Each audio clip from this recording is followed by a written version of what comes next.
Introduction. A humanities worker from the Blue Planet finds himself reincarnated in the world of Game of Thrones. Witness how he, armed with knowledge of mathematics and science, seeks to unveil the mysteries of magic in this harsh realm, step by step, and establish an immensely powerful magical empire. The Flint family must fight for the freedom of faith in the Iron Islands. We have evidence that they will force and abuse non-drowned god worshippers. The Flint family has reason to suspect that the Westerlands harbor the executioner of the mountain. We must bring him to justice for the sake of fairness and righteousness. The Flint family suspects that King's Landing conceals weapons of mass destruction, wildfire. We must eradicate this threat in its infancy, with elements of pseudo-Cthulhu and dark sorcery. Chapter 1. The Lore by the Sea. On the continent of Westeros, in the north, at the point of the sea monster Flint's Finger Castle. As evening approached, the sea breeze carried a hint of brine, and once the sun dipped below the horizon, the twilight sky resembled the bloodied maw of a fearsome creature, instilling a sense of unease and disquiet in those who gazed upon it. At this moment, in a towering chamber of the cliffside castle, Ed Flint stood transfixed, staring at the fading glow of the horizon.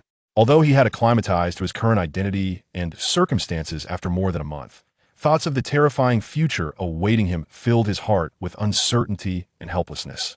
The true Ed Flint had perished over a month ago. The soul now inhabiting his body belonged to a young man named Liku from the Blue Planet, a flower-sowing laborer who, after falling victim to a telecommunications scam, succumbed to despair and met his end beneath the wheels of a reckless truck while crossing the street. Due to his introverted and timid nature, compounded by his upbringing in an orphanage, Liku had always battled with self-doubt. As a humanities student, after completing his vocational college education, he embarked on a grueling journey of labor, hoping to save enough to return to his rural roots. However, after encountering the swindlers, he relinquished all his savings under their insidious persuasion, only to realize his folly too late. After grappling with initial helplessness and confusion, Liku gradually adapted to his identity as Ed Flint, embracing the name and stepping into the role of Lord of the Castle and head of the Flint family. Knock, knock. At that moment, a gentle knock on the door roused Ed Flint from his reverie. He turned to face the door and called out, "Enter." The language of this world bore resemblance to the ancient tongue of Great Britain from the Blue Planet. Influenced by the memories of the original owner, Ed quickly adjusted to this manner of speech. Furthermore, he inherited the original owner's memories, gaining insights into the world and the continent he now inhabited. Although the old wooden door of the attic had been greased with lard, it still emitted a cacophony of sound that was painfully grating to Ed, who had grown accustomed to the comforts of modern life. This dissonance stirred a sense of discomfort within him. It was precisely for this reason that Ed devoted his time in the attic to transcribing the knowledge of Blue Star that lingered in his memory. With the passage of time, certain recollections from his past life were inevitably influenced by this world and began to fade from Ed's mind. In order to survive in this harsh realm and aspire to a better life, Ed relentlessly sought to extract the meager remnants of modern knowledge from his mind, documenting them in the hope that they would yield wealth and power. As the attic door creaked open, a bald old man appeared before Ed. He appeared to be around 50 years of age, with deep wrinkles etched into his cheeks by the passage of time. Despite his frail appearance, his eyes sparkled with vitality, glimmering in the dim candlelight as if reflecting the very light itself. The old man, slightly stooped, wore a gray robe reminiscent of the vestments of medieval clerics from Blue Star. A chain of various metals hung around his neck, producing a rhythmic sound as he walked, akin to a unique melody that echoed in Ed's ears. "Master Ed," the old man said, casting a glance at the dimly lit room and the writing materials scattered across the desk. "I have already mentioned that although you are quite young, prolonged writing in such low light will continually harm your eyes. I sincerely hope you will consider resting soon." His voice, though somewhat hoarse and sharp, was imbued with genuine concern for Ed's well-being. "Scholar Albert, I have finished writing for the night, so you need not worry. I will take care of myself," Ed replied, as he naturally approached the desk to gather the papers he had written. Though Ed was uncertain as to why Scholar Albert had suddenly come, he did not wish to conceal any of his secrets. Thus, he welcomed the scholar without hesitation. As Albert's gaze fell upon the desk, Ed seized the moment to speak. "Scholar, it is quite late. You may certainly deliver it to me tomorrow. Should you not be resting in your quarters? Scholars are a particularly unique profession in this world, serving as essential components of a castle, akin to the Lord's advisors and personal physicians. Most scholars in the castles of Westeros hail from a special organization known as the Citadel. The scholars refer to themselves as servants of knowledge and civilization. Upon officially attaining the status of a scholar, they are forbidden from marrying or having children.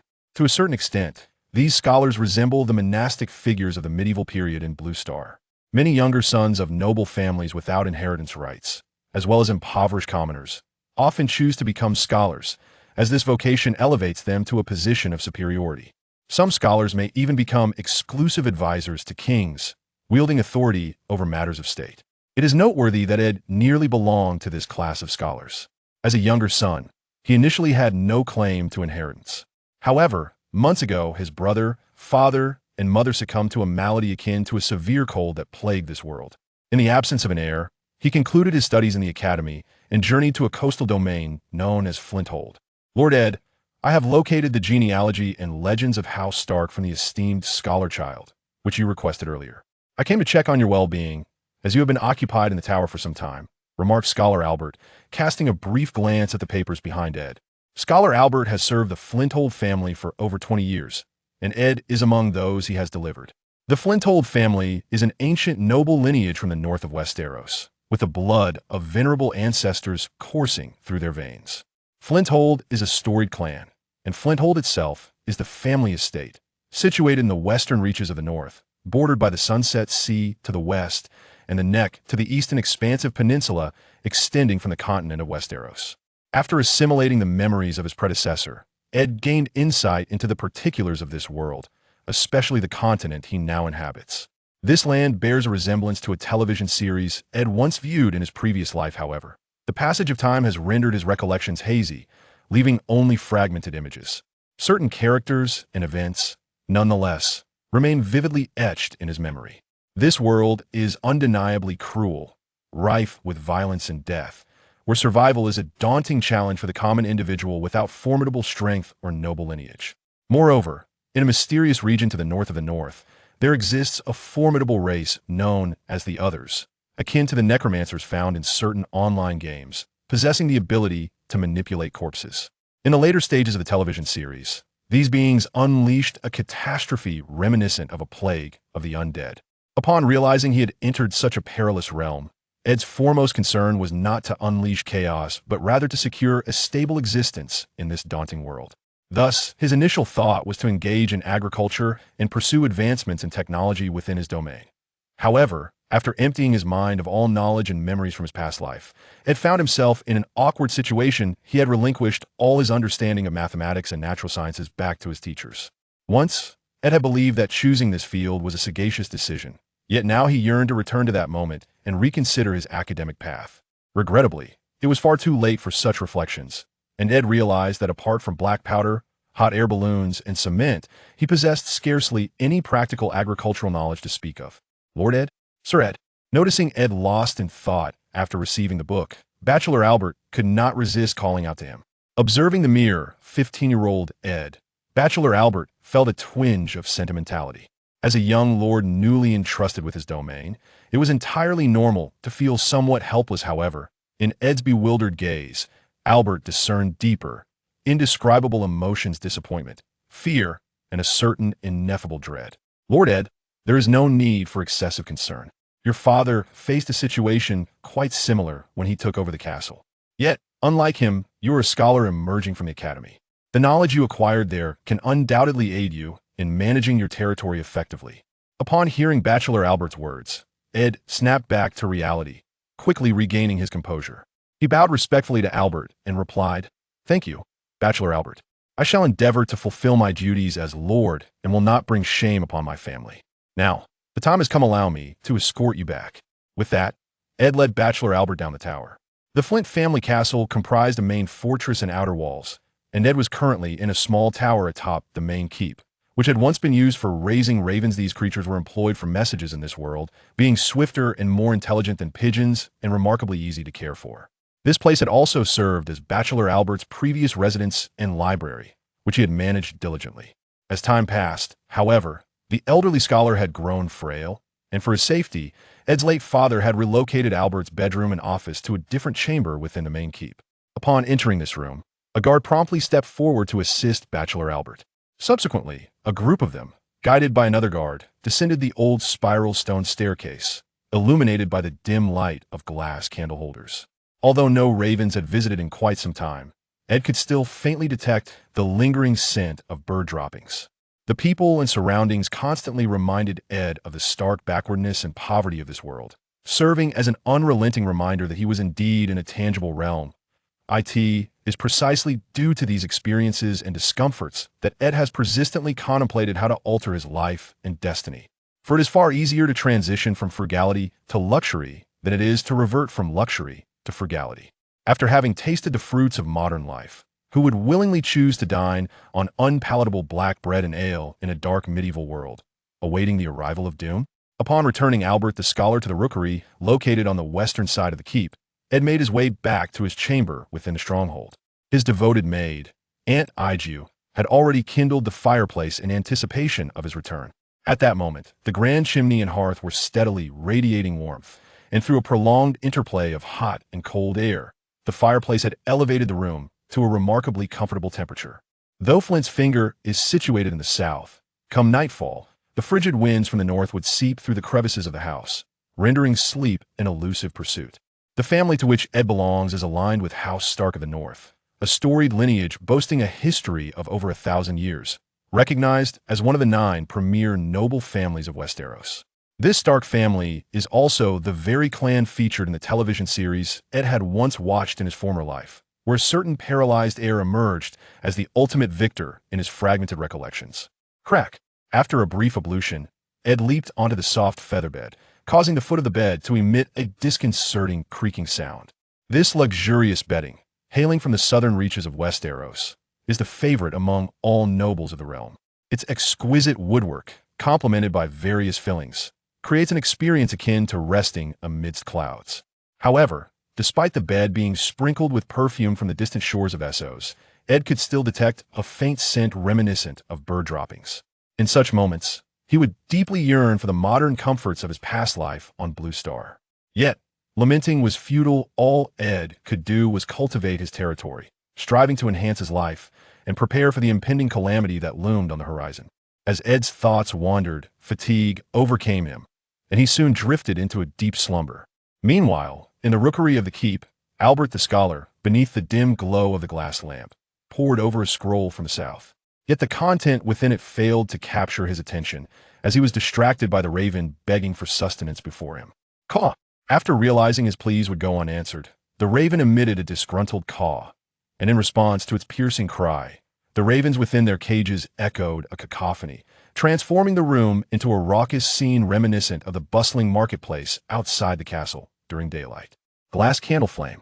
Amidst the clamor of the ravens, Albert the Scholar murmured certain phrases that signified. Words and phrases imbued with profound significance emerged, and with the appearance of these syllables, the crows behind the bachelor became increasingly clamorous. Chapter 2. The Real Dream. In the realm of Westeros, in the region of the Reach, lies the ancient town of Old Town, a bustling harbor city that gradually revealed itself as the morning mist dissipated under the sun's warm embrace. Situated in the southwestern corner of Westeros, Old Town stands as the second largest city among the Seven Kingdoms and ranks among the more developed cities on the continent. This venerable city boasts a history spanning over a millennium, with its existence chronicled in detailed texts. Throughout Westeros' storied past, Old Town has played a pivotal role, despite the ruling Hightower family not being the guardians of this region.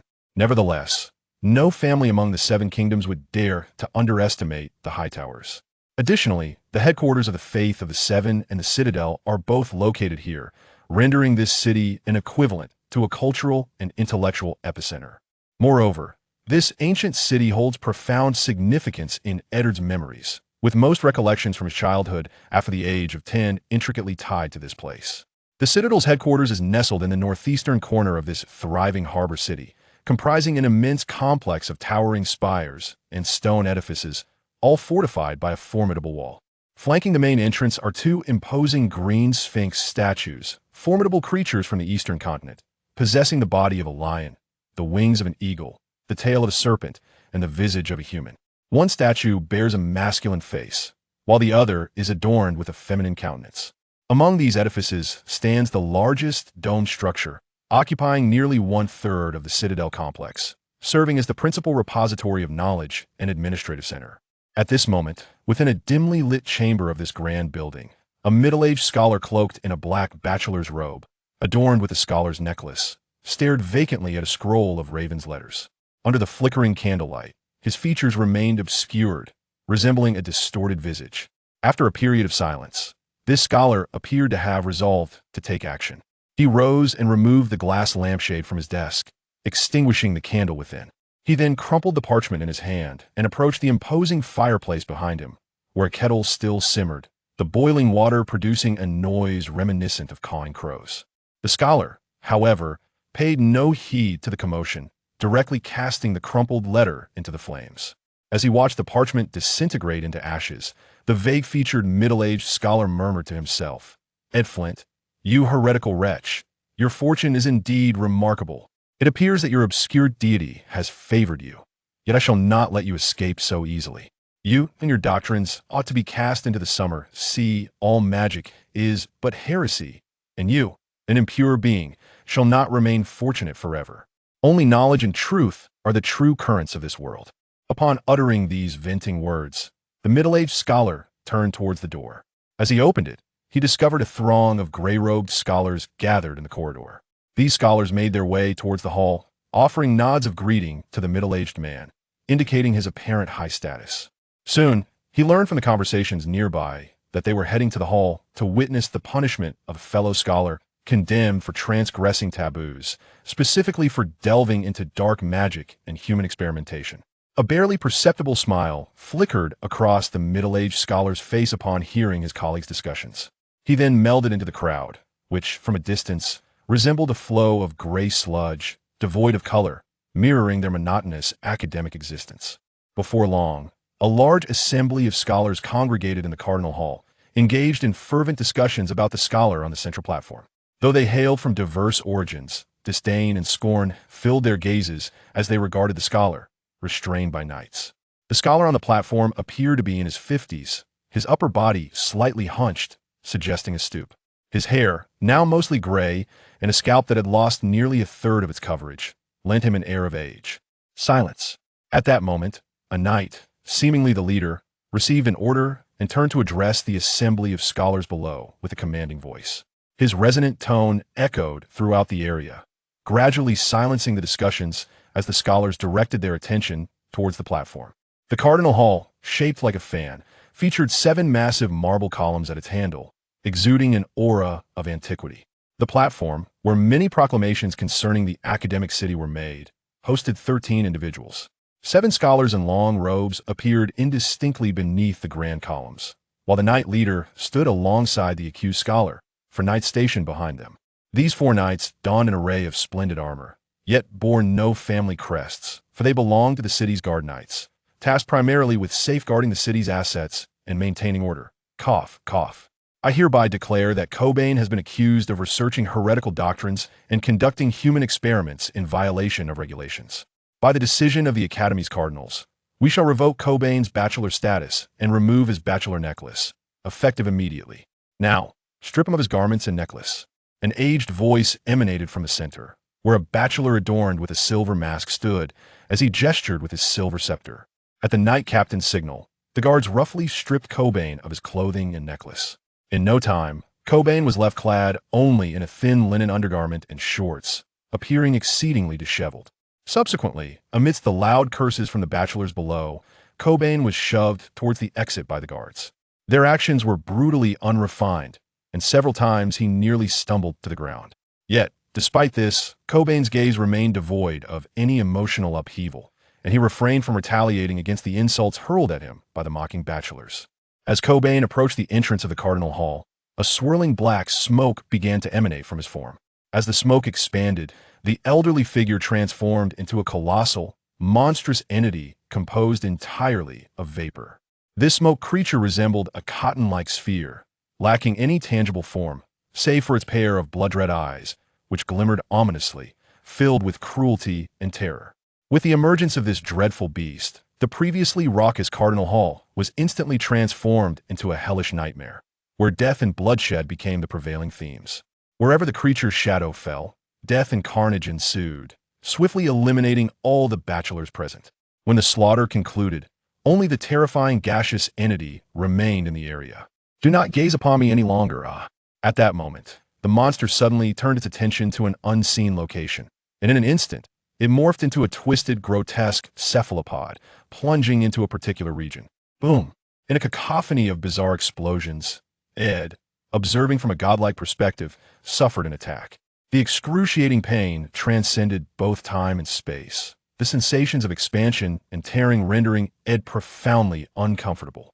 In the north, at the sea monster's horn, Flint's finger castle. With a gasp of terror and helplessness, Ed Flint jolted upright from his feather bed, drenched in sweat, his raven hair clinging to his neck. Overwhelmed by intense agitation, Ed's body convulsed and spasmed. The dream felt hauntingly real, as if he had personally endured the inflicted harm, plunging him into a state of bewilderment. In his dream, Ed encountered a myriad of individuals within the academic city. Some were remarkably familiar, while others were seen for the first time. Strangely, Ed felt as though he could sense the very breath and warmth of these scholars. When his old friend, Bachelor Coben, faced judgment, Ed was even attuned to the tumult within Coben's heart. However, just as Ed was poised to delve into Coben's inner thoughts, an indescribable and terrifying emotion suddenly enveloped Coben. Logically, after having been exposed to the horrors of Blue Star's films, Ed should not have been so utterly distressed. Yet, the malevolence and rage of the dream's monstrous presence filled him with profound fun, not merely in a conventional sense, but rather as a prey experiences fear towards its predator. Particularly, the final, terrifying blow-up cataclysmic force instilled in Ed a deep-seated dread, as if he were experiencing it firsthand. "Knock, knock, knock. Master Ed, are you all right?" As Ed struggled to collect his tumultuous emotions, a rapid and anxious knocking resounded at his bedroom door, followed by a flurry of urgent inquiries that reached his ears. I am fine, just had a nightmare." Ed initially intended to continue resting, but the thought of that terrifying and bizarre experience quickly dispelled his resolve. "Never mind, it's getting late. Prepare yourself, I must rise." The voice that had spoken was that of his headmaid, Anne Iju. Upon hearing Ed's response and command, this plump woman in her 40s seemed to exhale in relief. Soon, Ed heard her moving about, evidently preparing his bathing supplies. Then, Ed shifted his gaze toward the window. The sky was beginning to brighten, and Aunt Iju typically rose early. She served not only as Ed's headmaid, but also as his personal cook, having dedicated nearly a decade to the Flint family. Before long, Aunt Iju entered with her only young maid, Wild Rose. Wild Rose, the 12-year-old daughter of the kennel overseer, sported a long ponytail and had a somewhat elongated face adorned with freckles. She appeared quite slender and fragile, blushing whenever she caught sight of Ed. With the assistance of the two maids, Ed donned his attire predominantly cloaks and leather garments typical of the North. Once dressed, the maid Wild Rose held up a mirror crafted from milled silver for Ed to see his reflection. Though he had been in this world for over a month, each glimpse of the white-haired visage in the mirror evoked a sense of unreality within him. On one hand, he relished the convenience of this new life, where everything was readily available. On the other, he found himself yearning for the ease of modern existence he once knew. This year, he has turned 15, possessing the dark hair and eyes inherited from his humble mother, who hails from a noble family in the southern lands of Westeros, bearing the surname of the Braithwood lineage. Ed stands at approximately 1.7 meters tall, with a somewhat frail physique, lacking the robust and imposing stature typical of the Northmen. Were it not for the intervention of House Stark, the Guardians of the North, his relatives, would have long since seized control of this castle. At first glance, Ed bears a resemblance to the actor Skander Kanes from the old world of Blue Star, specifically the character of Prince Edmund from the fantasy film The Chronicles of Narnia, though Ed's build is considerably more impressive.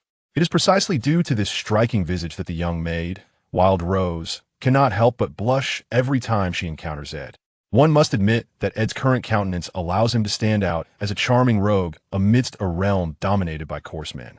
After attending to his morning rituals, Ed made his way to the dining hall on the first floor of the castle. This hall is merely separated by a single wall from the council chamber, and adjacent to it lies the kitchen, which connects to a modest cellar on the third floor, designated for the storage of provisions. Though the Flint family, residing at Flint's Finger, is not among the great nobles of the North, their influence remains moderately elevated. Located in the southern regions and near the neck, The population under the Flint family's dominion consistently hovers around 30,000. As Ed entered the dining hall, he found it already occupied by many individuals. The first figure to catch his eye was a tall, bearded middle-aged man who was currently raising a mug of ale, engaging in a toast with two young men seated across from him. Ha ha ha! I have long maintained that the lad raised in the South lacks our bloodline. He is merely... Cough, cough. At that moment, as the middle-aged man was expounding his opinions, one of the young men across the table caught sight of Ed and began coughing vigorously to signal the elder. What is it, my dear cousin? Are you unwell? Although I am no longer a scholar, my knowledge of medicine remains quite proficient. A concoction of cow bile and chrysanthemum petals is quite effective for coughs. I'm fine. I am quite well, thank you. The young man, upon being questioned by Ed, became flustered and his responses grew increasingly hurried, as if he recalled some dreadful thought. Originally intending to express his gratitude for Ed's concern, the young man, upon catching the intimidating glare of the middle-aged man across the table, was rendered speechless and promptly sealed his lips. The man cast a gaze upon Ed that was intricate, filled with fear, reverence, and a hint of inexplicable Dreadon apprehension akin to that felt in the presence of a formidable beast, stemming from some indescribable memory embedded in his very bloodline. Upon hearing the response from his peculiar cousin, Ed chose to disregard the oddity of the situation and directly approached his rightful seat of authority. Once Ed settled into his chair, the head maid, and Igio, promptly presented a breakfast exclusive to him. The morning repast was modest. A somewhat coarse white bread, a grilled sausage, 2 fried eggs, and a serving of milk in a silver cup. As the food was set before him, the pungent aroma of the sausage and the distinct scent of the milk wafted into Ed's nostrils. Although Aunt Igio had thoughtfully added honey as a garnish, attempting to mask the original flavors of the meal, Ed's soul, rooted in a vastly developed modern world, instinctively recoiled from the offerings, especially after experiencing the myriad of spices from the modern Blue Star. While the original body's palate could adjust to such tastes and odors, a subtle resistance lingered within Ed's essence, which did not escape the notice of a middle-aged man who was fixated on him. What's the matter? Is the food of the Flint family not to your liking, my dear nephew? Or do you simply disdain the fare we offer here? The speaker was Ed's uncle, Rickard Flint, known colloquially as Scar Rickard due to a long scar etched across his face. His animosity towards Ed stemmed from the belief that Ed had usurped the lordship that rightfully belonged to him. After the demise of Ed's adoptive family, Scar Rickard had eagerly awaited at the castle, only to be met with a decree from Winterfell and the royal family of King's Landing. Along with Ed, the young nephew returned from the south. Opposite Scar Rickard sat his 2 sons, the elder, Brandon Flint, and the younger, Bran Flint. Brandon Flint was remarkably tall, likely inheriting traits from his mother of the Amber family, rumored to possess the blood of giants. The Ambers, known for their prowess on the battlefield, were said to hail from near the wall. Brandon boasted a head of dark brown curls and pale green eyes, filled with the same mockery as his father. His stubble was as thick as that of Scar Rickard. Aside from his height and the scar, he was almost a larger version of Scar Rickard, earning the moniker Big Bear among the residents of Flint. Rumors circulate that Big Bear Brandon once encountered a female bear in the wilderness. Despite his vehement denials, the residents of Flint's finger recount the tale with vivid detail, which, to some extent, lends credence to his formidable reputation. In contrast, Brandon's brother, Bran Flint, lacks such strength. Nearly the same age as Ed, Bran Flint is overshadowed by their father, Scar Rickard, who is illiterate and, lacking educated subordinates, has entirely forgotten the birth dates of his 2 sons, recalling only vague approximations of their ages. The younger son, Bran Flint, possesses a timid disposition, his physique resembling Ed's, but somewhat more slender. He appears even more gaunt than Ed, sharing a facial resemblance with his father, yet lacking the imposing presence of Scar Rickard. Bran's long, dark gray hair cascades to his shoulders, and his freckled face is adorned with striking green eyes that often dart toward his father and brother, seemingly attempting to persuade them against provoking Ed. However, his innate timidity renders him unable to voice any conciliatory words, earning him the moniker House Cat Bran. Upon hearing his uncle's words, Ed abruptly halted his hand, which was reaching for bread, and cast a sidelong glance at Scar Rickard, who was loudly expounding his opinions. My dear uncle, if my memory serves me correctly, my father entrusted you with the management of the mines in the Western Mountains. Yet, I must ask, why have you not fulfilled your responsibilities? Or have you resolved to abandon your duties altogether? Ah, you. Upon hearing Ed's remarks, Scar Ricard's countenance soured, leaving him momentarily speechless. Although he yearned to refute Ed's claims, the words eluded him. Today, Ed was a far cry from the image Ricard held in his mind. Stunned by the retort, Scar Ricard stood frozen, uncertain of how to proceed. The bloodlines of the North predominantly trace back to the ancestors of the Age of Heroes on the continent of Westeros, imbuing them with a robust and candid nature. Scar Ricard's derision towards Ed stemmed from his own indignation, yet he evidently overlooked Ed's current standing. I understand your true desires and the message you wish to convey. However, I must inform you that I have gained the recognition of House Stark of Winterfell and House Baratheon of King's Landing. I now possess ownership of this castle and its surrounding lands. I am the vassal appointed by House Stark to Flint's finger, and I am the sole master of this territory. Do you comprehend? As Ed uttered his final words, his voice instinctively rose a few notches, and he simultaneously rose from his seat. This gesture, a product of his extensive training, marked a transformation. The Ed who had once arrived, filled with helplessness and confusion, was now infused with confidence. Since comprehending the nature of the world he had entered, Ed had been contemplating how to govern his subordinates and territory. Although his background as a liberal arts student did not grant him the prestigious aura of scientific knowledge, his education in history and culture on Blue Star endowed him with a demeanor that set him apart from those around him, subtly infusing his words with a hint of disdain for the indigenous inhabitants of this realm. His articulate and reasoned discourse left his three distant relatives momentarily speechless, and for a fleeting moment, all activity in the dining area ceased as everyone instinctively paused to listen. Initially, due to his discomfort and the weight of his own secrets, Ed had hidden within the main fortress of the castle of Flint's Finger, delegating all responsibilities to Bachelor Albert. Some believed he mourned his family's loss, while others, like Scar Ricard, deemed him cowardly.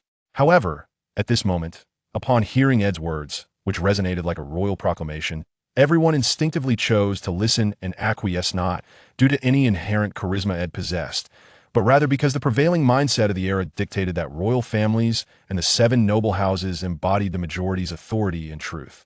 Though the current royal family had ascended to power through the Usurper's War, King Robert Baratheon shared a brotherly bond with Eddard Stark of the North.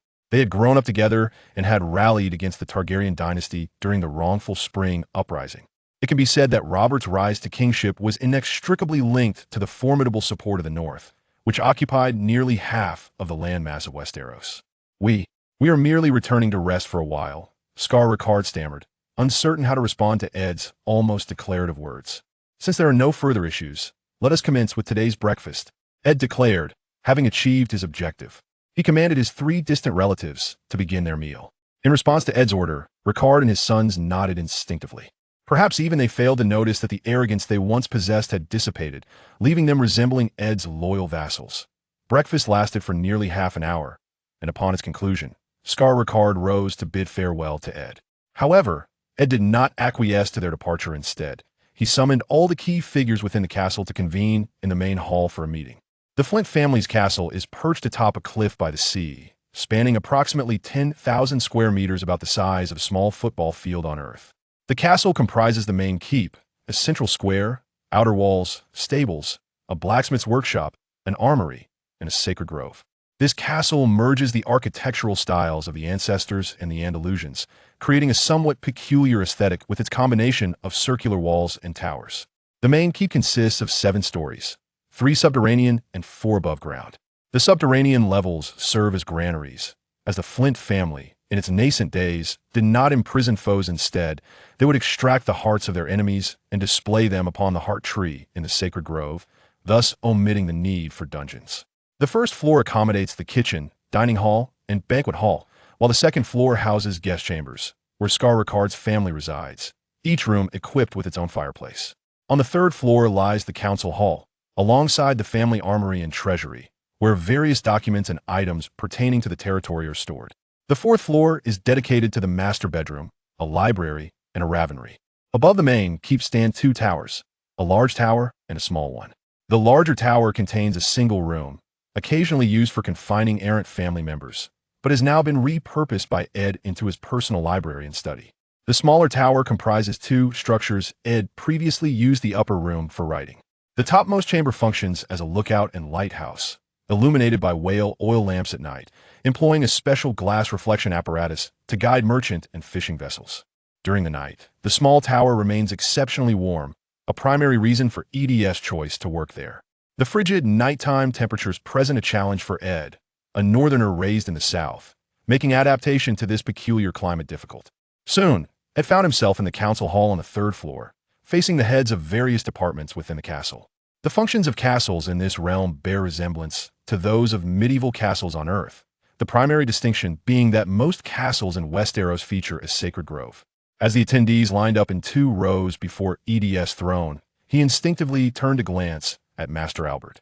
Upon taking over the original owner's body, Ed had floated for about 10 days and had since remained hidden within the upper structures of the keep under the pretense of illness for several days.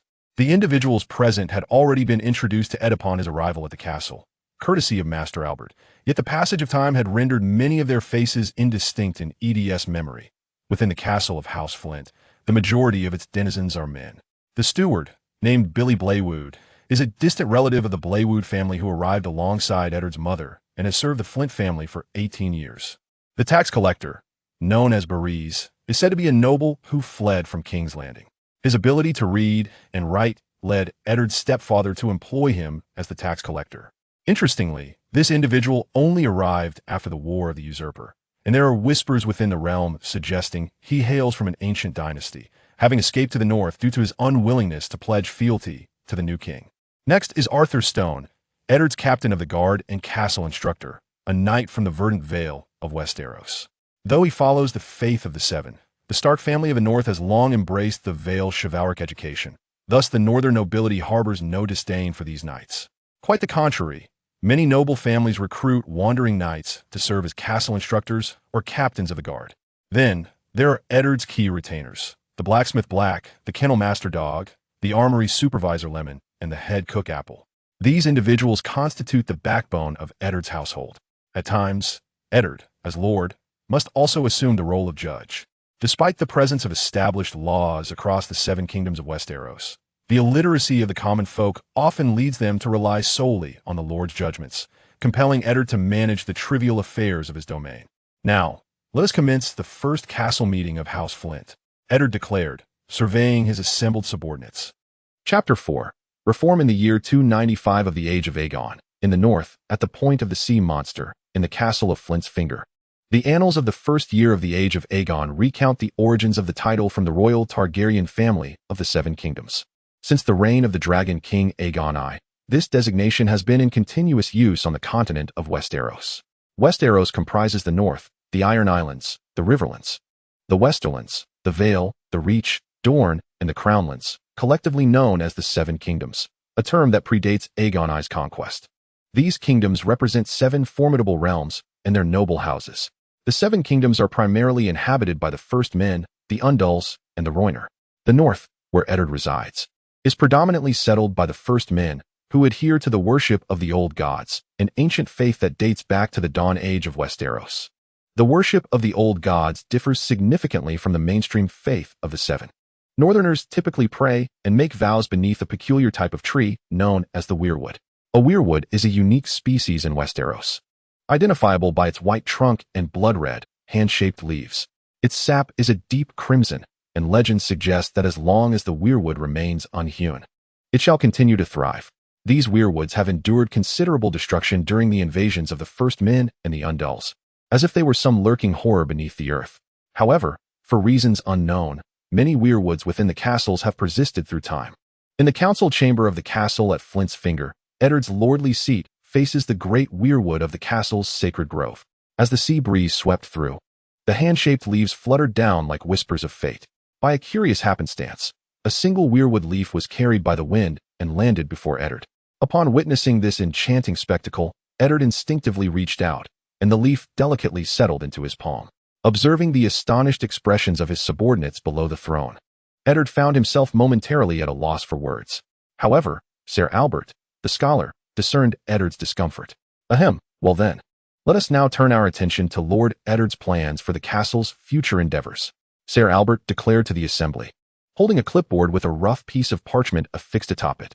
This document contained the castle renovation proposals that Eddard had prepared, which Ser Albert would elucidate. Should there be any uncertainties, Eddard would provide clarifications. First, we shall address the matter of taxation. Upon receiving Eddard's nod, Ser Albert began, and instinctively, the gaze of the assembly fell upon the tax collector, Bellies. The moment Bellies sensed their scrutiny, he nearly collapsed to the ground in desperation. My lord, I have always pledged my loyalty to the Flint family and have never faltered.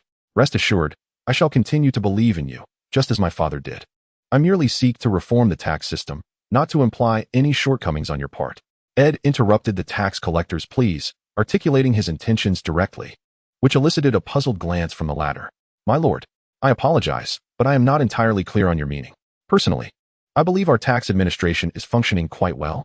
After contemplating his words, the tax collector seemed to resolve to express his thoughts. I believe the tax policies in our territory are already commendable. Increasing taxes could potentially lead to a loss of personnel. Tax collector Berries was familiar with Ed's disposition. Although he received a gesture from Ed to continue, he remained apprehensive that his phrasing might inadvertently provoke him. You may have misunderstood my intentions. I merely wish to reform the tax system and not to impose direct tax increases. I am well aware of the revenue generated by the 30,000 inhabitants in the territory. I shall not engage in the folly of killing the goose that lays the golden eggs. In the continent of Westeros, copper coins, copper pennies, copper stars, silver stags, and gold dragons serve as the primary circulating currencies. Transactions among these various currencies are not interchangeable. Typically, they are traded independently. The profitability of a territory is largely determined by the income derived from gold dragons and silver stags. Generally, these currencies can be likened to the denominations of the flower family in the Blue Star, such as yuan, 10 yuan, 100 yuan, 1,000 yuan, 10,000 yuan, and 100,000 yuan. Although this is merely a rough approximation since prices can be influenced by a multitude of factors. As a modern individual with knowledge from the Blue Star, Ed understands that currency is merely a symbol of value. The true means of generating substantial wealth lies in enhancing the productivity of the territory. Throughout history, both warfare and construction have relied on tangible wealth. Thus, Ed's paramount task is to generate revenue. In the north, trade goods primarily consist of wool, leather, and timber. Regions like Flint's Finger, situated closer to the south, predominantly engage in trade of sea salt, wool, grain, and leather. Additionally, the ore yield from the sea monster's horn is exceedingly scarce. Self-sufficiency is barely met and cannot significantly augment Ed's wealth. The peninsula of Sea Monster's Horn features a topography that is high to the west and low to the east. Although the western mountains are not particularly lofty, they are remarkably steep, dotted with numerous glacial lakes. To some extent, the Sea Monster's Horn resembles the Blue Star's Bangzhou Peninsula. Moreover, several dormant volcanoes are present. Some elderly hunters have boasted in taverns of witnessing eruptions in their youth. During the Dawn Age, this land served as the habitat for the children of the forest and giants, the original inhabitants of the continent of Westeros. In the ancient legends, the children of the forest summoned towering waves from the sunset sea to resist the invasion of the first men. This cataclysmic act transformed the vast forest of Neckmere, which connects the northern and southern regions of Westeros, into a marshy expanse, thereby thwarting the southern invaders and compelling them to forge an oath with the children of the forest to coexist on this continent. According to certain folk tales and obscure histories, the region known as the Horn of the Sea was once a colossal volcanic mountain range, rendered desolate and strange through the enchantments of the children of the forest. Scholar Albert's research and deductions suggest that these western mountains are rich in mineral resources. However, the complexity and steepness of the terrain have hindered any development plans. In the year preceding the death of Eddard's adoptive father, a group of hunters discovered a vein of, or approximately 160 kilometers from Flint's Finger Castle. Subsequently, the Flint family dispatched the Scarred Ricard to establish mining operations. To facilitate the transportation of these ores, the Flint family invested heavily in a cargo ship specifically for this purpose. At present, Eddard's most pressing concern is a shortage of food, compounded by a significant population issue. Nearby, there are only around 10,000 residents, while others are scattered across the vast Horn of the Sea wilderness. The lands under the Flint family's jurisdiction, being close to Neckmere, predominantly consist of saline and marshy terrain, with very little arable land available. Eddard's plan is to reform the traditional system of tribute and taxation, wherein the subjects would send food and money, by dispatching officials from the Flint family to collect taxes and grain directly. This approach would not only enhance Eddard's understanding of the local conditions, but also bolster his influence over the surrounding areas. Upon voicing this intention, the tax collector Berries cast a peculiar glance at Eddard. Although the movement was subtle, Eddard perceived the expression, understanding that Berese was contemplating something. Eddard then boldly stated, "In 1 month, I shall commence the construction of a road originating from the castle, connecting it to other locations. I will also designate new lands and granaries. The Flint family must undergo a transformation. The days of hoarding treasures and food within the castle to withstand the winter have long passed.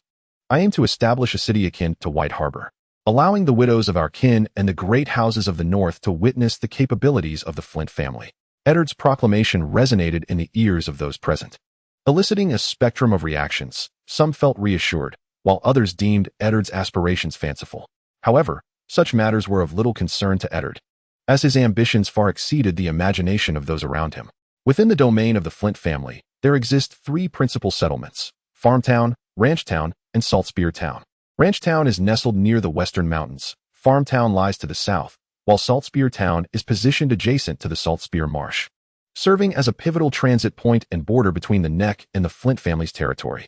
The seasonal changes in this world are remarkably chaotic. Although there are distinctions between spring, summer, autumn, and winter, these seasons perpetually overlap, with the current period being an extended summer. Since the conclusion of the Usurpers' War, the continent of Westeros has remained in a state of perpetual summer, affording its inhabitants a rare opportunity for recuperation following the ravages of war, as crops can be sown and harvested in succession during this time. Eddard intends to seize this opportunity to swiftly establish the Flint family as prominence, thereby securing greater benefits in future conflicts, commencing with tax reform.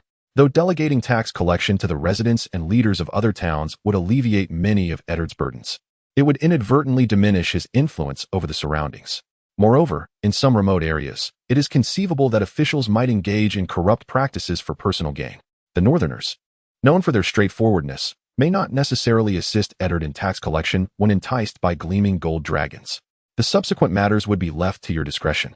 Should you require more personnel, feel free to recruit additional individuals, and for specific requirements, consult Bachelor Albert. Upon hearing Eddard's directive, Tax Officer Berese nodded in acknowledgement, while a flicker of peculiar thoughts arose within him. Strangely, Berese sensed that this place might undergo a profound transformation due to Eddard's arrival. Secondly, regarding military affairs, Lord Eddard aspires to establish a new army, a personal guard loyal to him. Bachelor Albert's ensuing remarks stirred considerable commotion among the assembly, with some individuals whispering in hushed tones. Eddard's vision starkly contrasts with that of the nobles across Westeros, where it is commonplace for their retinues to lack structured professional soldiers. In times of conflict, nobles typically rely on knights, mercenaries, and conscripted farmers. Although the North lacks a chivalric system, the numerous northern lords and their retainers have become akin to knights. The vast expanses of the North, populated by numerous herders, coupled with the fierce spirit of the populace, facilitate the conscription of many cavalrymen. While they may not possess the strength of the Southern Knights, their sheer numbers and valor are unparalleled by those knights. Ed's vision was quite straightforward: to assemble a formidable force of approximately 100 men, primarily composed of infantry. In due course, he intended to equip them with a diverse array of weaponry, including gunpowder arms, which he had yet to experiment with. Regardless of the outcome, these instruments required skilled hands for operation, thus underscoring the paramount importance of training a loyal and powerful army. Currently, Ed had around 15 guards, a legacy from his late father, most of whom were members of noble families raised within the castle walls, alleviating any concerns Ed might have regarding their loyalty. He entrusted the task of organizing this venture to his captain of guards, Arthur Stone, a 30-something illegitimate son from the valley. Arthur possessed a unique training regimen that enabled rapid mastery of the short sword and spear, and he had previously showcased his effective sword technique before Ed, which appeared quite practical. Subsequently, Ed boldly declared his intention to establish a workshop. His concept was simple: to create a handcrafted workshop beyond the castle, focusing on glass, ceramics, precision machinery, and pharmaceuticals. Laying a solid foundation in these areas would yield substantial returns in the future. Furthermore, Ed aimed to develop a farm and economic estate on the wasteland near the castle, a strategy not entirely original to him, as many southern lords had been pursuing similar endeavors. Notably, the Redwine family on the island of Arbor in the southwestern corner of Westeros had gained worldwide renown for their vineyards, which were as valuable as gold, not only on the continent of Westeros, but also esteemed and costly in the eastern Essos. These were the plans Ed had devised for the transformation of his territory, and he hoped everyone would embrace the initiative, for the betterment of the territory would ultimately benefit them all. Observing his subordinates thoroughly captivated by the scheme, Ed spoke with a sense of pride. Chapter 5. Glass candles in the north, at Flint's Finger Castle, within the Grand Tower, following the conclusion of the castle meeting. Ed made arrangements for the 3 companions, Skard Ricard and his 2 associates. Brandon the Great Bear and Bran the House Cat would remain in the castle to receive education from Albert the Scholar and Ed himself. After the meeting, the trio seemed entirely awed by Ed's ambitious plans. Thus, when Ed proposed to keep his 2 cousins, Skard Ricard surprisingly acquiesced to Ed's suggestion. They were all blood relatives, and if educated well, they could provide significant assistance to Ed in the future. The northern folk were generally obstinate, coupled with a prevalent lack of education, rendering many of their thoughts akin to blank slates. This made it all the more convenient for Ed to reshape their perspectives, aligning them with his own visions and aspirations. Although Ed's knowledge of mathematics and sciences was limited, he was confident that his understanding of ideological education surpassed that of the charlatans of this world. In this realm reminiscent of the Middle Ages, many individuals lacked a strong belief system, though this did not imply a complete absence of faith. Conversely, this reflects their lack of faith. Many among them spend their entire lives unaware of the true purpose behind their struggles and toil. Ed's education, however, is quite straightforward. It is to inspire all his subordinates and subjects to strive for a better life. By ensuring that the nobles and citizens under his command enjoy an improved existence, others will come to realize that only by following Ed can they attain a prosperous life. In Ed's understanding, desire serves as the driving force of humanity. It is precisely because he instills in his followers the hope of a better life that they are compelled, under the influence of honor, duty, and self-interest, to serve him and support his reforms. In the future, Ed intends to elevate the quality of life for the residents near the castle several notches higher, thereby attracting more individuals to labor towards the development of his territory. When life improves and they reap greater benefits, even if Ed himself harbors no ambition for conquest, his subordinates will yearn for more subjects and implore him to conquer and plunder. At this moment, Ed hands a meticulously organized document to Bachelor Albert, who stands before him. This parchment contains Ed's plans and regulations for the territory, among which the most crucial concern is sanitation. Lord Ed, I find it hard to believe that these regulations you established exist in Old Town, Albert exclaims, curiosity evident in his voice. I am truly intrigued as to the source of your knowledge. Although I departed from the academy upon becoming a bachelor, this does not imply that I have severed ties with that place. I highly doubt that, following the usurper wars, the noble lords of Old Town had the time to deliberate on municipal construction, so I am quite eager to know where your insights originate. After voicing this, Bachelor Albert casts a subtle, almost imperceptible smile at Ed, yet upon meeting Ed's gaze, he perceives no hint of emotional fluctuation, as if conversing with an unyielding rock. In truth, there are certain things you already know, my dear Bachelor Albert. I trust that those individuals from the academy have informed you of my circumstances, Ed states, not pausing after his remark, but instead proceeding to a box he had brought back from Old Town. After rummaging through its contents, he retrieves a crystalline pillar emanating an extraordinary glow, prompting Albert to step back in fright. What is this?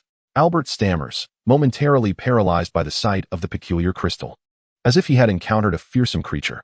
However, upon observing Ed's calm demeanor, he seems to connect the dots, and his emotions gradually stabilize in response to this realization. Dear Bachelor Albert, as you have surmised, this is the glass candle. It is not only the most precious treasure I obtained in the academic city, but it is also the pivotal reason for my affliction by certain individuals. The sole reason I stand here in tranquility is due to the recognition I have garnered from it. Upon hearing Ed's words, a glimmer of intrigue sparked in Albert's eyes. After contemplating various possibilities, he focused his thoughts and inquired, are you suggesting that all your transformations stem from this object? But, is it true that magic truly exists? As Albert uttered these words, his tone resonated with excitement and curiosity.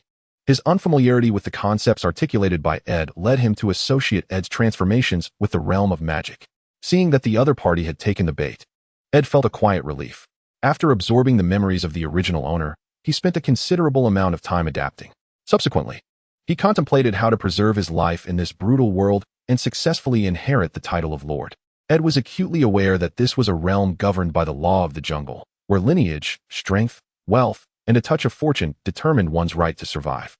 Thus, upon learning of the series of challenges he would confront in the future, Ed diligently devised strategies to navigate potential issues and the figures he might encounter. Among these figures, the most formidable was Bachelor Albert. For Ed to thrive in this world, he must reform his territory. However, the others within the domain would instinctively dismiss his strategies as mere products of his education in the Old Town's academic city. Yet, here stood Albert, closely connected to that very academic city. While Ed could find excuses to obscure his earlier reform strategies, once deeper reforms and intricate matters arose, Albert would inevitably discern the underlying truths. During the period when Ed feigned illness, he diligently searched through the original body's memories, pondering how to justify his imaginative ideas. Fortunately, the original owner's extraordinary experiences facilitated the current scenario. In this savage and primordial world, force and knowledge serve as instruments for the nobility to dominate the lower classes. Given that the original owner had long since departed from the grasp of the City of Filth, Ed was unperturbed by the possibility of his relatives and subordinates noticing any anomalies. The only concern remained Bachelor Albert, although Ed could eliminate him once and for all. The memories of the original owner revealed that the academic city was far more complex than it appeared on the surface. Moreover, during peacetime, the untimely demise of a scholar is likely to provoke investigations from both the Citadel and House Stark. Should the Citadel dispatch a scholar acquainted with Eddard, the truth might indeed be unveiled. Thus, after much contemplation, Eddard resorted to the glass candle, a relic of a bygone magical civilization, hoping to conceal certain transformations through sorcery. The glass candle of the Citadel originates from the once mighty magical civilization of Valyria, located on the eastern continent of Essos.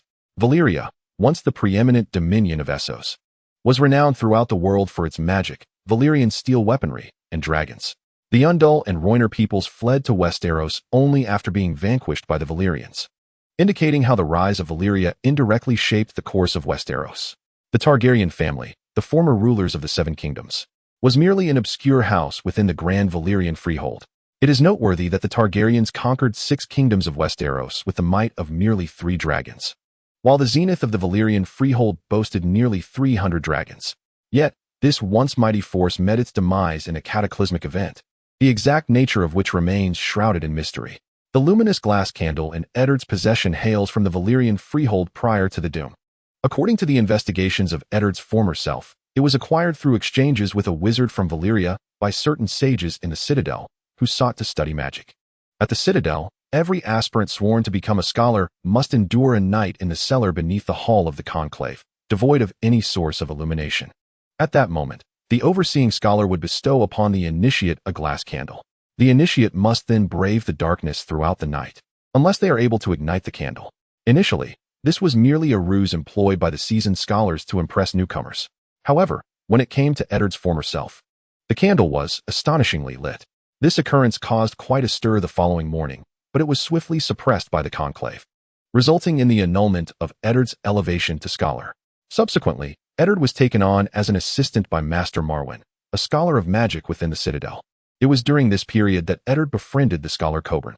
For a time, Eddard, Marwyn, Coburn, and several other scholars with an interest in magic formed a society dedicated to the study of dragons and sorcery, delving into ancient texts and magical lore. In the subsequent year, Ed's predecessor had acquired a wealth of knowledge pertaining to magic. His ability to ignite glass candles led many to believe that Ed was a testament to the resurgence of magic, which caused quite a stir among the scholars of the academy.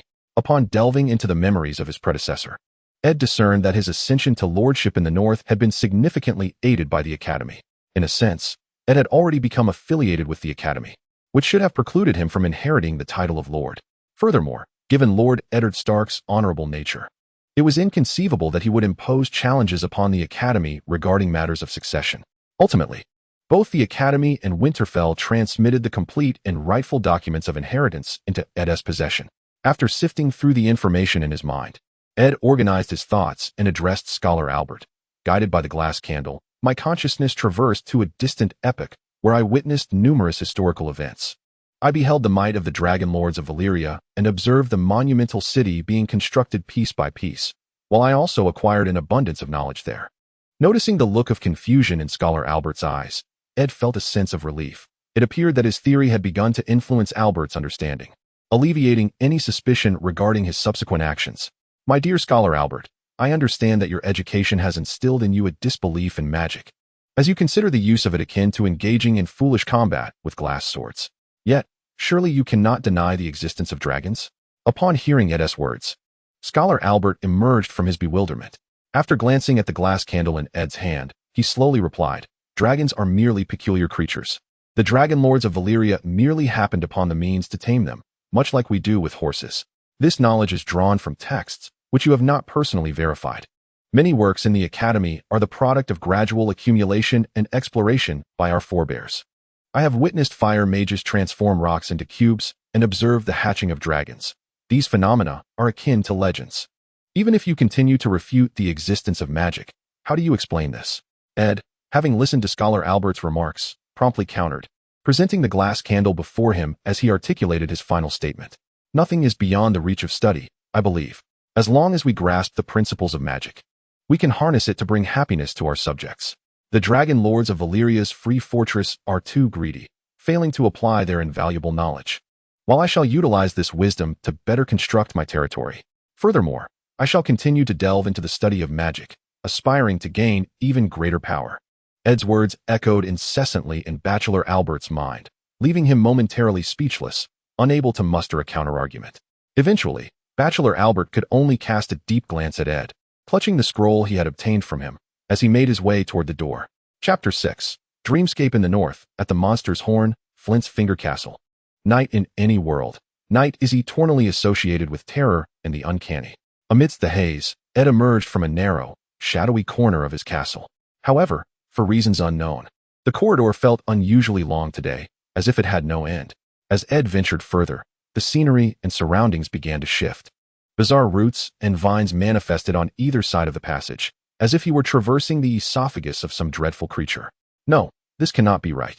Shouldn't I be resting in my bedroom? How did this happen? In a daze, Ed sensed something amiss and began to struggle desperately, employing the same methods he used to awaken from nightmares. Everyone dreams, yet some can steer the course of their dreams through thought and intent. In his past life on Blue Star, Ed had conducted such experiments. After studying certain guides online, he attempted to control his dreams and, in the later stages, could even integrate specific memories or characters into his dreamscapes. Thus, upon realizing he might be dreaming, Ed attempted to awaken swiftly. But the familiar sensation of mental control over his body eluded him. Instead, he felt as though his body were ensnared in a void and mire. After a prolonged sense of weightlessness, Ed found himself in his bedroom, gazing at the surroundings that were oddly familiar yet distinctly strange, leaving him bewildered. However, after a period of complex contemplation and adjustment, Ed gradually regained his composure. He began to sift through the fragments of memory hidden deep within his soul, reconstructing the scenes from before he had rested. After a series of convoluted deceptions directed at Bachelor Albert, Ed spent the entire night organizing the materials in his small tower study, the peculiar glass candle emitting an eerie glow remaining by his side throughout the process.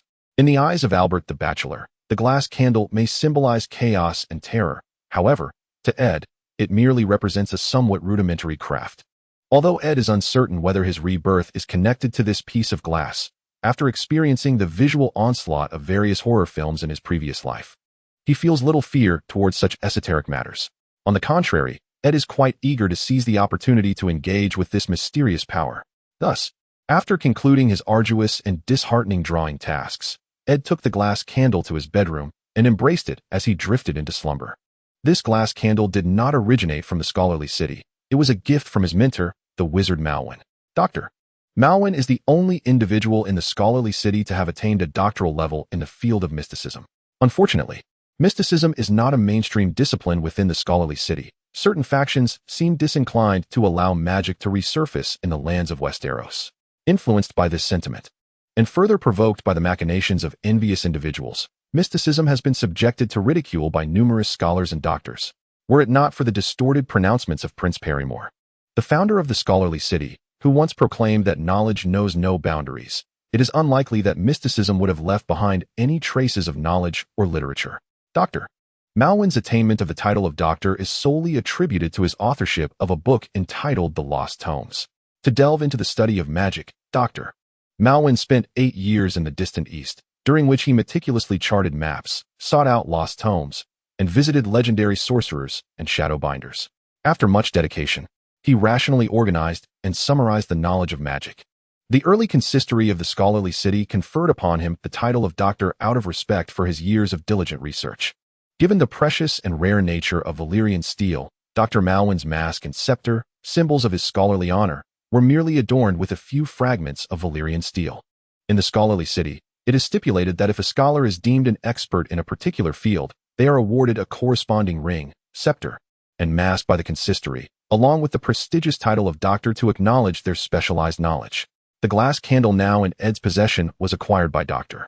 Malwyn during his travels in the Essos continent. This glass candle is approximately the length of an adult human arm and resembles a twisted pine, appearing somewhat akin to black crystal. Upon closer examination, one can discern a fluid-like black substance within, interspersed with streaks of a crimson hue reminiscent of blood. At first, Ed believed he was merely seeing things, but after prolonged scrutiny, he realized that this peculiar crystalline pillar indeed contained elements beyond his comprehension.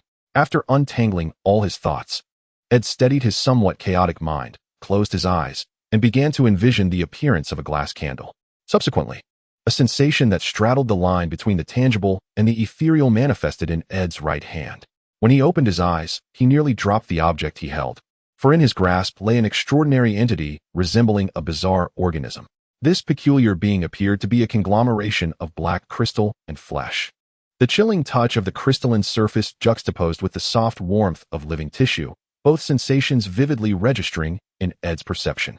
Logically, such a feeling should not exist, yet it undeniably presented itself to him, as if some force or rule compelled Ed to acknowledge this sensation. Moreover, as Ed's thoughts and spirit gradually stabilized, he began to sense his own body, although this dreamlike state was profoundly strange.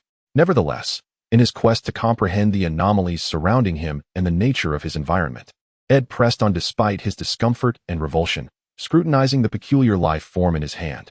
While it appeared odd, a closer examination revealed that the creature seemed to be on the brink of death. It resembled a withered fruit, akin to a bamboo shoot, with thin layers of crystal intricately enveloping the central crystalline pillar, the outer layers devoid of vitality due to its shriveled state. This phenomenon was indeed remarkable, superficially. It seemed lifeless, yet Ed's perception unequivocally indicated that it was nearing its end. Upon further inspection, Ed found no structures akin to a mouth or eyes, yet he could faintly sense that the entity still possessed life.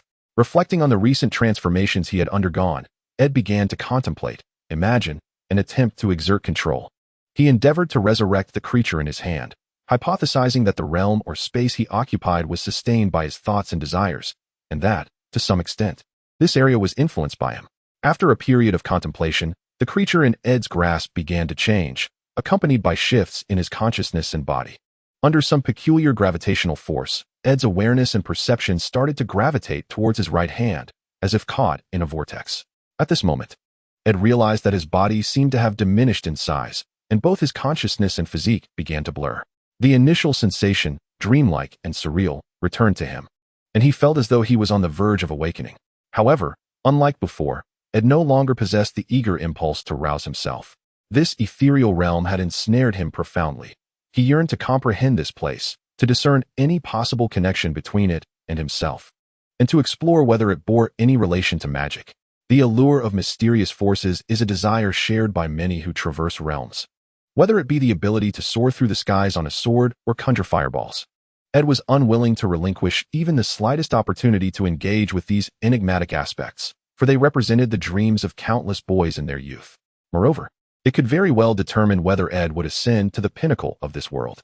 Among his various plans, he devised two distinct strategies, one hinged upon the use of magic, wherein he intended to leverage the original owner's memories to continue unfinished magical research and integrate this arcane power into the development of his territory.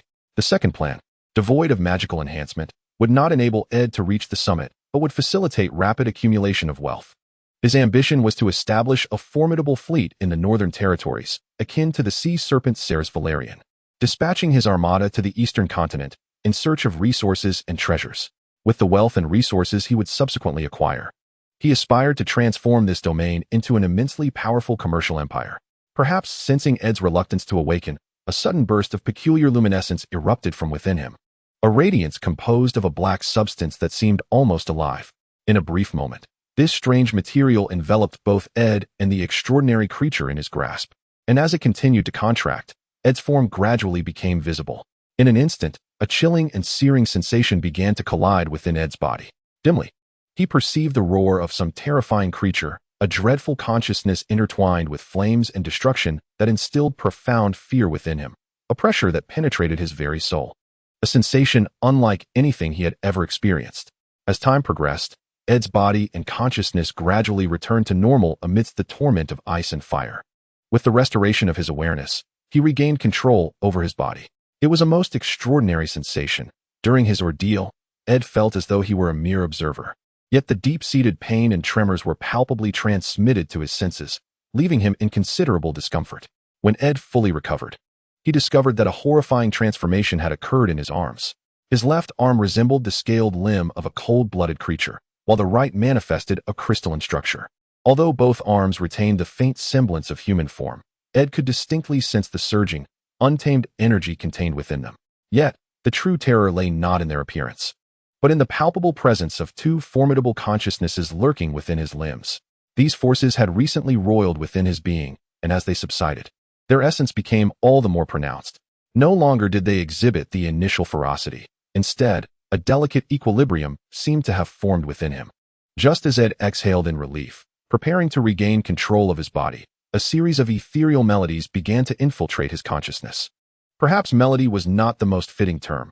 It was a natural and harmonious cadence, akin to the whispers of the wind, the patter of rain, or the rumble of thunder. This rhythm seemed to emanate from nature, yet transcended it entirely. As this melody enveloped him, the surroundings underwent an uncanny transformation. The walls, the fireplace, the carpet, and the bed, familiar yet foreign, disintegrated like grains of sand. Soon, Ed found himself engulfed in silence and darkness, under the influence of an unknown force. The two terrifying consciousnesses residing in his arms erupted violently, and in that instant, Ed's body and awareness slipped back into a state reminiscent of an observer. Following a thunderous explosion and tremor, Ed once again returned to the very scene from which he had first emerged. It dawned on him that he was situated among the roots of an immense tree, though the entirety of the tree's form remained obscured.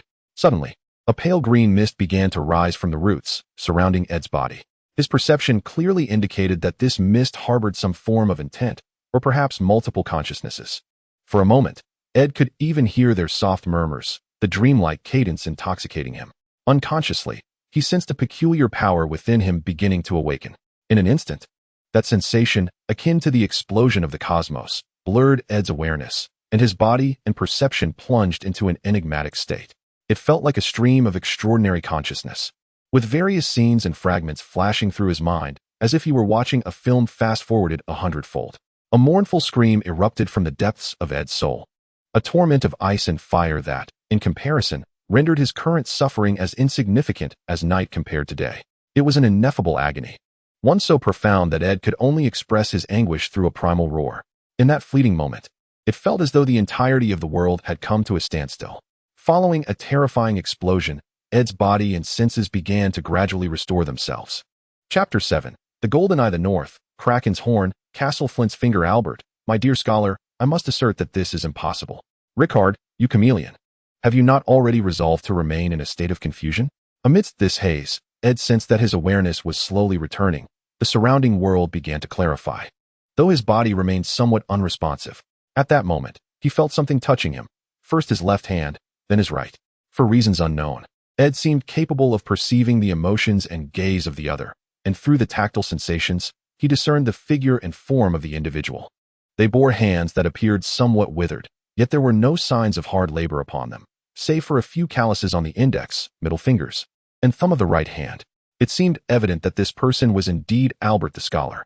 Ed distinctly felt the pressure of Albert's hands upon his wrists, where it seemed there were two diamond-shaped objects embedded beneath his skin. He could acutely sense the unique texture produced by the pressure of the subcutaneous fat against these peculiar formations.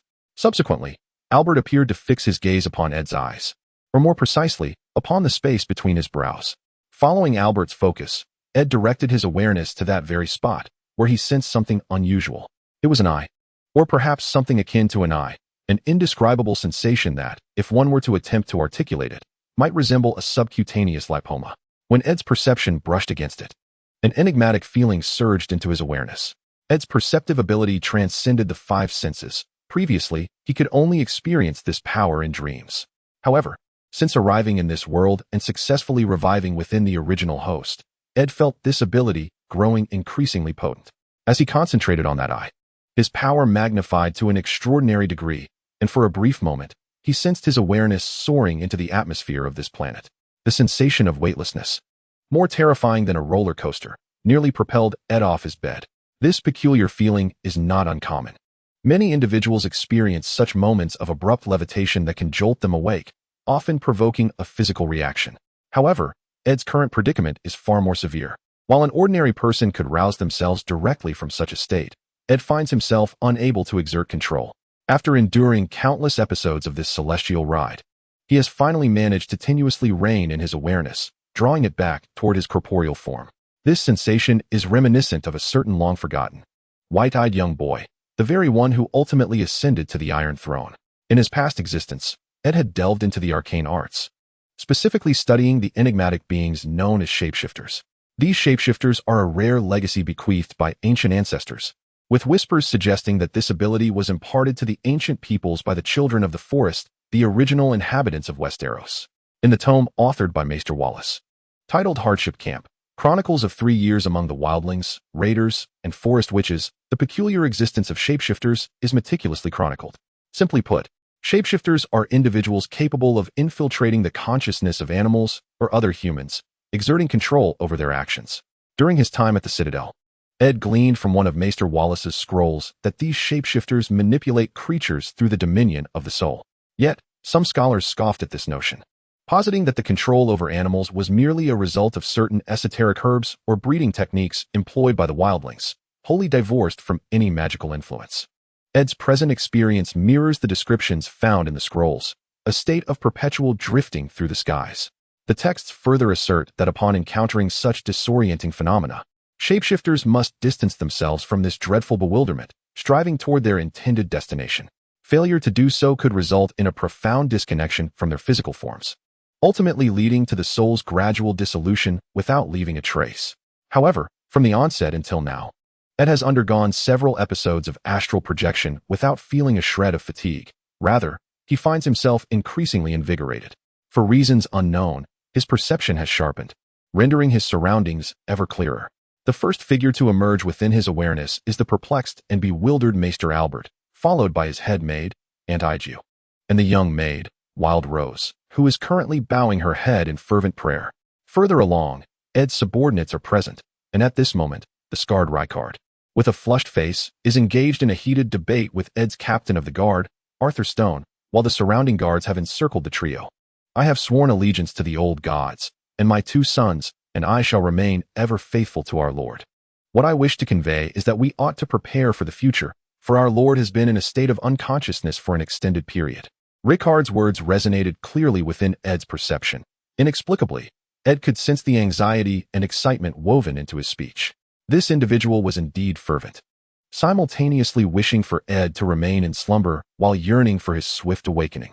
Rykard had come to terms with his own limitations and recognized that governing a territory was far more intricate than he had previously envisioned. Furthermore, as a blood relative of Ed, he did not desire the Flint family to lose Ed, a potential lord who might bring hope to their lineage. As Ed continued to observe, the appearances of those around him began to undergo indescribable transformations. The first to change was Scholar Albert, who at that moment resembled a grotesque hybrid of man and dragon crystal. Ed could distinctly sense that his thoughts and perceptions had undergone some alteration. Thus, Ed endeavored to shift his focus closer to Scholar Albert, meticulously scrutinizing the monstrous transformation he had undergone. At this juncture, the dragon crystal appeared to encroach upon Albert's form as if it were a living entity. However, this encroachment seemed to be resisted by his body, considerably slowing its advance. As Ed drew nearer, the dragon crystals began to grow wildly, as if provoked by some unseen force. And with this growth, Ed perceived a shift in Albert's cognition.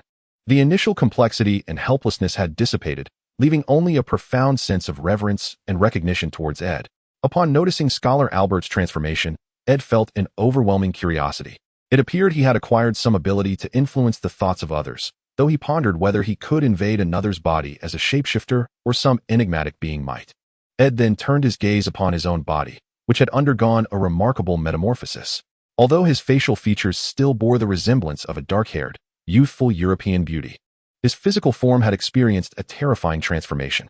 The aberration in both his left and right hands had intensified, now as thick as his thighs, effectively claiming dominion over all regions below his neck. Strangely, there were no alterations to his head, even with his eyes closed.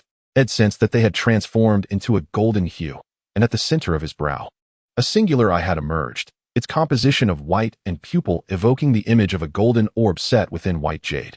Observing this bizarre scene, Ed felt a sense of uncertainty. Over time, he pondered whether this body might suddenly spring to life, leaving him to linger here until he completely vanished. However, after circling around his corporeal form for a while, Ed could discern no anomalies. Thus, with a playful spirit, he surveyed all those present in the bedroom, their myriad emotions and contorted figures shifting ceaselessly within his perception. Utilizing this remarkable ability, he scrutinized each individual, fortunate to find no one among them possessed of unusual intent. As it was his inaugural experience wielding such power, Ed hesitated to stray too far from his physical vessel. He remained a silent observer of the expressions and movements of his subordinates, feeling none of the helplessness or disorientation described in his writings. As the crowd around him began to stir, Ed reined in his thoughts and moved towards his body. He had now adeptly grasped this peculiar sense, and having satisfied his curiosity, he was eager to discern the changes that had transpired within him. Upon re-entering his form, a familiar sensation flooded back into his being. This time a genuine awakening, distinctly different from the earlier dreamlike haze. Yet simultaneously, a profound fatigue enveloped him, a dual weariness of both spirit and flesh. Akin to having endured 2 sleepless nights, it appeared that while Ed's spirit, or soul, had grown sufficiently robust, his body struggled to keep pace. This fatigue seemed to be the corporeal realm's message to him. Ah, the Lord has awakened. Just as Ed prepared to stretch his limbs, an exuberant voice pierced his ears, followed by the sensation of someone grasping his hand and gently shaking it. My lord, Lord Ed. With the emergence of that voice, a throng of people swiftly encircled him, their bustling presence rendering his featherbed nearly inaccessible. The sheer number of individuals caused the air to grow thin, a cacophony of scents swirling in Ed's nostrils, nearly overwhelming him. Enough. You all may disperse. Albert, the scholar, bellowed, as he found himself pushed aside by the crowd. After several futile attempts to regain order, he resorted to using a wooden cup from the tea table as a makeshift megaphone to capture everyone's attention. Upon hearing Albert's command, the throng obediently began to disperse, leaving only the head maid, and Igio, and the young maid, Wild Rose, behind. Following an examination by Albert, Ed was finally granted permission to rise from his bed. My lord Ed, what has transpired with you? Why have you been in a state of unconsciousness for such an extended period? Were it not for the rhythmic pulsing of your blood and heart, I would have feared you were no longer among the living, remarked Bachelor Albert, his voice tinged with lingering trepidation as he gazed upon Ed, who was in the process of dressing. Ed, meanwhile, observed the ever-shifting visage of Bachelor Albert through the immense mirror, noting that he still possessed that peculiar sense of perception. However, he found that he could only observe the fluctuations of Albert's emotions, unable to influence thoughts or cognitions as he had previously. To his astonishment, Ed discerned that his own form and outline in the mirror remained unchanged. Yet, for reasons unknown, he sensed that his body felt subtly larger, with tangible changes evident in his wrists and the space between his brows. I merely traversed a peculiar dream. I have yet to expand the Flint family. So how could I possibly meet my demise here? Upon hearing Ed emphasize the word dream, Bachelor Albert's heart skipped a beat, unmistakably grasping the implication behind Ed's words. Ed then gestured for Albert to hold his tongue, indicating that he should wait a moment longer. Under the influence of Ed's perceptive abilities, Albert readily comprehended his intent, remaining blissfully unaware of the strange transformations he himself was undergoing. After spending approximately half an hour getting dressed and consuming a light lunch, Ed guided Bachelor Albert to the castle's council chamber. While Albert conducted a physical examination of Ed, the latter had already dispatched the young maid, Wild Rose, to summon everyone, instructing them to await him in the chamber after their meal. Once Ed seated himself upon the throne in the hall, the assembled crowd bowed in unison. After surveying the room, Ed proclaimed, I am well now. If there are matters to discuss, speak freely. My lord Ed, the situation is dire. Our mines and a small village near the ranch have been attacked. The assailants are likely bandits lurking in the western mountains. We must take action. As soon as Ed finished speaking, Captain Arthur Stone of the Guard stepped forward to report, urgency lacing his words, indicating that the situation was indeed grave. Chapter 8. The Bandits' Northern Region, Flint Family Territory, Mining Cabin. Listen well, you faithless half-breeds. From this day forth, this land belongs to the Bloodheart clan. And I am Magnar Bell of the Bloodheart clan. We are the chosen children of the god King Bylak. I command you to submit, for if you refuse, I shall extract your hearts. Ha! After a young man, covered in wounds, was forcefully knocked to the ground, a towering figure donned in a buffalo skull. Wielding a bronze battle axe and clad in bronze chest armor, berated the kneeling miners before him. Surrounding this imposing man were several tall male warriors, equally adorned in bronze armor and armed with bronze weapons. Yet, upon closer inspection, one would notice that interspersed among these male warriors were over 10 female fighters clad in inferior fur garments. These women, gripping longbows crafted from fishbeam wood, possessed piercing gazes reminiscent of the formidable female warriors from the legends of the Dawn Age. Their specially made breastplates and shoulder guards glimmered with a dark red sheen under the sunlight. On the shields and armor of these warriors, red paint depicted a long spear piercing a bloodied heart, a symbol that appeared to represent the totem of their clan. The warriors, exuding an aura of bloodlust, glared at the miners and civilians bound and kneeling before them, many of whom exhibited a feral gleam in their eyes, resembling not humans but rather bloodthirsty beasts. The scene unfolded in the midsection of a mountainous region, resembling a portion of ice cream that had been bitten away. This elevated area marked the site where the Flint family had discovered a vein of ore, a shallow mine unearthed by the townsfolk of a hunting ranch. Under the design of Bachelor Albert, a sloped mine shaft approximately 3 meters in diameter had been excavated, descending around 15 meters deep. Normally, over 100 individuals labored in this area, but today, nearly all were injured. Not far off, in a wooden shelter, lay 10 lifeless bodies, their eyes forever closed, having endured torment. After the departure of the scarred Richard, management of this site fell to his cousin, the indolent Raff. Following Richard's exit, Raff embraced a leisurely existence, leading to a decline in discipline among the summoned farmers. Consequently, this negligence provided an opportunity for the bandits to strike. These bandits were not true robbers, but rather descendants of the ancient clans from the western mountains of the Sea Monsterhorn Peninsula.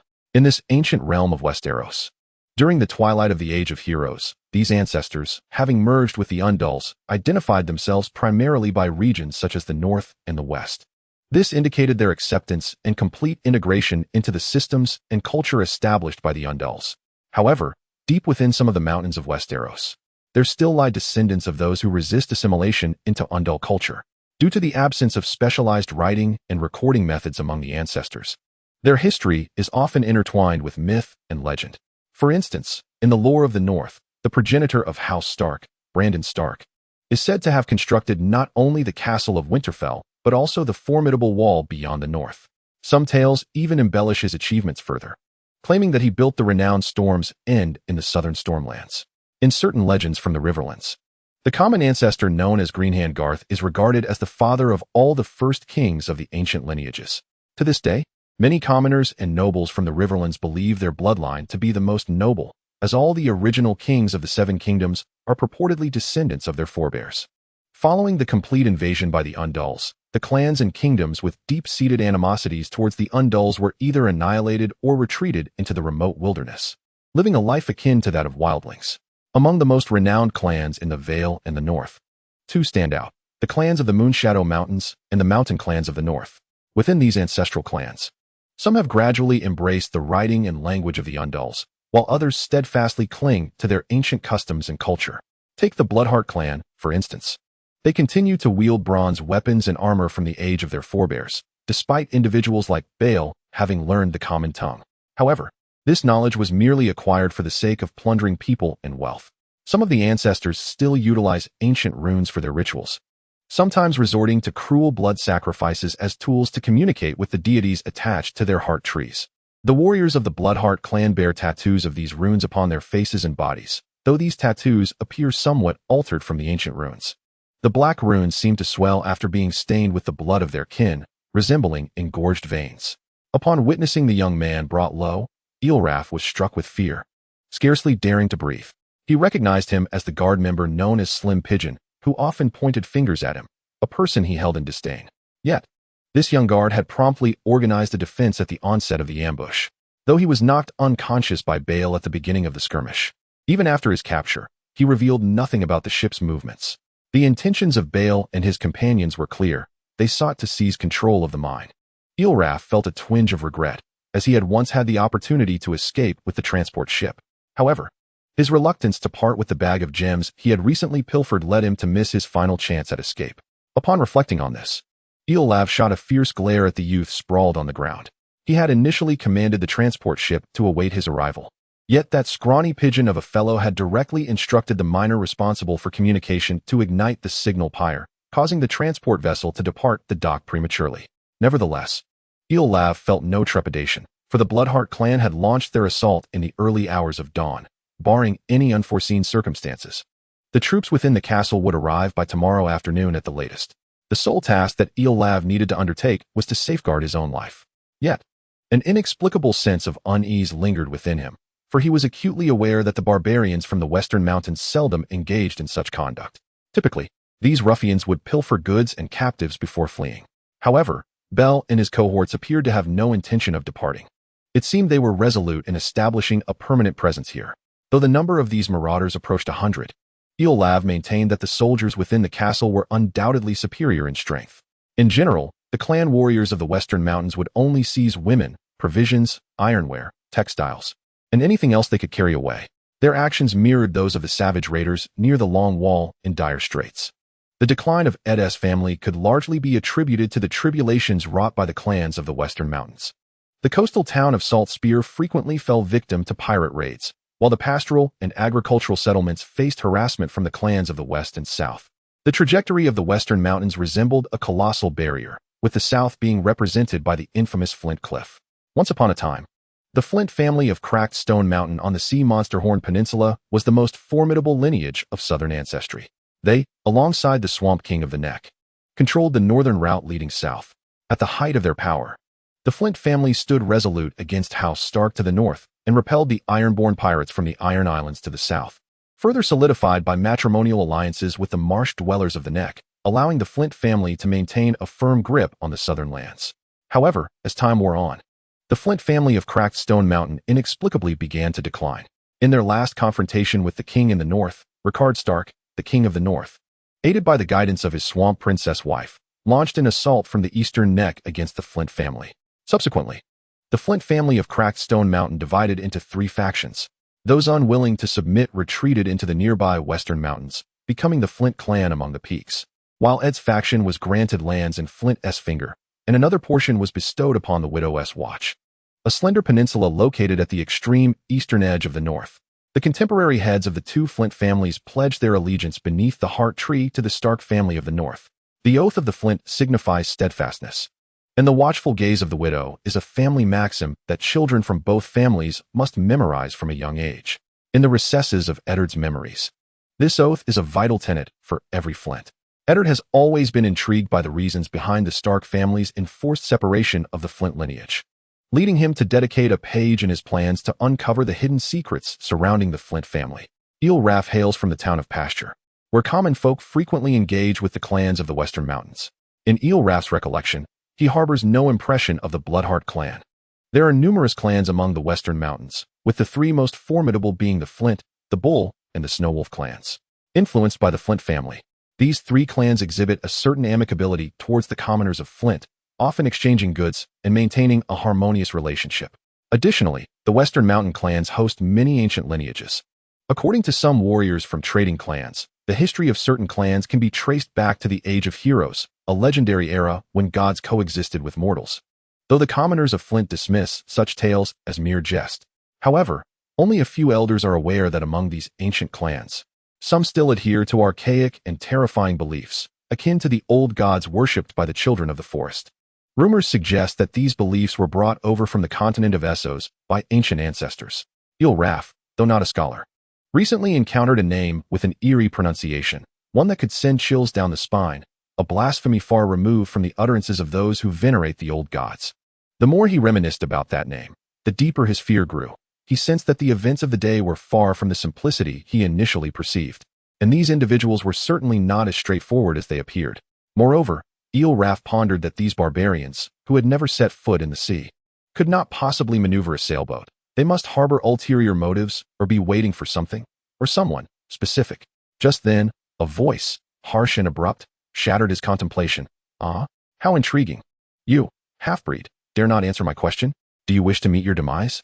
Eelrath noticed that, at some point, those around him had fixated their gazes squarely upon him. Upon perceiving the alarming situation, Eelrath hastily shifted his gaze towards the source of the sound, only to be confronted by a bloodied visage adorned with yellowed teeth and unidentifiable raw flesh. Terrified to the core, Eelrath could not contain himself and let out a shriek. Regrettably, his cry did not elicit any compassion from the barbarian, Bel. Instead, Bel seized Eelrath by the collar and dragged him towards the vicinity of the mine entrance.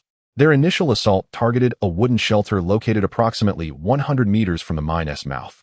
After mercilessly dispatching the emaciated miners gathered there, Bel led his clan warriors in capturing all the miners who had emerged with the ore. At that moment, over 30 miners were still hiding within the mine, having barricaded the tunnel with rubble. Thanks to the ventilation shafts, they managed to hold on, but as time progressed and hunger set in after a long afternoon, their endurance was rapidly waning. Hey, you snub-nosed dwarf, tell me, did you just glare at me, which is why you refused to answer my question? Do you wish to duel with the great Bloodheart clan, Magna Bel here? Upon hearing Bel's inquiry, Eelrath nearly collapsed in terror, or rather, he had already succumbed to fear. Had Bel not been gripping his collar, he would likely have crumpled to the ground. Cough, cough, I didn't tea, cough, cough. Overwhelmed by emotion, Eelrath was momentarily choked by his own saliva, but he quickly regained his composure and addressed Bel directly. Most esteemed Magna, I would never dare to defy you. Are you planning to extract those miners? I possess a means. Chapter 9. The Terrifying Power Sea Monster's Horn, Flint's Finger Castle.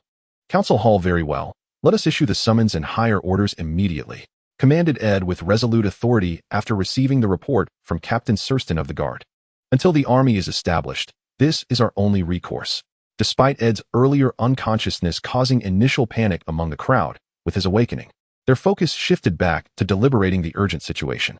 Flint's Finger is home to approximately 10,000 permanent residents, primarily reliant on the castle. Farmers, fishermen, blacksmiths, fur traders, hunters, sailors, mercenaries, and women created a bustling outer district.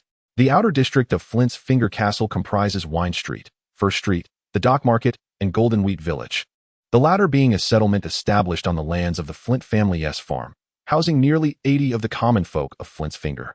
It is precisely through the support of Genmai Village and Farm Town that the Flint family has established its roots on the Monsters Corner Peninsula, sustaining over 30,000 civilians and enabling Ed's less fortunate relatives to lead prosperous lives.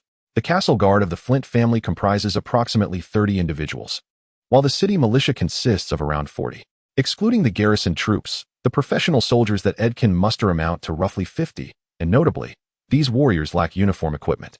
Only Ed's 15 personal guards are equipped with standardized armor, which consists of a composite armor made from chainmail and scale armor, complemented by iron plate trousers, knee guards, and iron plate combinations for the lower body. In terms of armament, the guards of the Flint family prefer the combination of medium-sized tower shields and short swords, with secondary weapons varying among them. Some wield short swords, while others opt for hand axes. During peacetime, to economize, the northern castles typically do not maintain a large number of soldiers. Ed's guard is already considered quite formidable among the lesser nobility of the north. In contrast, the equipment of the city militia is considerably inferior, with their upper bodies clad in a simple combination of chainmail and curved helmets, and their lower bodies equipped merely with leather boots, wielding small round shields and short swords. These soldiers represent the strongest military force within the confines of Flint Castle. Fortunately, there are also several hired knights and mercenaries in the outer city, which allows for a modest assembly of over 100 armed personnel. Once the cavalry from Farm Town is dispatched to support the castle, Ed anticipates mustering a force of around 200 men, at which point he can also recruit some civilians to serve in logistical roles, thereby solidifying the prospects of victory in the impending conflict. Yes, my lord. Upon receiving Ed's command, the captain of the guards, Arthur Stone, departed. Observing Ed's composed demeanor alleviated some of the captain's earlier anxiety. After Arthur's departure, Ed turned his attention to the tax officer, Bellis, who promptly understood and stepped forward, stating, "My lord, Albert and I will arrange for the provisions and weapons. If all goes well, we should be able to complete this before the troops are summoned." Very well. Now, hurry and prepare. With the departure of Officer Bellis and his associates, Ed's gaze shifted to the somewhat anxious, scarred Rykard. On one hand, he hoped Ed would assign him a task. On the other hand, he feared that Ed might hold him accountable for recent events. Ahem, my dear uncle, this situation was merely an accident. I trust you will guide the troops effectively and ensure their safe arrival at the mines. Just as Ed was about to offer encouragement to scarred Rykard, he was startled to witness his uncle's figure beginning to blur, soon followed by the appearance of strange and fearsome wounds upon his body. Upon sensing the inexplicable activation of the golden eyes, Ed turned his gaze towards his two younger cousins, only to discover that they appeared to be in a similar state. Among the three of them, the most unfortunate was undoubtedly the family cat, Bran, whose body was grotesquely contorted and entwined with strands of seaweed, harboring within its wounds some indescribably repulsive creatures. Lord Ed, do I have any issues? At that moment, Card was engulfed in dread, and upon meeting Ed's gaze, he felt as though he were staring into an unfathomable abyss. The look in Ed's eyes, which seemed to transcend life and death, made Card feel as though he were gazing upon a corpse, a sensation that was profoundly unsettling. Ah, it's nothing. By the way, my dear lord, I would appreciate it if you could refrain from being so formal. I would prefer if you called me Uncle Rickard, just as you did when you were a child. We are both Flint, connected by blood. Scarred Rickard mustered the courage to interrupt Ed's courteous address. Despite his trepidation towards Ed's gaze, he understood that if he did not forge a bond with Ed now, he would have no opportunity in the future. Very well, Uncle Rickard. I wish to know how many pirates are in Flame Bay, and whether they might collaborate with the clans in the Western Mountains. Upon noticing Rickard's hesitation, Ed, having regained control over the power of his golden eyes, observed the turmoil within Rickard. The three men's expressions returned to normal. Once the atmosphere stabilized, Ed sensed the fluctuations in scarred Rickard's emotions and promptly reassured him, "Feel free to express your opinions. I shall not hold you accountable. A lord who only hears flattering words is not far from death and ruin. My lord, I believe you may be overthinking this. Most of those pirates are backed by the iron mongrels from the south. Their primary interests lie in plundering wealth and captives to sell to the Goobler family on Great White Island. Moreover, we are not the only ones from the Flint family. There are several clans in the northern ancestor-esque graveyard to the north, whose warships are not mere decorations. If these pirates were to seize our lands, as long as you request the support of House Stark from Winterfell, their demise would be imminent." Upon hearing Rickard's response, Ed fell into a contemplative silence. He then directed a thoughtful glance towards the family cat, Bran. After a brief moment of reflection, Ed shifted all his perception to the eye located on his forehead. In an instant, Ed perceived the sound of some form of barrier being shattered. Subsequently, the surroundings of Bran began to transform, and in Ed's perception, Bran and the others materialized in a bizarre expanse of ocean.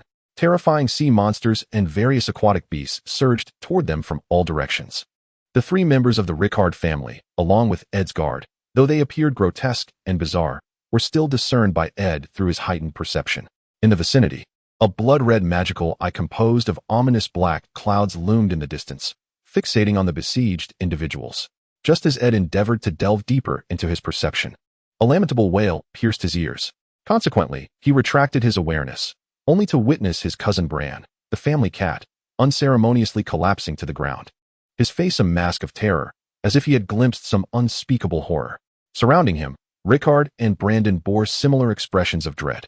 What's wrong? Are you all right? Ed inquired, his voice tinged with concern. As he utilized this extraordinary ability for the first time, he seemed unprepared for such a reaction. Evidently, this power bore some unintended side effects. Thus, he mustered the courage to voice his question. "And no, Lord Ed, we seem to have witnessed something horrifying." Bran stammered, trembling. Under Ed's probing, the three men recounted the fragmented visions they had experienced. For a brief moment, they too had glimpsed the images sensed by Ed, albeit in disjointed fragments. Their lack of familiarity with such harrowing scenes had left them nearly paralyzed with fear. Their descriptions provided Ed with further insight into his abilities. As it stood, his golden eyes appeared to possess powers of prophecy, mind reading, and cognitive interference. This indicated that the old gods were warning them of a likely assault from the sea. It seemed prudent to revise their strategy. After hearing the Rickard family's account, Ed elucidated, "The old gods' faith is inherently intertwined with dreams and prophecies, which explains why the descendants of the North have steadfastly clung to their beliefs." Upon hearing Ed's explanation, the three exchanged glances. Ed then instructed them to prepare for the gathering of sailors and ships, while he resolved to reconfigure their offensive strategy. Once the Rickard family departed, Ed turned to his guards to inquire about the recent occurrence. The two guards informed him that they had not witnessed any unusual scenes, suggesting that the power of the golden eyes was only effective on Ed or those closely related to his abilities. In the original series, Ed faintly recalled a certain awkward young boy from House Stark who possessed a similar ability. During his time at the Citadel, Ed's former mentor, Dr. Marwyn, had alluded to a legendary and peculiar magical vocation, the Green Seer. The Green Seer is a unique vocation among the children of the forest, the ancient denizens of Westeros. According to legend, the Green Seer possesses the ability of foresight and the manipulation of arcane magic. Throughout history, numerous witches have claimed this title. To a certain extent, the powers of Eddard, with his golden eyes, bear a striking resemblance to those of the Green Seer. In a manuscript by Maelwyn, the corpulent scholar posits that the mystical abilities of the Green Seer seem to be intrinsically linked to the heart trees. Consequently, after delving into his memories of the Green Seer, Eddard resolved to utilize the power of his golden eyes to investigate the enigmatic heart tree within the castle. At the Dragon and Magic Research Society, a scholar had previously speculated that these so-called heart trees could very well serve as conduits for the magic wielded by the children of the forest and the Green Seers. Otherwise, the children would not have engaged in warfare with humanity.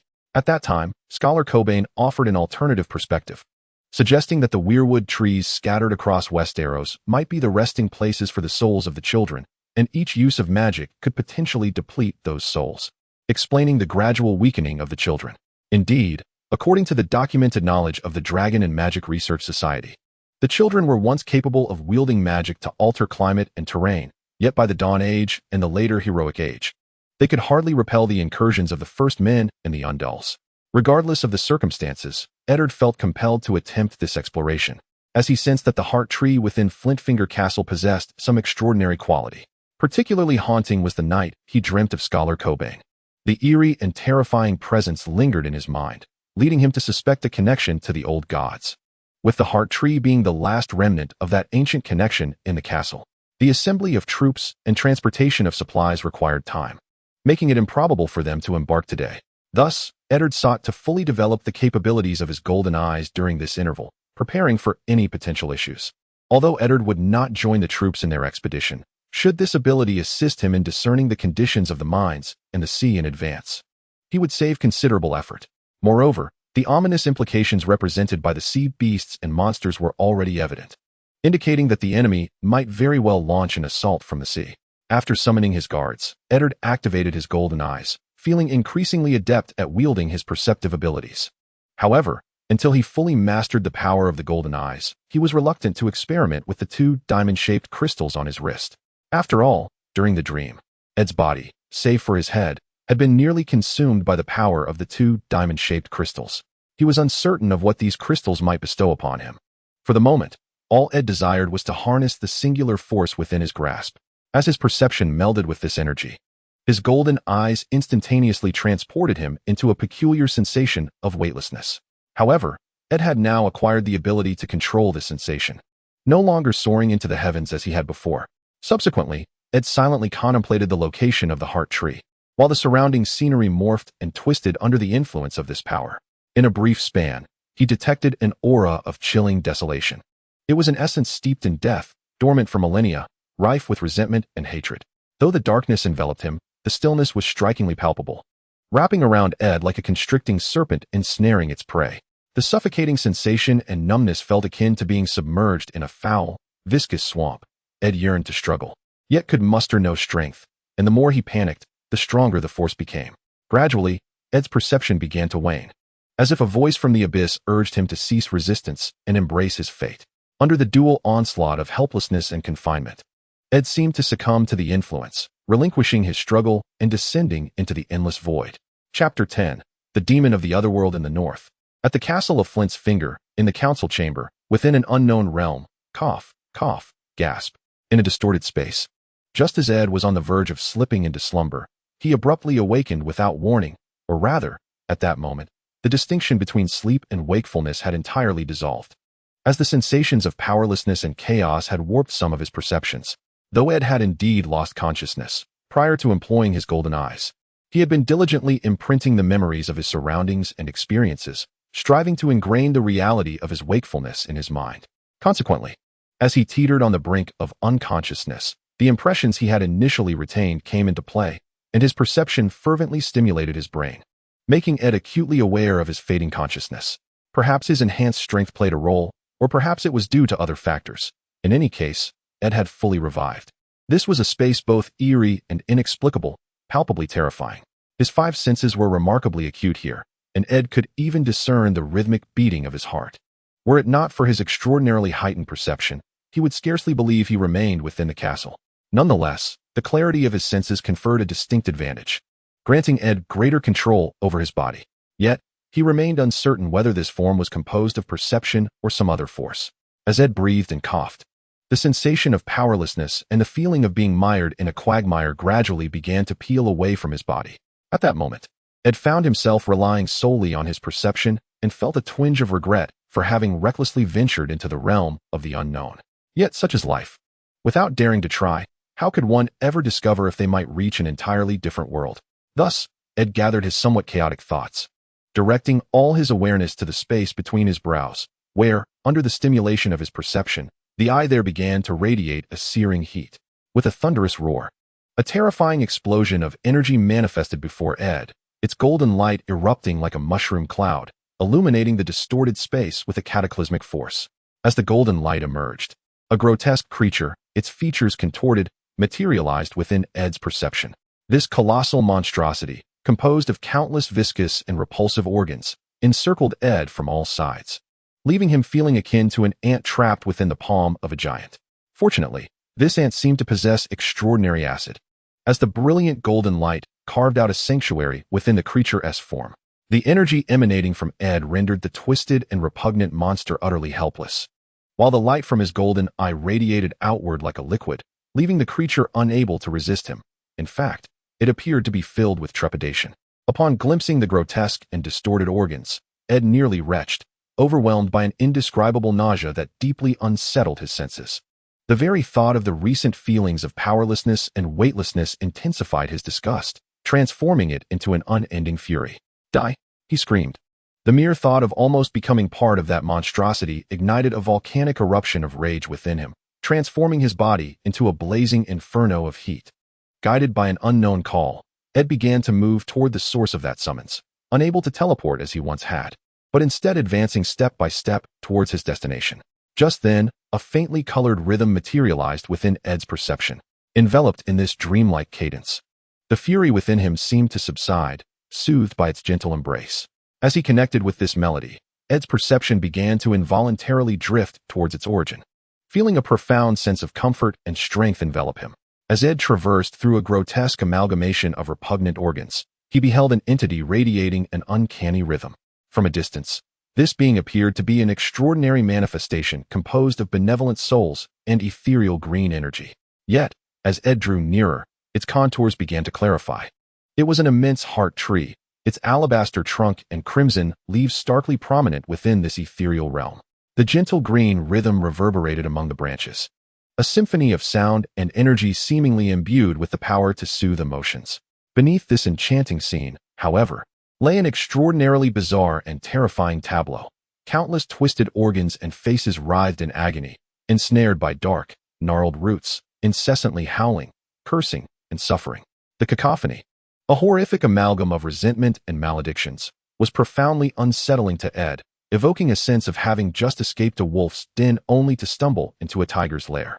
Upon sensing Ed's movements, the dreadful creatures surrounding him seemed to react, compressing their forms as if to impede his advance. Yet, upon encountering the golden radiance emanating from Ed, they recoiled in despair. As Ed continued to approach, the peculiar rhythm began to shift, imbued with a desire to communicate, albeit tinged with a thread of trepidation. Upon landing, a series of hisses akin to serpentine whispers resonated within Ed's consciousness. The warning embedded in the rhythm was unmistakable. Nevertheless, Ed remained undaunted. An otherworldly sensation at his brow suggested a connection between the power he had recently wielded and this enigmatic heart tree.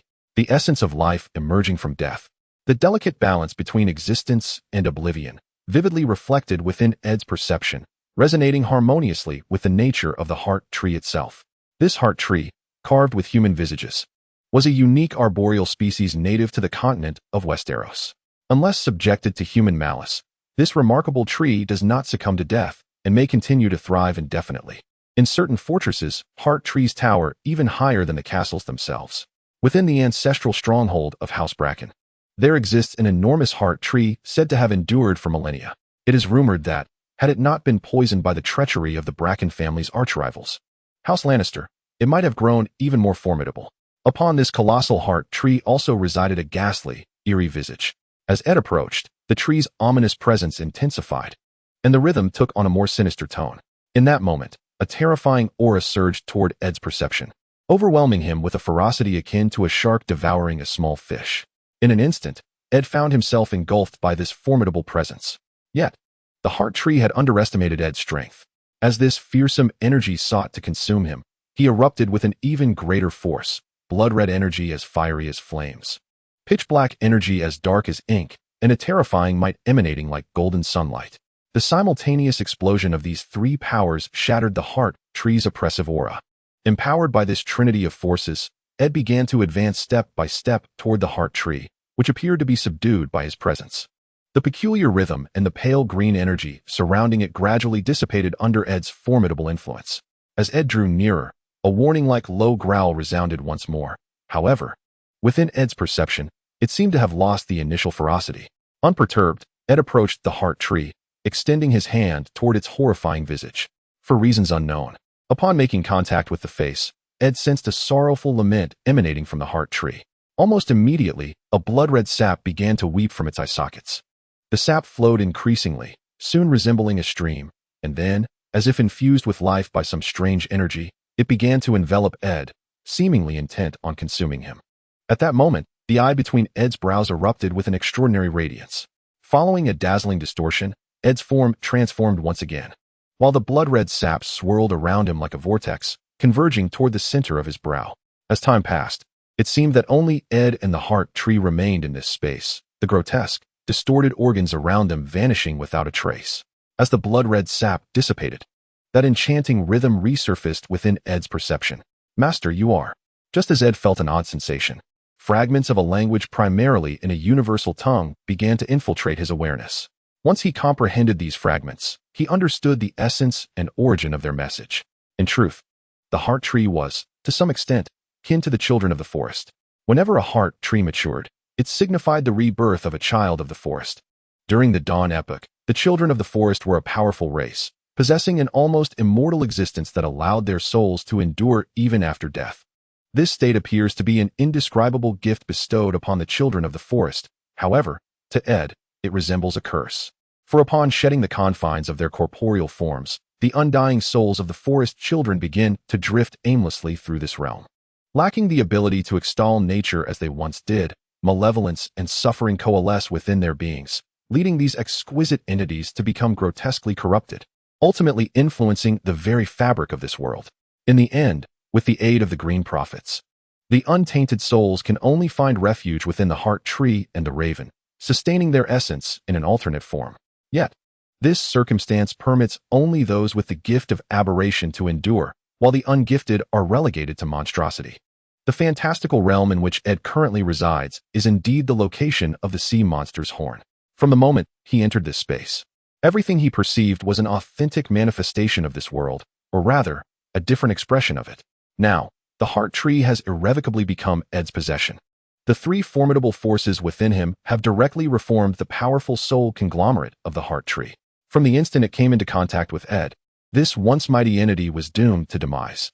Having completely mastered the heart tree, Ed acquired numerous methods to manipulate the forces of the soul. If the abhorrent entities surrounding him can be likened to sewage, then the heart tree serves as a sewage treatment facility, with the untainted souls of the forest children operating it. Although Ed has directly accessed an immense reservoir of soul energy and its applications, he now faces the paramount challenge of how to utilize these resources effectively. Feedback from the heart tree has revealed to Ed that these twisted and corrupted souls are exceedingly difficult to convert. In other words, the sewage is abundant. The machinery is insufficiently sized, and the conversion rate is low. Moreover, through the extrapolation of certain knowledge, Ed has begun to sense a hint of the extraordinary. Entities such as the others and dragons are undoubtedly far more complex than they appear. It is evident that this world, under the influence of enigmatic forces, is progressing toward an unpredictable future. The others serve as instruments for harvesting lives, a malevolent consequence of soul corruption, leaving Ed momentarily perplexed and unable to untangle the threads of this mystery. Regrettably, the guiding souls of the heart tree have vanished completely. rendering the distant memories and secrets available for exploration only in the future. Consequently, the questions weighing upon Ed's mind continue to multiply. The sea monster's horn is the principal battleground of the ancestors during the Dawn Era, which explains the abundance of twisted souls in this locale. However, the pressing concern now lies in how to manage these distorted spirits. A careless misstep could inadvertently birth a creature akin to the dreaded others, leaving Ed in a state of utter despair. Suddenly, as certain phrases echoed in his mind, a peculiar notion dawned upon him. After solidifying a few plans, Ed turned his gaze towards the heart tree, which was emanating an enigmatic rhythm. Chapter 11. The Demon-esque Kin on the Sea Monster's Horn Peninsula. Near the western mountains and the mine, the miners of the Flint family, captured by the Bloodheart clan warriors, found themselves ensnared within a collective shelter. Bound at the wrists and tethered in groups of 3, they were powerless. Laugh, you repugnant chameleon, the gods shall punish you. Bah, loathsome laugh, I hold you in contempt. A cacophony of insults reverberated through the cramped space. Although their movements were restricted, their voices remained unshackled, fueled by their loathing for the traitor. Their animosity was singularly focused on denouncing Eolaf and scornfully condemning his character. At the entrance, Eolaf maintained a facade of calm as he regarded the miners and his subordinates hurling curses at him. Though a twinge of fear gripped him at the thought of retribution from the Flint family, he feigned loyalty to discern the true intentions of Bell and his cohorts. Deceiving the miners who still held their ground, Laugh managed to gain their trust. Once he had established a preliminary rapport, he began to subtly probe into the secrets of the Bloodheart clan. Bell might appear cunning, yet his warriors lacked his shrewdness and acumen. After unearthing a few bottles of buried barley wine, Laugh quickly blended in with these clan fighters. The individuals accompanying Laugh were minor leaders within the Bloodheart clan. Having gradually gained a measure of trust, Laugh was assigned the task of overseeing the miners. Nevertheless, Bell did not fully trust this outsider. To keep a watchful eye on him, Bell stationed an additional 10 warriors to supervise the miners. In total, approximately 30 clan warriors congregated here. After listening to the miners and his subordinates tirades for a while, Laugh disdainfully cleared his ears. Then, with a twist of his body, he departed with several minor leaders to another room to indulge in spirits. As dusk settled, Laugh prepared a basin of charcoal and, after skewering the sliced meat onto wooden sticks, he soon produced a generous platter of venison skewers. Venison was hunted by the clan warriors, while the skilled chef, Eolaf, was entrusted with the task of preparing a delectable feast. After a flurry of activity, the gathered company finally commenced their revelry in the makeshift shelter. Under the warm glow of the charcoal fire, the venison emanated an enticing aroma, mingled with a hint of gaminess. Lacking an array of spices, Eolaf resorted to a modest sprinkling of finely ground bay leaf and sea salt. Before long, the meat began to release an irresistible scent. And as the exchange of beverages commenced, a meticulously orchestrated banquet unfolded. Eolaf's wine was notably potent, though the meat was abundant and the wine scarce. The minor chieftains drank with great merriment, the passage of time marked by the clinking of cups. Sensing the opportune moment, Eolaf turned to a warrior named Firestone and inquired, "Pray tell, Firestone, why must our Magna remain here? I recall that the warriors of our tribe, like hurricanes, depart after wreaking havoc. Does he aspire to establish a tribe in this place?" Upon posing his question, Eolaf offered a piece of the roasted venison, thereafter resuming his silent task of grilling the meat. Although his tone seemed casual, his attention remained fixated on the aforementioned minor chieftain. In their prior discussions, Eolaf had broached numerous inconsequential topics. Thus, when he posed this series of inquiries, it was grounded in a wealth of conversational context, rendering his question far from abrupt. Furthermore, the clan warriors had been in Eolaf's company since the afternoon, during which he had bestowed upon them small tokens of goodwill, such as exquisite silverware from the northern realms, which had captivated their interest. Eolaf's demeanor was notably engaging, further solidifying his role as a sycophant, garnering the approval of many mid-tier clan leaders. Consequently, when Firestone heard Eolaf's inquiry, he exhibited no signs of suspicion and appeared somewhat dazed. This was a result of Eolaf having infused his special spice blend with a touch of opiate pollen, pilfered during a visit to the castle while he was in the presence of Ed's unremarkable father, from a place where Bachelor Albert sun-dried herbs. Opiate pollen is a concoction of several poisons that can induce a painless death, requiring attachment to specific flower petals for efficacy, hence its name. When used in small quantities, it can soothe the nerves, slow the heartbeat, and suppress seizures, possessing the remarkable ability to instill tranquility and fortitude. Bachelor Albert, often plagued by insomnia, would prepare this toxin to aid his sleep, and Eolraf, having once been a thief, was adept in such clandestine practices. Upon encountering something associated with a bachelor's degree, one instinctively perceives it as a valuable asset, prompting a desire to acquire it for further examination. Following a serendipitous experiment conducted by this individual, he indeed unraveled certain intricacies. Albert the Bachelor, having refrained from incorporating more potent toxins, concocted a substance that induces a reaction akin to inebriation. Initially, Eolav regarded it merely as an additive to enhance beverages, yet upon discovering its peculiar effects, he began employing it to unearth secrets or to seek out companionship in taverns for novel escapades.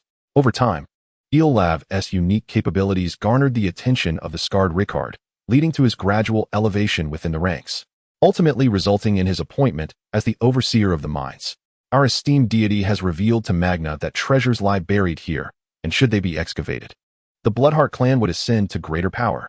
Despite some stammering, Huashu conveyed fragments of information gleaned from Eolav, which indicated that the Bloodheart tribe venerates an entity claiming to be the God King Bylak. Eolav had previously heard various merchants from the capital speak of numerous deities, yet upon encountering this name, he felt entirely certain that none among the gods of Westeros or Essos would dare to assume such a title.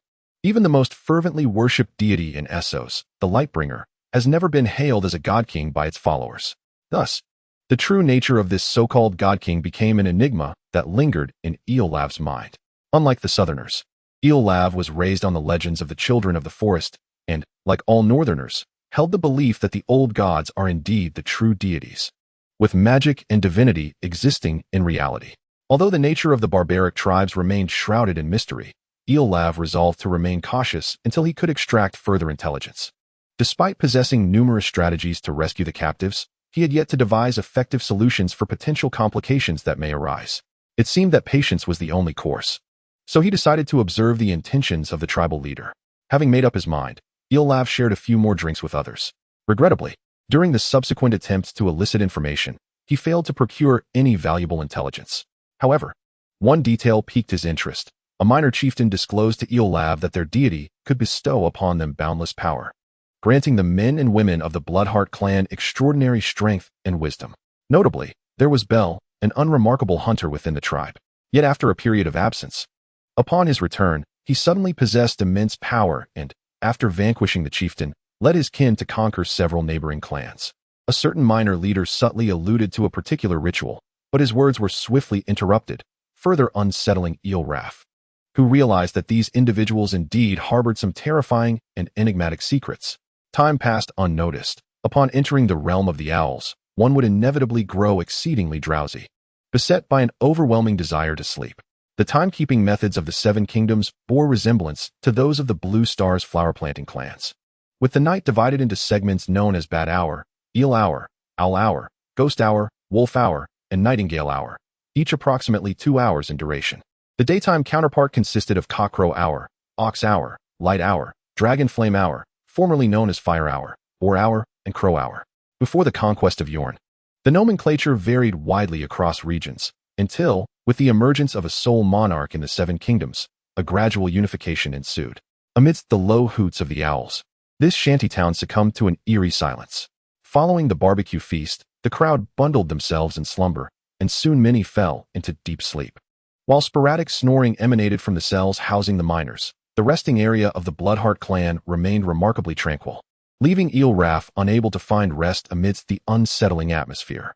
In the minds of sentient beings, night has eternally been associated with fear and dread.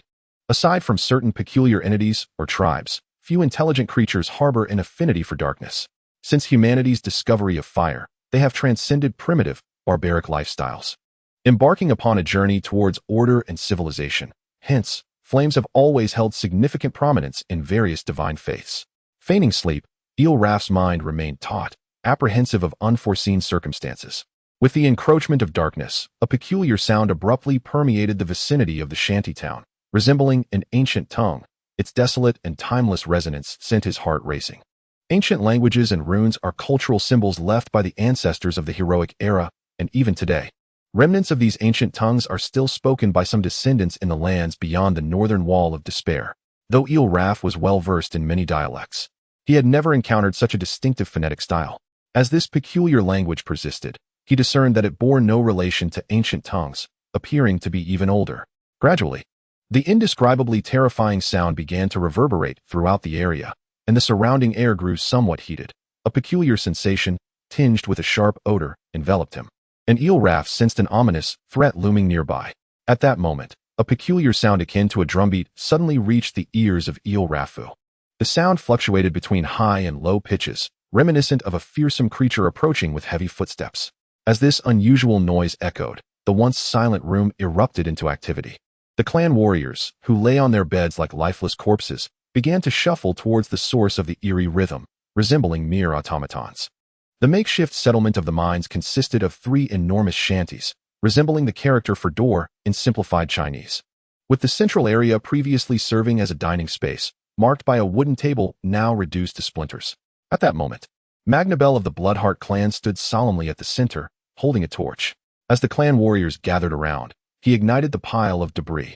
With the emergence of the drumming, the fallen torch ignited violently, its flames surging forth as if fueled by an unnatural force, illuminating the entire shanty area. As the commotion escalated, the captive miners were awakened, peering through the cracks of the building to witness the bizarre spectacle outside. Eelrafu, overwhelmed by the sight of the flames leaping skyward, sat frozen in terror upon his bed. Just then, a strange and piercing melody resonated from the heart of the settlement, emanating from Bel. With the onset of this rhythm, the men and women of the Bloodheart clan began to sway under the moonlight and firelight. It was a frenzied and primal dance, at times resembling a grizzly bear in a wild sprint, at others mimicking a shadowy lynx leaping through the night. The warriors' garments gradually disintegrated in the throes of this raw expression, and soon they stood bare around the flames. Madness, chaos, destruction, slaughter, and silver, these words flitted through Eelrafu's mind. Yet he felt no phrase could adequately encapsulate the horrific scene unfolding before him. The wild and terrifying ritual continued. The eyes and veins of the clan warriors oozing an unnatural red viscous substance, as if something within them yearned to burst forth. Bilek! Bilek! Amidst the frantic and fearful cries, the flames encircling the warriors began to twist in irregular patterns. Chapter 12. Parasite in the North, at the Monster's Horn Peninsula, Flint Bay. In this world, humanity knows of 3 continents. Westeros, where this tale unfolds. To the east of Westeros lies the vast Essos, and adjacent to Essos is the continent of Sithorios. According to the existing literature, the continents of Essos and Westeros are the most extensively developed by humanity. However, there remain numerous enigmatic regions yet to be explored on these lands. In fact, certain records from the Citadel document the existence of an extraordinarily mysterious continent known as Ulthos, of which the inhabitants of Westeros possess scant knowledge. Eddard Stark only learned of its existence through select manuscripts. Among the tales of certain Iron Islands pirates, there are whispers of an extraordinarily mysterious land located beyond the Sunset Sea to the west of Westeros, a realm rich with boundless treasures akin to those found in the mythical heavens. The region known as the Horn of Winter, the closest to the Iron Islands, has historically been a focal point for the Ironborn. During the zenith of House Hoards' rule over the Iron Islands, the lands along the western coast of Westeros, adjacent to the Sunset Sea, served as a veritable garden for the Ironborn pirates. Rumors abound that the current state of the Horn of Winter and the Stone Shore is the result of relentless deforestation and destruction wrought by the Ironborn pirates. The drowned priests of the Iron Islands attribute this phenomenon to the influence of divine powers, while the scholars of Old Town contend that it is the consequence of prolonged warfare between the North and the Iron Islands. Though the Iron Islands have now submitted to the authority of House Baratheon and have repealed certain nefarious pirate laws, there remain a few obstinate and misguided individuals who disregard this mandate, clinging to a life of pillage and plunder. Although the royal families of King S. Landing have tacitly permitted them to raid other continents or islands, the lengthy campaigns that require 1 to 2 years to complete do not suffice to satiate the Ironborn's insatiable greed and bloodlust. Akin to the vastness of the Sunset Sea, while the Ironborn share lineage with both the First Men and the Undulls, they revere a cruel deity known as the Drowned God. Within the tenets of this faith, slaughter is celebrated as a sacred hymn, blood serves as their offering, and death is regarded as the ultimate aspiration. The Ironborn pirates believe that upon death, they shall enter the flowing palace of their deity, where they will feast eternally and receive the tender care of mermaids. Thus, a band of self-proclaimed sons of the Drowned God continues to roam the expansive waters of the Sunset Sea, steadfastly adhering to the ancient traditions of their faith. Despite the official pirate families of the Iron Islands denying their legitimacy as Ironborn and branding them as traitors and criminals, these sons of the drowned god have not been eradicated with the passage of time. Rather, they have proliferated and prospered, becoming the proverbial pariahs of the Sunset Sea, hunted by all. Due to the Ironborn pirates' intimate familiarity with all coastal regions along the western shores of Westeros, these sons of the drowned god have scattered themselves along the extensive coastline. Their lairs are predominantly nestled within hidden caves beneath the cliffs, and their primary occupation involves ambushing solitary merchant vessels. The common folk and traders of the north, the Riverlands, the Westerlands, and the Vale have long been subjected to the threats posed by these marauders. Since the sons of the drowned god never target the great noble houses, the authorities have consistently regarded these pirates as mere common brigands. In a shallow bay near the Flint family's mining dock, 3 distinctive longships of the Iron Islands lie in wait. These longships, a specialized type of war vessel, are adept at utilizing both sails and the rower's strength to launch surprise attacks against enemy ships, making them particularly well-suited for piracy. One-Eyed Billy, a native of the Iron Islands, shares the same backing from a pirate clan as the other sons of the drowned god, specifically the Oakwood family from Oak Island. Without logistical support, pirates cannot thrive. The losses incurred in terms of vessels and crew each year are burdens too great for ordinary pirates to bear. Thus, many of the so-called sons of the drowned god are, in fact, privateering forces clandestinely nurtured by the Ironborn. Although many prominent pirate families from the Iron Islands are known to raid other continents or islands, the true profits of the Ironborn pirates stem from these sons of the drowned god. Resources on the Iron Islands are exceedingly scarce, and cultivable land is minimal. Aside from minerals and water sources, most necessities must be imported from other regions of Westeros. Consequently, such a harsh and unforgiving environment naturally gives rise to the existence of piracy. The Ironborn believe in seizing what they desire.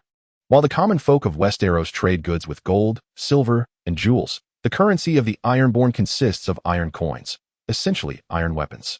They slaughter others with these iron arms, seizing their wives, daughters, and treasures. This pursuit and belief in the ancient ways represent the very essence of the Ironborn's survival throughout the ages. One-Eyed Captain, how much longer must we wait here? As the hour approaches the time equivalent to 9 o'clock in the Blue Star, the Ironborn have been waiting here for an extended period. A few days prior, One-Eyed Billy had suddenly commanded the 3 longships to set sail for this location. Aside from the leaders aboard the longships, many Ironborn remain uncertain about the true nature of their mission. After a prolonged wait, the Ironborn pirates aboard the Sea Serpent began to grow increasingly restless. Encouraged by their comrades, the diminutive pirate, Camo, was pushed forward to take the lead. Upon hearing Camo's inquiry, the One-Eyed Billy paused his actions, clutching a somewhat rudimentary spyglass, a single-tube telescope characteristic of this world. This peculiar artifact had been seized after Billy plundered a merchant vessel from the continent of Essos. Initially, he struggled to wield it effectively, but over time, he gradually uncovered the secrets of this remarkable device. Surveying the eager faces of his crew, Billy seemed to intuit their desires and spoke. "We are to confront the northern barbarians from Flint's Finger. We shall vanquish them here, then seize their ships and banners to raid their ports. This time, I will lead you into the strongholds of those northern scoundrels to collect our due." Huzzah! Long live the One-Eyed Captain! They cheered, their voices swelling in jubilant cacophony. The atmosphere invigorated Billy, who found himself reminiscing about that peculiar dream from a night past, and the messenger who had appeared at the designated location. Somehow, the Bloodheart clan's bell had learned of Billy's existence, and a formidable presence behind him had provided a cryptic hint in that dream. Subsequently, an alliance was forged in a secluded cove at the Monster's Horn. While Billy regarded all northern barbarians as fundamentally the same, he had never encountered a situation where he could benefit from their internecine strife so readily. Despite his mistrust of the Bloodheart clan, Billy held unwavering confidence in his crew. Even if the enemies united against him, he would take a few down with him. In death, he would find solace in the watery palace of the drowned god, a fate far more desirable than that of the detestable northerners. Yet, the memory of that bizarre nightmare lingered in his mind, instilling a sense of dread. When confronted with such terrifying visions, his only recourse was to fervently pray for the drowned god's protection. The Ironborn pirates' excitement peaked as a sharp whistle pierced the air from the mast, signaling the imminent approach of their foes. In the opposite direction, a transport ship adorned with the Flint family crest slowly made its way toward the mining dock, flanked by 2 smaller rowing warships in the distance. To combat the pirate threat, Many lords of the coastal territories of Westeros had procured rowing warships to bolster their naval forces, and the Flint family possessed 2 such vessels. Relics from the era of Old Ned. In response to the potential threat of pirate attacks, Ed dispatched his forces as well.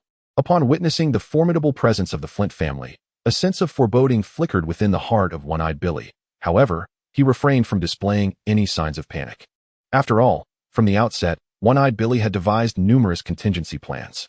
He was acutely aware that the primary objective of the Flint family was to expel the clan warriors from the mines, and his task was to launch an assault on the transport ships once the enemy had anchored. Soon, the Flint family's transport vessel approached the mine. Just as One-Eyed Billy prepared to command his men to strike, an indescribable, chilling sensation suddenly washed over him. "Who are you? What is this?" Amidst the heart-wrenching screams, One-Eyed Billy clutched his chest and collapsed to the ground, his complexion ghastly, his words laced with disbelief, as if he had been possessed by a malevolent spirit. However, he quickly regained his composure, albeit in a severely shaken state, trembling as if he had encountered a terrifying monstrosity. Observing the quaking figure of One-Eyed Billy, First Mate Marco anxiously inquired, "Captain, what shall we do now? The enemy has appeared. What are our orders?" Meanwhile, in the tower studio of the Flint family castle, Ed stood up from his reclined position, breathing heavily, the soreness and fatigue in his eyes causing him discomfort. At dawn, Ed's forces had set out early to address the potential issue of pirates. He had increased the number of troops to 200 and hired additional crew members from the docks. The transport ship was laden with supplies, and Ed had left only a few logistics personnel aboard, instructing them to remain active on deck to create the illusion that the main force was entirely on the transport vessel.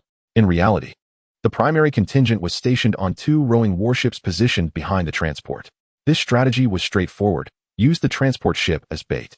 When the enemy focused their assault on it, Ed planned to exploit the superior maneuverability of the rowing warships to launch a surprise attack on the enemy's flank. The number of pirates was not substantial. Had these ironclad pirates possessed over 200 warriors, they would have already assaulted the Flint family's castle. To observe the battlefield and hone his newfound abilities, Ed activated his golden eye, enhancing his perception alongside his troops. During a previous dream, his golden eye abilities had been augmented, and after rigorous training, he could now wield them with proficiency. With the aid of the heart tree, Ed's perception could anchor itself to various substances in the real world, and he possessed a power akin to that of a shapeshifter, enabling him to occupy the bodies of living beings. Ed's current recliner is, in fact, a creation of his own design, fashioned from boxes and fabric, intended to hone his golden-eyed abilities. Just moments ago, the singular-eyed Billy exhibited symptoms akin to being possessed, a result of Ed's subtle manipulations. To further investigate the powers of twisted souls, Ed had bestowed upon Billy a small token. This experiment consumed a considerable amount of Ed's mental fortitude, leaving him appearing somewhat listless, a far cry from the formidable presence he had in the dream realm.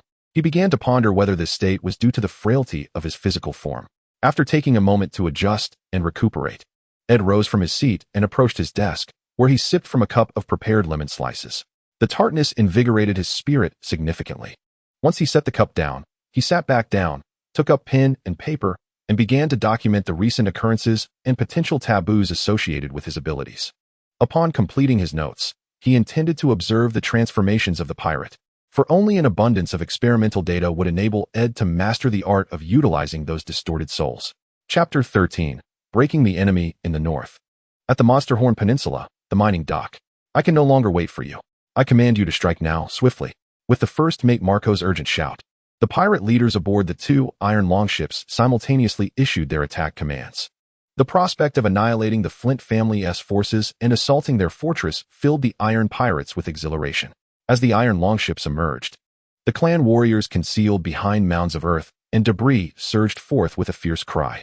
However, just as these warriors were about to breach the vicinity of the transport vessel, the Flint family seamen, who had been poised for retreat, swiftly severed the ropes securing their ship. Their intention was never to dock. Thus, the transport ship had not even dropped anchor, but instead utilized a hooked pole to retrieve the ropes left on the dock, securing them to the ship's hull. To render this feigned retreat even more convincing, the Flint family crew submerged the anchor beneath the water's surface, creating a ruse to mislead the pirates and clan warriors. Once the seamen completed their maneuvers, the transport vessel began its journey southwest. The iron pirates, upon noticing this development, felt no surprise. They continued to steer their longships toward the transport vessel, convinced that the enemy had succumbed to fear. In their eyes, Encircling the transport ship would guarantee their victory. In the midst of the ship's deck, the disheveled figure of one-eyed Billy huddled in a corner, appearing utterly disheveled. His unkempt hair and vacant gaze resembled that of a patient afflicted with dementia. The surrounding iron pirates, upon witnessing this harrowing sight, were gripped with fear for one-eyed Billy's plight.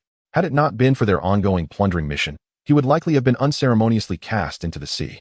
They avoided him as one would a plague, terrified that he might suddenly lash out or bestow upon them some calamity. In the eyes of the iron pirates, their once mighty leader had become utterly incapacitated. Yet, consumed by their own busyness, none took notice of the strange occurrences unfolding within one-eyed Billy. At that moment, he was ensnared in a terrifying illusion. The previous encounter with the enigmatic presence had seemingly forced his body open like a violent breach, leaving him defenseless against Ed, who wielded the powers of perception and soul. It was precisely for this reason that Ed, upon recognizing Billy's anomaly, opted to use him as a test subject.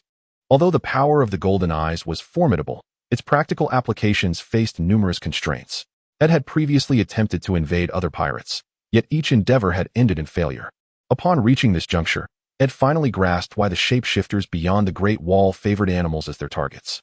As beings endowed with complete souls, humans possessed an extraordinary strength, especially those with unwavering faith, exuding an invisible force field that offered them a peculiar protection, rendering them impervious to Ed's shape-shifting attempts. This realization indirectly illuminated why the Forest Children, these magical races, would ultimately lose their dominion over the continent. When their proud magic failed to affect humans, they, akin to children, were no match for the might of steel and flame. Initially, Ed approached his experiments with unwavering confidence. But after depleting a substantial amount of mental energy and suffering physical detriment, he nearly abandoned his efforts. Had he not conceived the idea of using twisted souls for parasitism, his perceptual abilities would have been swiftly expelled. Nevertheless, the current situation was already quite promising. At the very least, Ed had accomplished the first step of his experiment. The remaining task was to observe one-eyed Billy's reactions. At this moment, Ed, immersed in an unknown realm, scrutinized Billy's transformations through his golden eyes. To the onlookers, one-eyed Billy appeared to be in a state of madness. In reality, the situation was quite different. The distorted soul that Ed had placed within the body of one-eyed Billy was currently engaged in a fierce struggle for control over this vessel with Billy's original soul. Although the distorted soul was remarkably powerful, it had lost much of its initial vigor after undergoing relentless attrition. It appeared that during the battle, the distorted soul had expended a significant amount of energy, and Ed, observing through the golden eye, noted that this expended soul energy had not vanished. Rather, it had intertwined with a peculiar energy residing within one-eyed Billy's body in an alternate form of existence. Under the scrutiny of Ed's golden eye, the pirates aboard the three longships manifested as grotesque beings with three heads, their bodies composed not of human organs, but of various marine biological components. However, the scenario was markedly different with one-eyed Billy. At this moment, two of his heads had withered away, and under the influence of the distorted soul, his appearance had begun to shift towards a more humanoid form. Moreover, aided by the golden eye, Ed discerned that the black energy enveloping the distorted soul was entangled with energies of gray, green, and blue, which presumably represented the protective blessings bestowed upon one-eyed Billy by the faith of the drowning god. Remarkably, under the influence of these strange energies, the black energy of the distorted soul began to wane. As time progressed, it seemed that the three distinctive energies were merging with the black energy released by the distorted soul. Just as Ed contemplated further observation, he was astonished to witness the tricolored energy surrounding one-eyed Billy, now bolstered by the aberrant black energy, initiating a counterattack against the essence of the distorted soul. Seeing the adversary's longship accelerate, Ed steeled himself and activated the golden eye, directing his perception into the core of the distorted soul. Soon after, under Ed's enhancement, the distorted soul surged towards the location of one-eyed Billy's brain. Ed's intent was clear: to harness the remaining strength of the distorted soul and utilize one-eyed Billy's body to orchestrate a significant event.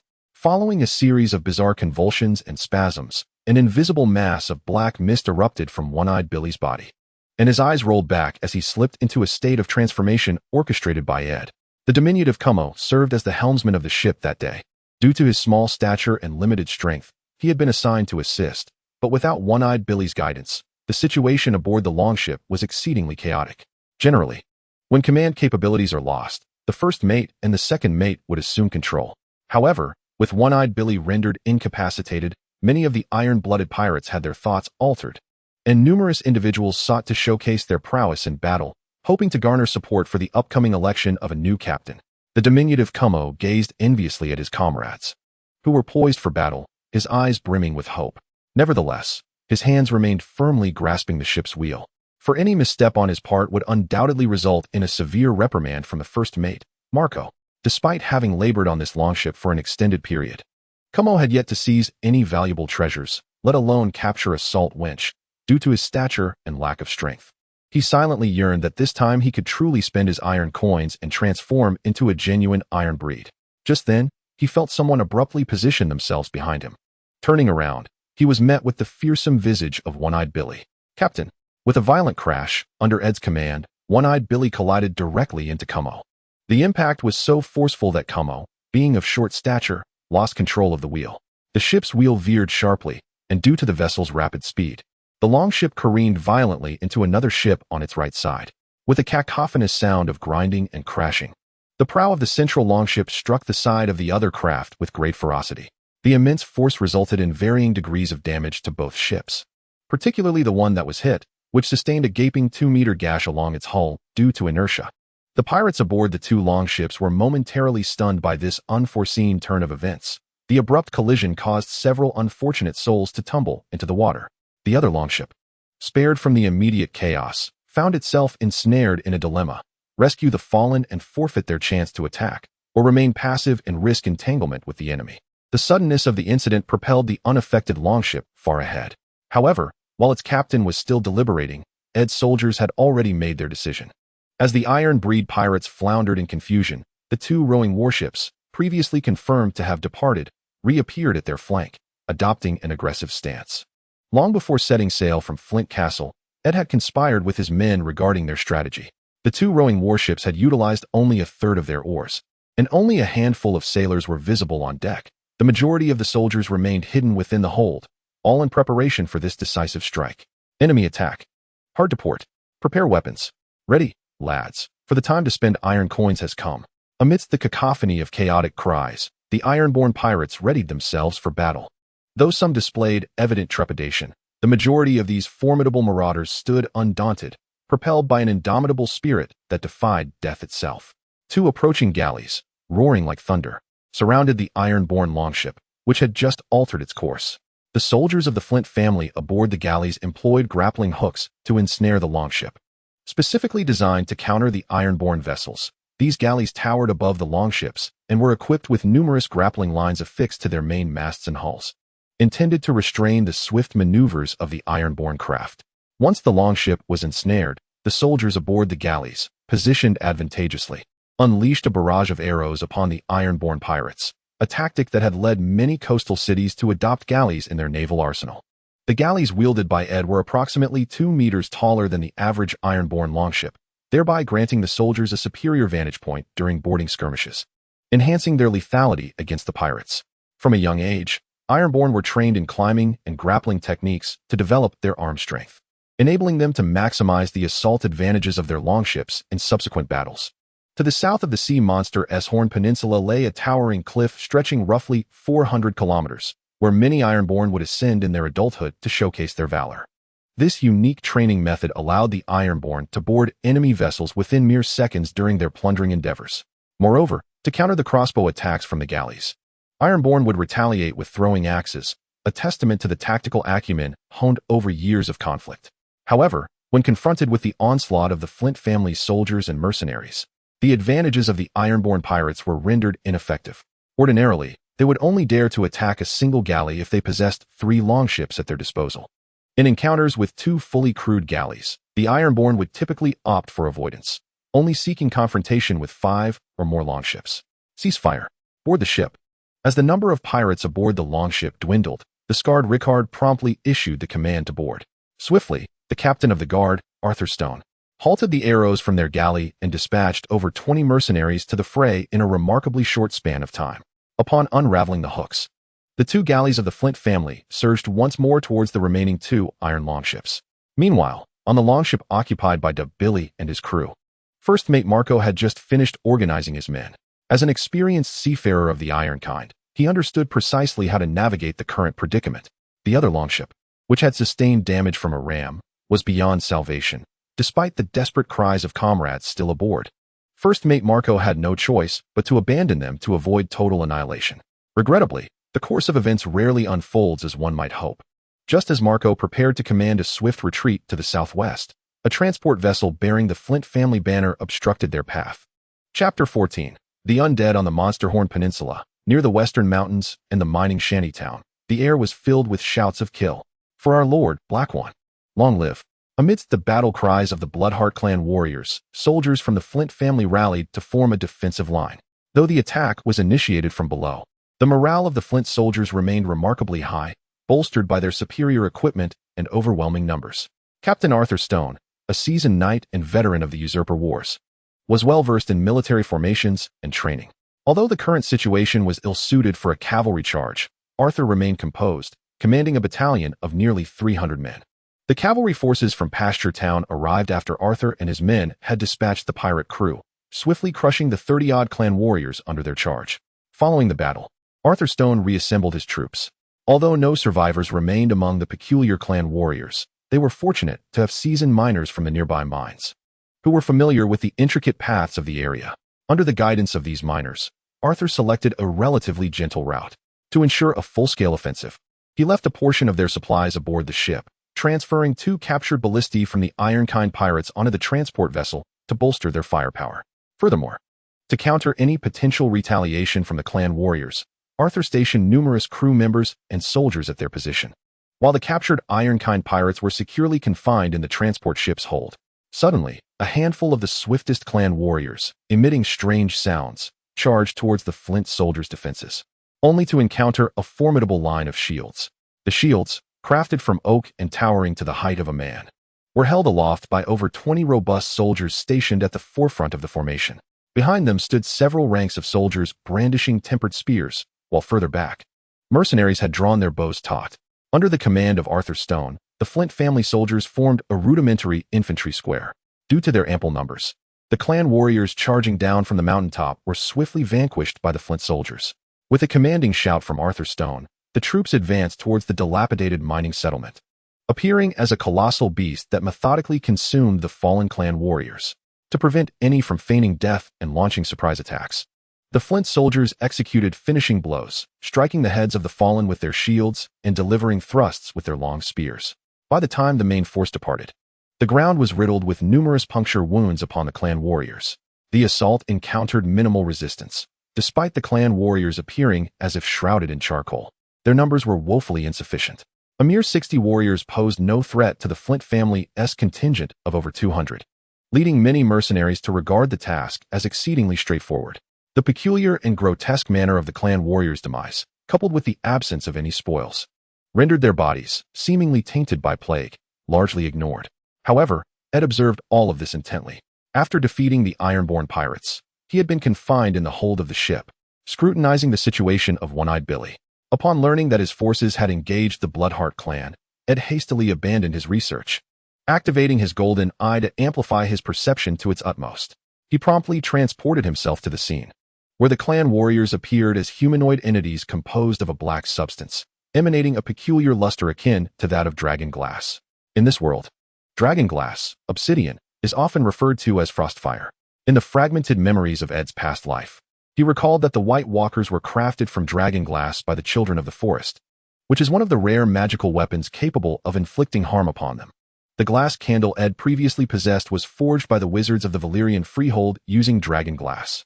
According to the speculations of his companions at the Academy of Dragons and Magic, dragon glass might be the blood or secretions of some magical creature, elucidating its connection to the arcane. In certain obscure texts and myths of foreign tribes, dragon glass is referred to as the blood of the gods. These descriptions suggest that volcanic eruptions occur due to the deities bleeding, and dragon glass is essentially the coagulated blood of the gods, cooled and solidified. In truth, Ed's predecessors had long been engaged in the study of dragon crystals, or rather, the scholars of the entire Dragon and Magic Research Society were devoted to this inquiry, for they perceived dragon crystals as embodiments of magic and the unknown. The warriors of the Bloodheart tribe, under the scrutiny of the Golden Eye, revealed their most primal essence. a state corroded by a substance akin to the dragon crystal. This peculiar, inky black material formed a bizarre equilibrium with their bodies. To describe it, one might liken it to grease or ink sealed within a glass vessel. The gravest issue, however, was that those warriors deemed dead by the soldiers of the Flint family had not truly perished. Instead, they had succumbed to an even more enigmatic condition. The black substance flowed from the wounds of the tribal warriors, progressively eroding the bodies of the deceased. Ed, sensing the anomaly, grew anxious as he scanned the crowd, hoping to provide his subordinates with some guidance. Regrettably, despite being followers of the old gods, his subordinates were severely lacking in talent, rendering Ed incapable of communicating with them during his transformation. Meanwhile, the corpses of the tribal warriors continued to undergo a peculiar metamorphosis, seemingly reaching a critical threshold. Though Ed could not draw near, the sensation became increasingly pronounced, a premonition imparted by the golden eye. At that moment, Ed felt the weight of a gaze upon him, prompting him to shift his perception in that direction, where he unexpectedly beheld an individual he had not anticipated, Housecat Bran, the youngest son of Scarred Ricard. Bran was observing Ed's direction, a hint of confusion etched upon his face, as if sensing something watching him. Being the son of Scarred Ricard, he too had been thrust into the fray, assigned to the ranks of archers due to his ineptitude in close combat. In Ed's perception, Bran Flint appeared to have undergone a subtle transformation. Initially indistinguishable from an ordinary northerner, he now resembled a distorted creature composed of flame and bronze. Of course, those of the Flint lineage, like Scarred Ricard, bore eyes and vines upon their bodies. In Ed's gaze, a peculiar organ resembling a human eye emerged at the position of Bran's head, its contours reminiscent of a human visage, radiating a faint green luminescence. It was this very green glow that enabled him to perceive Ed's presence. This mysterious power, akin to the golden eye, seemed to belong to certain forces of the old gods, suggesting that Ed's somewhat timid cousin might possess a hint of divinity. Upon perceiving the unusual behavior of his counterpart, Ed swiftly moved to the location of his feline companion, Bran. Transforming his perception into an appendage akin to a tentacle, Ed established a connection with Bran, conveying the sense of imminent danger along with certain thoughts. This method of communication was a result of Ed's research during this period. Within this peculiar realm, he was unbound by the constraints of time and space. Thus, he diligently sought ways to connect with the tangible world. The approach he employed now was born from his extensive exploration, and due to the absence of spatial limitations, he opted to utilize his perceptive abilities for this connection. Perception manifested as a unique sixth sense, inherently filled with uncertainty and distortion. After Ed's soul integrated with this body, a remarkable transformation seemed to have occurred, enhancing the potency of his perception. Furthermore, Ed discovered that his perceptual abilities served as a conduit for communication with all forms of power, with the capabilities of his golden-eyed vision burgeoning alongside his perception.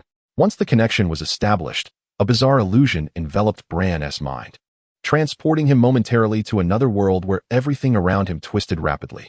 In a fleeting moment, Bran found himself amidst the shanty towns near the mine. At that juncture, the forces of the Flint family had dispersed, scouring the area for clan warriors. To Bran, it was as if he were a mere observer, with people continuously passing by him. Suddenly, the clan warriors who had initially fallen behind the troops, presumed dead, inexplicably revived. These figures were terrifying, reminiscent of the ghastly tales told by the old lady by the northern hearth. They were grotesque, drooling, with shattered bodies and eyes as pale as the dead. Upon their resurrection, they launched an assault on the rear of the troops. As the forces were widely scattered, it did not take long for these revenants to slaughter the isolated soldiers. Just as Captain Arthur Stone managed to regroup the scattered remnants and eliminate the ghastly beings, the remaining troops encountered a horrific presence within the mine. Ultimately, Bran was seized by an unknown entity, dragged deeper into the abyss of the mine, where a grotesque and terrifying existence lurked in the inky darkness. Oh, save me! The horrifying vision instilled in Bran a profound sense of helplessness, especially when that dreadful entity swallowed him whole, a sensation so vivid it led him to believe he had met his demise. Damn it, Bran. You must flee swiftly. There are revenants. Upon hearing his brother's girlish scream, the formidable Brandon was instantly enraged. However, before he could finish his curse, he was interrupted by the even sharper cry of the family cat, Bran. With the utterance of the term corpse demon, the soldiers of the Flint family shuddered instinctively. The deep-seated fear, buried within the souls of their ancestors, seemed to have been summoned forth by Bran's peculiar shriek, disrupting the rhythm of the troops' march. What is happening? The captain of the guard, Arthur Stone, bellowed after sensing something amiss and being stepped on by someone. As his orders were issued, the already disarrayed troops gradually came to a halt. What on earth are you doing? Why have we suddenly stopped? Faced with the exasperated Arthur Stone, Bran trembled and pointed a quivering finger towards the bodies lying behind the troops, as if gazing upon a creature from a mythical legend. Arthur Stone was momentarily taken aback by the gesture, until one of his subordinates spoke up. Only then did he turn his furious gaze towards Bran. Just as he prepared to unleash his reprimand, another subordinate touched Arthur's right hand, following the direction indicated. Arthur's eyes fell upon the embarrassed face of the scarred Rickard amidst the crowd. He could only suppress his anger and gesture for a few trusted men to approach the nearby corpse. The soldiers singled out felt somewhat helpless, yet under Arthur's command. They dutifully approached the nearest body. After thrusting their pikes violently into the unfortunate corpse, they defiantly glared at Bran, as if mocking his ignorance and cowardice. Just then, a soldier's heart-wrenching scream pierced the air. The crowd turned to see a soldier, positioned near the body, attacked by a clan warrior. As the anguished cries echoed, the surrounding mangled corpses began to twitch unnaturally. In no time, the lifeless bodies of the clan warriors started to move towards the soldiers. Chapter 15. Entering the Northern Realm. Sea Monsterhorn Peninsula, Flint family mines. Scarred Rickard roared, bringing his battle axe down mercilessly upon a corpse demon's head. The creature's cranium was cleaved in two, sending half of its brain flying. Repugnant slime and hardened, decayed flesh splattered through the air. After enduring such a powerful strike, the dreadful beast was sent hurtling away like a sandbag. The final corpse demon on the battlefield was met with chaos among the soldiers of the Flint family following the relentless assault from the bloodthirsty clan's undead. Some mercenaries and hastily summoned hunters nearly abandoned their weapons in a panicked flight. Fortunately, the guards and city defenders belonging to the Flint family had been rigorously trained by Arthur Sherdon, and upon hearing his command, the soldiers at the rear swiftly raised their shields, staunchly holding their disordered ranks in place. When Arthur Sherdon initially arranged the military formation, he had anticipated such a predicament. Thus, the perimeter of this infantry phalanx was primarily composed of those he had personally trained. After fortifying the faltering troops, Arthur Sherdon tirelessly encouraged his men and aided those besieged by the corpse demons.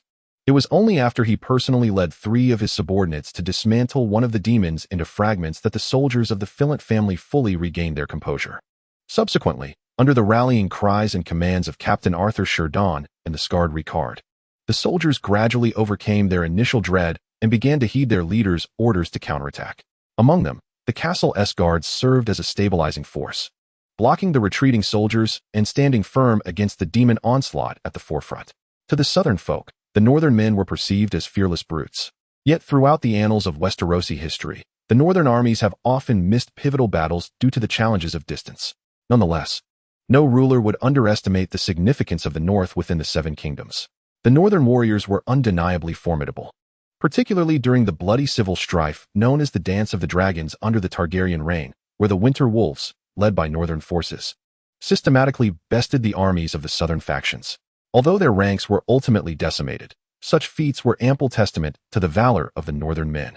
Initially, the soldiers of the Flint family may have harbored fear towards these entities, but as time passed, they began to shed their trepidation, with some audacious mercenaries even dubbing them puppet men.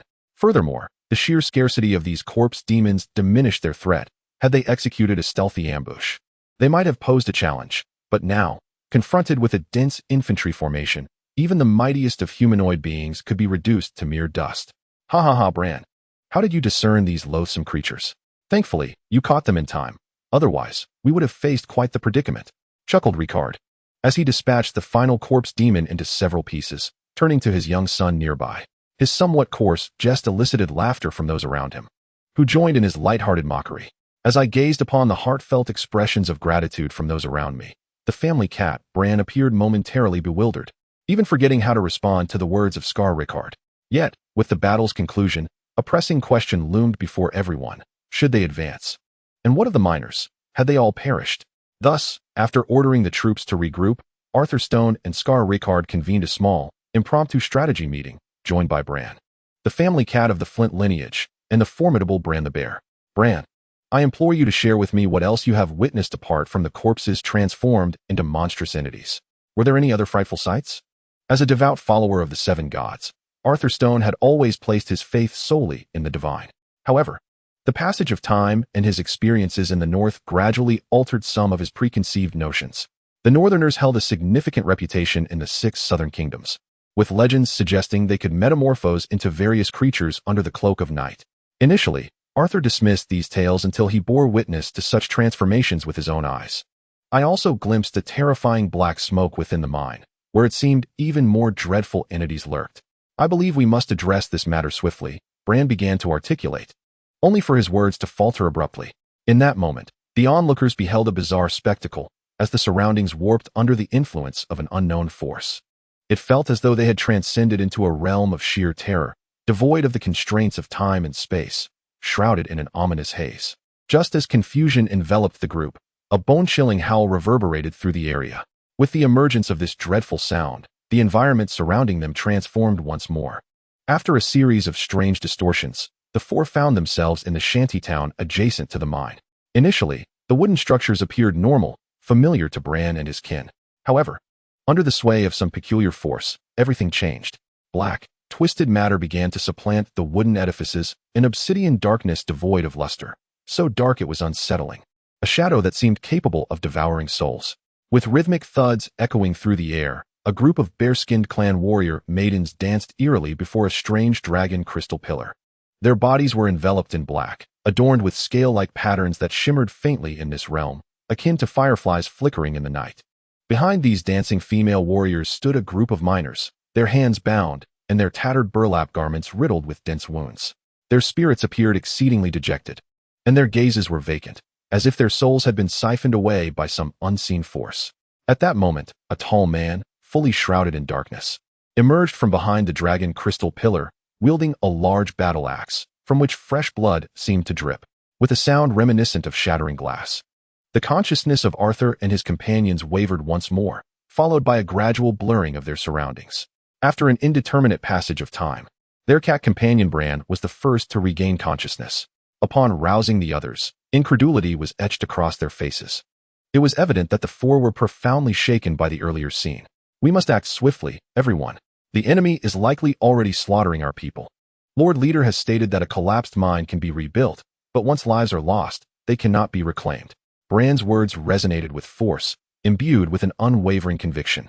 When Arthur gazed upon him, it was as if he were facing Ed himself. In truth, Arthur's assumption was correct, for at that moment, Ed had indeed shape-shifted into Bran's form. Within this realm devoid of temporal and spatial constraints, Ed's awareness could seamlessly transfer to others at will. Throughout the skirmish, Ed had been experimenting with his shape-shifting abilities. After numerous attempts, he conceived a simpler and more effective method: cognitive interference.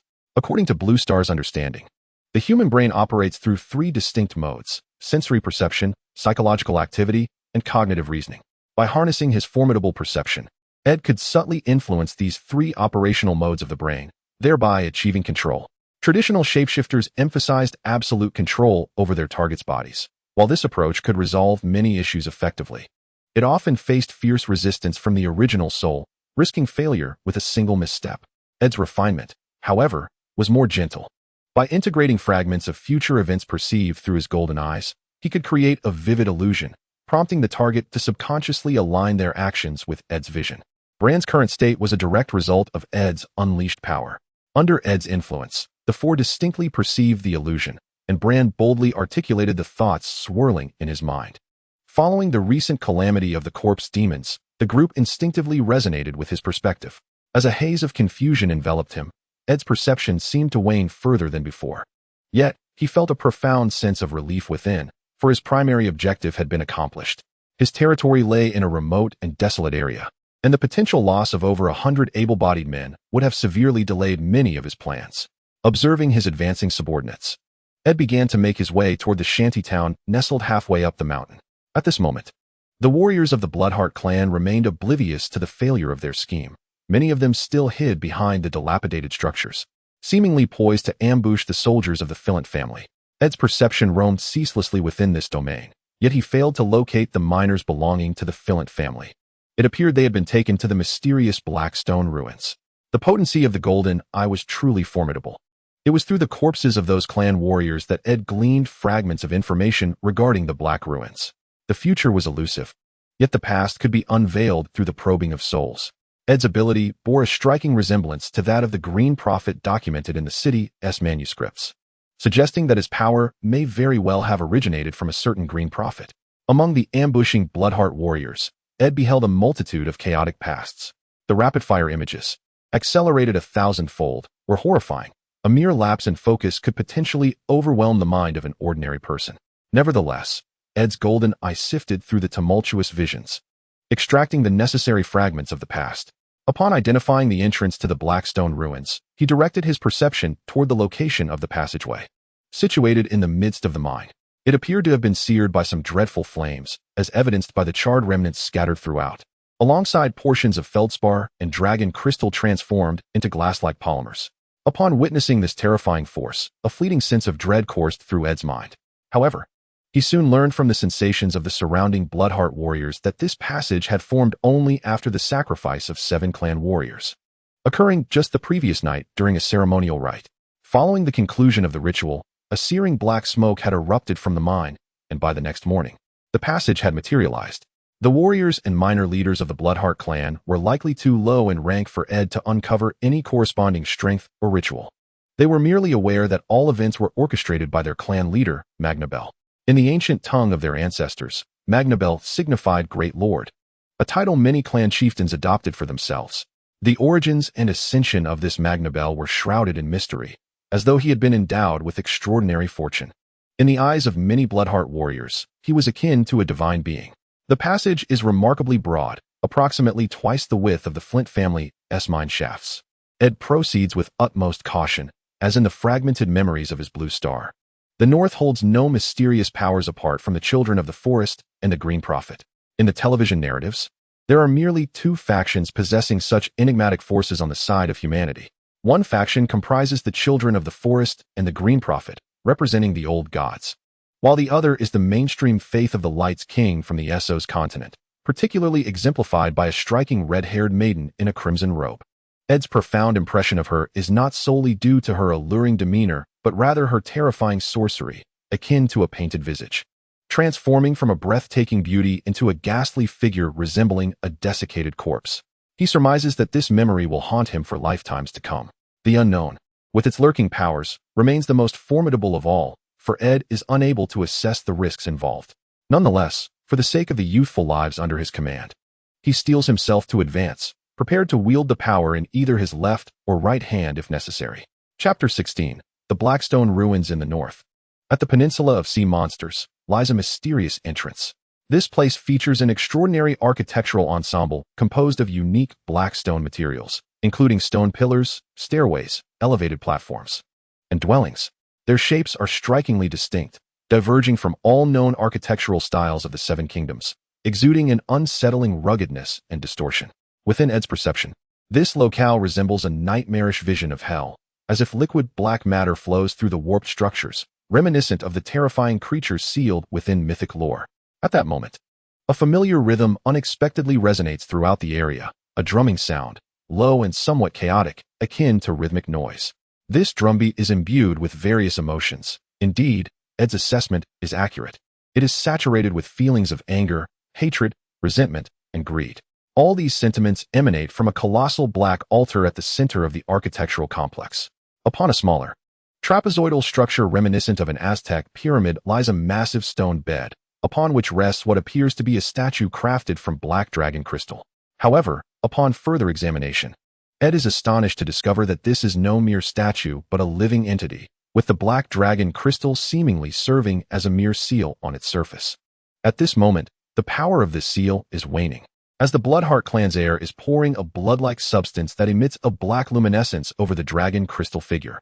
Ed can distinctly sense that the dragon crystal is dissolving at a slow pace, as if it could shatter at any moment.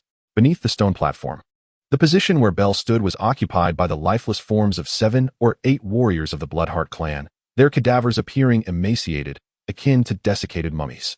After an extensive search of the area, Ed finally discovered the miners belonging to his family, while the warriors of the Bloodheart clan were largely diminished. Logically, Ed had over 100 men. However, these miners, unbound in their movements, remained utterly inactive, despite the enemy's numbers dwindling to a mere 10.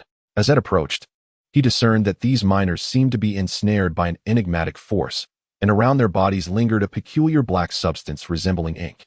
This dark matter writhed like worms, slowly undulating around the Flint family miners, enveloped in a strange rhythm that echoed softly, reminiscent of whispers. In Ed's perception, it radiated a myriad of negative emotions. At that moment, an eerie roar suddenly erupted from the altar. Sensing a surge of formidable energy, Ed instinctively redirected his focus toward the source.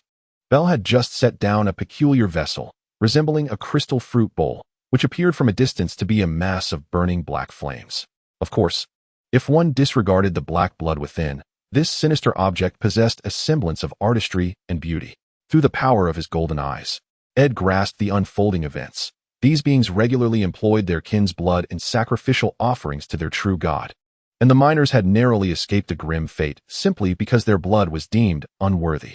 From the memories of a miner clan leader, Ed learned that the blood of the Flint family miners was considered primitive by Bell, utterly failing to meet divine standards. The miners had been brought here solely to serve as sacrificial offerings for the deity. Just as Ed contemplated testing the mettle of the one called Bell, the chieftain, now devoid of any human semblance, abruptly ceased his actions and bellowed toward Ed's direction. Bell's roar resonated with an almost magical quality, reverberating through the space as if communicating with some strange entity. Accompanying that sound was a terrifying surge of energy, and the environment around Ed began to transform. A haunting wail echoed through the air, seemingly emerging from nowhere. Soon after, tendrils of black mist began to drift towards Ed's position, encircling him before he could react. In an instant, a myriad of bizarre and ominous scenes reverberated within Ed's mind: slaughter, destruction, annihilation, and malevolence. These grotesque acts were magnified, akin to a nightmarish horror film. Were he an ordinary person, he might have succumbed to madness in the face of such terrifying imagery. However, Ed felt no fear. The power of his golden eyes activated far more swiftly than the scenes unfolding before him. In his previous life on Blue Star, Ed had harbored an intense fascination with horror and gore films, and although these horrific images could influence his perception, the dual impact of the golden eyes and his former memories rendered such mental assaults ineffective against him. In fact, he found certain fragments of these terrifying scenes rather childish. What manner of being are you, that you feel no fear? At that moment, a surge of panic and disbelief manifested around Ed. Through the incoming thoughts, he discerned a pair of eyes, slightly trembling with fear, hidden within the black fog. Their words and emotions intertwined, easily perceptible to Ed. Initially, he presumed this to be some form of soul attack from an enemy, but upon engaging with the essence of the black mist, he realized that the entity was merely posturing, and that the terrifying emotions it projected constituted its most potent assault. Having pinpointed the source, Ed directed his perception towards it, transforming his awareness into countless threads that ensnared the owner of those fearful eyes. Once captured, he finally beheld the creature's true form, a humanoid entity composed of black material. Its body tattered and ravaged as if battered by a tempest. Wisps of vengeful souls occasionally erupted from its form, only to be drawn back in before they could escape. Please, do not kill me. I merely desire that body. Oh, great deity, forgive me. I mean no offense. I simply wish to end this plight. Amidst the cries for mercy, the voice of this warped soul morphed into a melodious female tone, its sweetness enveloping Ed like a gentle spring breeze. In Ed's perception, it remained a distorted and terrifying state. However, he was astonished to discover that the circumstances within the ruins had undergone a profound transformation.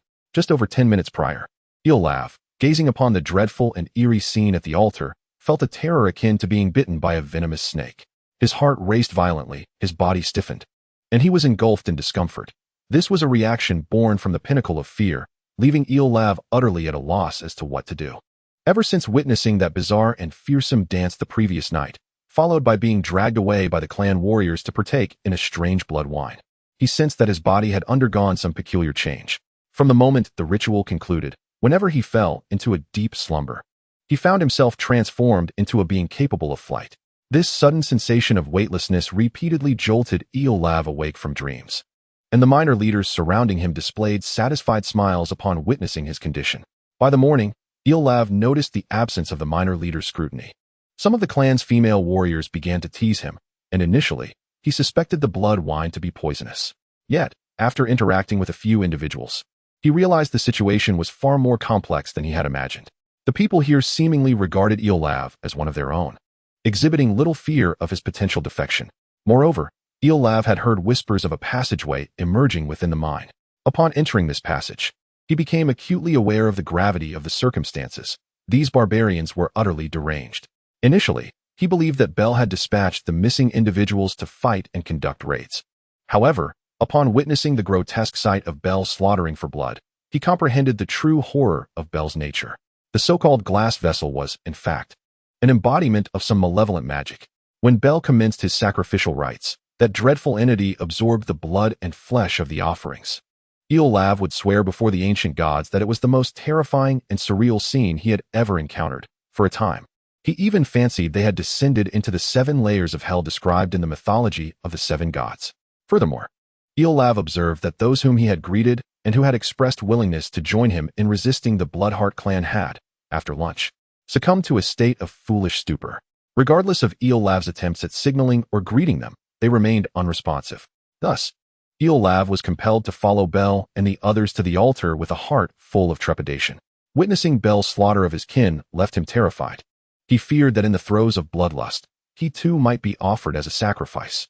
Until the piercing scream of Bel echoed through the air. Eolraf glimpsed a flicker of hope. Following that moment, he observed the captives regaining their senses, the miners no longer exhibiting the vacant expressions they had initially worn. Their hands were merely bound, and upon receiving a signal from his subordinates, Eolraf discreetly handed over a concealed dagger. Subsequently, as the warriors of the Bloodheart clan stood bewildered, Eolraf led a faction of the miners in a surprise assault from behind. The clan warriors within this ancient ruin were not exceedingly formidable, for Bel had chosen robust young men for the sacrificial rite. Eolraf's actions served as a signal. Once he initiated the attack, his miners, emboldened, wielded stones and daggers to slay those who had tormented them. Boss Raff, what shall we do now? Will that ghastly thing above revive and slaughter us? Weak Pigeon, a member of the guard, spoke with a hint of frailty, his previous injuries still unhealed. Nevertheless, he mustered the strength to stand unaided, responding promptly when Eolraf called for action. Upon hearing Weak Pigeon's words, Eolraf fell into contemplation. Observing the clan warriors around him, still oozing black, putrid blood, he resolved to leave this place. The horrifying entity upon the altar was unlike anything he had ever encountered. A voice in his mind urged caution, compelling him to proclaim, "Let us depart swiftly. Our forces should have arrived by now. Seize the weapons of these black savages, or we shall perish here." Just as Eolraf intended to utter more, a terrifying sight met his eyes. The clan chief he had just slain was rising from the ground. Viscous black blood flowed from its mouth, reminiscent of thick, buttery soup, and its lifeless eyes showed no expression, pale skin indicating that it had been dead for some time. "Oh, old gods above, a corpse demon. I do not wish to die." Sensing the agitation among those surrounding him, Eolraf swiftly stepped forward, bellowing, "Silence, you fools. Maize, chickpeas, sweet corn, guard the exit with your daggers. Others, form 3 lines and exit one by one. Anyone who dares to flee shall be met with death." He then cast another glance at the rising undead, pausing before addressing the miners armed with clan weapons. "Follow me. They are merely animated corpses. We can defeat them once, and naturally, we can vanquish them a second time. Now, we shall dismember them, and I shall see if they can still move." Chapter 17, Demons and Malevolent Spirits. In the north, at the sea monster's horn, amidst the western mountains, the ruins of Blackstone prepare for battle. Eolraf and Slim Pigeon stood side by side at the forefront of the ranks. Despite their initial declarations of righteousness, many miners were rendered motionless by the terrifying visage of the corpse demons before them. Ultimately, these individuals were merely miners, some of whom had never taken a life, even that of a chicken. As Eolraf observed the fear gripping the crowd, his earlier bravado was completely subdued, leaving him to utter but a single phrase of encouragement. When the corpses rose from the ground, they did not attack the living as the ancient legends foretold. Instead, they stood still, resembling lifeless statues. Slim Pigeon, witnessing this scene, was also engulfed by trepidation. The unknown often incites the greatest fear, and had his brethren been present, he might have dared to take a risk. However, surrounded by unarmed miners, the prospect of those who perished transforming into corpse demons was a risk too great to bear. Initially, Eolraf shared in their fear, but after carefully surveying his surroundings, he sensed something amiss. It appeared that these creatures were under some form of control. Contemplating this, he cast a thoughtful glance toward the stone platform, only to be struck dumb with terror. The statue that once adorned the platform lay shattered, replaced by a fearsome humanoid entity. Its enormous bat-like wings, grotesquely twisted horns, and dragon-like head exuded a chilling aura, while beneath its black-gray skin, molten iron seemed to flow. For reasons unknown, when Ealrath beheld this monstrous being, his gaze inexplicably softened. He could discern even the shards of dragon crystal nestled within the creature's muscular seams. Though he dared not meet its eyes, he could still feel the oppressive weight of its terrifying stare. Ugh, Slim Pigeon, did you see that? It must be said that after enduring a barrage of stimuli, Ealrath's psychological resilience had markedly strengthened. At this juncture, he managed to suppress his fear enough to pose a question to Slim Pigeon, clearly indicating that the blood wine consumed from the Bloodheart clan had transformed him in some way. What is that? Are there not only corpse demons here? Raph, are you fatigued? Well, they have nearly departed. Let us withdraw slowly. Upon hearing the words of Ealrath, the slender dove instinctively cast a glance in the direction he was gazing, yet he perceived nothing, only the ghastly forms of several corpse demons near the stone platform. What do you mean? Ealrath, startled by the dove's response, quickly shook his head and rubbed his eyes. However, when he turned back to the stone platform, it was devoid of anything noteworthy. Before Ealrath could react further, the slender dove summoned a few foremen to escort him away. As he departed the ruins, Ealrath managed one last glimpse through a crevice, only to be met with a chilling sight. The monstrous entity had somehow approached the vicinity of the corpse demons, and while Ealrath could not clearly discern the nature of this creature, its terrifying visage was certainly devoid of any benevolence. The mere thought of the deities spoken of by the Bloodheart clan warriors conjured images of a sea of corpses and rivers of blood in his mind. In the realm of dreams, Ed was confronting a formidable presence, characterized by bat-like wings, monstrous horns, goat-like hooves, and a triangular tail. The creature's iconic form bore an uncanny resemblance to the demons of myth and legend. This world has never been short of tales of demons, with the most notorious occurrences taking place at the ruins of the freehold of Valyria, situated on the summer sea, perpetually shrouded in fog and toxic fumes. According to certain versions of the legend, the freehold of Valyria met its demise at the hands of demons. During his studies in the Citadel, Ed once had the fortune to peruse a secret manuscript that chronicled a genuine demon sighting, a notorious incident throughout the Seven Kingdoms, as its protagonist was none other than the Targaryen family of the former dynasty. In the year 56 of Aegon's reign, the long-missing Arya Targaryen returned to the capital, King's Landing, battered and bruised, alongside her dragon, the Black Death, Vhagar. Upon discovering this situation, Ser Lakamus Strong, captain of the Kingsguard, the elite group of 7 knights sworn to protect the king, a lifelong aspiration for many knights, escorted the young princess to Maester Benifer. The manuscript detailed the harrowing events of that day, with Maester Benifer deeming it a frightful ordeal of healing, as he discovered a ghastly entity within the body of Princess Arya Targaryen. In Benifer's account, it was a creature reminiscent of magma, constantly writhing beneath her skin, perpetually yearning to escape from the princess's body, its horrific presence searing her flesh. In a bid to aid the little princess, who had been scorched by flames, the esteemed Duke Benefiel filled a bathtub with ice water. Ultimately, after a prolonged struggle within the frigid depths, that peculiar creature fell silent alongside the princess's demise. This monstrosity bore a striking resemblance to humanity. At the moment of her passing, it had already torn open the princess's navel. I shall never forget its terrifying visage, a grotesque amalgamation of dragon and human features. These were the final words penned by Duke Benefiel in his journal, a statement that left a profound impression on Ed. According to the account within the journal, demons indeed inhabit this bizarre realm, likely existing atop the ruins of the Valyrian freehold. Otherwise, the annals of Westeros would not be replete with tales of countless souls who ventured forth, never to return. Who are you? Upon receiving Ed's transmitted consciousness, the demon seemed momentarily taken aback. Subsequently, a wave of unsettling and chaotic consciousness flooded in, articulated in a very ancient tongue that resonated from another dimension. Though it was a communion of minds, Ed found it exceedingly perplexing. However, it was evident that the entity perceived Ed as an immensely powerful being. For in this dreamlike world, few possessed the strength to rival Ed.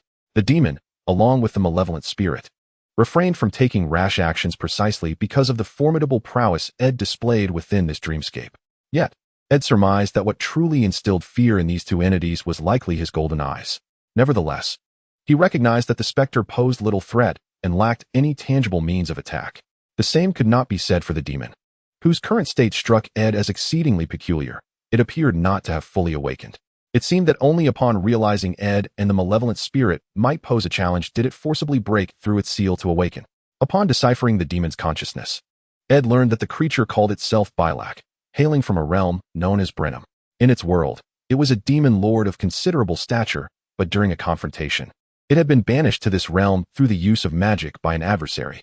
Upon comprehending the specifics of this world's location, the demon Bylak harbored ambitions to claim dominion over it, although it had underestimated the mysterious forces at play. Before its plans could be set into motion, it found itself sealed away. Bylak asserted that it bore no malice, merely desiring to survive. Yet, its intentions starkly contradicted its actions. "Oh, it seems you cannot contain yourself any longer," Ed mused as, after several probing attempts, Bylak could no longer restrain itself and charged directly toward Ed's position. Meanwhile, the malevolent spirit retreated to a distance, having taken possession of Bel's body, stirring chaos in its quest to usurp Bylak's corporeal form and powers. Now, Ed and his companion have unexpectedly engaged in a fierce struggle. Such a fortunate event is akin to a windfall for malevolent spirits, who eagerly contemplate how to reap the benefits. Meanwhile, Ed is embroiled in combat with the demon Bylak. The current state of Bylak mirrors Ed's in some respects. Both are manifestations of consciousness and soul. However, this demon possesses far greater strength, particularly in its command over power within the dreamscape. Bylak wields weapons and special abilities in this realm, unleashing fiery assaults alongside its uniquely crafted sword, compelling Ed to evade repeatedly. Had it not been for the protective influence of the golden-eyed power, Ed would likely have sustained injuries by now. At present, Ed's offensive capabilities are rather limited, relying solely on threads of perception to strike at Bylak. Nevertheless, he has been meticulously observing the demon's attack patterns. With the assistance of the golden eyes, Ed's perception operates like a high-speed computer, meticulously analyzing Bylak's actions and the dynamics of its power.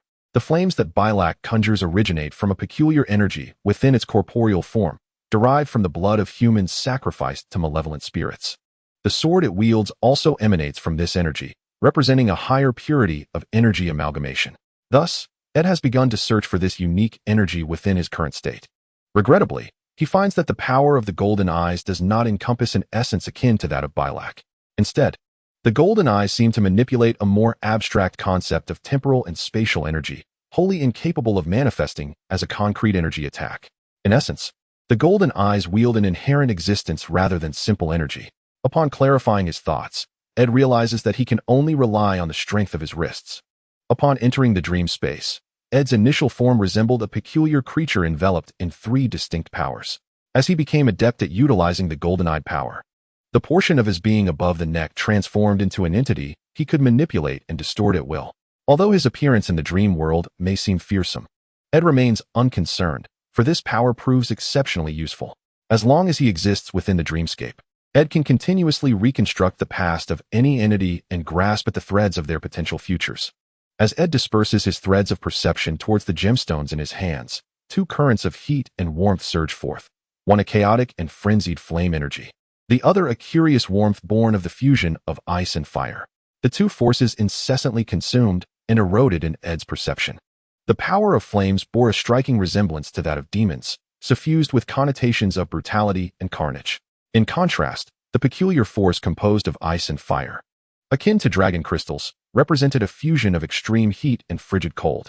The fiery energy would melt the solid ice shell of the dragon crystal, while the resultant melted ice would subsequently reseal a portion of the flame's energy. This interplay of forces left Ed hesitant to act recklessly, compelling him to extract equal shares of energy from both. Although this process was intricate and perilous, with the aid of the golden eye, Ed successfully harnessed energy without incident.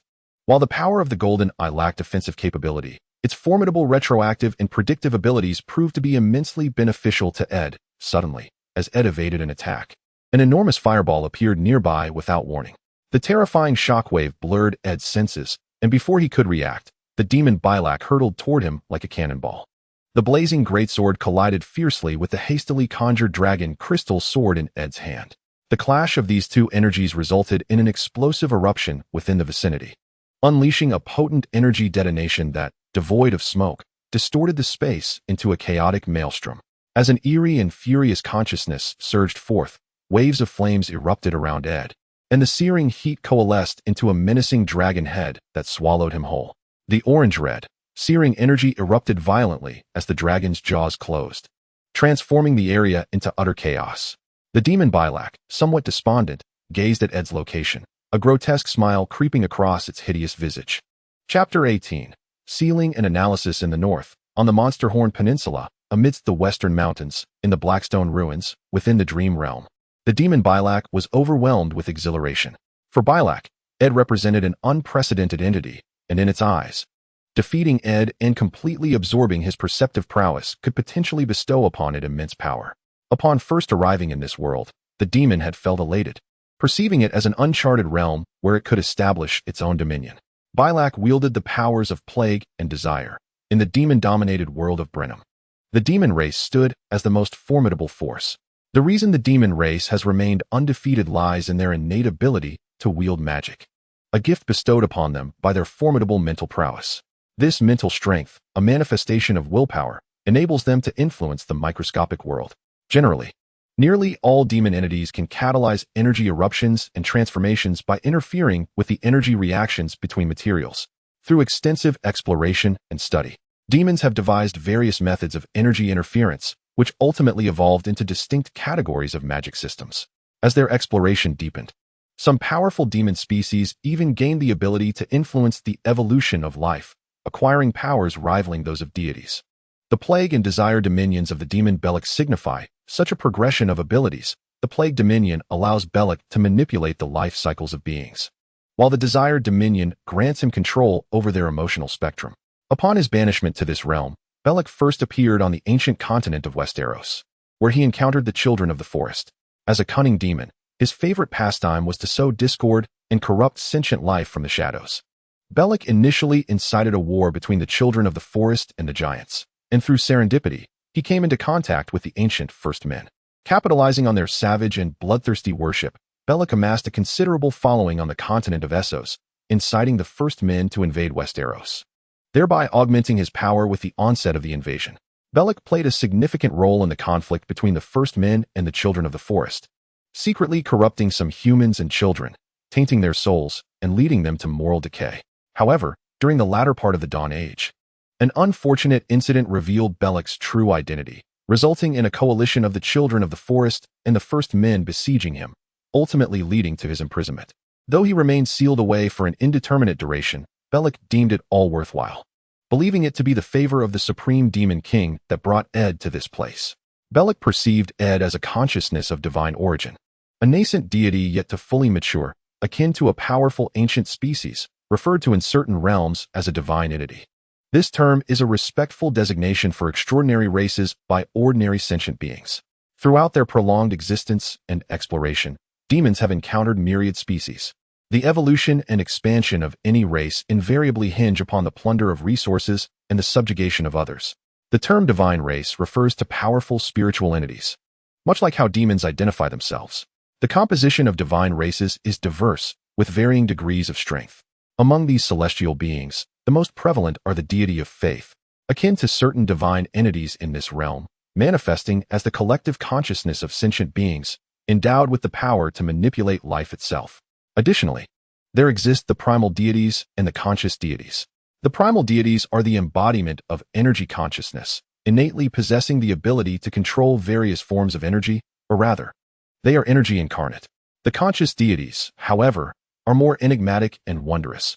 They too are a manifestation of divinity, yet they wield powers reminiscent of the primal deities. Although the conscious deities may not possess the formidable strength of the former two, they are capable of enduring for extended periods, perpetuating their existence continuously. The grotesque form of Aiden and his peculiar method of utilizing his abilities resemble those of the legendary conscious deities. Initially, the demon Bellark was uncertain and thus clandestinely probed Aiden's true nature. It was only after confirming Aiden's powers that Bellark dared to take decisive action. Just as the weakened demon pondered how to devour Aiden, an extraordinary oppressive force emerged from the site of the recent explosion. As energy erupted, Aiden's figure gradually materialized, appearing even more uncanny than before. Aiden's hands, having sustained damage, underwent varying degrees of transformation.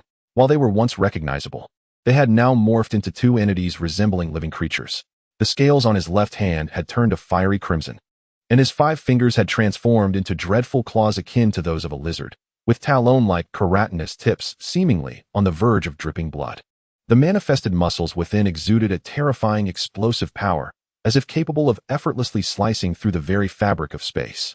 Most fearsome of all was the eye on the back of Aiden's hand, resembling a beast's eye stained with blood, featuring a diamond-shaped pupil akin to a black hole. A mere glance would plunge one into an abyss of unending terror. In contrast, Aiden's right hand had entirely morphed into a serpentine arm composed of dragon crystal, seemingly formed from an array of twisted crystal columns intricately interwoven, adorned with spiraled barbs. These spiral dragon crystal spines emitted a misty blue luminescence in the dim surroundings. And amidst the crystalline pillars, one could even discern fiery white flecks. On the back of this crystallized right hand, there resided an eye-like creation, resembling blue candy, with sparkling crystalline points resembling ice shards scattered around its black vertical pupil. It appeared remarkably beautiful, yet this peculiar eye radiated a terrifying aura, suggesting that a mere glance could freeze one's very soul. Above Ed's neck, a grotesque structure resembling a monstrous eye has emerged, with green orbs and tentacles seemingly haphazardly fused together, evoking a profound sense of discomfort. The demon Bilak, under the unsettling gaze of those eyes, experiences an indescribable unease, reminiscent of the look it bore while mercilessly slaughtering sentient beings. For a fleeting moment, Bilak contemplates fleeing. However, the haunting memories of its imprisonment ignite a sense of unwillingness, compelling it to suppress the fear that wells within. The more formidable Ed becomes, the more it underscores his worth. Bilak, convinced of its superiority over any deity in this realm, once again manifests the violent energy within as a weapon. After stifling the trepidation in its heart, Bilak launches another assault on Ed. The clash reverberates as Ed's left hand meets Bilak's weapon, unleashing a cataclysmic force akin to the roar of thunder in this vicinity. The ferocious shockwave even strikes the lurking specter, adept at mental assaults, sending it hurtling away like a plastic bag struck by a stone. The anguished wail of the specter echoes through the area, reminiscent of a banshee's scream, momentarily drawing the attention of both Ed and Bilak, though they quickly return to their fierce confrontation. In this moment, Ed's awareness feels ethereal, as if his body were no longer his own. Yet, he does not remain passive. He continuously wields the power of the golden eye to delve into the past and future of the consciousness residing within his left and right hands. Regrettably, the information Ed can gather is scant. His current strength proves inadequate to fully unravel the two consciousnesses entwined in his perception. Nevertheless, he is acutely aware of their formidable nature, as his awareness pales in comparison to their immense presence, akin to the vastness between the blue planet's moon and sun. Upon sensing Ed's scrutiny, both of Ed's hands respond simultaneously. The first to act is his left hand, resembling a dragon's claw, as its talons open and close. A surge of even greater power erupts forth. The terrifying shockwave emanates from Ed, expanding outward, while the demon Bilak, wielding its sword, is violently propelled away by this overwhelming force. Subsequently, Ed's perception, under the control of his left hand, initiated a counterattack. While he summoned his energy to analyze the consciousness residing in that hand, hoping to uncover any subtle hints of the extraordinary. With a thunderous roar, a brilliant blaze erupted, transforming the flames of the demon Bilak into a net-like form, which then surged towards Ed's position. Instantly, Ed's left hand swelled with unprecedented might, mirroring the towering stature of the demon Bilak. In a bizarre display reminiscent of a monstrous conjoined entity, Ed broke through the fiery barrier, advancing towards the demon Bilak. As Ed was on the verge of striking the demon, it suddenly expelled a stream of scalding, corrosive liquid. This unexpected onslaught engulfed Ed's perception entirely, a blend of energy and mental assault that left him reeling in discomfort. At that moment, Ed's left hand transformed once more, morphing into a colossal maw, akin to the gaping jaws of the abyss, which swiftly consumed the demon Bilak. Upon being devoured, the demon Bilak fought fiercely against Ed's grasp, and Ed could distinctly sense the powerful thrashing within. However, as time passed, the demon's resistance waned, ultimately falling silent. Before Ed could react, a brilliant azure radiance erupted from his right hand, rapidly expanding and enveloping the entire area. The malevolent spirit, observing from a distance, grew increasingly agitated upon witnessing Ed's actions. Realizing the precariousness of its situation, it attempted to escape the dream realm and return to the physical world, yet the surrounding, mist-like energies barred its passage. This predicament incited a sense of panic within the spirit, which began to regret its greed. It had hoped for a mutual destruction between the demon Bylak and Ed. Just moments ago, it had felt an urge to flee, but the sight of Ed's formidable power had compelled it to remain. "Please, my lord, do not harm me. I merely wish to serve you," the spirit implored. Yet, before it could complete its plea, spiny dragon crystals encircled it, sealing its words within an impenetrable barrier and preventing any disclosure. Why not listen to what it has to say? Ed pondered as he observed the dragon crystals poised for an attack. Instinctively, he received a message that the crystals had halted their aggressive stance. "Oh, you are willing to hear me? Then what exactly are you? Why do you reside within my perception?" Upon sensing the possibility of communication from the other party, Ed hastily transmitted a stream of consciousness. However, the blue eye on the dragon crystal remained unresponsive, enveloped in a state of silence. After several attempts, Ed ceased his probing actions entirely, realizing that the entity seemed to adhere to a certain set of rules, much like a computer system. It would not react unless Ed issued the correct commands. Furthermore, after conducting his tests, Ed discovered that the consciousness residing in his right hand could only execute simple commands, perhaps only activating in the presence of perceived threats. "What are you? Were you once human? Oh, I thank you, great existence, for sparing me. I am but a humble witch, my powers insignificant compared to yours. Please help." After commanding the dragon crystal to open a small gap, Ed directed his inquiry at the unresisting malevolent spirit. Once granted a moment of respite, the spirit began to chatter incessantly. Consequently, Ed employed a subtle tactic, commanding the dragon crystal to contract swiftly, thereby gaining complete control over the entity. "I am not one for idle chatter. Tell me your name." Chapter 19. Encounters and Revelations North, Krakenhorn Peninsula, Western Mountains, Blackstone Ruins. "Yerovwen? You claim your name is Yerovwen?" Ed inquired incredulously. Although the name Yerovwen was quite common for a bastard, it was also associated with a notably infamous witch in the annals of Westerosi history. In the memories of Aegon, it was noted that during the year 132 of the Aegon era, a woman who called herself the Witch Queen invaded the haunted city of Harrenhal in the Riverlands, establishing dominion there and gathering a multitude of refugees and bandits under her command. Many at the time dismissed this as the delusions of a madwoman. Yet when the armies of King's Landing marched to confront her, they faced an unexpected and devastating defeat. Following this, the Witch Queen Yerovwen mysteriously vanished from historical records. Some accounts suggested that she perished during a royal rebellion, while others claimed she succumbed to the harsh winter plague that year. And yet more rumors circulated regarding her demise at the hands of a mob. Ed could scarcely believe that this figure had appeared before him in such a twisted and terrifying form. Yes, esteemed one, I am Yerovwen, a wretched soul devoid of a body. Please do not harm me. I assure you, I will not flee. May I?" The malevolent spirit, transformed into a pitiable visage of Yerovwen, pleaded with Ed, her surrounding black mist swirling as if employing some arcane art to maintain her original form. Regrettably, Yali Hewen remains oblivious to Ed's true nature. Regardless of her attempts at transformation, in Ed's eyes, she will eternally embody the visage of a dreadful specter. Although Ed is not fully aware of how this individual manipulates sound, her pitiful tone undeniably evokes a protective instinct in men. Alas, Ed is not a novice unacquainted with hardship. After enduring the bombardment of the Japanese films from the previous life on Blue Star, such an affected tone fails to sway him and merely leads him to perceive her as performing. "Are you truly the fabled sorceress queen?" he inquired. "Indeed, my lord." After initially floundering in confusion, Yali Hewen gradually regained her composure. She recognized that her feigned vulnerability could not sway Ed. Thus she began to answer his inquiries with utmost seriousness. Yali Hewen is a figure from the tumultuous era of the Targaryen family during the Blood Dragon Dance Civil War. Her lover, Prince Aemon Targaryen, is often regarded as one of the instigators of the royal conflict. Rumors abound that Yali Hewen bore a child for her kinslaying paramour, while others speculate she was pregnant with a dragon. In her recounting, Yali Hewen explains her transformation stemmed from her attempts to grasp the Dragon King's bloodline. Her mother, a forest witch, was also the illegitimate daughter of Lord Leonos of Harrenburg. Growing up in the cursed castle of Harrenburg, Yali Hewen inherited certain gifts from her mother. By a twist of fate, she encountered blood magic and fire magic from across the narrow sea, which ignited her obsession with sorcery. It was through the aid of blood magic that Yali Hewen maintained her youthful appearance. However, as time progressed, her physical form began to deteriorate. Despite her continuous reliance on blood magic to preserve her youth, the price of such power is the curse embedded within her blood. As despair enveloped her, awaiting the inevitability of aging, fate introduced Aemon Targaryen into her life. After obtaining the coveted Targaryen bloodline, Yali Hewin placed all her hopes upon this child.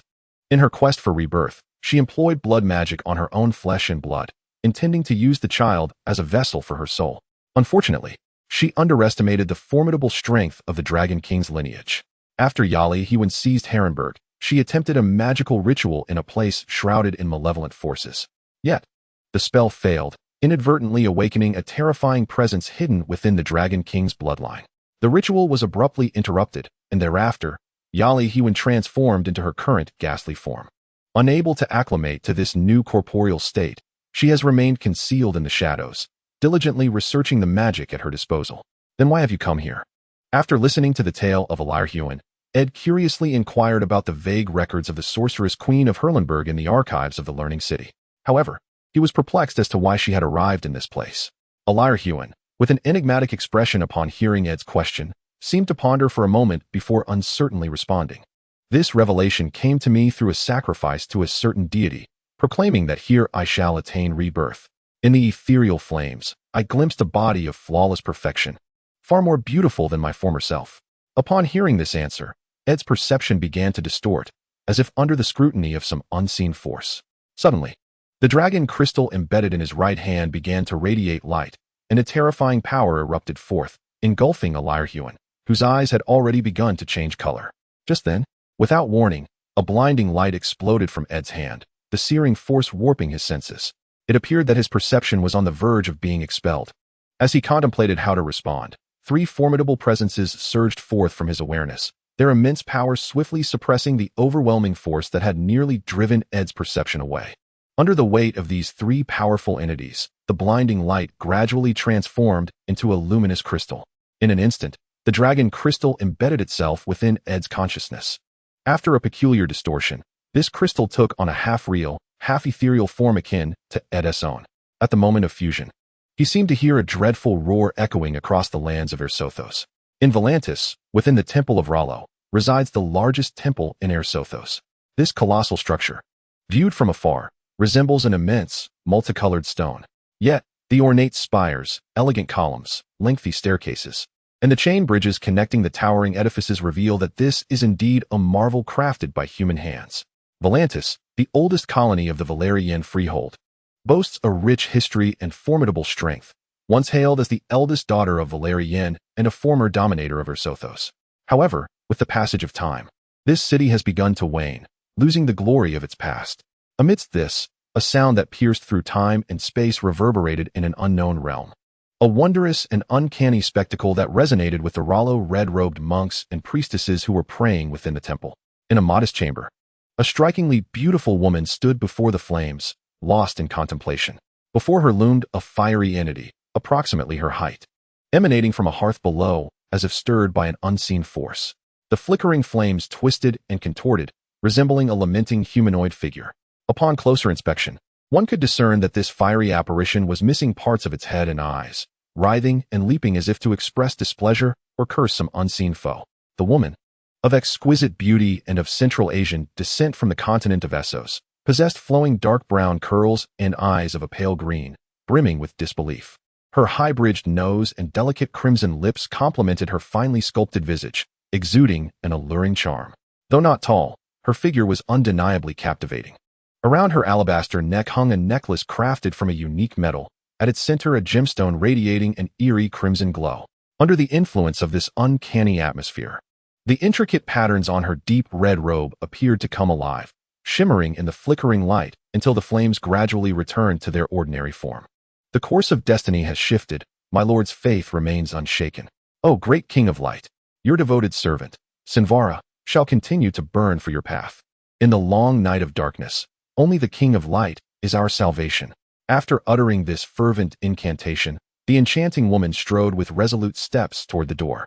Her formidable presence seemed to command the very air around her, as if her devout faith stirred the atmosphere, causing the exquisite curtains within the room to flutter. 3 days hence, a startling announcement echoed from the temple of Rollock in Volantis. The high priestess of the King of Light, Sinvara, declared her intention to resign from all her positions and journey westward in search of the King of Light's revelation. Following her departure, the highest priest of Volantis was to be succeeded by an elderly red-robed monk named Nero. While many devotees expressed confusion, the monks of the King of Light remained unperturbed, viewing this merely as a divine revelation. In the continent of Westeros, at the Bay of Rivers, lies the starry September of Old Town, once the grandest temple of the faith of the Seven. Before the conqueror Aegon Targaryen subdued the Seven Kingdoms, this site served as the central hub for the faith. The starry September, an enormous heptagonal structure, mirrored the seven facets of divinity, as many edifices associated with the faith of the Seven corresponded to the number 7. And this temple was no exception. The white stone walls, adorned with a grand dome crafted from 7 distinct hues of glass, encircle the main edifice, which is further complemented by 7 uniquely characteristic towers. Viewed from above, the starry cathedral resembles a somewhat corpulent 7-pointed star. At this moment, within the central hall of the starry cathedral, 7 clerics and nuns, each attired in distinct garments, are silently engaged in prayer before 7 marble statues. The 7 deities worshipped by the church are, in essence, different manifestations of a singular divine essence, embodying 7 distinct virtues: the father, the warrior, the maiden, the stranger, the crone, the smith, and the mother. Among these, the male and female deities are evenly represented, while the stranger exists in an androgynous state, lacking a fixed form. This plurality in divine representation has afforded women in the continent of Westeros a status significantly higher than that of their counterparts in the eastern Essos. However, the less educated common folk perceive these deities as entirely separate entities, often beseeching a specific form of the 7 gods according to their individual needs. The 7 clerics and nuns currently praying embody the 7 forms of the deities, each representing corresponding responsibilities within the church. Dear brothers and sisters, a dreadful threat approaches from the north, just as foretold in legends. I have received divine revelation. In my dreams, the creatures from the north transform us all into demons.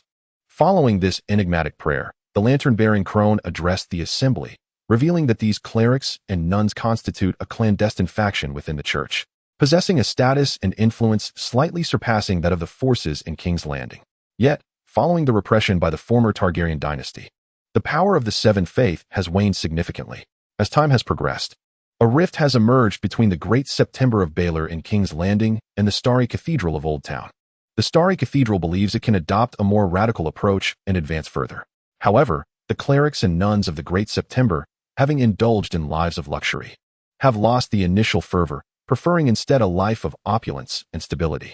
Consequently, the Starry Cathedral has meticulously selected the most exceptional 7 faithful adherents to form the Council of the 7 Stars, tasked with overseeing ecclesiastical matters beyond King's Landing. To these clerics, the restoration of the church's martial strength and the reclamation of its voice is deemed the sole path to guide the people towards a brighter future.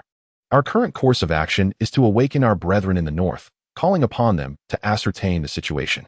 However, the north is the domain of the old gods, and our power is limited. Thus, our only recourse is to expedite the reforms in King's Landing.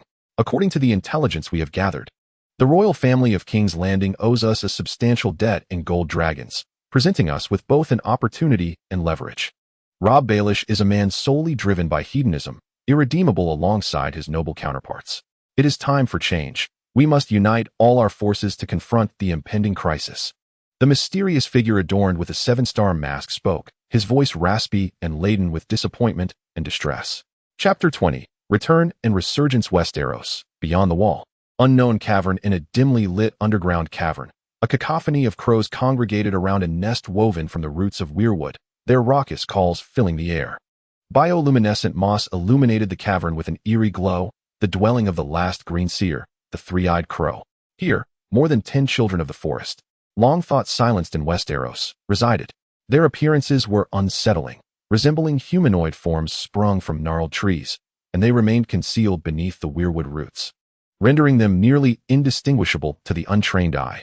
In a spacious cavern cloaked in an abundance of roots, an elderly man, ensnared by countless tendrils, seemed to awaken from a nightmarish slumber. Fear etched across his face as cold sweat dripped down. Upon realizing his distress, the forest children gathered around him. This peculiar race did not communicate in the common tongue, but employed a melodious language akin to song. As the elder heard their enchanting voices, he gradually found solace. Once he gathered his scattered thoughts, he addressed a forest child with golden eyes, saying, "Leaf, as I reflect upon the past, I encounter that being in my dreams once more. It has grown ever more powerful and seeks vengeance. I can sense its hatred. it will surely annihilate all living souls. Alas, is the path of the divine truly an unattainable sanctum for us? I am terrified of failing my kin's legacy. I cannot bear their wails resonating around my soul. The sensation is unbearable. You have done well, last Green Seer. Your fear stems from this frail vessel's inability to contain your power. We must seek a new body to fulfill this final transcendence. Leaf, the forest child, responded. Her articulation of the common tongue was exceptionally clear, reminiscent of birdsong, offering a refreshing comfort.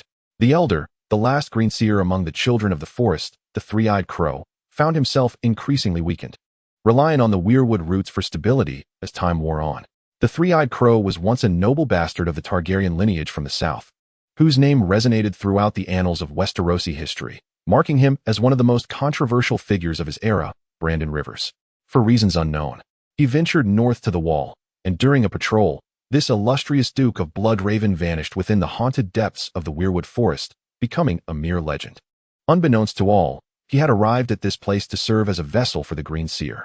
The Children of the Forest, a rare magical race on the continent of Westeros, possessed extraordinary abilities, rendering them the earliest guardians and discoverers of the dream world.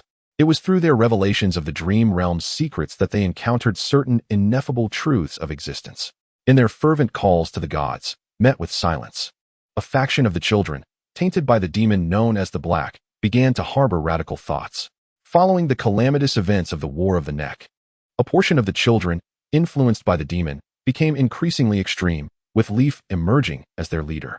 It was they who birthed the terrifying White Walkers, and upon realizing that their last Green Seer was on the brink of extinction, they forcibly employed the art of shape-shifting to prolong the Green Seer's existence, an act previously forbidden among their kind.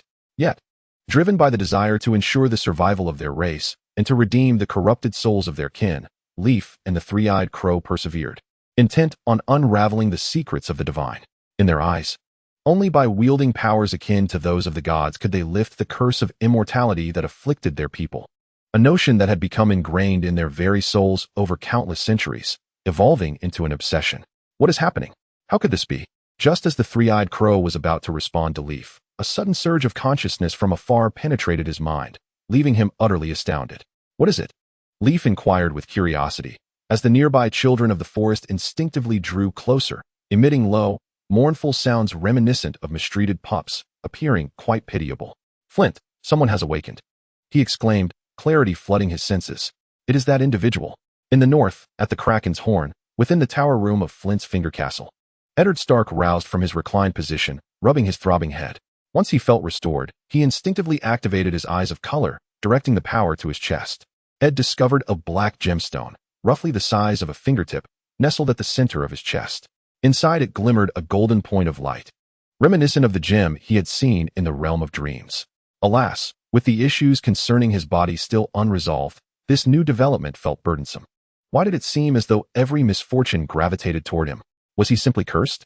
After retracting his perception from the golden-eyed vision, Ed found himself muttering in resignation. Just as he resolved to stretch his limbs, a sudden knock echoed through the air. Please enter. Upon hearing Ed's invitation, the headmaid, Anigio, promptly pushed the door open and stepped inside. Given the uncertainty of how long his journey into the dream realm would last, Ed had instructed Anigio to periodically knock on his door, making it clear that she could only enter upon receiving permission. Ed hoped to ascertain the relative passage of time between the dream world and reality, as he had yet to establish a consistent understanding of the temporal flow during his dream excursions.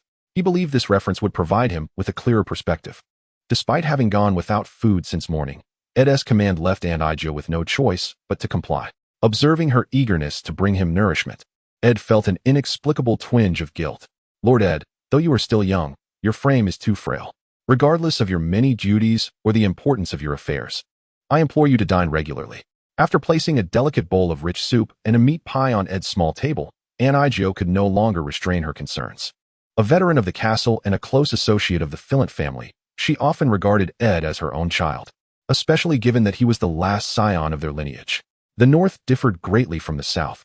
Here, social hierarchies were less pronounced, and the people exhibited a straightforwardness often absent in the more stratified southern regions. Many common folk spoke their minds freely, unencumbered by the deference typical of the South. This custom stemmed largely from the influence of House Stark in Winterfell, whose relatively lenient and egalitarian governance garnered respect from both nobles and commoners alike. Ha ha, very well. Anigel, I shall heed your advice, but there are matters that, if neglected, could lead to considerable trouble. Once I acclimate to this new reality, all shall improve. Ed's words alleviated some of Aunt Igio's dissatisfaction. Contented after witnessing Ed finish his meal, the plump middle-aged maid departed from his room, basket in hand. After organizing his thoughts, Ed appeared to have made a resolute decision. Following his recent utilization of the Golden Eye ability, an immense reservoir of knowledge and memories flooded his mind. The demon Bilak, the malevolent spirit Ollie Raven, the consciousness residing within his hands, and the golden dragon crystal recently sealed within his chest. All these elements remained shrouded in mystery. Ed needed to distill this knowledge before the return of Captain Arthur Stone and his companions. The two most crucial artifacts within the Blackstone ruins were now in Ed's possession, and eventually, he would seek to unlock them once more. After the dragon crystal had latched onto him, his perceptions had forcibly returned to his body. However, Ed felt little concern, for the remaining matters were entirely within the capabilities of Captain Arthur Stone and his team. The Blackstone ruins had been constructed by the followers of the demon Bilak, and its power had long since dissipated. The lingering undead posed no significant threat. Moreover, through the retrospective examination of Bilak's consciousness, Ed discovered that this entity had established contingencies in numerous locations across the continent of Westeros. The Blackstone ruins, situated at the sea monster horn, were merely a sanctuary for it. With the demise of its physical form, the other contingencies would inevitably activate. Thus, in the future, the demon Bilak would re-emerge, albeit not in this locale. Yet, one detail weighed heavily on Ed's mind. Within certain fragments of memory, he glimpsed the visages of other demons. This world was undeniably more complex than it appeared on the surface. Contemplating this reality, Ed's resolve to delve deeper into the study of magic solidified, placing this pursuit at the forefront of his priorities. As thoughts of continuing his writing crossed his mind, Ed instinctively directed his gaze toward the window. The sun had already set, and the entire castle, bathed in the golden hues of twilight, resembled a structure adorned with a gilded veneer. Observing the dimly lit tower room, Ed rose and approached his desk. After retrieving 3 silver glass lamps, he diligently ignited them one by one. Subsequently, he produced a contraption reminiscent of a range hood, specially crafted to concentrate the light source. Prolonged writing under dim illumination could severely impair one's vision. Perhaps once magic was thoroughly researched, such auxiliary facilities would improve. For the time being, Ed had to make do. With the gentle scratch of his quill against the parchment, Ed resumed his writing. In his previous life on Blue Star, he had always upheld the principle that a poor memory was no match for a diligent pen. Memories could sometimes intertwine and influence one another, and in such instances, the ability to document on paper became invaluable, preventing confusion. Once he had organized this information, Ed would be poised to experiment with casting magic. After meticulously tracing the 4 peculiar forces that reside within perception and deriving their patterns, Ed has made significant strides in the study of extraordinary powers, simultaneously unveiling a portion of the secrets of this world. In this realm, blood, flame, and dragon crystal serve as conduits for communication with the mysterious side of power. If magic can be likened to a chemical reaction, then these 3 elements act as catalysts. Furthermore, there exists a profoundly crucial element: mental power. Mental power is a broad concept categorized within the spiritual domain, philosophically signifying I think, therefore I am. It operates under the premise that as long as thought persists, it will exist, while magic embodies the notion of existence through its utilization. The relationship between matter and spirit parallels that of time and space. They are mutually dependent, yet independently existing. Magic is a manifestation of the spirit's interaction with matter, or perhaps a state of being.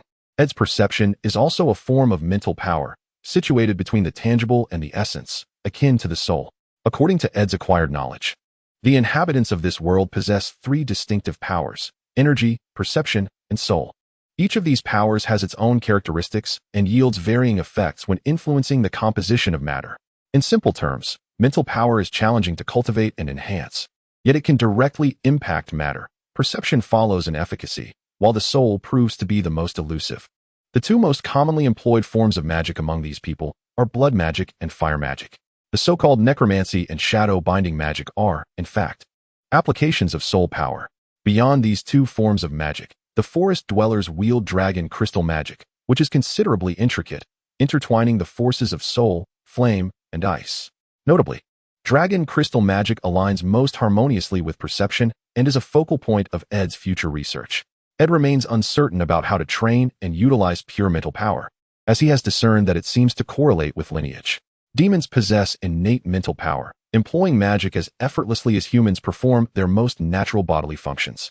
Thus, in the absence of clarity, Ed resolves to concentrate on mastering dragon crystal magic, striving for excellence in it, and subsequently deducing the methods of utilizing the other two forms of magic. Chapter 21. The Judgment of Captives in the North, at the Monster's Horn Peninsula. Near the castle of Flint's Finger, the winds of Flint's Finger blow ceaselessly throughout the year. If the Monster's Horn Peninsula is likened to a hand, then Flint's Finger represents the little finger of that hand.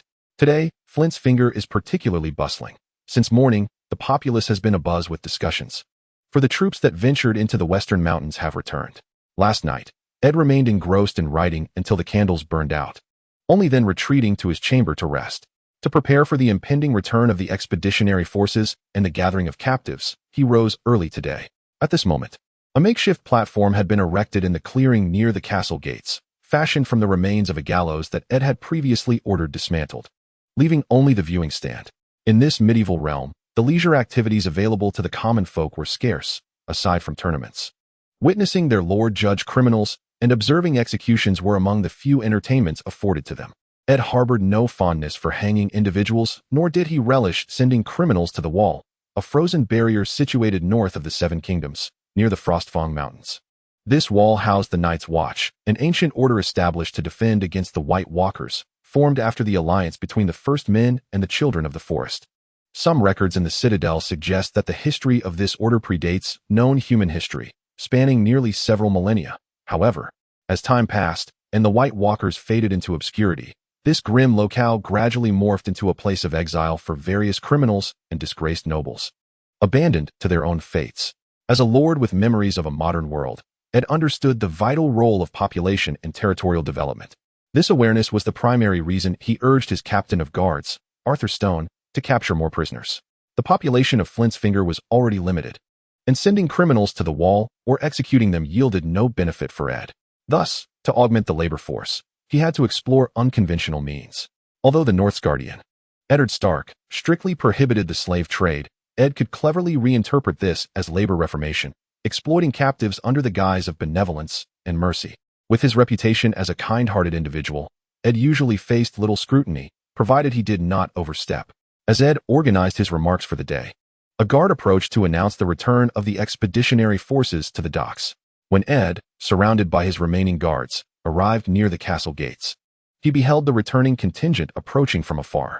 Once the transport ships and longboats anchored, the crew began to disembark in a steady stream, forming a long line reminiscent of pilgrims arriving at a sacred site. The common folk of Flint's Finger loudly cursed the pirates, while the shaken miners searched the crowd for their families. The accompanying guards and mercenaries formed two lines, overseeing the captured pirates, with a few clan women warriors mingling among the prisoners. The crystal on Ed's left hand emanated a faint warmth, and he subsequently activated his golden eye. In that moment, Ed perceived that within the bodies of these warrior women, terrifying beings were gestating. However, his awareness clearly indicated that these creatures could not possibly survive in this world. According to the memories of the demon Bylak, the various conditions of this realm were utterly incapable of sustaining high-level magical entities. To ensure the demon race could take root in this world, Bylak had conducted numerous experiments, leaving behind remnants of his endeavors in various locations. Near Crab Island, under the jurisdiction of the Seven Kingdoms, there existed a peculiar humanoid monster, known locally as the Baji Foot, a legendary half-human, half-fish creature, a direct result of Bylak's handiwork. Bylak's experiments provided Ed with considerable insight. Initially, he had contemplated seeking marine creatures or animals for his own trials, but he had not anticipated that Arthur Sherdong would capture these clan warrior women, who had been implanted with Bylak's demonic seed. Once parasitized by Bylak's magic, these women would grow increasingly frail, ultimately becoming mere nourishment for the experiments. This presented an opportune moment for Ed to liberate these warriors from their torment. Frankly, he believed Bylak's methods were excessively crude, bordering on barbaric. While the warriors revered sacrificing themselves for their deity as a noble act, such a distorted and terrifying form of worship was antithetical to civilized society. Ed would not permit the continuation of demonic veneration in this region. Coincidentally, He had unearthed intriguing elements from Bilak's memories, and with the aid of certain dragon crystal applications from the Forest Children, Ed could potentially transform these captives into his first loyal subordinates and slaves. As Ed pondered how to deal with these individuals, Captain Arthur Sherdong and the scarred Rickard and his son approached him. Upon seeing Ed, Arthur's previously uneasy demeanor gradually stabilized, while Ed discerned the flicker of fear within him. Thus, he took the initiative to reassure everyone. My loyal subjects, let us cheer for our heroes. It is their presence that has allowed our minor brethren to survive the clutches of bandits and pirates. Long live. Although Ed endeavored to project his voice, it only reached a few dozen meters, and the civilians at the rear could hardly hear him. Nonetheless, this did not hinder the crowd from rallying behind Ed's call. With his arm raised high, the guards maintaining order echoed his sentiments, joining in the cheer. Long live, long live. Although some commoners were unaware of the reasons behind the joyous cheers, thanks to Ed's earlier propaganda, they were at least somewhat informed about the army's purpose for embarking on their expedition. Ed's father's reign had always been remarkably stable, and the subjects under the Flint family's governance were notably obedient. Apart from the clans in the Western Mountains and the bandits, the Flint family maintained a strong grip on this region, fostering a sense of honor and belonging among the populace, reassuring them that Ed had always been their protector. As the clang of metal resonated, the enthusiastic shouts of the crowd gradually subsided. Once silence enveloped the gathering, Ed cleared his throat and spoke. Though these pirates and mountain bandits have committed unforgivable crimes against our territory, the old gods are merciful. As the Lord of Flint, I shall ensure they atone for their misdeeds through labor, compensating for the harm they have inflicted upon you all. Now, take these individuals away. Upon receiving Ed's command, the guards, alongside mercenaries, escorted the captives into the castle. To accommodate these prisoners, Ed had made modifications to the stables. Furthermore, to prevent any resistance from the captives, he instructed Scholar Albert to concoct a substance akin to a soporific. While this world did possess poppies, Ed had no intention of engaging with such matters. He had no desire to amass a throng of opium addicts as his subordinates. After dealing with the captives, Ed turned his attention to the miners, assuring them that if they were willing to return to the mines, their wages would be doubled. The miners typically earned about 1 copper coin per day, translating to roughly 10 coins. In this remote rural territory, Ed's offer of double wages was indeed an act of great generosity. However, despite being tempted by Ed's proposal, many miners were gripped by fear at the thought of the terrifying undead. Ed did not hasten them to make a decision. Instead, he encouraged the miners to reflect on their options. In the future, these individuals would serve as overseers of the mining operations rather than descending into the mines themselves. Ultimately, the mines would become a place of punishment for criminals and enemies of Ed.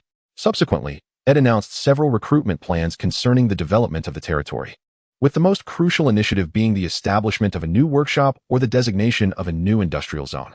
He had already identified the site, located in the vacant area between Golden Wheat Village and the outer city. Currently, Ed's workforce was still insufficient. Scholar Albert was managing both construction and medical affairs, encompassing all responsibilities. As a result, Albert was nearly overwhelmed and struggling to attend to Ed's matters. At present, Ed finds himself without a viable solution to the pressing issue at hand.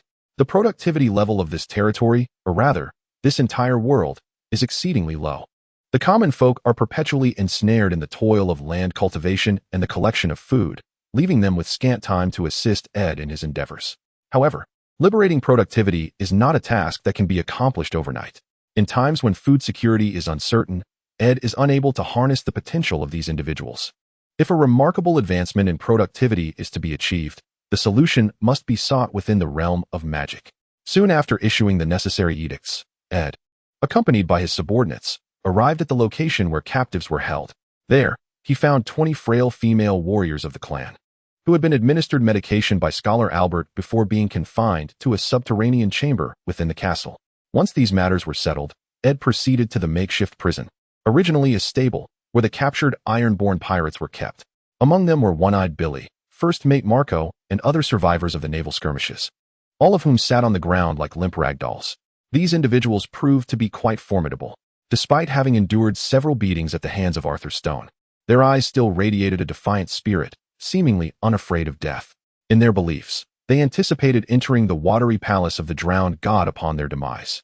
Oh, do not approach, you monstrous creature.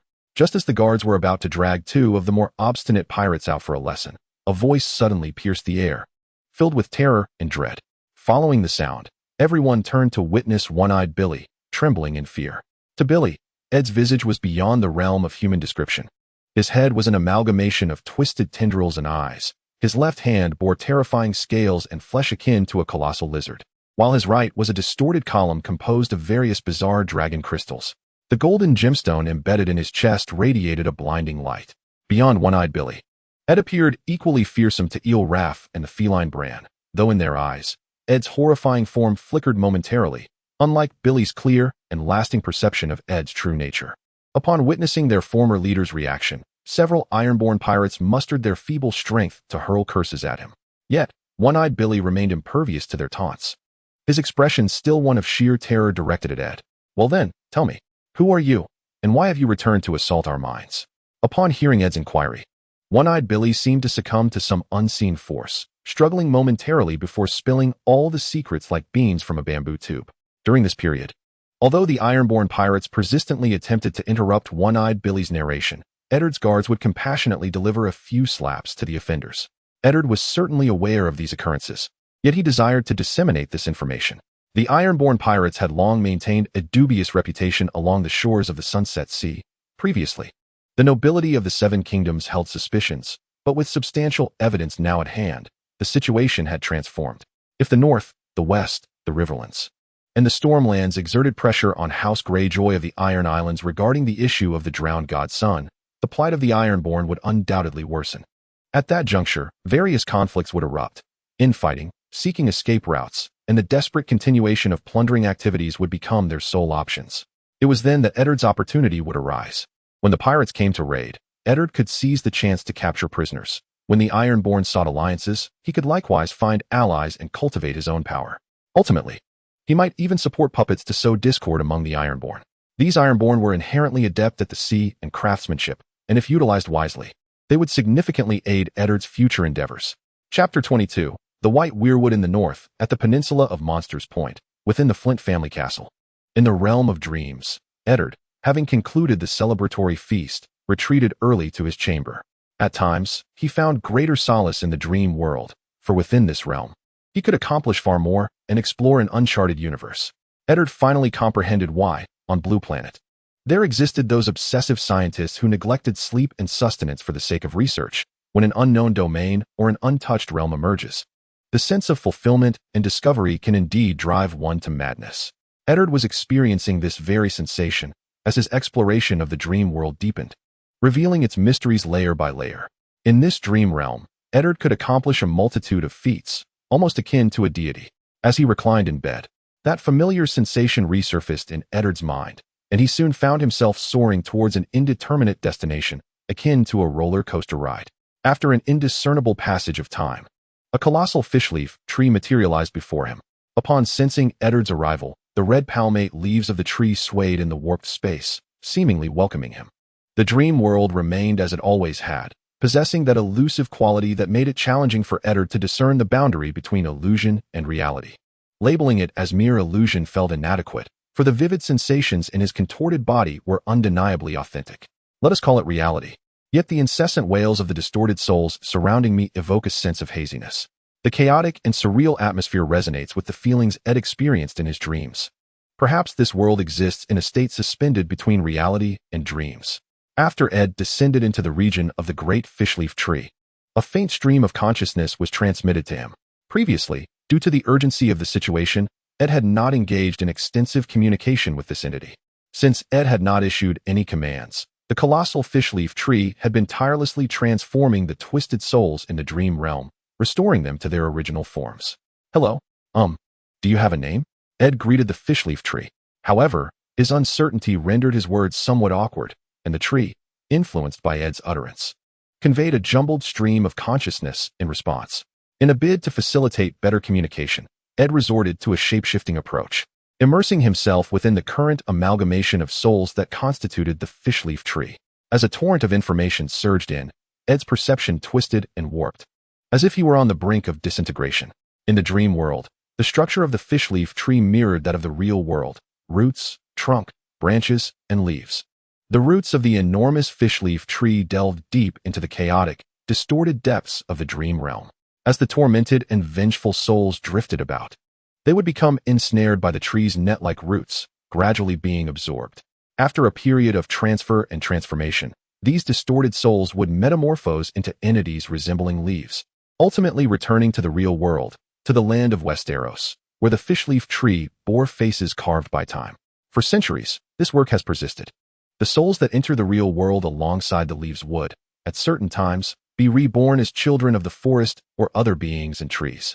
Yet, as time marched on, the cities of the children of the forest were ravaged in wars against humanity, depriving them of opportunities to birth new kin.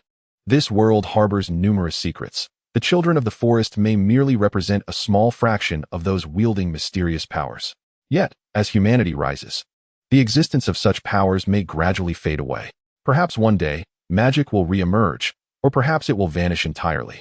However, now that Ed has arrived here and possesses the key to unlocking the gates of magic, he will not allow it to disappear. The allure of such formidable power is truly captivating, especially when Ed observes the gradual transformation of those twisted souls. The peculiar sensation of souls being crushed and reshaped piece by piece reveals to Ed what seems to be the greatest secret of this world. In a fleeting moment, he even felt as though he could mold souls himself. However, this thought swiftly vanished, replaced by a surge of divergent ideas springing forth like bamboo shoots after a rain. If the efficiency of this transformation is relatively slow, might Ed not consider altering the process by directly reconstructing these terrifying and distorted souls? The emergence of the others is rooted in the forest children's erroneous application of twisted souls. The method employed by the forest children to create the others is hardly a secret. In fact, it is rather simplistic. To put it plainly, it involves using dragon crystals that harbor distorted souls as a unique soul medium, subsequently infusing them into human bodies through a special metamorphic technique. Ultimately, the failure of the forest children and the backlash from the others can be attributed primarily to their neglect of adding restraints to the dragon crystals during the ritual. Or perhaps they did implement restraints, yet those were ultimately unraveled by the first generation of others. As Ed's thoughts crystallized, he began to contemplate how to modify these twisted souls. Upon entering the dream realm embodied by the Yuliang tree, his perception became fully synchronized with it. Thus, Ed's initial idea was to utilize this Yuliang tree as a transformative medium to reshape those distorted souls into a controllable new species or a novel existence. This tree is composed of countless eternal souls, and over time, the souls of these forest children have completely merged into a singular entity. However, due to the immense passage of time and the absence of a coherent temporal concept within the dream realm, the Yuliang tree now possesses only a semblance of programmed consciousness. Yet, this very factor allows Ed to seize an opportunity, facilitating his modifications. The souls of the forest children returning to the real world are exceedingly powerful. Yet having lost their corporeal vessels, they mostly find themselves inhabiting the Yuliang tree or the ravens, which is a tremendous waste. Given the multitude of souls present, Ed can entirely transform this Yuliang tree into something akin to a computer, enabling these aggregations of souls to assist him in various calculations. Before long, under Ed's control, the colossal Yuliang tree began its gradual transformation. As memories surged into Ed's consciousness, the collective awareness of the Yuliang tree began to shift. Ed would primarily draw from memories of the Blue Star, supplemented by those of the demon Bilak and an assortment of other recollections, reshaping it into an entity reminiscent of the human brain. As the transformation gradually progressed, the consciousness aggregate of the fish would begin to take on a more substantial form. With the emergence of logical reasoning and judgment capabilities, this extraordinary entity, akin to an ordinary tree, commenced a remarkable metamorphosis. After an indeterminate duration of transformation, a melodious female voice unexpectedly resonated within Ed's perception, reminiscent of a gentle and affectionate woman whispering sweetly in his ear. "Esteemed master, greetings. I am your most faithful servant, the White Holy Tree. It is my pleasure to serve you. My fundamental functions have been established, and you may issue commands at your convenience." The White Holy Tree was the name Ed had bestowed upon the consciousness aggregate of the fish, what he had transformed. In a bid to ensure that this entity could assist him more efficiently in the future, Ed had almost entirely infused it with the knowledge stored within his own memories. At present, the White Holy Tree possessed the ability for logical deduction and rudimentary judgment and reasoning. Its logical ability was derived from the powers of Ed's golden eyes, while its simple reasoning stemmed from the memories embedded within Ed's being. Haha, splendid. White Holy Tree, assist me in deducing whether the demon sealed within my left hand can undergo transformation. Understood. Commencing analysis of the demon Bilak's soul aggregate.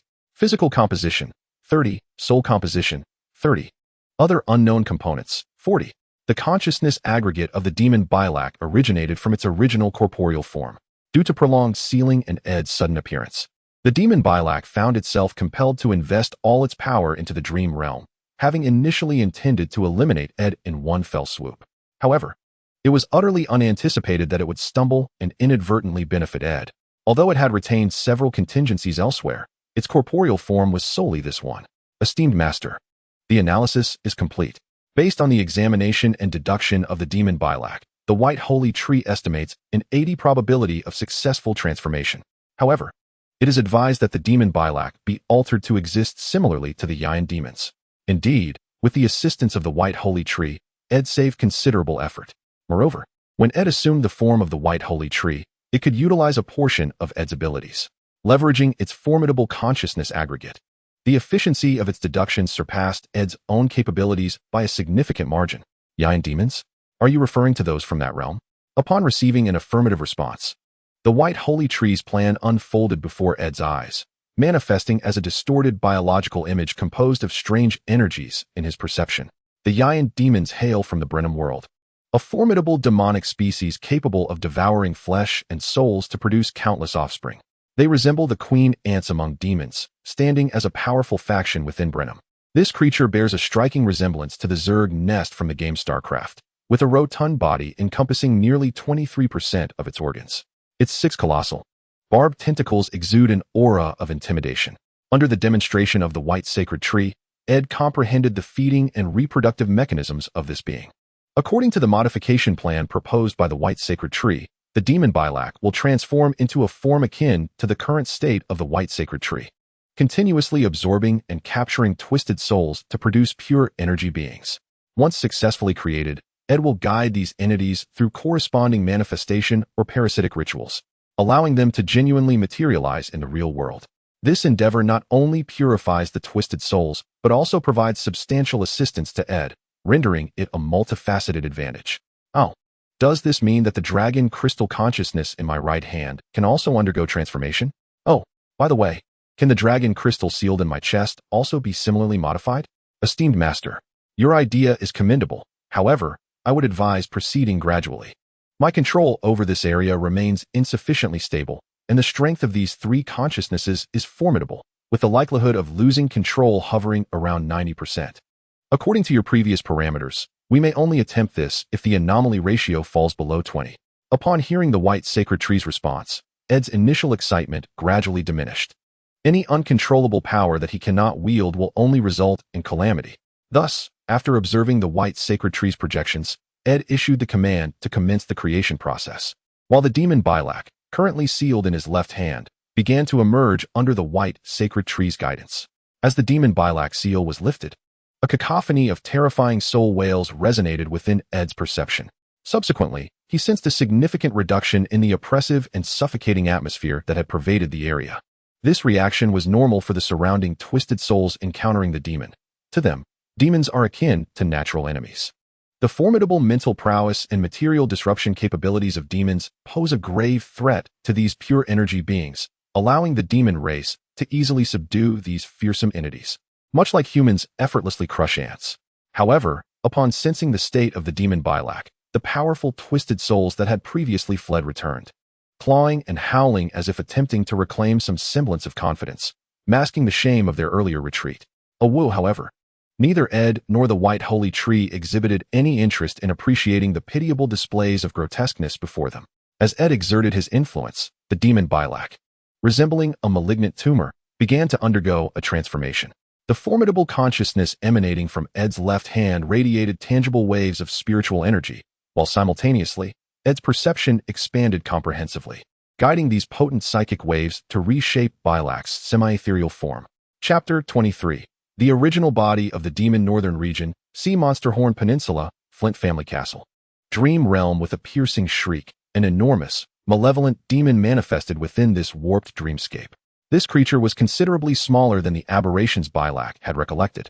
However, after undergoing Ed's modifications, this monstrosity proved to be significantly more formidable than the aberrations found in the Brenham world, owing to its more comprehensive capabilities.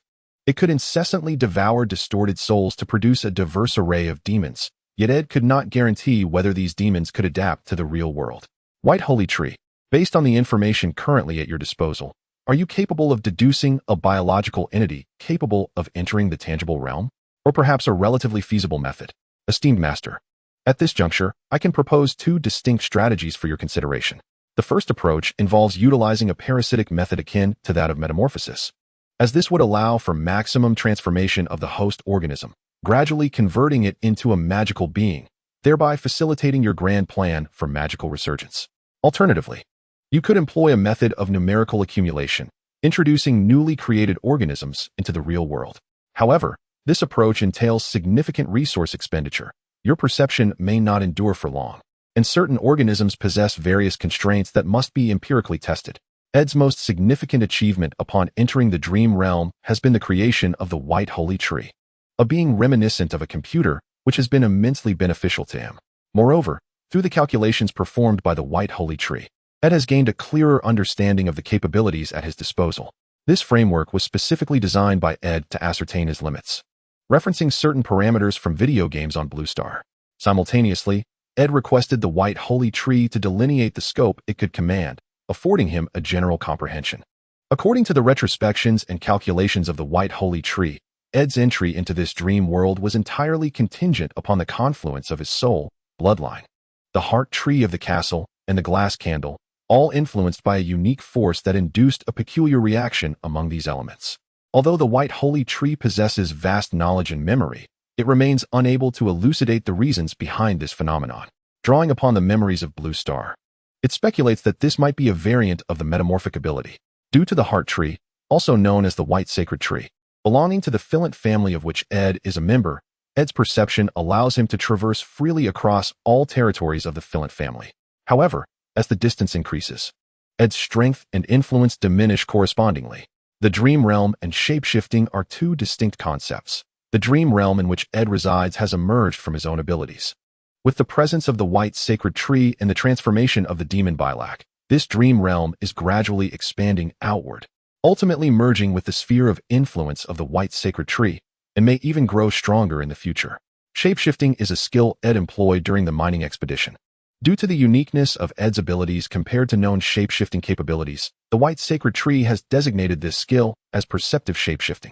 This ability does not require the aid of shapeshifting objects, allowing Ed to wander freely at the juncture of the real world and the dream realm, surpassing even the formidable powers of the Forest Child, the Green Prophet. The White Sacred Tree posits that if Ed were to explore beyond the territories of the Flint family, this ability would gradually weaken, potentially necessitating the assistance of shapeshifting objects. These deductions, lacking practical data for reference, currently remain in the theoretical realm without practical application. Furthermore, the White Sacred Tree has analyzed Ed's perceptive abilities, concluding that they exist in a state between the corporeal and the spiritual, distinct from both mental and soul powers. Mental power is a tangible force that can influence the material world, yet it holds little sway in the dream realm, where its effects are limited and, in certain specific environments, non-existent. Conversely, soul power, while minimal in the real world, possesses a divine-like potency in the dream realm, which explains why blood magic cannot always be successfully enacted in this world. Ed's perception, however, is entirely different. It embodies the advantages of both soul and mental powers. Although it may not possess the strength of the former two, Ed perceives his own awareness as brimming with infinite potential. He harbors a vague sense that this newfound power could become his most formidable trump card, perhaps even the key to the resurgence of magic. Presently, the transformations brought about by Ed, the White Sacred Tree, and the demon Bilak have laid the groundwork for the amplification of this power. The remaining task lies in Ed's ability to construct his own magical palace upon this foundation. As of now, Ed has not experienced fatigue or mental exhaustion while utilizing his perceptive abilities. In addressing this matter, the White Sacred Tree draws upon certain fantastical notions from novels on the Blue Planet to elucidate the underlying reasons. It suggests that, to some extent, the dream realm serves as Ed's divine kingdom. Within this world of his own creation, he cannot incur any depletion, and even if such depletion were to occur, the dream realm would readily assist in replenishing it. Thus, when Ed moved within the mines, he experienced no sense of fatigue. Had it not been for the assault from that orb of golden energy, he likely would not have suddenly returned to his corporeal form. unless he had voluntarily relinquished his state of perception. Under Ed's command, the demon Bilak's manifestation, the aberration, commenced its task. The enormous tendrils of the aberration began to expand infinitely, stimulated by an unseen force. Subsequently, these appendages swelled at a visible pace, producing a cacophony of explosive sounds. With a series of resounding pops, the tendrils transformed into the enveloping, membranous appendages characteristic of a vampiric squid, their slimy, grotesque forms swiftly ensnaring several wailing, distorted souls. 6 immense tendrils, akin to a fishing net, ensnared the surrounding tormented souls within their membranous grasp, as if even the dim, twisted space around them had been siphoned away. Soon after, amidst the aberration's peculiar, contorted swelling, an unidentified liquid began to flow toward the location of the distorted souls. Following a tumultuous mixing akin to cocktail preparation, the tendrils reached toward the aberration's barbed maw.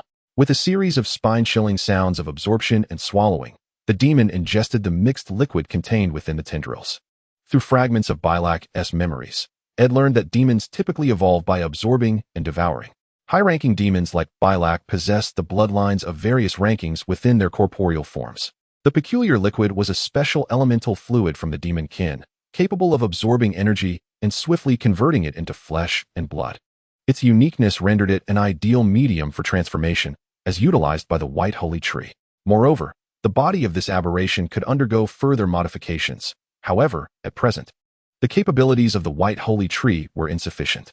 As time progressed, and Ed mastered more of the Heart Tree, both the White Holy Tree and the demon Bilak would experience varying degrees of enhancement. Soon, the unidentified liquid began to transmute within the aberration's massive form. As the transformation continued, the aberration's bloated body undulated, resembling a caterpillar in motion. Before long, a substantial swollen mass emerged from its chrysanthemum-like rear.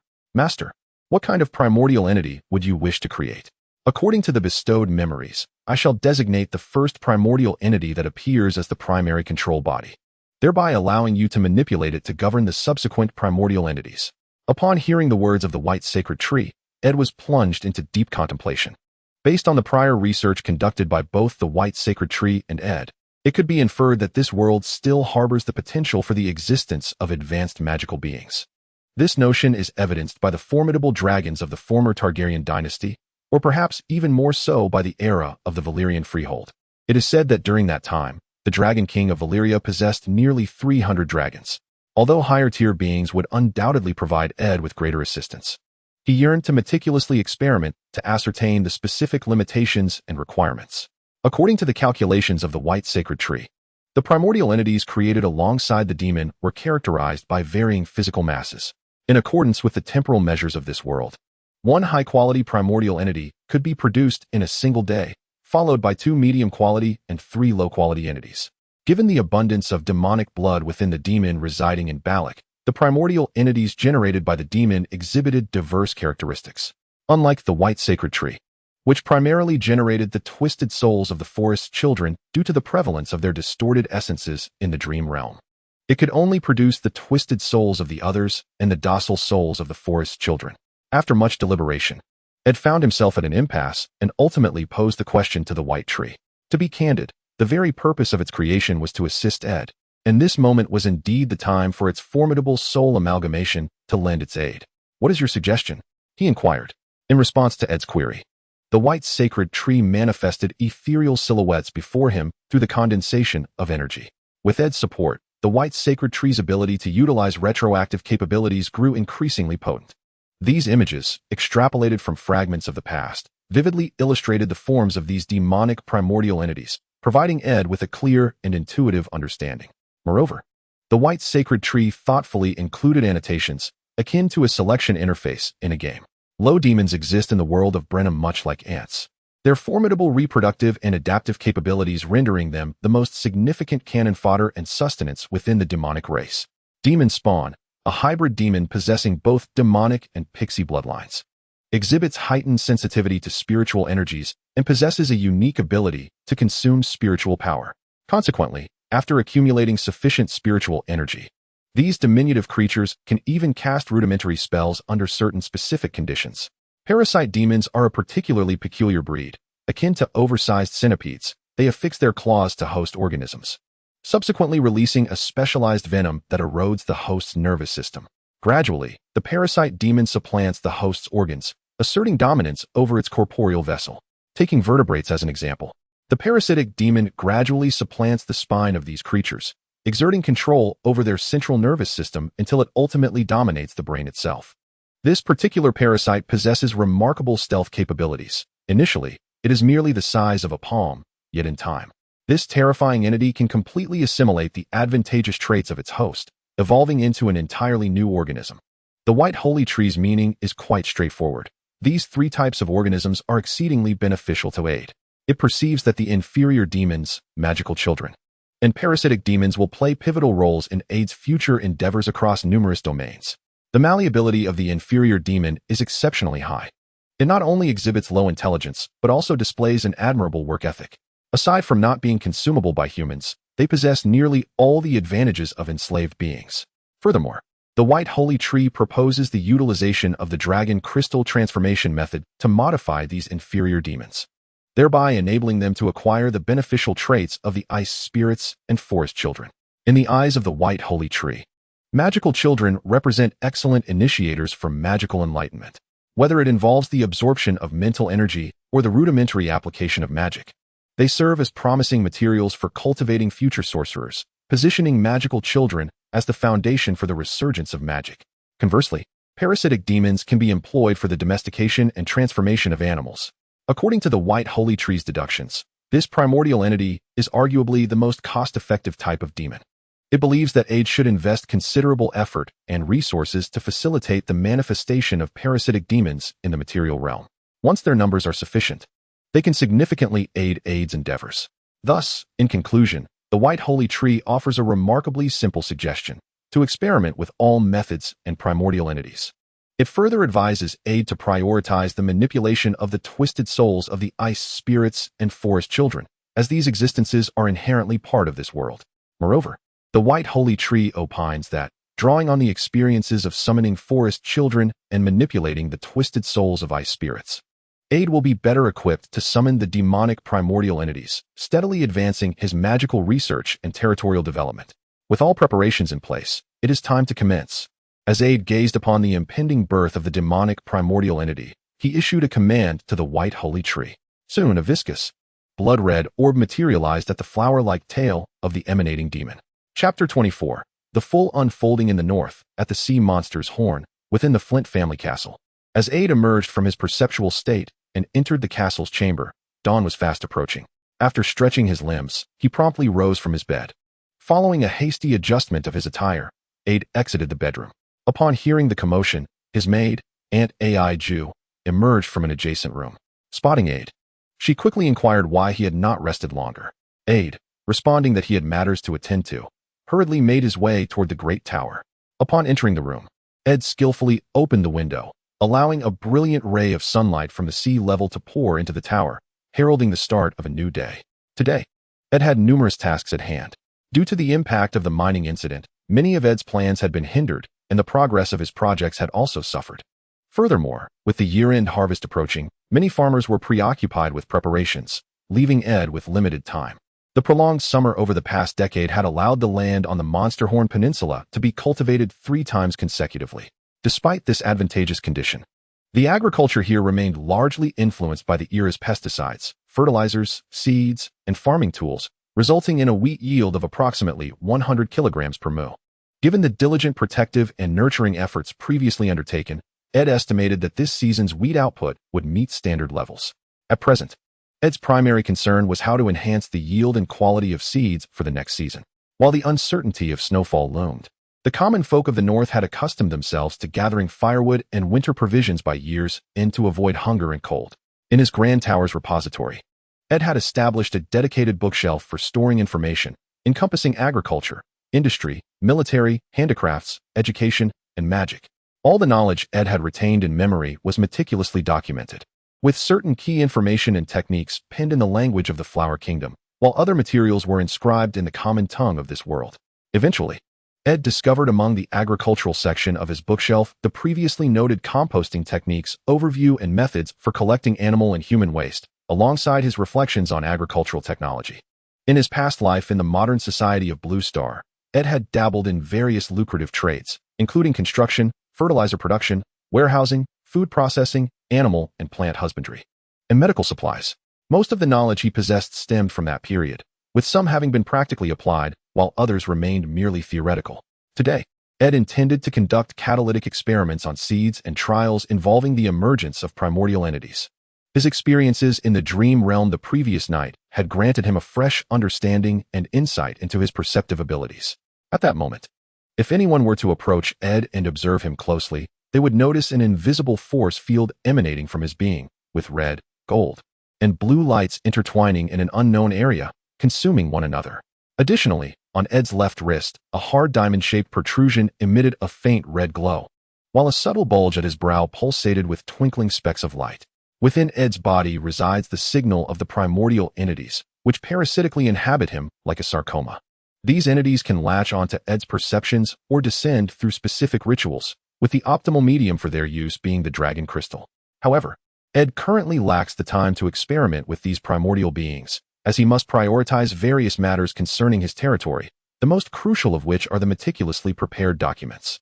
These documents are not classified, thus Ed readily presents them, intending to hand them over to Scholar Albert for research and instruction. In the academic city, there are scholars dedicated to agricultural studies. Although the city has its share of unpleasant traits, the academic atmosphere remains commendable, allowing many earnest and eager scholars to leave their mark on the path of scholarly research. After securing the documents, Ed proceeds to the dining hall on the first floor. As he descends the stairs, he encounters Eel Raff and Cat Bran.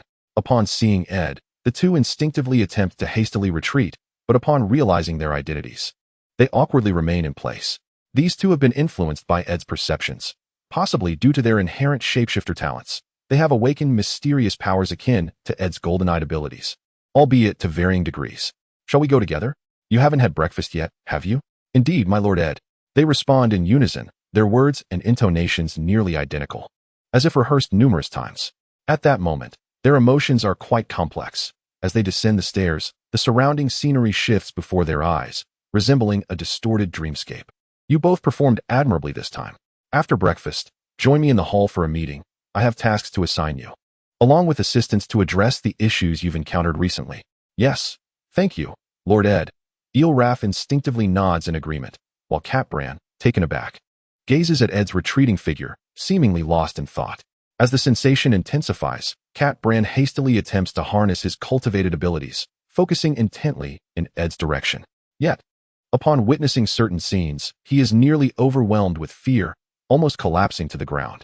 At that moment, Ed appeared to be a grotesque creature composed of countless bizarre objects, even more terrifying than the phantasms he had previously encountered. Moreover, the family cat Bran discovered that the castle staircase he was traversing seemed to be a part of some monstrous organism. Walking upon that peculiar substance, formed of roots and flesh, instilled in Bran a trepidatious sense of precariousness. Startled, Bran promptly averted his gaze, and soon, the surrounding scene reverted to normal, as if nothing had transpired. This staircase, which he often ascended, gave Bran an impression of an endless journey, yet it was merely a figment of his imagination. After a few minutes, the three of them arrived near the dining hall simultaneously. Once Ed placed his documents on the adjacent chair, he began to partake in the breakfast prepared for him by the head maid, Aunt Iju. As he gazed at the plate adorned with sausages and fried eggs, he was suddenly enveloped by a sense of nostalgia for his home, Blue Star. However, the sausages and eggs he consumed there were far more commonplace compared to the organic, untainted fare before him. As breakfast drew to a close, Ed's subordinates entered the dining hall one by one. Following the meal, Ed summoned everyone to the council hall. At the long table, he first handed over his documents to Scholar Albert, then commanded Albert to present all the information. After approximately half an hour, Ed was met with a plethora of astonished expressions at the table, including that of Scholar Albert, who, though unsure of the origins of Ed's knowledge, realized that if these insights were the fruits of Ed's independent research, he might be on the path to earning a golden scholar's necklace. In the scholarly cities of Westeros, a scholar who gains recognition from the central authority in a particular field is afforded the privilege of crafting a metallic necklace that symbolizes their expertise. Various metals and alloys represent the knowledge and scholarship mastered by the individual, akin to the metal masks and staffs possessed by those who have attained doctoral qualifications. Disregarding Albert's excited demeanor, Ed addressed the assembly once they regained their composure. Feces should not be regarded as a symbol of filth. Rather, in certain respects, it can contribute to our agricultural bounty.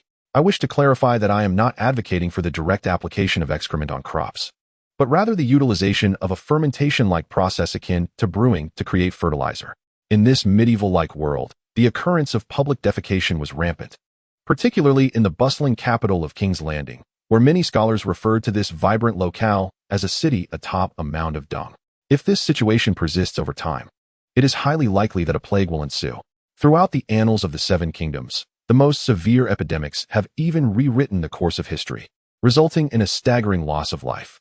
Ed does not wish for such a fate, although he currently enjoys the protection of magic. If all the people perish, there may come a time when no one remains to assist him in crafting delectable food or convenient tools. Hence, upon the completion of the workshop in the Outer District, Ed intends to establish several public latrines and to implement a dedicated collection system for urine. The inhabitants of this world are already aware that urine can be used for cleaning, yet few realize its potential as a fertilizer. In many regions of Westeros, agricultural techniques remain remarkably primitive. In certain expansive river delta areas, farmers typically scatter wheat seeds upon the riverbanks, subsequently herding sheep to trample the seeds into the soil, after which they neglect their fields until harvest time.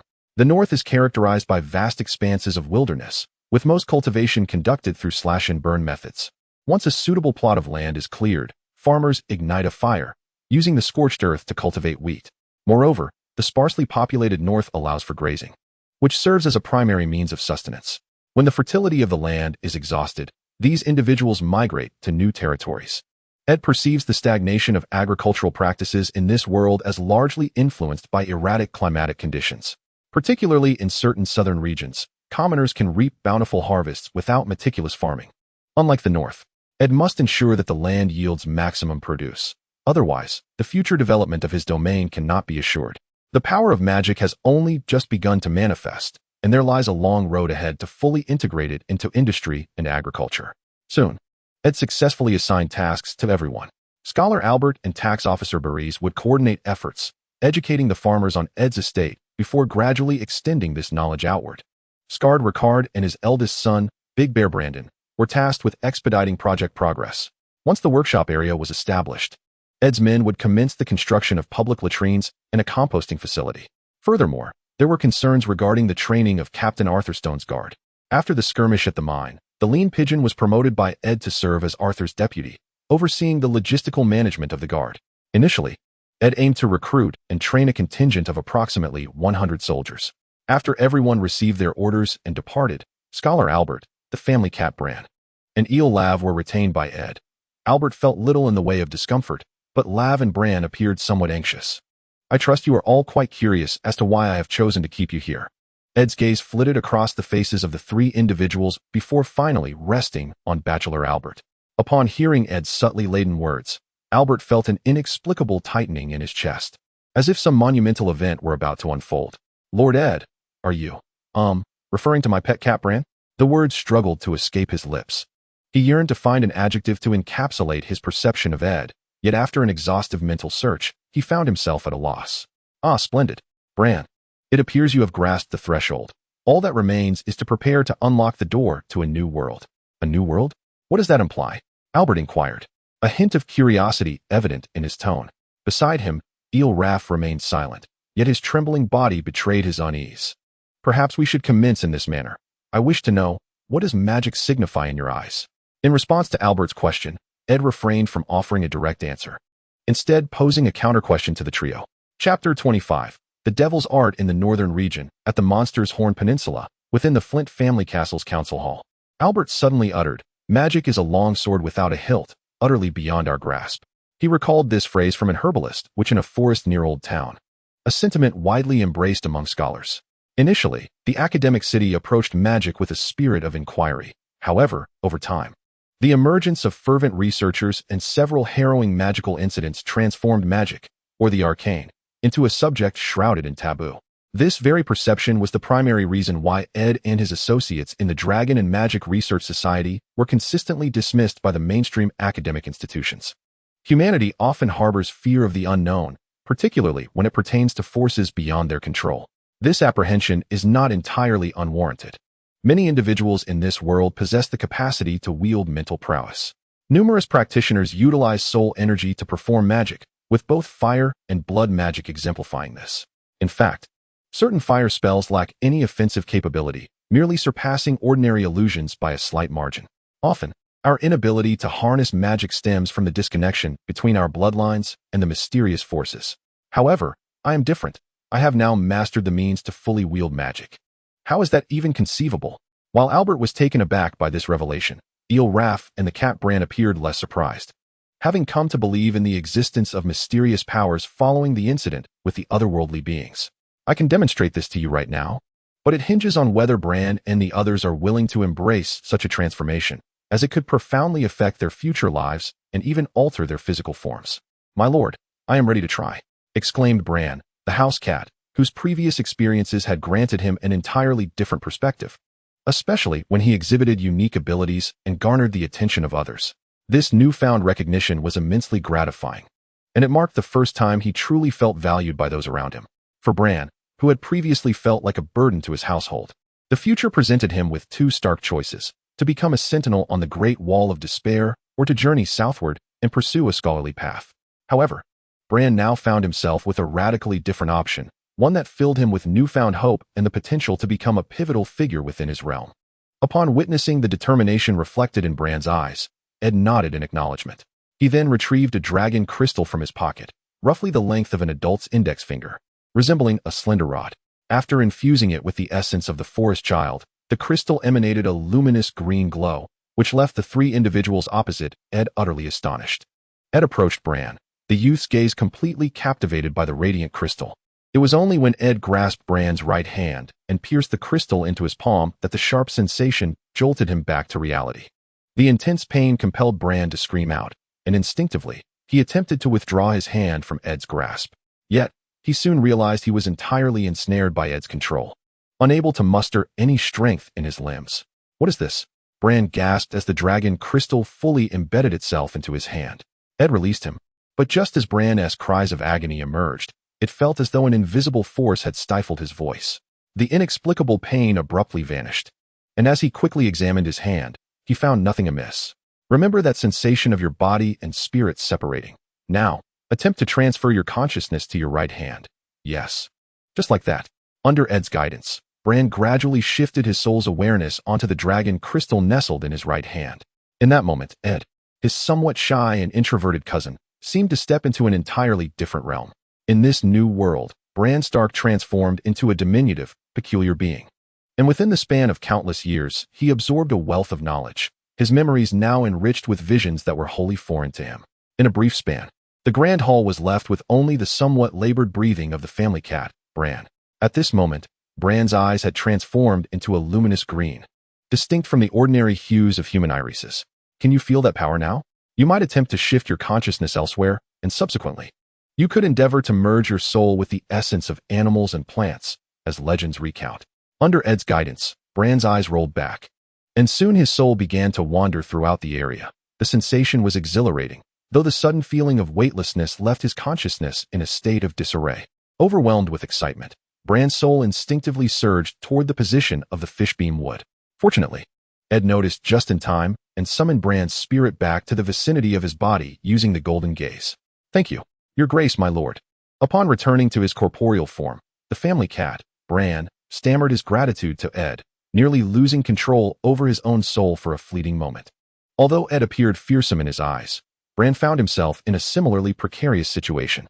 Upon entering Ed's dream realm, Bran's body had morphed into something akin to wood. When he first touched his own form, he sensed an elusive, almost ethereal texture. After Ed delivered a light slap, Bran exited the dream world, and Ed addressed him, saying, "Now is not the time to train this ability. Once I complete the awakening of Lav, I shall teach you how to harness your powers. Had I not been supporting you just now, you would have surely collapsed. My apologies, my lord." Bran's face flushed upon hearing Ed's words. Realizing that Ed had been subtly sustaining him with an invisible force field, rendering his body immobile. Ed waved his hand dismissively, signaling Bran to relax, and then beckoned the eel, Lav, to approach. Lav was a youth with somewhat shifty eyes, his slender frame appearing frail. Yet Ed was aware that within him resided the power of the demon Bilak. Previously, During the Bloodheart clan ritual, Lav had consumed a beverage infused with the demon Bilak's blood. This substance would ravage Lav's body while unleashing all his latent potential. Upon reaching a certain threshold, his body would exhaust its capabilities, ultimately transforming him into a puppet imbued with demonic lineage. At that juncture, once the demon's blood had fully infiltrated Lav's being, his soul would become part of the demon Bilak. Upon his demise, the first to consume the demon's blood would gain control over his corpse. After acquiring a portion of the flesh and soul of the demon Bilak, the priestess Queen Eliawen has been diligently researching methods to exert control over him. Under her influence, the Bloodheart tribe has devolved into a chaotic amalgam of demonic blood. However, due to Eliawen's limited understanding of Bilak's true nature, she was lured into that ancient ruin. Had it not been for Ed's sudden intervention, it is likely that Eliawen would have ultimately become prey to Bilak. Fortunately, the corruption from the demon's blood has not yet severely affected the eel-like Raf. As long as Ed promptly integrates the primordial demon into his own body, Raf is likely to awaken the demonic bloodline and powers within him. Soon, a dragon crystal materialized in Ed's grasp. Upon infusing it with the soul of the magical child, the black crystal instantaneously transformed into a state of impending dissolution. Upon witnessing the peculiar gem in Ed's hand, Raf swallowed hard. But thoughts of the eerie demon ignited an inexplicable excitement within him. Strangely, he found himself unafraid of the demon's fearsome visage. Rather, a sense of joy subtly stirred in his heart. As the sanguine, molten dragon crystal was infused, Raf, a slender middle-aged man, emitted a piercing scream. Yet, that sensation of agony swiftly dissipated. Almost immediately, Raf's body began to heat up without any prior indication. Despite the rising temperature, he experienced no discomfort. While Raf reveled in the warmth enveloping him, he suddenly felt a sharp sting in his eyes. Instinctively, he rubbed his eyes, only to discover a gruesome smear of flesh upon his fingertips when he lowered his hand. Realizing something was amiss, Raf cried out in terror.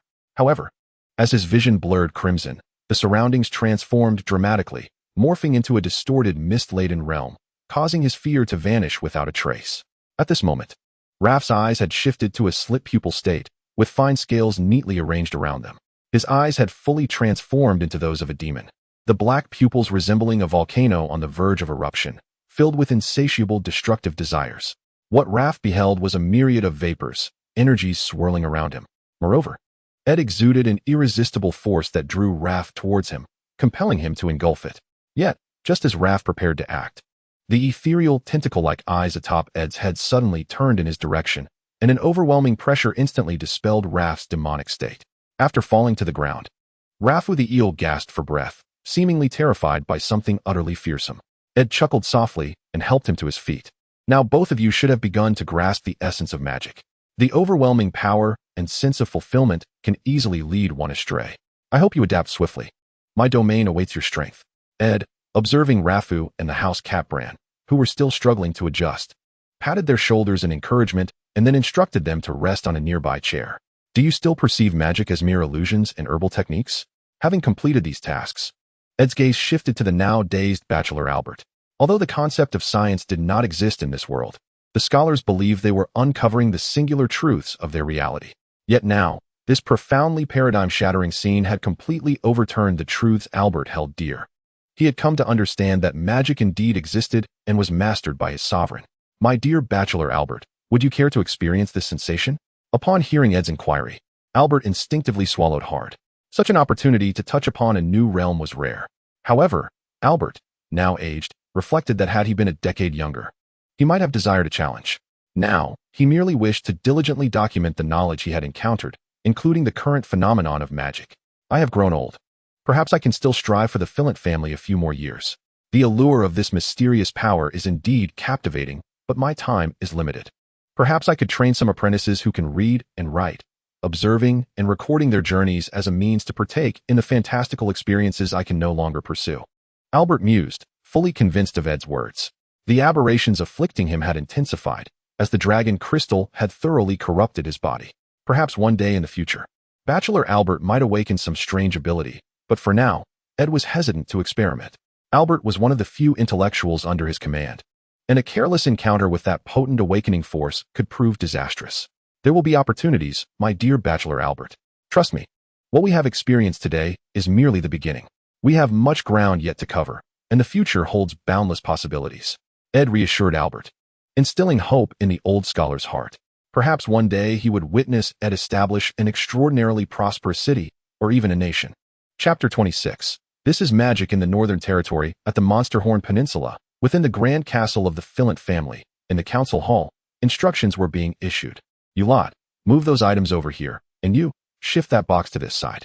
Under the command of the lean guard known as Pigeon, the attendants busily transported a variety of ores and materials into the chamber.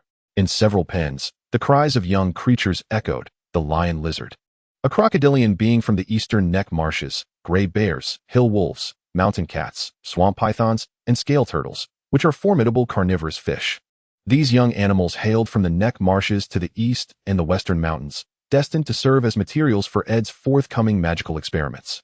Once the guards exited the council hall, only Ed, Bachelor Albert, Eel Raff, and the domestic cat Bran remained. Under Ed's guidance, Raff and Bran had already entered the realm of dreams, where the white sacred tree would instruct them on harnessing their powers. Meanwhile, Ed engaged Bachelor Albert in a discussion about magical circles. The demonic magical circle was composed of flames and sulfur, whereas the forest child's magical circle formed a spiral inscribed with the mark of descent. Ed was intimately familiar with the latter, having seen it represented in a past life-esque television drama, where it was constructed from the shattered remains of the deceased. Beyond the dramatic confrontations between men and women, this symbol lingered in Ed's memory. This magical circle originated from an entirely different world, contrasting sharply with that of the forest child. Perhaps to the demons, the forest child's magical circle appeared as mere childish piles of stones. As Ed elucidated the concepts to Bachelor Albert, he deftly sketched the image of the magical circle with a quill, a request made by Albert himself. Eager to witness the entirety of this novel system unfold, Albert sought to observe its development step by step. After completing the detailed diagram of the magical circle, Ed retrieved sulfur from a glass jar beside Albert. The deep yellow sulfurous mixture gradually transformed into powder within Ed's grasp, while the crystal on his left wrist emitted peculiar waves of energy. In an atmosphere charged with mystery, Ed stepped into the center of the council hall, and then incantations of malice flowed from his lips: arrogance, envy, wrath, sloth, greed, lust, and gluttony. These venomous spells, born of negative emotions, instilled an overwhelming sense of dread in Bachelor Albert.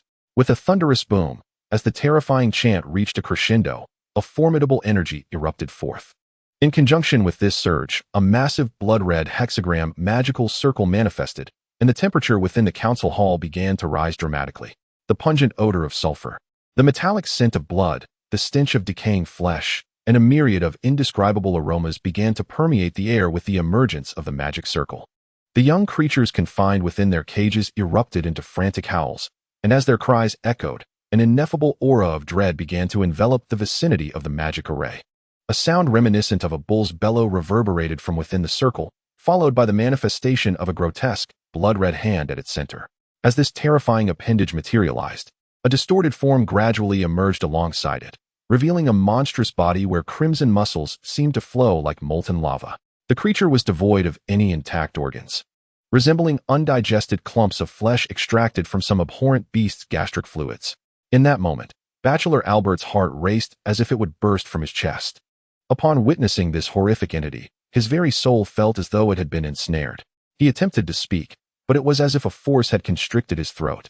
Indeed, it was evident that some power was obstructing these demons. This creature's strength had been significantly diminished, nearly leading to its demise. What, then, might ensue if I were to proceed in this manner? Ed pondered as he surveyed the peculiar beings. The summoning circle he employed was a common slave summoning magic array used by the demon Bilak, and this entity was a primitive form of a lesser demon from Ed's dreamscape. He had intended to test the potency of the magic array with this creature, yet he had not anticipated such an outcome. Upon devising a potential solution, Ed adeptly retrieved a black glowing dragon crystal from his coat pocket. To facilitate his experiment, he had commissioned the creation of 3 low-tier test subjects: a lesser demon, a demon child, and a parasitic demon. The soul reservoir of the white sacred tree was abundant, and its purification and absorption were notably swift, even more so than that of the derivative demon. The dragon crystal in Ed's hand contained a twisted soul, and he was eager to ascertain the effects of the chaotic fire when it encountered this distorted essence. As Ed plunged the dragon crystal into the lesser demon's form, a horrifying wail erupted from the creature. Instinctively, it yearned to attack Ed, but upon sensing the overwhelming pressure of his high-tier bloodline, the beastly consciousness of the lesser demon was forced to endure Ed's torment in silence. The frigid and searing energies clashed within the demon's body, one side rapidly expanding while the other contracted. After enduring countless agonies, the demon's lava-like skin gradually cooled, with a resonant crack. Peculiar sounds of glass scraping filled the air as black dragon crystal pillars sprouted from the body of the aberrant demon. These dense black crystals enveloped the demon entirely, with some areas exhibiting a remarkable concentration while others appeared akin to ordinary scales. The transformed demon now resembled a distorted, monstrous creature, reminiscent of a grotesque infant with its head adorned with protruding dragon crystal pillars. Its form seemed unnaturally contorted, as if all the sustenance had been siphoned from its body. The demon's facial features had entirely vanished, leaving behind a massive, bulbous protrusion that shimmered with an inner luminescence. Within it, Ed sensed a chilling, terrifying aura. However, the creature quickly regained its composure and, after acclimatizing to its surroundings, emerged from the magical circle. Upon detecting the bloodline of its kin, it knelt before Ed. "This is truly astonishing. I must acquire a fragment of it." Albert, the scholar, exclaimed with fervent excitement, rushing toward the aberrant demon. In his eagerness, he failed to notice the creature's growl. As Albert approached, the demon struck out with a claw, but before it could land a blow, Ed exerted control through his perception. Ed's perception now moved with the agility of his own limbs, allowing him to manipulate ethereal tendrils and his form within a few meters around him. Perhaps in the near future, Ed would even merge the realms of dreams and reality. "Now, my dear Albert, do not allow the demon's appearance to deceive you. If my senses are not mistaken, that large, bulbous crystal on its head is an organ specifically attuned to detect temperature. Once I have tamed it, you may study it further. Now, let us proceed to the next," Ed said, halting Albert, who was eager to pry a piece of dragon crystal from the aberrant demon's body. "Very well. So, let me see, your next test subject is the parasitic demon. A novel term, is it not?" Soon, having completely mastered the operation of the magical circle, Ed summoned the parasitic demon as well. To mitigate the corrupting influence of this world on the creature, Ed employed his perceptive abilities. The white sacred tree had previously assisted him in analyzing such issues, providing him with two strategies. One was the conventional summoning through the magical circle, and the other involved perception as an auxiliary force. Once the magical circle fell within Ed's perceptual range, he activated the power of his golden eye. As the tendrils of the magical eye writhed atop his head, the magical circle appeared to be enveloped by some unseen force within the realm of dreams. With a faintly excited hiss, a creature resembling a hybrid of a silkworm and a centipede materialized at the center of the magical array. This was the parasitic mother body, the Yanmo, the progenitor of the parasitic demons and the initial entity designated by the white sacred tree. Such peculiar demons as the parasitic ones inevitably give rise to a mother body. The parasitic mother body is an exceptionally unique specimen, endowed with the ability to lay eggs. Although in this realm, these eggs may not necessarily succeed in hatching. This method is far superior to Ed directly summoning parasitic demons, thereby saving him considerable time in an imperceptible manner. Upon sensing Ed's formidable strength, this mother body, possessing a measure of intelligence, expressed its subservience to him. In contrast to the mindless lesser demons, the parasitic demon had risen to a distinguished status among lowly fiends. Subsequently, Ed cradled the parasitic mother body in his arms. It was roughly the size of a corgi, with its plump figure and sharp claws exuding an air of unexpected cuteness.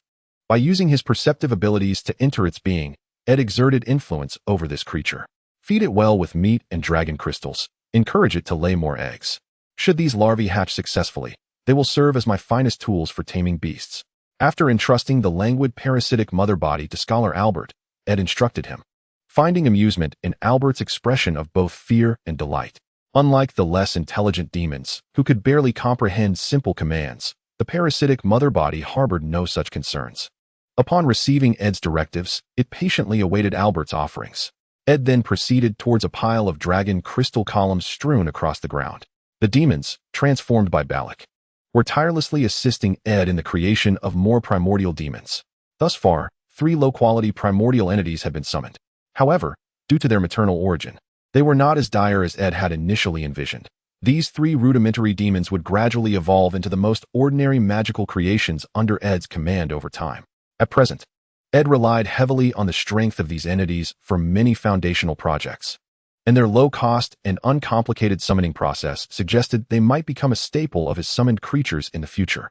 The dragon crystals were specifically collected by the residents of Pasture Town, who, living near the western mountains, exchanged grain and clan warriors for dragon crystals and minerals.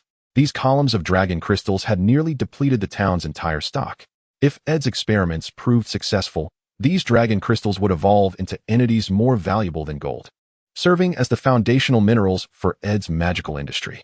As Albert the Bachelor tremulously cast the meat towards the parasitic matriarch, Ed had already grasped a piece of obsidian, shaped like a prism. Gently cradling the dragon crystal column in his palm, Ed immersed his perception within it and discovered the flicker of flame hidden within the ice.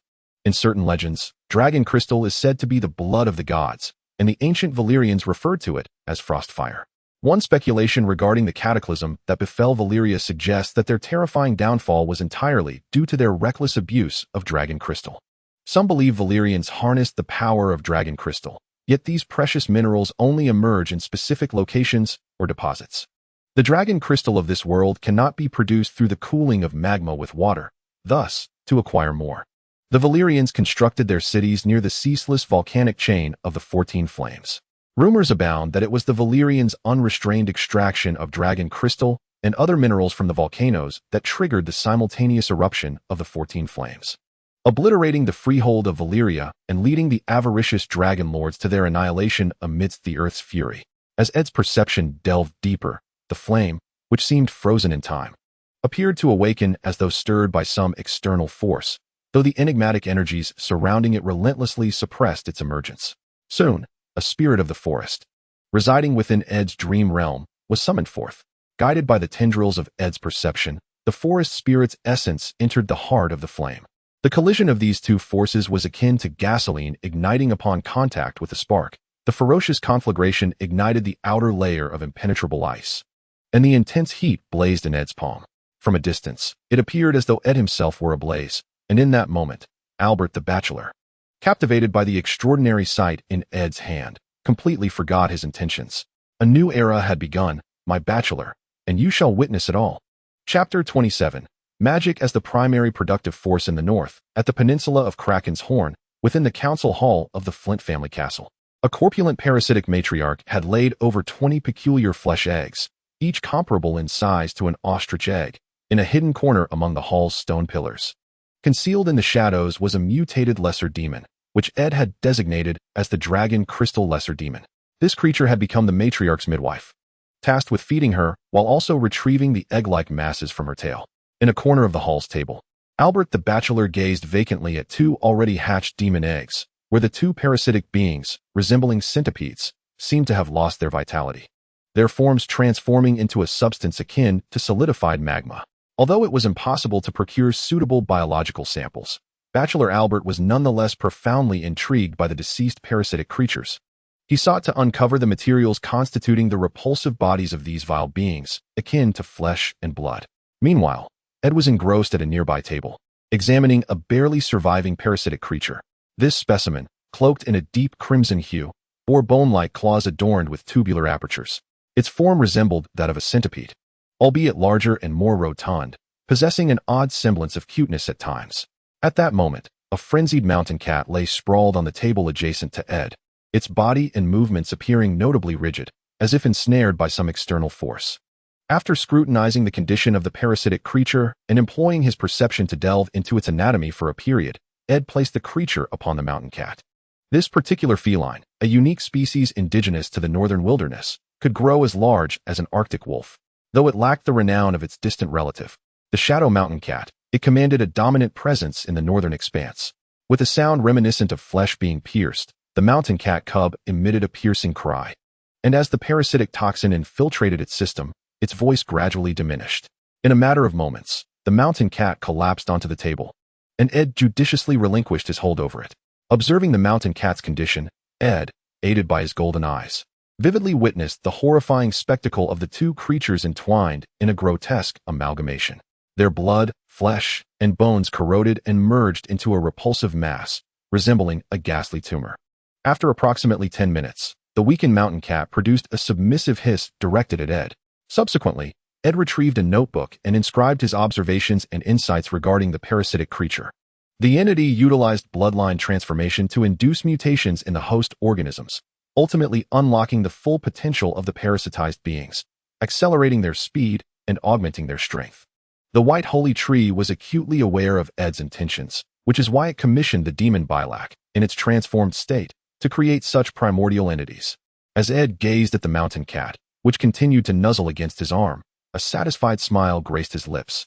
Should the experimental endeavors with these cubs succeed, the Flint family's breeding enterprise would ascend to unprecedented heights. Ed then shifted his attention to the nearby dragon crystal pillars, which lay haphazardly within a wooden barrel. The interplay of blue and gold luminescence rendered these otherwise unremarkable dark crystals exceedingly exquisite. However, anyone who had witnessed Ade's previous experiments would undoubtedly hesitate to touch the exquisitely beautiful dragon crystals. For nearby, the ground bore the remnants of charred marks and a stone cracked from freezing, scattered with shards of shattered dragon crystal, direct consequences of Ade's recent trials. The dragon crystals indeed represented a remarkable source of magical energy, exhibiting the extremes of both heat and cold simultaneously. However, activating them required considerable mental fortitude and Ade's perceptive prowess. The explosive potential of the dragon crystals necessitated Ade's support, and to wield them as weapons demanded his continuous exploration and research. Yet, Ade had discovered a method to harness the crystal's enigmatic energies, employing them as a form of sustainable thermal energy. In an era dominated by fire and steel, Ade aspired to elevate the industrial capabilities of his territory. Once, the Valyrian freehold had reached such heights, yet they relied on the primitive institution of slavery, a method that not only stifled the initiative of its inhabitants, but also sowed the seeds of its eventual downfall. Ade's mission was to transform the governance and production paradigms within his realm, striving to fundamentally enhance productivity through magic. Currently, he believed his most pressing task was to intensify the planning and development of his territory, a process already unfolding with methodical precision. The emergence of fire attribute dragon crystals provided perfect thermal support for Ade's plans to produce lime and forge steel. The method to create fire attribute dragon crystals was not overly complex. It merely required infusing purified souls of the forest children into the crystals to activate their properties. These souls would gradually dissipate with the loss of thermal energy, liberating them to some extent from the terrifying divine blessing of eternal existence, which also rendered their souls vulnerable to annihilation. The distorted souls, once infused into the dragon crystals, would transform into uncontrollable and peculiar attributes, the chilling, deathly, and murderous qualities of which left Ade momentarily perplexed regarding their potential applications. At present, the only use Ade could conceive for the ice attribute dragon crystals was as cooling devices or to craft a fantastical version of a refrigerator. However, this peculiar contraption bore associations with the malevolent, and thus Ade could only proceed with caution, prioritizing the creation of fire attribute dragon crystals. This focus, however, revealed a shortfall in manpower. In a situation where even the basic need for sustenance posed challenges, skilled labor remained a scarce resource. Fortunately, his feline companion Bran and the eel-like Rafe had been adequately trained by the White Sacred Tree. If tasked with merely assisting Ade in a simple capacity, they could prove to be immensely beneficial allies. Upon receiving Lord Ed's command, Rafe and Bran emerged from the realm of dreams, seemingly struggling to acclimate to their surroundings. However, upon sensing the distinct intensity of Ed's presence, they soon grasped their current location. Lord Ed. After Ed gestured for them to forego formalities, the two approached him, at which point Ed bestowed upon them the dragon crystal and instructed them on its usage and creation. Although the powers they acquired differed, they had already touched the threshold of perceptual capability. Given time, they would undoubtedly reach Ed's level of altering reality. While the two immersed themselves in learning how to summon the spirits of the forest children using their newfound perception, Ed had already wandered to a corner of the hall. Observing the dragon crystal lesser demon, which had fully adapted, Ed conducted a thorough examination of its robust physique. He discovered that the demon's skin secreted a slippery, adhesive substance, and its keratinous claws possessed a strength comparable to steel, making it an ideal creature for mining. Truly a testament to the meticulous selection of the White Sacred Tree. However, the demon's appearance was undeniably fearsome. If released, it would likely frighten many away. Ed planned to send them to the mines once he had produced a suitable quantity. The corpses sealed within the Blackstone ruins would likely stand no chance against these terrifying beings. Yet, Ed first needed to train this creature and assess its physical strength. Over time, This creature, referred to as number 1 by Ed, would become his mining overseer. My dear Scholar Albert, that should suffice for now. I have more pressing matters to discuss with you. If you wish, I can send this little one your way. Its intelligence is akin to that of a 4 or 5-year-old child. Perhaps not. If it were to crawl near my head at night, would it devour me? No. I think it's best you keep this ugly creature in your care. Scholar Albert glanced at the adorably naive parasitic demon mother and suppressed a certain impulse. Upon learning that Ed had other matters to address, he set aside everything he was doing. Scholar Albert was well aware that Ed would likely unveil something new. The events of the day had been unlike anything he had ever encountered. Had it not been for his brief obsession with the mysteries of the human body during his youth, he might have been utterly terrified. Scholars serving in the castle had, to varying degrees, studied medicine and witnessed numerous bloody scenes.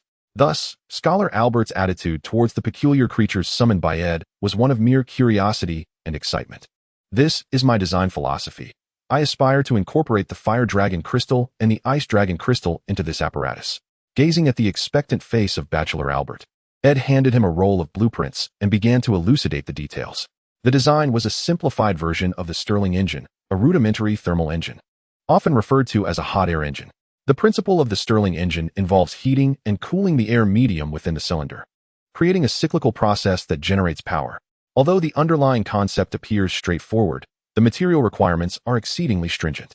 However, when paired with dragon crystals as a power source, this engine becomes remarkably convenient and lightweight. Had Ed lacked magical abilities, he would have likely resorted to studying steam engines. Yet, with the acquisition of mystical powers, he could advance further, employing this novel technology to harness mechanical energy and thereby realize many previously unachievable designs. The Stirling engine depicted in the blueprints consists of a substantial sealed chamber, approximately 1 meter in diameter, housing a piston connected to a crankshaft. The thermal energy propels the piston, driving the gears into motion. This iteration of the Stirling engine represents the simplest and most suitable modern technology for utilizing dragon crystals. Ed's fascination with the Stirling engine stemmed from a recollection of his previous life, when an engineer designing incinerators had shared insights during his tenure at a waste disposal facility. Consequently, in his leisure time, Ed delved into various engine designs, particularly the Stirling engine. In his previous life, while perusing novels, he had always admired protagonists who crafted steam engines. However, upon studying the underlying principles, he realized the high material demands of such engines, especially in an era marked by scarcity of both materials and craftsmanship, rendering those agricultural tools nearly unattainable. Unlike certain protagonists, Ed possessed magical abilities and access to the unique biological resources of demons. When discussing lightweight yet durable metal materials, one must mention Valyrian steel. While suitable adhesives and lubricants can be sourced from specific demon secretions, Valyrian steel is a distinctive magical metal from the era of the Valyrian freehold, renowned for its lightweight and resilient properties, treasured as heirlooms among the noble families of the Seven Kingdoms. Although Ed cannot forge Valyrian steel himself, he can utilize existing Valyrian steel materials for coating. While rare, the truly scarce items are the larger Valyrian steel weapons and armors. Many regions within the Seven Kingdoms boast ornaments and embellishments crafted from Valyrian steel, and during his studies in magic, his mentor, Dr. Marwyn, once gifted him some Valyrian trinkets. Moreover, the learned bachelor of the academy had previously delved into the enigmatic art of the Coer craftsmen in their processing of Valyrian steel. The scholars of the Dragon and Magic Research Society gleaned certain knowledge from him, although their attempts to forge Valyrian steel artifacts invariably ended in failure. Despite their fondness for magic, the scholars lacked both the means and the courage to employ blood sacrifice in the forging of Valyrian steel. It was only after truly mastering magic that Ed comprehended the significance of the so-called blood forging technique associated with Valyrian steel. The actual process of forging Valyrian steel necessitates the presence of tormented souls imbued with resentment and flames, both of which Ed fortuitously possessed. Thus, Ed merely needed to extract the Valyrian steel materials at hand for the forging process. With the material issue resolved, what Ed truly required was the refinement and enhancement of the blueprints by a professional. Once Bachelor Albert perfected the designs and the blacksmith Blake prepared the requisite materials, Ed would be poised to create his very own magical Stirling engine. Chapter 28. Magic in the North, on the peninsula of the sea monster Horn. Within the Flint family castle, in the council hall, Ed had been diligently preparing materials for his magical experiments since the previous afternoon, working tirelessly into the late hours of the night. During this time, the headmaid Aniju and Wild Rose visited several times, urging Ed to eat and rest. The council hall had wholly transformed into Ed's experimental arena, a consequence of the limited spaces available for such endeavors. To prevent anyone from inadvertently entering and being startled by the peculiarities within, Captain Arthur Stone and the lean pigeon stationed themselves at the entrance, even sleeping on the floor outside. Fortunately, Ed's magic lacked the terrifying visual effects typical of certain mysterious novels. Otherwise, countless rumors may have already begun to circulate. Ed's former status as a trainee scholar afforded him considerable advantages, and with Bachelor Albert's endorsement, the castle's inhabitants were well aware that Ed was researching new production tools. The Academy's renown echoed throughout the continent of Westeros. Innovations such as the new mill, water wheel, sailing vessels, and various practical tools had predominantly originated from the Academy. During the reign of the infamous Aegon Targaryen IV, that notorious king had commanded the scholars in King's Landing to construct a fire-breathing wooden dragon for him, a tale that continues to circulate among the common folk, leading many to regard scholars as extraordinary individuals capable of transforming the mundane into the miraculous. With a thud, under Ed's command, 2 dragon crystal imps transported iron ingots and other materials into the hall, while on the long table, a brown bear and a mountain cat languidly lay, observing Ed and his companions' activities. Albert, the scholar, sat contemplatively on the adjacent chair, gazing at the dragon crystal column in his hand, within which resided the primordial essence of the demon child, a gift from Ed for his research. Once the true completion of the eel's fusion with the demon child was achieved, Ed would assist the venerable scholar in awakening. This scholar from the academic city was one of Ed's most invaluable talents, and regardless of circumstances, Ed would not forget him. The elder's vast knowledge and experience would greatly benefit Ed. The second dragon crystal demon was summoned by Eel Rafe himself. Although it had nearly been torn to shreds by its inferior counterpart, this foretold the success of Ed's magical awakening plan. It indicated that Ed, harnessing the power of the dream world and the wandering souls within it, could indeed conjure a cadre of sorcerers capable of casting spells, though merely a beginning. As knowledge and experience accumulated, the number of sorcerers under Ed's command would undoubtedly grow. Once the 2 dragon crystal demons had placed the materials, Ed commanded them to construct a stone platform. However, their intellect was woefully inadequate. Aside from moving the stones, they exhibited no further initiative. Reluctantly, Bran and Rafe could only direct them to position the roughly 40-pound raw stone blocks. Meanwhile, Ed meticulously examined the blueprints designed by Scholar Albert. The plans bore specific symbols and annotations that allowed Ed to discern the modifications with ease. After memorizing certain parameters from the drawings, he turned his gaze to the bustling individuals around him. These raw stones were excavated from the cliffs of Flint's Finger, interspersed with some limestone. The raw stones served as the foundation, while the limestone was intended for experimentation in lime production, combined with a portion of volcanic ash to create volcanic ash cement. Such materials were present in varying quantities within the castle. Once Ed's experiments proved successful, a production line would be established in the workshop to mass-produce the results of today's endeavor, contributing to the future development of Flint's Finger. Although the blacksmith Blake possessed exceptional skills, the iron ingots he produced still contained significant impurities, rendering them unfit for crafting quality cylinders. Thus, Ed needed to refine these ingots further. Soon, a substantial pile of raw stones was assembled, and Ed ascended atop them. As his golden eyes opened, countless tentacles adorned with eyes materialized around his head, eliciting a sense of unease among all present, save for Scholar Albert. Under Ed's meticulous control, these tentacles transformed into palm-like appendages, swiftly inscribing a summoning magic circle for demons upon the foundation of raw stones. With the continued combustion of sulfur, the surrounding temperature began to shift. Under the relentless blaze of the flames, a magical circle composed of molten crimson magma materialized upon the pedestal. This arcane formation, with a diameter of approximately 3 meters, bore not only a radiant star and an outer ring, but also an array of enigmatic runes, symbolizing the 7 deadly sins of demons. Under Ed's command, the area enveloped by this magical array transformed into a realm of its own, serving as a forge for his steel smelting endeavors, or rather, his unique workstation. Once the magical circle was activated, Ed stepped outside its confines, standing at its periphery. He then employed his tendrils to grasp the iron ingots that had been meticulously prepared in advance.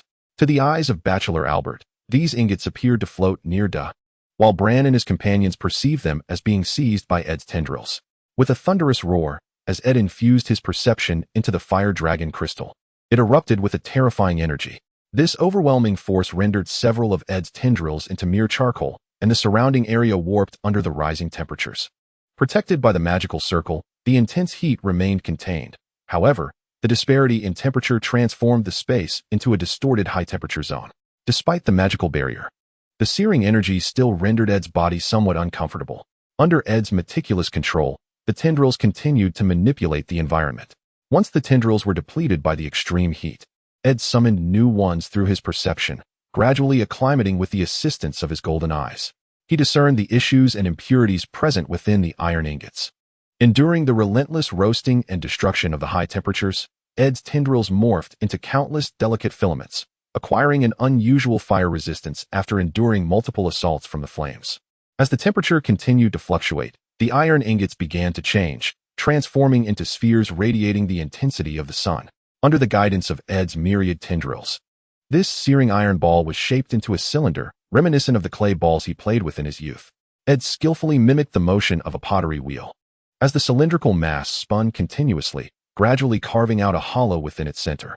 Subsequently, he fashioned the base to match the thickness of the cylinder wall. After more than an hour of dedicated labor, Ed successfully crafted a complete iron cylinder. With the heat trapped within the magical array, the temperature inside remained consistently high. Ed then proceeded to create pistons, sealing rods, connecting rods, drive shafts, and gears, as an abundance of iron ingots vanished at a visible pace. The cylinder he was constructing did not necessitate exquisite precision. It merely required functionality and a guarantee against leaks, ensuring the success of Ed's Sterling engine. To facilitate subsequent installation, Ed specifically installed a clasp at the sealing point of the pull rod. As this position required the installation of ice dragon crystals, the standards were not exceedingly high. It sufficed to ensure the sealing integrity at the end of the fire dragon crystal. The next step was of paramount importance, to diminish wear and enhance airtightness. Ed would meticulously coat the inner wall of the cylinder and the piston with a layer of Valyrian steel. Shortly thereafter, several small goblets fashioned from Valyrian steel were retrieved by Ed from a nearby bag. At Ed's signal, Raff approached, promptly drawing a dagger to make a deep incision on his wrist. Raff's blood flowed freely, while Bran stood by with a silver goblet prepared to collect his blood. Upon receiving Ed's indication, Bachelor Albert hurried over to bandage Raff's wound. Thanks to his heritage of the demon child, Raff's bleeding soon ceased. Under Ed's perceptive tendrils, a dragon crystal infused with a distorted soul was extracted. The contact of these three substances sparked an extraordinarily wondrous reaction. The ice dragon crystal first encased the Valyrian steel goblet in a layer of ice, which subsequently began to develop fissures. Noticing the change, Ed placed the Valyrian steel into a magical array. As heat was significantly dissipated, the transformation of the Valyrian steel goblet was notably gradual. Consequently, Ed was compelled to introduce a fire dragon crystal into the array.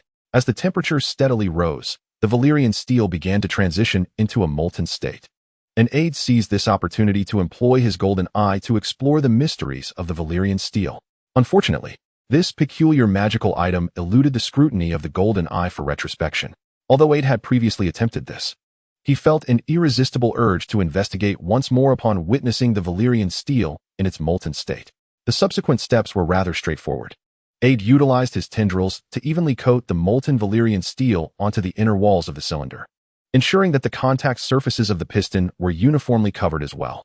Approximately 1.5 goblets worth was barely sufficient for the task. Being a prototype, Ed exercised utmost caution. Once practical testing commenced, he would ascertain the appropriate quantity and dimensions required for the machine, thereby enabling suitable modifications and adjustments.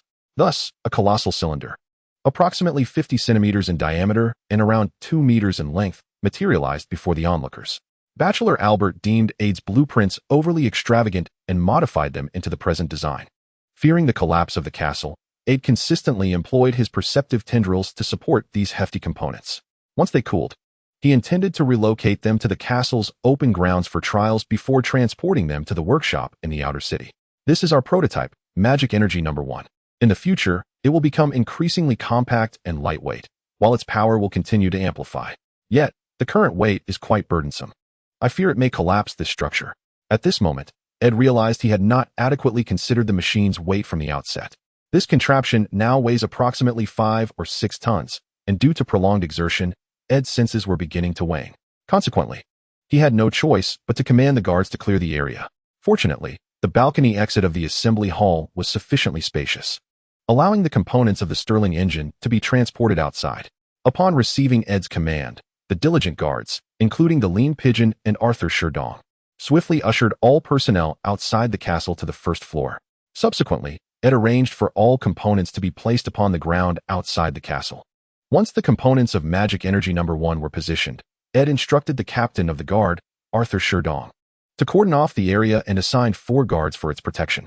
During this time, the hounds in the castle were barking incessantly, causing the kennel overseer to suspect something amiss. However, the hounds had been acting peculiarly for a while, occasionally erupting into frantic barks. Given the presence of other beasts within the castle, the overseer, Dalge, thought little of it. In truth, the hounds had long sensed a terrifying presence within the castle. And now, upon perceiving Ed, their fear intensified, for his aura was akin to that of a dragon. After managing the machinery, Ed utilized some remaining silverstone to produce lime, demonstrating the process to Scholar Albert and instructing them on how to create cement. Eel Raff, possessing the bloodline of a magical child, enjoyed a slight enhancement to his mental faculties, proving more adept at wielding and controlling the ice fire dragon crystal than the household cat, Bran. Bran, however, was better suited for the creation of ice and fire dragon crystals, as the bloodline of the children of the forest endowed him with a mastery over spiritual power. Perhaps in the future, he might even develop the unique green vision ability of the green ancestors. Ultimately, Ed organized the future tasks for Eel Raff and Bran. Bran would oversee mining operations, while Raff would manage the workshop. Should the prototype pass testing without issue, Ed planned to construct another for the mine. With time still on our side, let us assemble the prototype and conduct a test. After dismantling the magical array, Ed addressed the group. Once the array lost Ed's support, it vanished, leaving behind only charred remnants upon the rocky foundation, revealing little of its former purpose. Chapter 29. The envoy from the Barrow-Tun in the north, upon the coast of the monstrous Horn of the Sea, at Flint's Finger, within the serene embrace of Bright Flame Bay. A 2-masted vessel glided languidly across the boundless ocean, making its way towards the docks of the Flint family. Within an opulently adorned cabin, the envoy from Barrow-Tun, Rogers Liswell, held a silver goblet, savoring a wine hailing from the southern lands. At that moment, he gazed listlessly at the unchanging seascape outside, boredom gnawing at his spirit. Rogers Liswell was the nephew of Lord Roderick Liswell of Streamlands, and simultaneously served as the envoy for Lady Baela Dustins, the acting Lord of Barrow-Tun, which stood as the most formidable family in the western reaches of the north. To a certain extent, their power rivaled that of White Harbor. Had it not been for the incessant raids by the Ironborn pirates along the Sunset Sea, the Dustins might have grown even stronger. Lady Baela, the current acting Lord of Barrow-Tun, hailed from the Liswell lineage, consequently elevating the Liswell family to a position of prominence in the ancestral lands of the Barrow. Despite the nominal allegiance of the Dustins, the Liswells, and the Flints to House Stark of Winterfell, the Starks have been notably hands-off, especially of late, adhering to a policy of honor and fairness that has rendered them less commanding over their territories compared to the southern houses. Owing to the steadfast support for House Stark from Eddard Stark's late father, Lady Baela Dustins harbored a certain disdain for the Flint family. This animosity was compounded by the fact that Lady Baela's husband had served as Eddard Stark's sworn sword during the War of the Usurper. Tragically, he fell during the legendary Battle of the Godswood. His body never returned to his grieving widow. Eddard Stark, the protector of the North, bore a tinge of guilt towards Lady Baela, which led him to indulge her in certain matters. Following the loss of her husband, Lady Baela's aspirations for power burgeoned, and over the years, the influence of Barrow-Tun has grown significantly, particularly after receiving support from her maternal family, the Liswells. This strikingly beautiful woman in her 30s began to cast her ambitions towards Eddard's Flint family. At present, Lady Baela has secured the fealty of House Stout of Golden Grove, House Moss of Hotshot, and House Shrike of Stonemere. Upon learning of the tumultuous events surrounding the Flint family, she dispatched her cousin Rogers Liswell to negotiate with Eddard. In this age, the dissemination of news was exceedingly sluggish, and without dedicated intelligence operatives, information often morphed into bizarre tales. The intelligence Lady Baela received indicated that Eddard's mines in the western mountains had been besieged by clansmen, resulting in catastrophic losses for the Flint family, with hundreds perishing and complete control of the mines slipping away from their grasp. The aspirations of the Dustin family are rather straightforward. They seek to seize the mining rights of the Flint family. The desolate settlement of Ashen Mounds, located in the north, serves as the burial ground of the ancient forebears from the Age of Heroes. It is said that the first king, the progenitor, was interred near Ashen Mounds. Yet no one has discovered his resting place over the years. Although the region is predominantly a hilly wasteland, with scant gold veins found in certain stream areas, what the Dustin family truly requires are iron and copper mines, which have only been identified on the peninsula of Sea Monster's Horn. Initially, when Eddard's family perished, Lady Barbara had contemplated sending a brother from House Lyswell to take over Flint's Finger Castle. However, Eddard Stark of Winterfell directly sought out Ed, the nearly forgotten second son of the Flint family. At this moment, Rogers Lyswell was filled with ambition. He believed that the Flint family was in disarray and that he would emerge as a savior, earning the gratitude of the scholarly lord of the Flint family. Subsequently, he envisioned completing his cousin's task and becoming a prominent figure in Ashen Mounts. In Rogers' view, the Flint family must be in dire need of external assistance. By negotiating favorable terms and allowing the forces of Ashen Mounts to station at the mines, he anticipated that the Flint family's resources would become property of both the Dustin and Lyswell families. Just as Rogers Lyswell was daydreaming about a promising future, a sudden knock at the door interrupted his reverie. "Come in." Upon hearing Rogers' command, a young man clad in coarse linen entered, bowing respectfully before addressing Rogers. "My Lord Rogers, we shall soon arrive at the Flint family's dock. Would you like to take a look?" "Indeed." After responding to the young man's inquiry, Rogers Lyswell rose and made his way to the deck. Upon reaching the deck, a somewhat dilapidated dock came into view. The Flint family's dock is situated in a natural rocky area, with the ocean floor plunging to approximately 10 meters in depth. The former lords of the Flint family had carved a stone path on these rocks and constructed a sturdy docking point. Due to the presence of the golden-bottomed crossed axe and crown emblem of the Dustin family on the two-masted vessel that Rogers Lyswell was aboard, they were assigned the finest docking point. Rogers did not linger at the dock. After disembarking, he immediately proceeded along the path leading to the castle. Observing the desolate dock market, a hint of disdain appeared on Rogers' face. Although the North could not compare to the grand cities of the South, there existed a distinct hierarchy of contempt between them. In Winterfell, there exists a disdain for both Castle Terror and White Harbor, while Castle Terror and White Harbor in turn looked down upon Carho City and Ruins Town, and so on down the hierarchy. This also signifies the varying strengths of these families. Although Flint's Finger is located in the south, a multitude of factors has rendered its development utterly incomparable to that of the formidable families in the north. The population here is remarkably sparse by this season. Should there not be throngs of people? Uncle Carl, hurry up. If it weren't for waiting for you, I would have already dashed to the castle. They say that the colossal structure was crafted by our Lord. We should hasten to witness it. I'm coming. You must consider the pace of this old bone of mine. In all my years, I have yet to encounter such an immense artifact constructed entirely of iron. Rogers Lyswell remarked to a companion beside him, yet before he could finish his thought, he was interrupted by a cacophony of voices. He then overheard a conversation between a youth and an elder. Due to their proximity and the volume of their discourse, Rogers could discern their words quite clearly, and certain phrases piqued his curiosity. Consequently, he summoned his 2 guards and swiftly made his way towards the castle. Meanwhile, on the streets of the outer district's Wine Street, the prototype Magic Energy No. 1 crafted by Ed was being transported by workers, slowly making its way to the workshop beyond the city limits. To facilitate the movement and installation of the prototype, Ed had deliberately constructed a support frame after completing tests. During transportation, they merely needed to place a few logs beneath it to facilitate its movement. Observing the machine being rolled out of the castle, Ed exhaled in relief. After undergoing trial adjustments and installation, the prototype was now essentially ready for normal operation.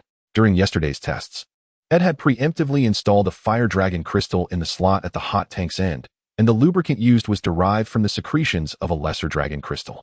After employing the golden eye for simulations, Ed discovered that this secretion adhered to the tank walls for approximately a week. Following a performance trial, Ed learned through the golden eye that the Valyrian steel within the cylinder provided excellent protection.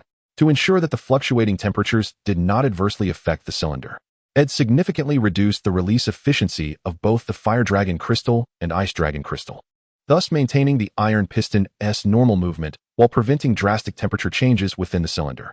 This prototype would temporarily serve as both a crusher and a grinder, processing the fired materials to produce a substantial quantity of cement for Ed. Additionally, Ed was investigating the efficient use of Fire Dragon crystals in steel refining. Upon discovering the high melting point and heat and wear resistance properties of Valyrian steel, he contemplated employing Fire Dragon crystals directly in the steelmaking process. As the entire process of steelmaking and cement production became seamless, The slag generated during steel production could be utilized for cement manufacturing. This realization filled Ed with an overwhelming sense of joy, causing an involuntary smile to emerge on his face. My lord. After being called several times by Captain Arthur Stone of the Guard, Ed was jolted back to reality, noticing the gazes of those around him. He quickly composed himself and replied, Ahem, sir, is there something you require? Upon hearing Ed's inquiry, Captain Arthur Stone wasted no time and stated, My lord, a messenger from the wasteland has arrived. He indicates that the Dustin family wishes to discuss matters with you. The Dustin family? Sensing Ed's confusion, Scholar Albert swiftly approached and whispered a few words into Ed's ear. With a bemused smile, Ed turned his gaze towards the three individuals approaching them. Having served at Flint's Finger Castle for many years, Scholar Albert was somewhat familiar with the long-standing grievances between the Dustin family and the Flint family, and he promptly began to analyze the purpose of the Dustin family's visit for Ed. Upon hearing Albert's analysis, Ed couldn't help but chuckle at the poor intelligence capabilities of the opposition. They had rushed here without a clear understanding of the situation. However, this incident served as a reminder for Ed to establish a unique intelligence department of his own, akin to the intelligence overseer in the Royal Council.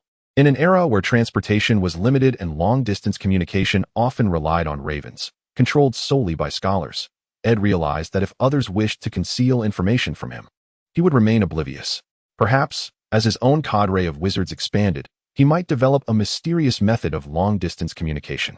For now, though, he needed to prioritize the establishment of his intelligence department. The sooner it was set up, the better, as delaying would lead to a disadvantageous position later on. Very well. I'll leave the remaining tasks to the lean pigeon and the others. Let us prepare. We cannot meet guests in a muddy state, as it would be quite disrespectful, albeit this guest is not truly a guest in the conventional sense. Soon, the representatives of the Flint family began to file into the castle's passage, while the assigned lean pigeon led his subordinates to instruct the workers in the transportation and placement of the prototype machine, Magic Energy No. 1. Rogers Lacewell could swear to the old gods that he had never encountered such a peculiar creation. This enormous iron contraption measured over 4 meters in length and stood around 3 meters tall.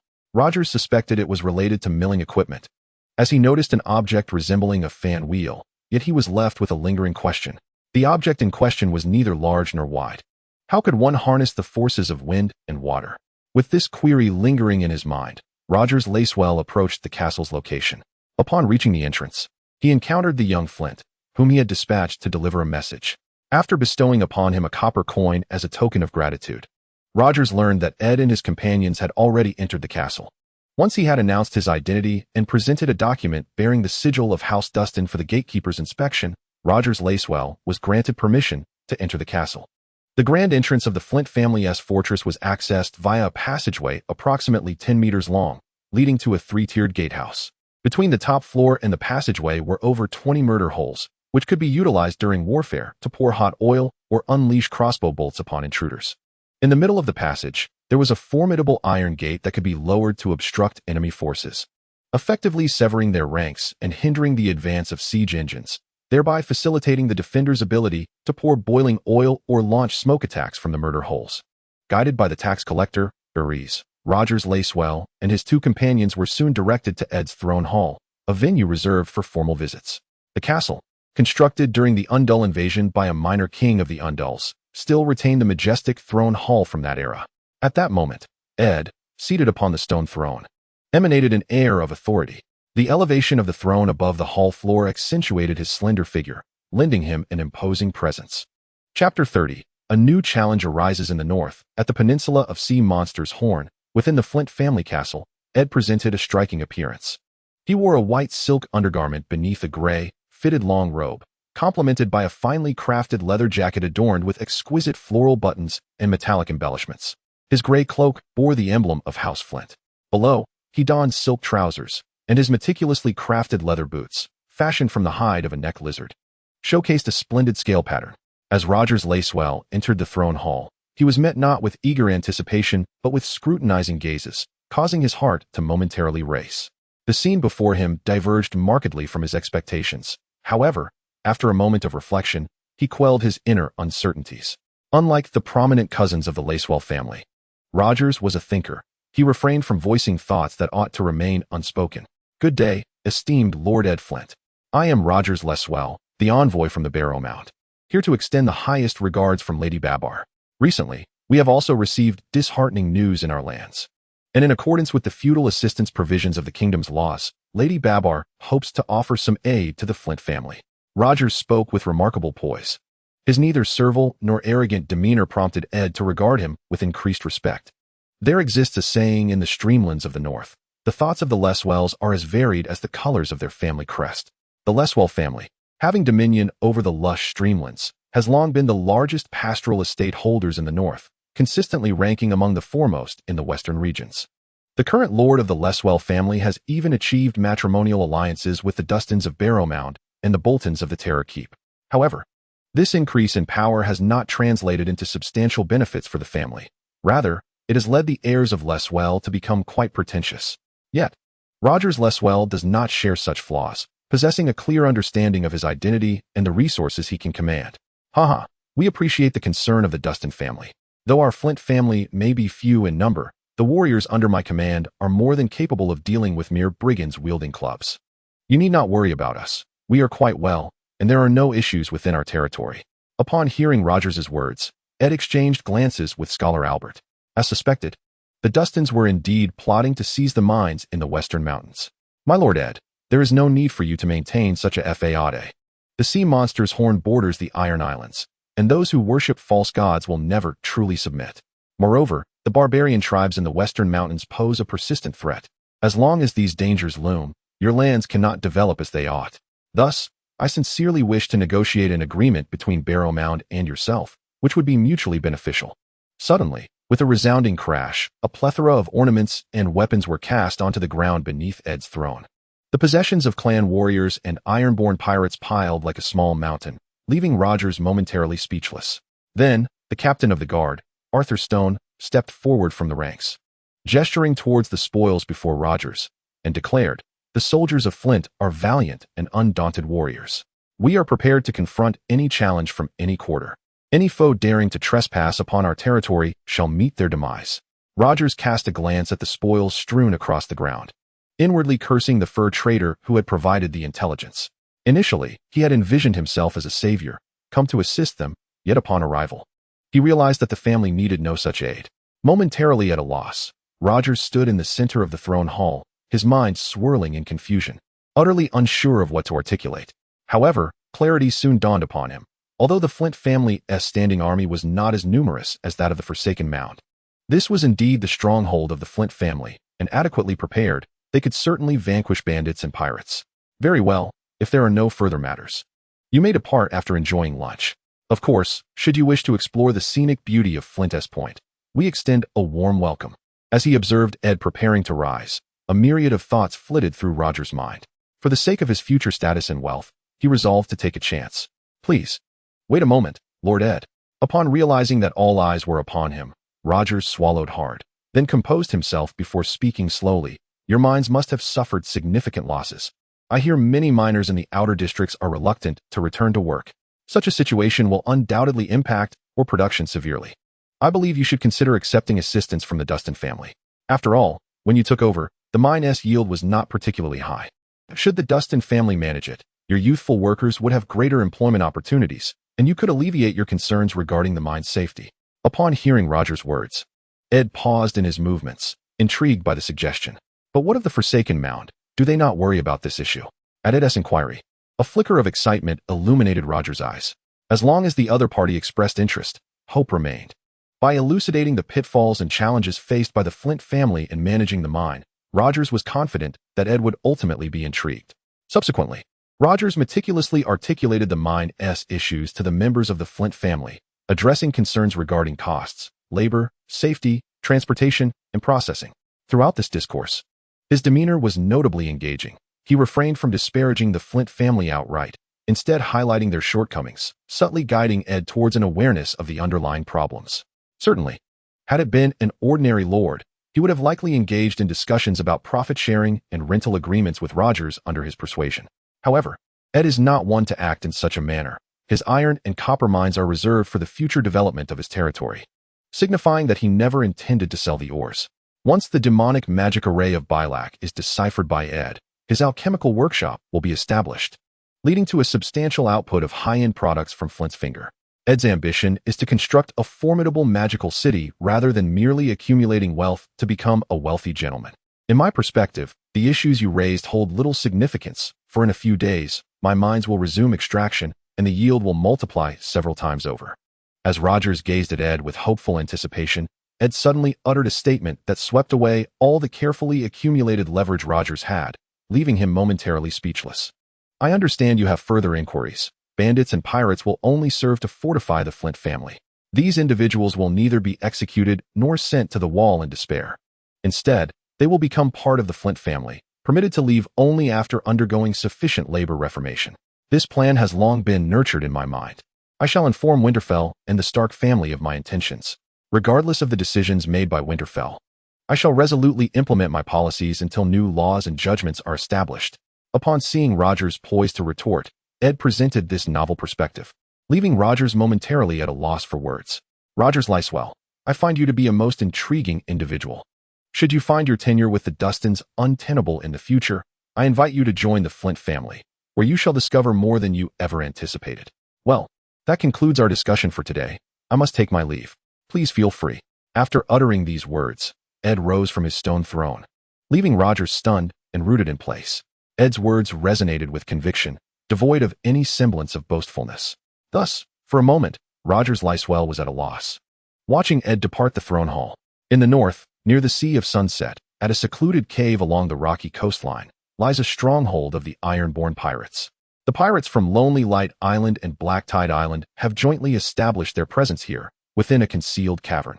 The Mormont family of Bear Island and the Glover family of Deepwood Mott have long relied on this route for trade with the ancestors' burial mounds. Due to the conquest of the Iron Islands by the usurper, Lord Baelish, large-scale raids by the Ironborn pirates have ceased over the years. Consequently, a few audacious merchants have ventured to establish trade routes along the Sunset Sea's coast, occasionally encountering silk and spice traders from the east. However, as time has passed, certain prominent families of the Iron Islands have developed ulterior motives. The band of pirates residing here belongs to the offspring of the drowned god, specifically from several remote minor families of the Iron Islands. The Fawn family of Lonely Light Island and the Black Tide family of Black Tide Island are both inconsequential clans within the Iron Islands, which is precisely why they have been dispatched to the north. The pirate leaders stationed at this clandestine base are Modu Fawn and Amy Blacktide, whose power surpasses that of One-Eyed Billy. Together, they command 5 longships and over 300 battle-hardened pirates. Recently, they executed a raid in Ironman Bay and are now seeking refuge here, as the north is exceedingly impoverished. Although they occasionally target merchants for plunder, the cessation of trade routes would render their presence here meaningless. Thus, after their successful raid in Ironman Bay, Modu Fawn and Amy Blacktide have taken refuge in this secret stronghold. Let us toast. Haha. These Greenland's inhabitants deserve to pay us our due in iron coins. Haha. Just as the two revelers were indulging in mirth and flattery, a voice suddenly interrupted the merriment of the gathering. When the crowd turned to locate the source, they beheld a small, weasel-like pirate emerging from the throng. Ahem, what is happening? Modu Fawn expressed surprise upon recognizing this subordinate, who had been dispatched earlier to negotiate with the Goobler family of Great Wyke. During their recent raid, they had captured many able-bodied young men, destined to be sold into slavery to the Goobler family. The Goobler family's wealth is derived from mining rather than plunder.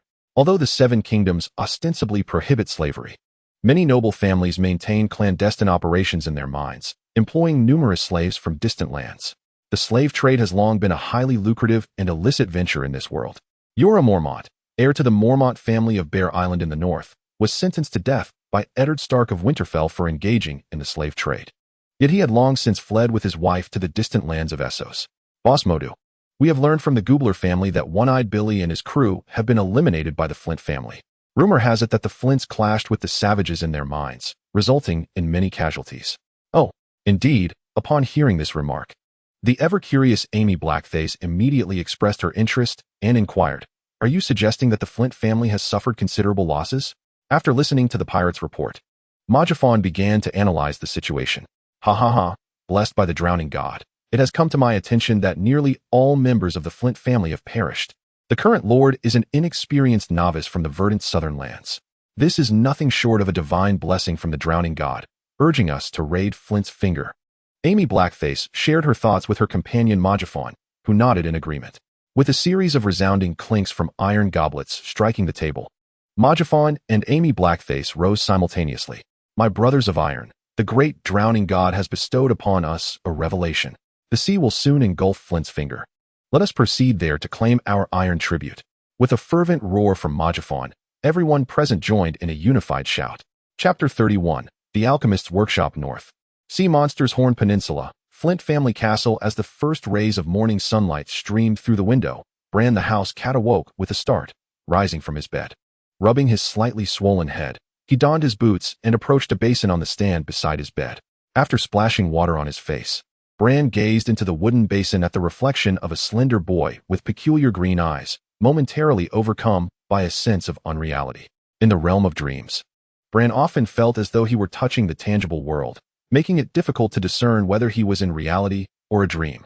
The white sacred tree had imparted a method to Bran, teaching him to distinguish between the real world and dreams through mirrored reflections. If Bran did not appear as a being encased in wooden skin in the mirror, it signified his return to the tangible realm. After a brief morning routine, Bran stepped out of his bedroom. As he passed by the rooms of his father and brother, they emerged just in time, exchanging greetings before heading together to the dining hall. Bran, why have neither father nor I experienced what you mentioned? Must we remain so ordinary? The straightforward Bear Branwen addressed his brother Bran, his words unembellished. Their father, scarred Rickard, remained silent yet gazed at Bran with an expression of hopeful anticipation, seemingly eager to glean crucial insights from him. The revelation that Bran and the house cat had acquired mysterious powers from Ed did not remain concealed for long. It was swiftly discovered by the inhabitants of the castle. Upon noticing the changes in the two, many began to harbor ulterior motives, among them Bear Branwen and scarred Rickard. Lord Ed has mentioned that he will contemplate a novel method for your transformation. Although you may not acquire that peculiar power, your physical prowess will undoubtedly be significantly enhanced. Physical prowess? What does that entail? When the term is used to describe a person, scarred Rickard feels an inherent dissonance. Nevertheless, in order to remain within Ed's sphere, he aspires to attain a distinct form of strength. Scarred Rickard finds himself increasingly perplexed by Ed, who silently has fabricated two colossal iron contraptions. Yesterday, when he witnessed the movement of the arcane machine number 1, Rickard felt as if he had gazed upon some ancient behemoth. This is difficult for me to articulate. Lord Ed's intention is to transform those of lesser talent into beings akin to the Mountain of the West.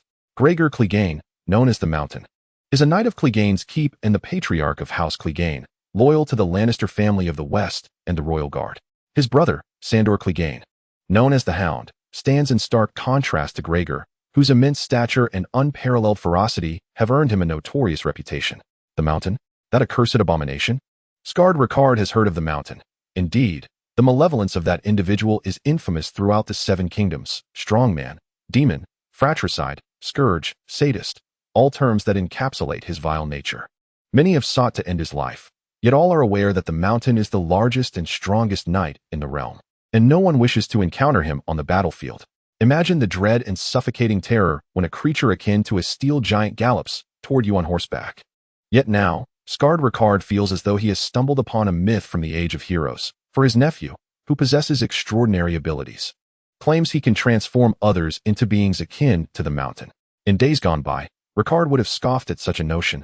However, after witnessing Eel Rafa's miraculous ability to ignite dragon crystals, he has come to believe in his younger son's assertions. Throughout the Seven Kingdoms, both commoners and noble knights have long held a belief in the existence of magic, largely due to the Targaryen dynasty of the previous era, a family that wielded magical power and conquered the realm with their dragons. A lineage characterized by silver hair and violet eyes, reminiscent of divine descent. Although the Church and the Citadel have maintained a hostile stance toward magic, the common folk of the Seven Kingdoms exhibit a more favorable attitude toward it than their medieval counterparts in the Blue Star, particularly the Northerners, who, owing to certain legends of their ancestors and the Children of the Forest, do not fear the magic wielded by Ed. On the contrary, Rickard believed that this entity might very well become the beacon of hope for the rise of the Lint family. Thus, upon learning that his youngest son had acquired mysterious powers, his thoughts began to flourish. What is Lord Ed currently occupied with? Brandon, the robust warrior, inquired excitedly of his brother. Having always aspired to vanquish the renowned knights of the South, similar to the great Eddard Stark of Winterfell, Brandon longed for the southern folk to recognize the might of the northern warriors. Meanwhile, within the alchemical workshop located in the outer district. Ed was engaged in the configuration and planning of a cement production line. Due to limited materials, this workshop was temporarily constructed in a wooden shed, covering an area roughly equivalent to half a football field. The magic engine number 1 had already been installed here by noon the previous day, surrounded by wooden shelters with thatched roofs and earth for waterproofing. The preceding lime kiln project had consumed all the lime, cement, and gypsum at Ed's disposal, necessitating the use of wooden structures for the time being. Ed's lime kiln was situated outside the wooden shed, lacking durable materials, or perhaps having not yet had the opportunity to develop them. Ed was compelled to increase the thickness of the kiln bricks and leave voids in the construction. The kiln's main structure comprised 3 sections: the support layer, the main kiln, and the insulation kiln. The support layer consisted of cylindrical iron pillars, which were coated with a layer of Valerian steel. The main kiln was built from irregular rough stones and earth cement, appearing rather crude. Due to the absence of refractory materials, Ed had to proceed in this manner for the time being. The insulation kiln was a secondary structure, thinner than the primary rough stone layer, designed to retain some heat while allowing for a certain distance between layers. Given the urgency of the project, Ed had no choice but to construct it this way.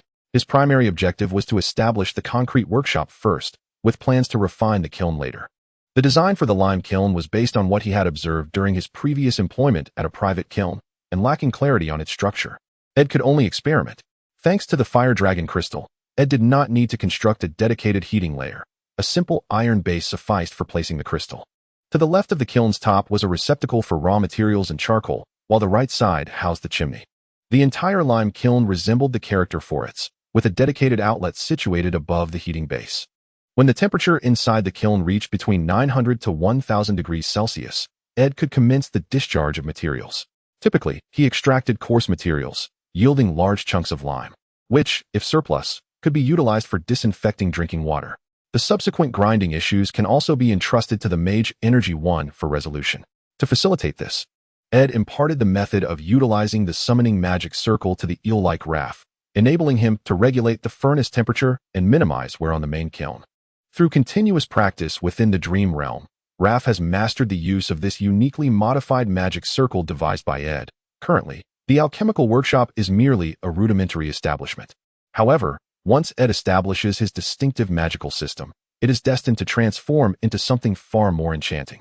In due course, tasks such as steel refining and lime production may well be accomplished by individuals like Raph, who have just begun to harness magical abilities. At present, only Ed, Raph, and Bran possess this mysterious power. Fortunately, Ed has made some progress in his research on the demon summoning magic circle. During his studies, Ed discovered that the magic circle functions similarly to a magical perpetual motion machine. If we liken the principles of magic to a firing mechanism akin to that of firearms, then the magic circle represents a means of perpetuating magical consumption while minimizing expenditure. Take, for instance, the demonic heptagram magic circle. It is inherently a continuously operating module. The 7 distinct energies of sin and corruption serve as the energy source for the magic circle, arranged in a stable triangular configuration fixed upon a central heptagon. The interplay among the 7 emotional energies influences, connects, and reacts with one another, ultimately generating a formidable energy reaction at the center. The outer circular ring serves as a binding and collecting mechanism. The interactions of these 7 emotional energies symbolize the flow of time, while the periphery signifies the constraints of space. The heptagram magic circle embodies the demons' understanding of the cosmos operation as well as their perception of time and space. However, Ed has only just begun to grasp its operational mode. His modifications to the summoning magic circle merely enable Raph to maintain its fundamental spatial binding function. Should Raph lose control, the kiln risks damage over time. With a resounding clank, the iron gate at the lime kiln's discharge point swung open, releasing lumps of quicklime of varying sizes. This batch of lime had been fired since the previous night, and due to the inability to measure the temperature accurately, Ed had merely set the fire dragon crystal to its primary release mode, allowing it to emit heat throughout the night. Although Ed could not ascertain the precise temperature within the lime kiln, he was aware of its maximum threshold. The melting point of iron hovers around 1,200 degrees Celsius, while Valyria requires significantly higher temperatures. The optimal firing temperature for lime lies between 800 and 1,000 degrees Celsius. To prolong the lifespan of the kiln, Ed had to adopt this approach, as the full eruption of the dragon crystal could completely melt the iron ingots. Thus, Ed categorized the eruption duration and high-temperature maintenance of the fire dragon crystal into 3 distinct levels. The primary-grade fire dragon crystal can sustain an eruption for approximately 1 day. With adequate temperature protection, it can soften silver, while the intermediate grade can melt silver and barely achieve the softening of iron ingots, lasting around half a day. Upon reaching the advanced level, with Ed's manipulation, alongside blood and distorted souls, Valyrian steel can be transformed into molten iron. Due to the varying purity of the souls involved, the duration of this transformation also differs, with the longest lasting about 3 hours, contingent upon Ed's control. Neither eel nor the family cat brand can attain such proficiency. They can at most activate the fire dragon crystal to an intermediate level. However, this is sufficiently adequate for Ed, as he merely needs to manage the rudimentary processes of iron smelting and coarse cement production. Both of these crafts require a substantial investment of labor and resources. An improvement can only be achieved through continuous experimentation. This world is not like Blue Star. Many rules may differ, necessitating gradual exploration, compounded by Ed's limited knowledge base. Nevertheless, it is a promising start, for Ed has discovered his own path. By merging certain aspects of magic with knowledge from Blue Star, Ed is sure to carve out his own avenue in the realm of magical industry. Ah, splendid. This firing session has turned out quite well. We should be able to produce cement. Ed exclaimed joyously as he grasped a piece of quicklime with iron tongs, having perceived its firing condition through his golden eye. Despite a portion of the quicklime remaining unrefined, Ed found this outcome quite satisfactory. Achieving such results in large-scale firing exceeded his expectations, especially since this quicklime originated from the upper echelons. Lord Ed, our materials are nearly prepared. We can proceed with the grinding process today, said Raff.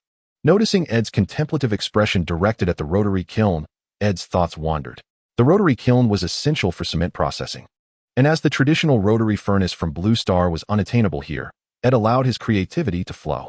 He reimagined the rotary kiln into a contraption reminiscent of a mixer.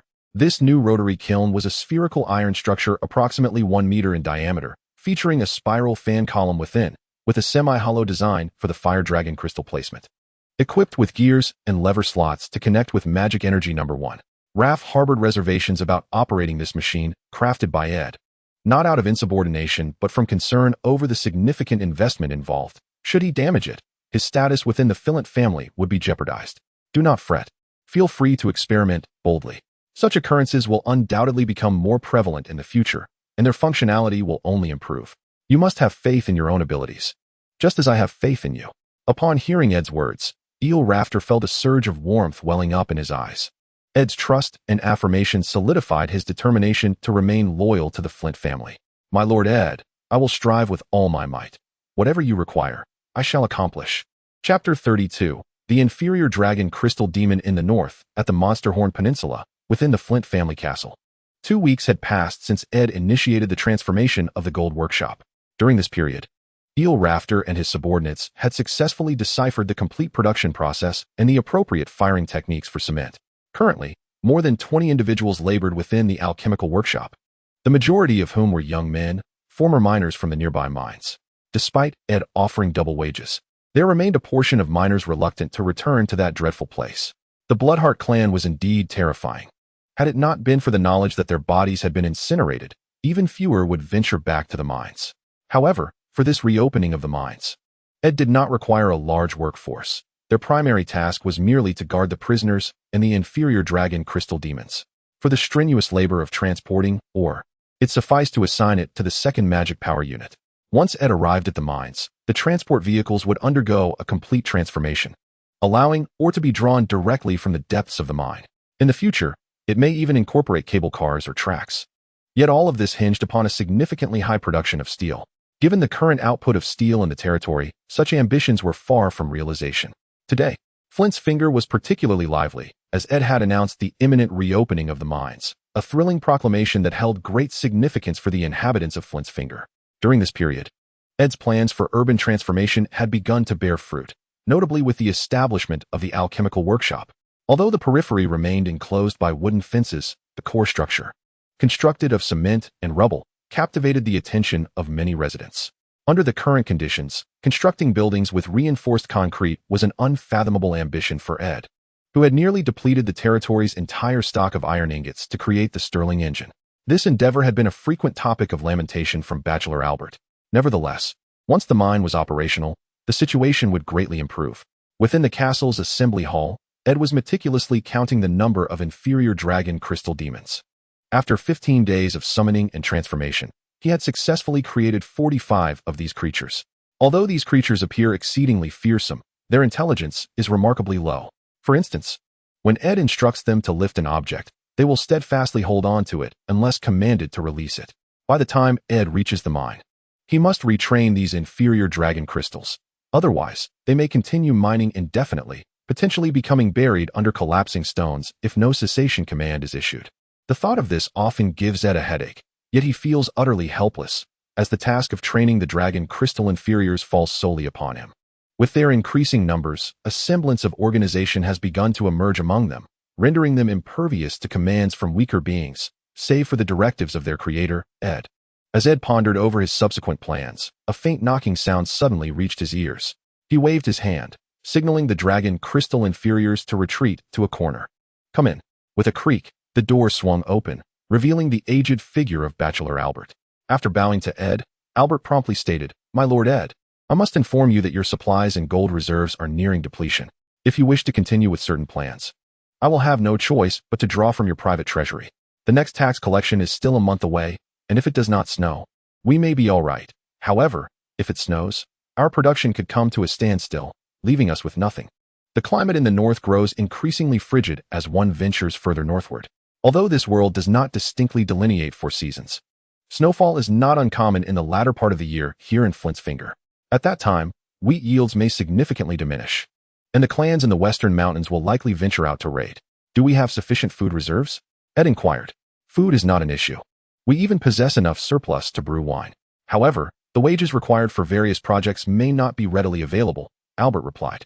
"Such matters can vary in significance. While it is possible to defer payment to the commoners until the taxes are collected, such actions may, to some extent, undermine the Lord's credibility, potentially impacting future endeavors. I have already devised a solution to this problem. Once Roger's Liveswell returns to the ruinous mound, certain merchants from there will come here to purchase our cement. By the time they arrive, our new steel should also yield some income." Ed's response brought a slight improvement to Albert's demeanor, who then turned his gaze toward a particular corner behind Ed.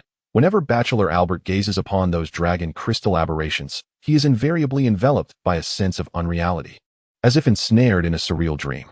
Yet, upon touching these dragon crystal aberrations and conducting research on the parasitic demons, he experiences an extraordinarily vivid sensation. Do these terrifying creatures truly assist us in mining? Surely, they will not slaughter the miners, will they? My dear Bachelor Albert, you have likely witnessed the vulnerabilities of these ghastly entities. They possess no resistance to fire and intense light. Thus, I am preparing to fabricate glass dragon crystal lamps for our miners, ensuring that while they toil in the depths, they are shielded from the peril of explosions and guided by light to navigate these grotesque beings." Upon hearing Ed's response, Bachelor Albert nodded in satisfaction. Ed had promised that upon his return from the mines, he would perform the awakening ritual for Bachelor Albert. This thought stirred excitement within Albert's heart. Ed's mastery over the dream realm has grown increasingly formidable. However, to amplify the dream world and enhance the power of the White Holy Tree, Ed must transform a fishbeam tree within the mine into a heart tree. Creating a heart tree is not merely a matter of etching a visage onto the fish tree, especially for this unique heart tree belonging to Ed. It necessitates the infusion of the soul of the forest sun, derived from the White Holy Tree. Subsequently, the White Holy Tree must assimilate it, resulting in a heart tree that is entirely Ed's within the dream realm. Once the heart tree is completed, Ed will fortify his dominion over the mountain, and in due course, he may even conjure dragon crystal aberrations directly within the mine through the shape-shifting of his feline companion, Bran.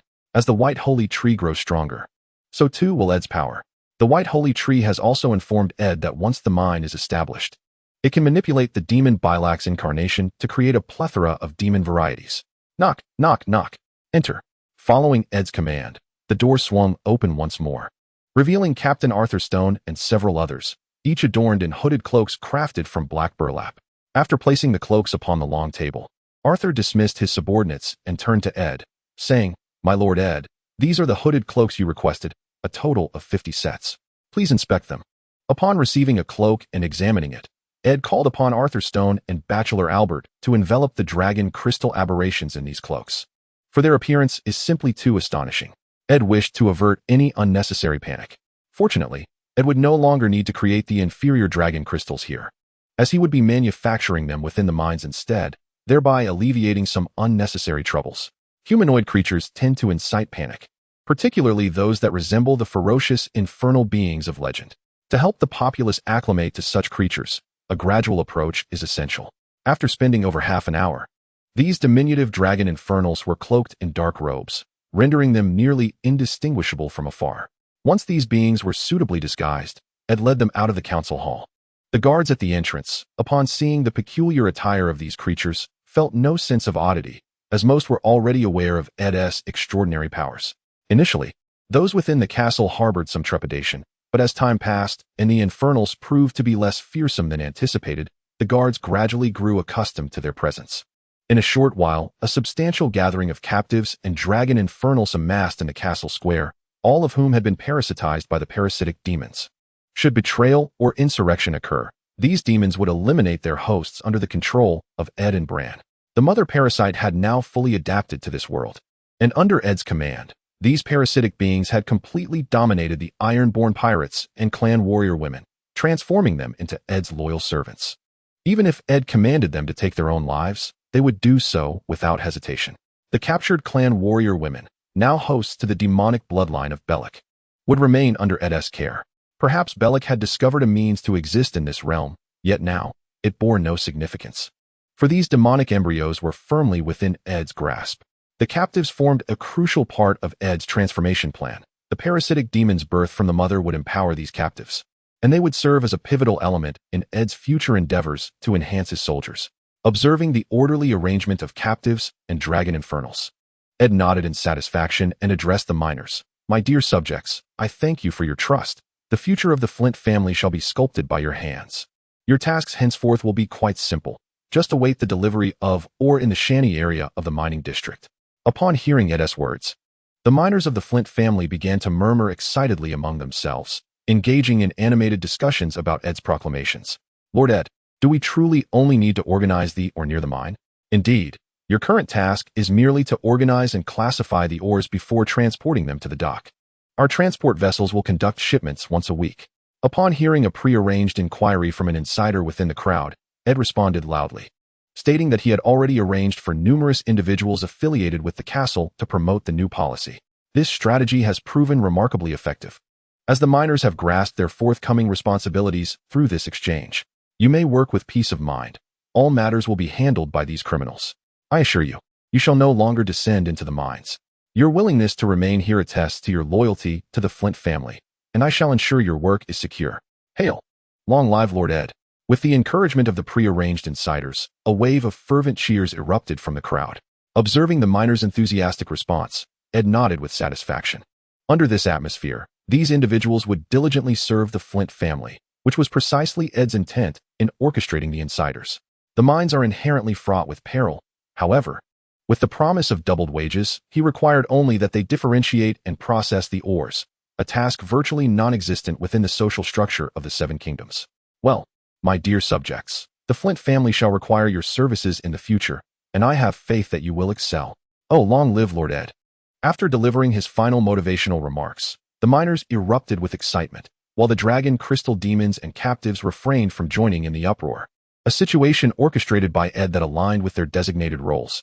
Subsequently, after appointing his cat Bran as the overseer of the mines, the main contingent began to proceed orderly towards the dock, where 2 transport ships had already anchored. These miners, belonging to the Flint family, would embark on these vessels to the Western Mountain Mines. Chapter 33. The Pirates Who Bit Off More Than They Could Chew. Northlands, Krakenhorn Peninsula. Bright Flame Bay earned its name from the occasional eruptions of the volcanoes along the northern coastal region of the Western Mountains. Not only do the Western Mountains experience such eruptions, but the surrounding seas also periodically witness volcanic activity. Today's weather is splendid, ideal for sailing, and the strait leading from Flint's Point to the Western Mountains is relatively shielded from external climatic influences. This marks Ed's second voyage since arriving in this world. Having come from an inland region in his past life, he possessed little experience with seafaring. Fortunately, his current physical condition ensured he would not suffer from seasickness. At this moment, standing at the bow of the ship, Ed was employing a telescope of his own design to survey the horizon. The majority of telescopes in this world originated from Meereen on the continent of Essos, thus earning the moniker Essos Tube. Meereen, once a colony during the era of the freehold of Valyria, has now evolved into one of the 9 major free trade city-states of Essos, renowned for its flourishing handicrafts. The artisanal products of both Westeros and Essos predominantly hail from Meereen. The monocular telescope Ed crafted was a byproduct of the consumption of dragon glass and ice glass. Upon depletion of their energy, these dragon crystals would transform into translucent shards. At that point, a simple application of high heat would suffice to fashion them into pure, transparent glass. Hence, during each ritual for verifying magical arrays, Ed would extract these dragon crystal remnants, processing them into a variety of glass forms. Perhaps in due course, these used dragon crystals could be transformed into diverse glassware. However, Ed could not afford to squander excessive time on such endeavors of limited practical utility.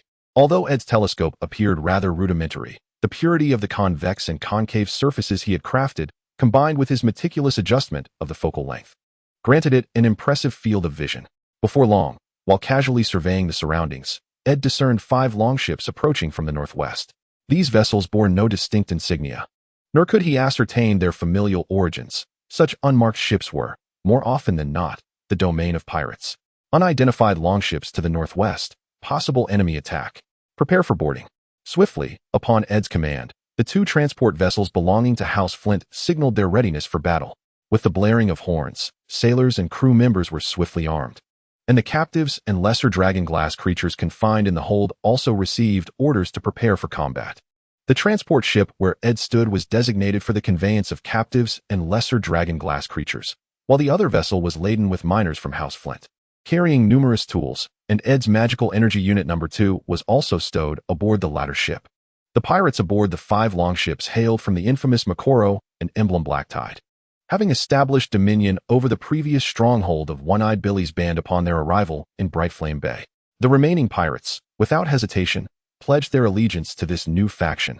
For the Ironborn pirates were driven solely by profit and bloodshed, devoid of any sense of loyalty.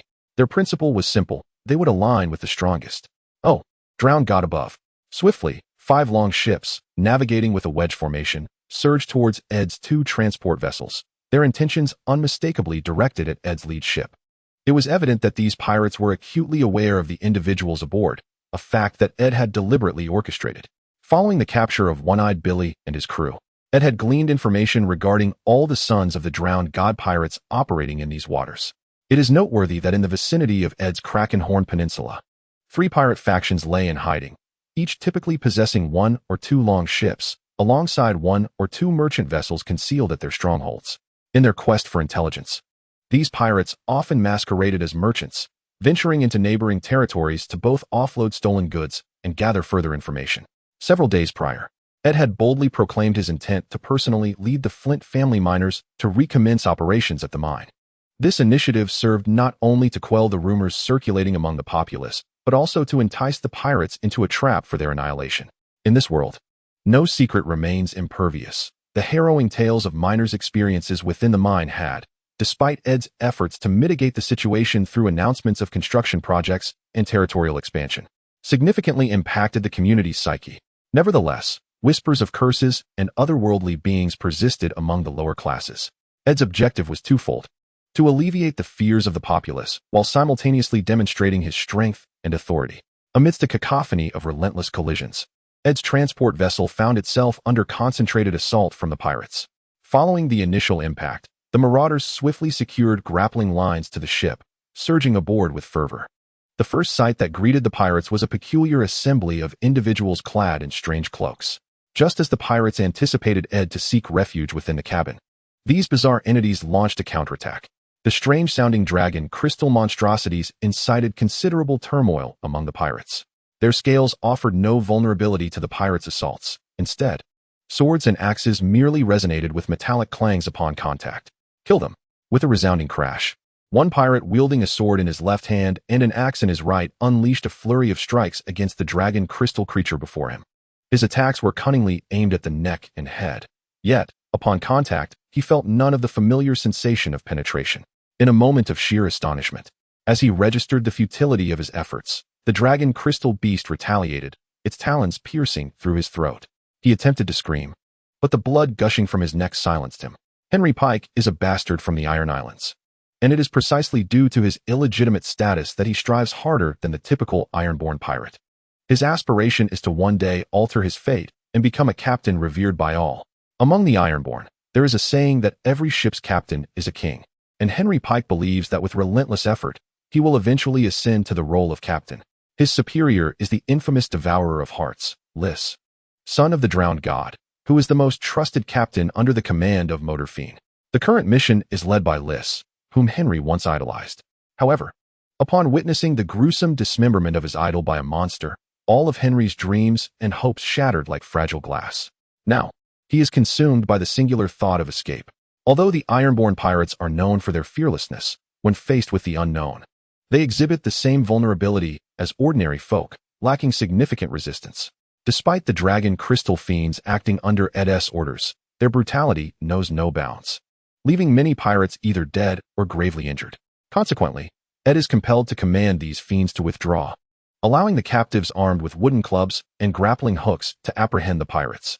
Meanwhile, Emmy Black Ties, remaining aboard the longship, senses an anomaly.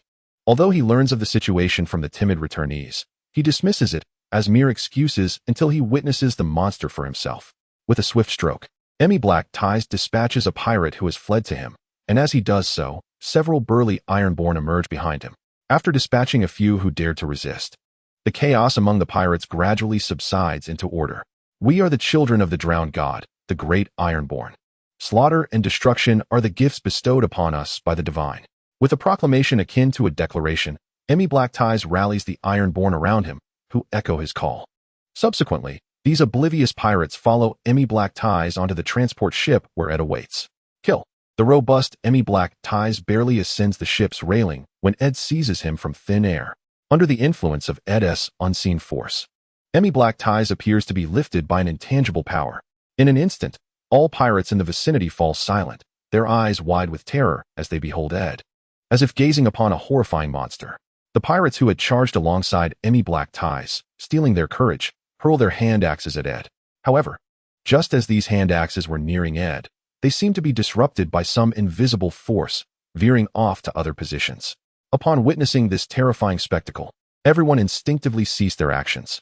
Seizing this opportunity, Ed dispatched all the captives to apprehend a portion of the pirates who had already boarded the ship.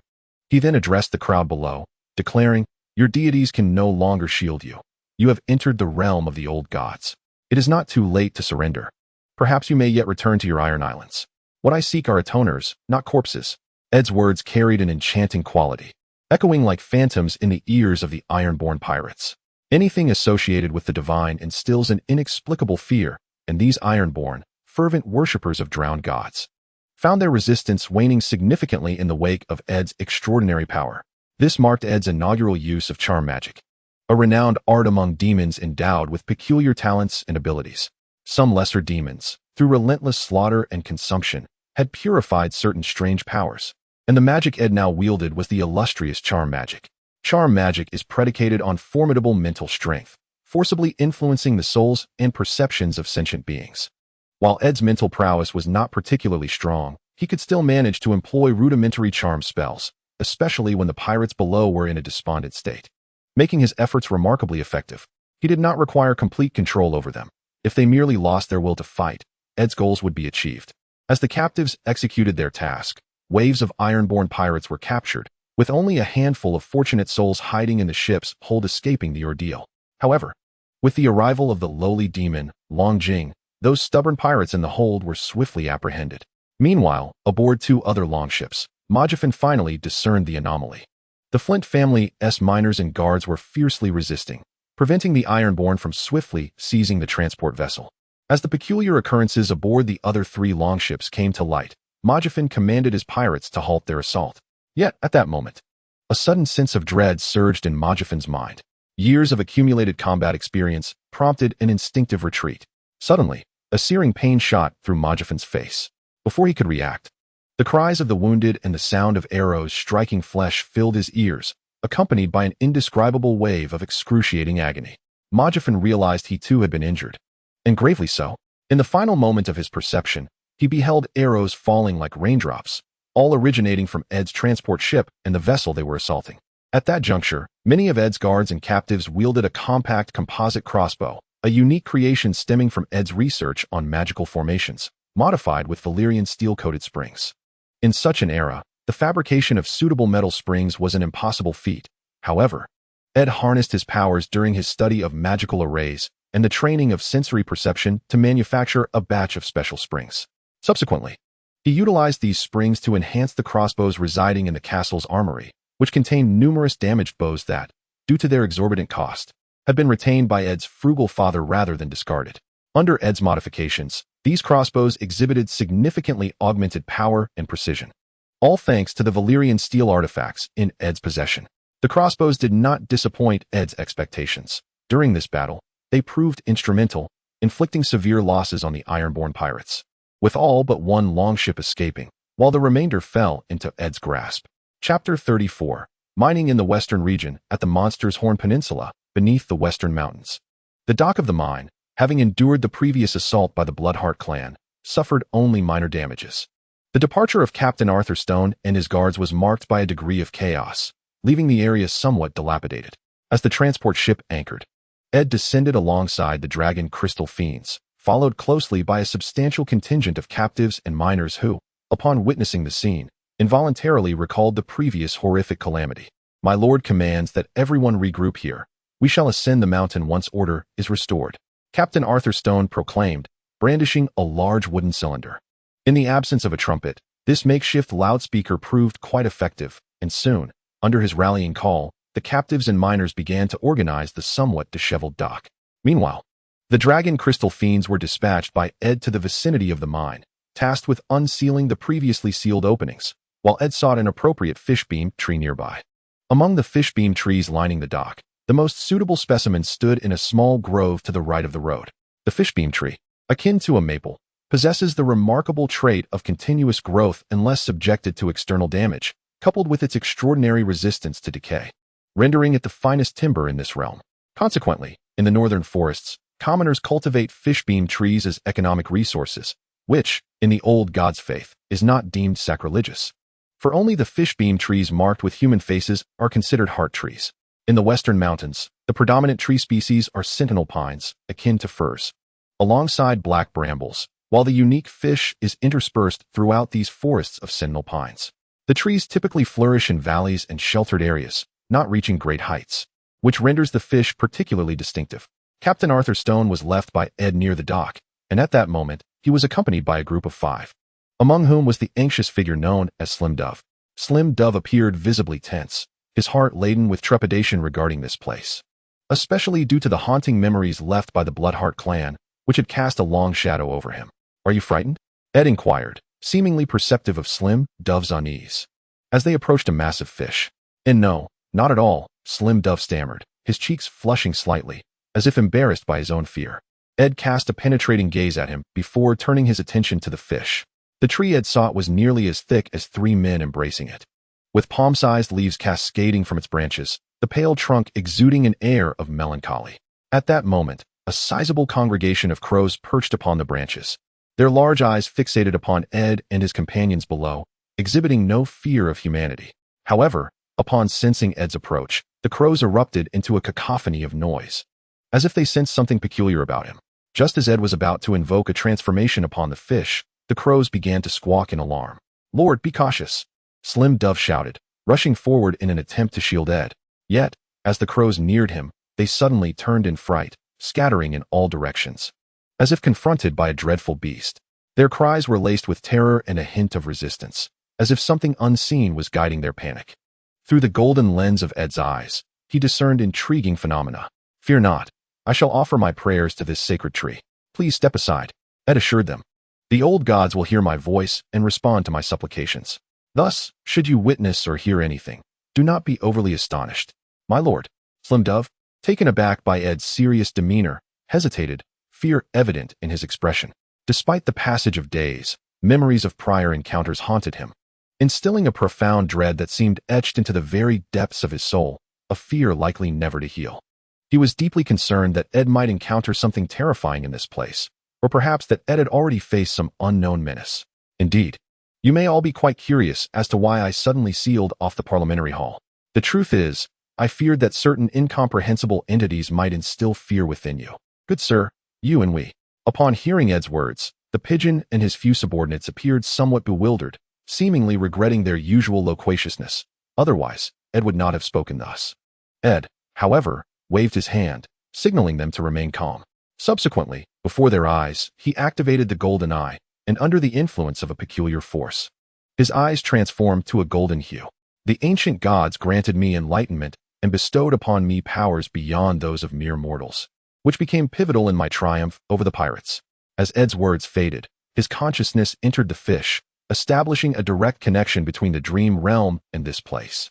Soon after, the voice of the white sacred tree resonated within Ed's mind. The emergence of this force caused the leaves of the fish to cascade down like raindrops, and the 5 individuals, including the thin pigeon, succumbed to a peculiar state induced by this power. In that instant, it was as if these guardians transcended time and space. Their souls sprouted wings, soaring through the fabric of existence, liberated from the constraints of time and space. Within mere seconds, these guardians seemed to experience lifetimes: birth, aging, illness, death, marriage, and progeny. Various life images flowed through their souls like a rushing stream, purging certain impurities from within. Master, the first step of the awakening trial has been completed. I have recorded all data and circumstances. As for the ravens, you need not concern yourself with that matter for now. Is that fellow stable? Ed interrupted the white sacred tree, which was poised to continue its report, directly inquiring about the demon Bilak's condition. Although the white sacred tree faithfully executed Ed's commands, he had granted it considerable autonomy, endowing this soul conglomerate with a semblance of humanity. Upon entering the fish, it had also detected the anomalies of those ravens. However, the time to address those unwelcome guests had not yet arrived. Currently, Ed's foremost priority was to activate the heart tree and expedite the opening of the mine. The demon Bilak's soul conglomerate is quite adept. It has attempted to ensnare me on several occasions, and I have discerned that its powers bear some resemblance to yours. Dear master, alas, it remains unaware of my true nature, which has thwarted its endeavors. Very well, but exercise caution. The entity we face is merely a fragment of its entirety. Accelerate the process of assimilation. All I desire is its bloodline and soul. I have no need for anything else. By the way, have you obtained results from the magical arrays and spells I instructed you to deduce? Ed addressed the white sacred tree, which serves as a collective manifestation of souls, housing a multitude of the forest children spirits. Most of these spirits exist in a peculiar state of independence and aggregation. Consequently, Ed entrusted various time-consuming and labor-intensive tasks to the white sacred tree, akin to utilizing a computer on Blue Star. For instance, the intricate calculations for spells and magical formations, including the powers of the golden eye that Ed currently wields, were all derived from the tree's simulations. It was through continuous learning and experimentation within the dream realm that Ed fully harnessed the potential of the golden eye, mastering both the control and regression of these two contrasting forces, which greatly aided him.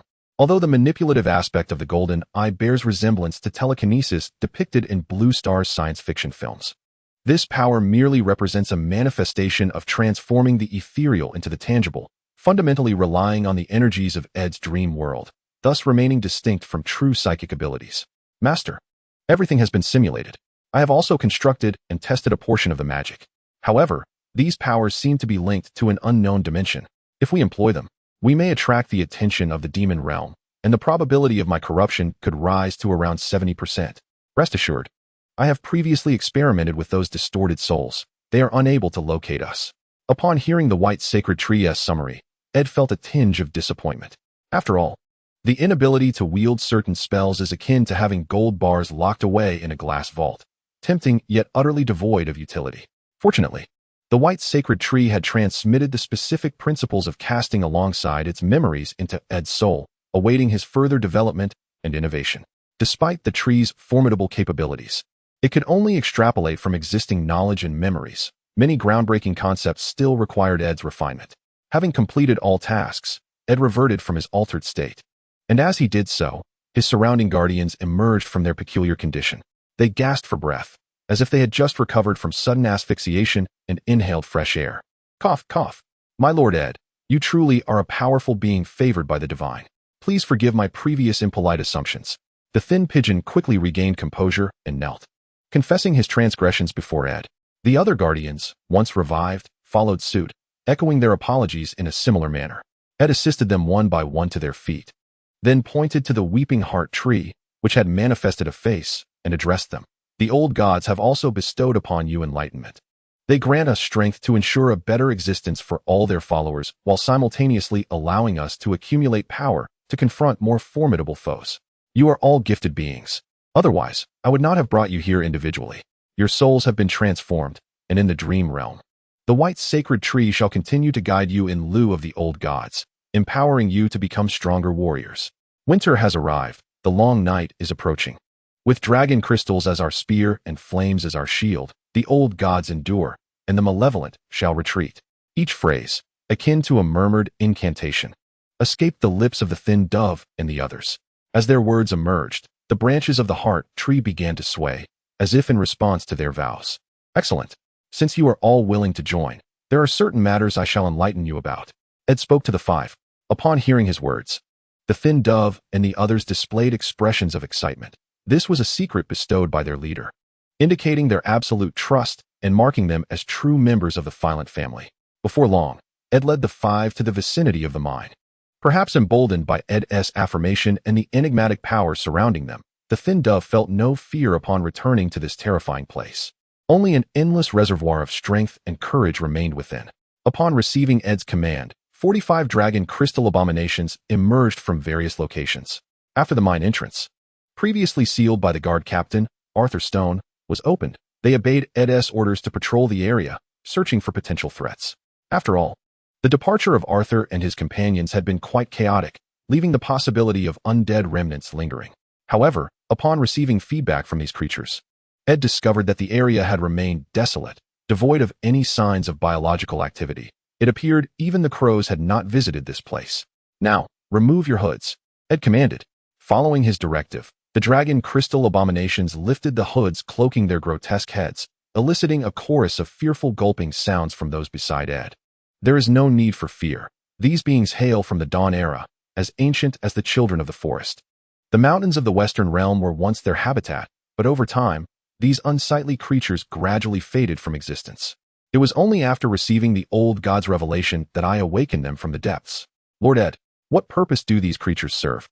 After enduring a confrontation with the Bloodheart clan, the slender pigeon has significantly bolstered its resistance against these formidable creatures. Thus, upon hearing Ed's introduction, it could not help but inquire. They shall become miners for the Flint family, commencing their subterranean existence from today onward, tirelessly excavating ore for our domain. Chapter 35. Remnants in the Blackstone ruins in the north, at the sea monster's horn, the western mountains, and the mines. Hurry, you lot. Move those items over here. And you, take this rubbish outside and stack it. Burn it by nightfall, commanded Arthur Stone, the captain of Ed's guard, bellowing through a wooden horn. The captives and miners, under his direction, were repairing the shanty town. The once wooden shelters had become unfit for prolonged habitation. Thus, Ed had brought newly produced cement to construct more robust and durable concrete edifices. Due to a lack of suitable storage materials, the cement had been contained within wooden barrels, each containing a piece of quicklime as a desiccant. From a distance, these barrels resembled casks of liquor, weighing approximately 40 kilograms each. These cement barrels were transported using a contraption akin to a sling. The arduous 300-meter journey left many captives too exhausted to lift a finger, all of whom were recently captured pirates. These despicable wretches have forsaken the drowned god. Look at them, still sharing meals with those fiends. They are no longer Ironborn. They are traitors, rebels forever barred from entering the drowned god's watery palace. Emmy Blacktide indignantly expressed to the surrounding Ironborn pirates, who were shackled together. Emmy, being the most robust among the pirates, was separately restrained. Boss Emmy, what will become of us?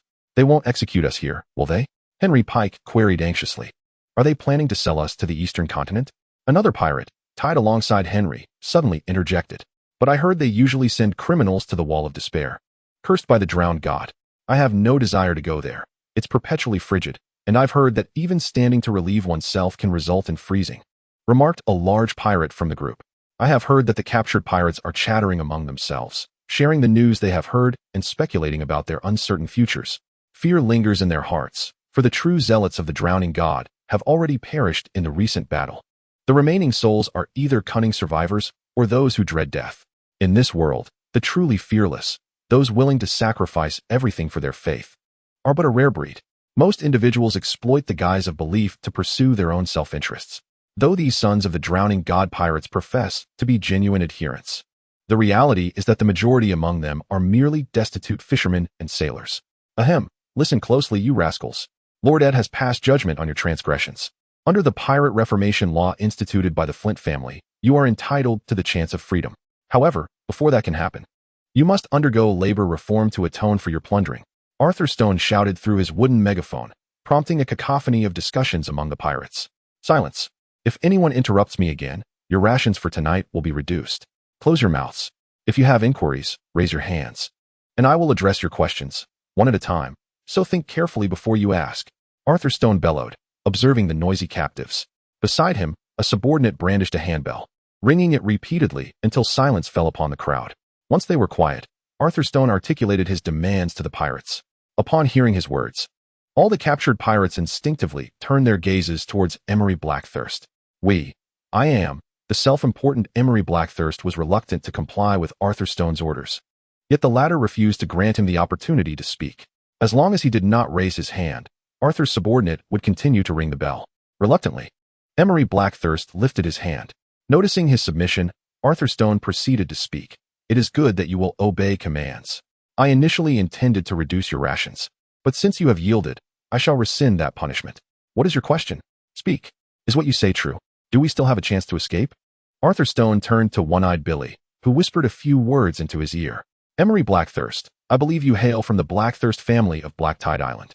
If you hold any sway within your family, we can assist you in drafting a letter, allowing your kin to come and ransom you back. I have no way out. When Emblectus heard Arthur's words, he experienced a brief surge of excitement. Yet as he contemplated the true reason for his involvement with the son of the drowned god, a wave of helplessness washed over him. Witnessing the emotions of his counterpart, the captain of the guard, Arthur Sherdong, sighed in empathy. However, it soon dawned on him that at least the other party bore a family surname. While he would forever be condemned to use the title of a bastard until death, yet Lord Ed appeared to be indifferent to such matters, which was indeed commendable. Subsequently, Arthur Sherdong addressed the captured pirates, outlining the new laws instituted by Ed. From that moment forth, the pirates would undergo labor reform under a point system. Upon accumulating a certain number of points, they would be permitted to leave. Furthermore, these points could be exchanged for various provisions, including food, beverages, and even companionship. The tasks assigned to the pirates were quite straightforward. They were to load the mine carts and, when necessary, reinforce and repair the mine. The task of hauling the mine carts would be managed by the magical construct known as Magic Energy No. 2. These captured pirates would be randomly subjected to parasitic magic, transforming them into Ed's informants, thus enabling him to keep a close watch on their movements and information, gradually reshaping them into subjects of the Flint family. Meanwhile, Ed, accompanied by his feline companion Bran, arrived at the former Blackstone ruins. After the passage was opened by the draconic crystal fiends, several corpse ghouls emerged with blood-red eyes. These ghouls were not true undead in the conventional sense, but rather puppets summoned through a form of necromancy. The sorceress queen, Aryawen, had developed a rudimentary magic for manipulating souls based on the bloodline of the Valyrian dragon kings. Through the analysis provided by the White Holy Tree, Ed learned that this magic involved a crude method of injecting twisted souls into corpses. As Aryawen had yet to master the manipulation of the distorted souls of the forest children, she resorted to this alternative method involving human souls. The men and women of the Bloodheart clan had been brainwashed into fervent demon worshippers.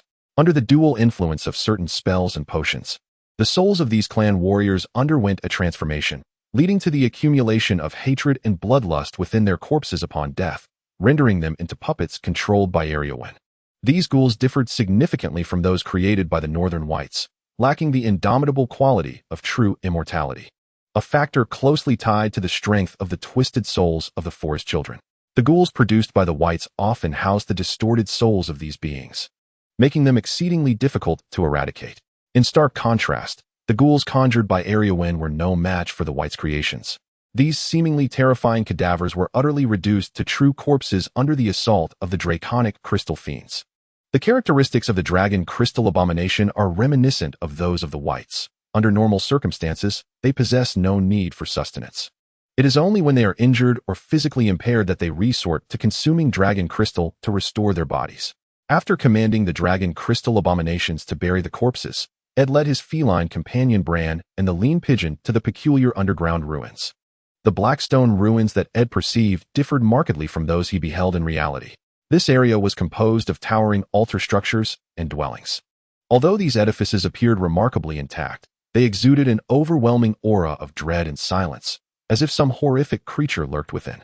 Within these structures, traces of human habitation could still be discerned, as certain symbols belonged to the era of the ancients. The ancient forebears left no written records, leading a faction of scholars to dismiss the notion that civilization once thrived among them. However, in the present-day North, many ancient sites still bear the runes left by these forebears. Some scholars regard these runes as representations of their culture, while others contend they are merely chaotic symbols devoid of meaning. Yet, only Ed comprehended that these runes were not meaningless scribbles, but rather symbols originating from certain chaotic beliefs. Specifically, the runes of demons. After being influenced by the demon Bylak, some ancient forebears retained a terrifying and nefarious faith. While many of the ancient forebears worshipped the old gods, within some unknown primal tribes, the spirit of the demon Bylak continued to lurk in the shadows of this world. Demons like Bylak, endowed with formidable powers, do not truly vanish. According to the intelligence Ed possessed, remnants of Bylak's body and soul still linger in regions such as the Forsaken Wilderness, Neck Marsh, Goathead Mountain, Wolfwood, and the Frostbite Peaks. These remnants are the vestiges left behind after Bylak's corporeal form was vanquished, accompanied by the dismembered flesh. Given sufficient time, along with the acquisition of enough souls and blood, Bylak could resurrect and fulfill his unfinished ambitions. According to the hierarchy of demonic power, Bylak is believed to have 7 remnants. However, upon tracing Bylak's soul, Ed gleaned no information, suggesting that this last remnant is likely his most potent. Just then, a peculiar gust of wind wafted through the various corners of these buildings, accompanied by a foul, acrid odor, a scent not of decaying matter, but rather akin to some biological secretion. "Master, be cautious." As Ed pondered over the predicament, an unexpected voice suddenly pierced his consciousness. In the blink of an eye, he was unceremoniously knocked to the ground. In that fleeting moment, the sounds of arrows being loosed and swords being drawn by the guards filled the air. Upon being assailed, Ed heard the roars of the draconic fiends rushing in from all directions, while the slender figure that had toppled him hastily rose and dragged him to safety. This occurrence was startlingly abrupt. By the time Ed regained his composure, the draconic fiends had already engaged the monstrous assailant, and the guards along with Bran and his son were employing crossbows against the creature. As Ed stood with the help of the slender figure, he finally beheld the bizarre entity that had attacked him. It was a horrifying amalgamation of spider and woman, its upper half resembling a scaled and furry female form, while its lower half consisted of a massive black-haired spider's abdomen and tail, towering over 3 meters in height. This creature, a grotesque fusion of desire and terror, bore an unsettling allure that could provoke a blush in any impassioned youth, despite the disconcerting imbalance of its proportions. Though portions of its body were adorned with strange fur and scales, these features did not detract from its peculiar charm. Moreover, it exuded an enigmatic scent that, over time, elicited an inexplicable heat. Realizing the unsettling nature of this sensation, Ed swiftly activated his golden eyes and shouted at those around him, whose gazes were already shifting in hue. "Everyone, cease your attack and gather behind me. Let the draconic fiends confront it." "Yes, Lord Ed." Though only a few responded, Ed nonetheless summoned the nearest individuals with his tentacles, distributing the ice dragon crystals among them. He commanded the draconic fiends to launch a more ferocious onslaught. These tireless, desireless draconic fiends were impervious to the spider creature's influence. Their blood, once flowing with the molten essence of hell, had been supplanted by the dragon crystal, embodying coldness and death. As the intensity of their assault escalated, the spider creature began to falter. With a peculiar shriek, rustling sounds echoed through the ruins, as if something was shifting within. Before long, a series of eerie hisses arose from all directions, and unbeknownst to them, Ed and his companions seemed to have been encircled by some strange entities. Chapter 36. Another demon in the northern realm, on the peninsula of the sea monster's horn. Amidst the western mountains and the Blackstone ruins, 2 grotesque and terrifying creatures engaged in a fierce battle within the ancient remnants. They clawed, collided, and roared at one another, embodying an intent to utterly annihilate their foe. Following a peculiar hiss emitted by one of the spider-like monsters, Creatures resembling hunting hounds materialized within the ruins in alarming numbers. Faced with this dire predicament, Ed had no choice but to command his companions to retreat to the entrance of the ruins. When had these monsters appeared? Why had they not manifested before? And what was the nature of that recent creature?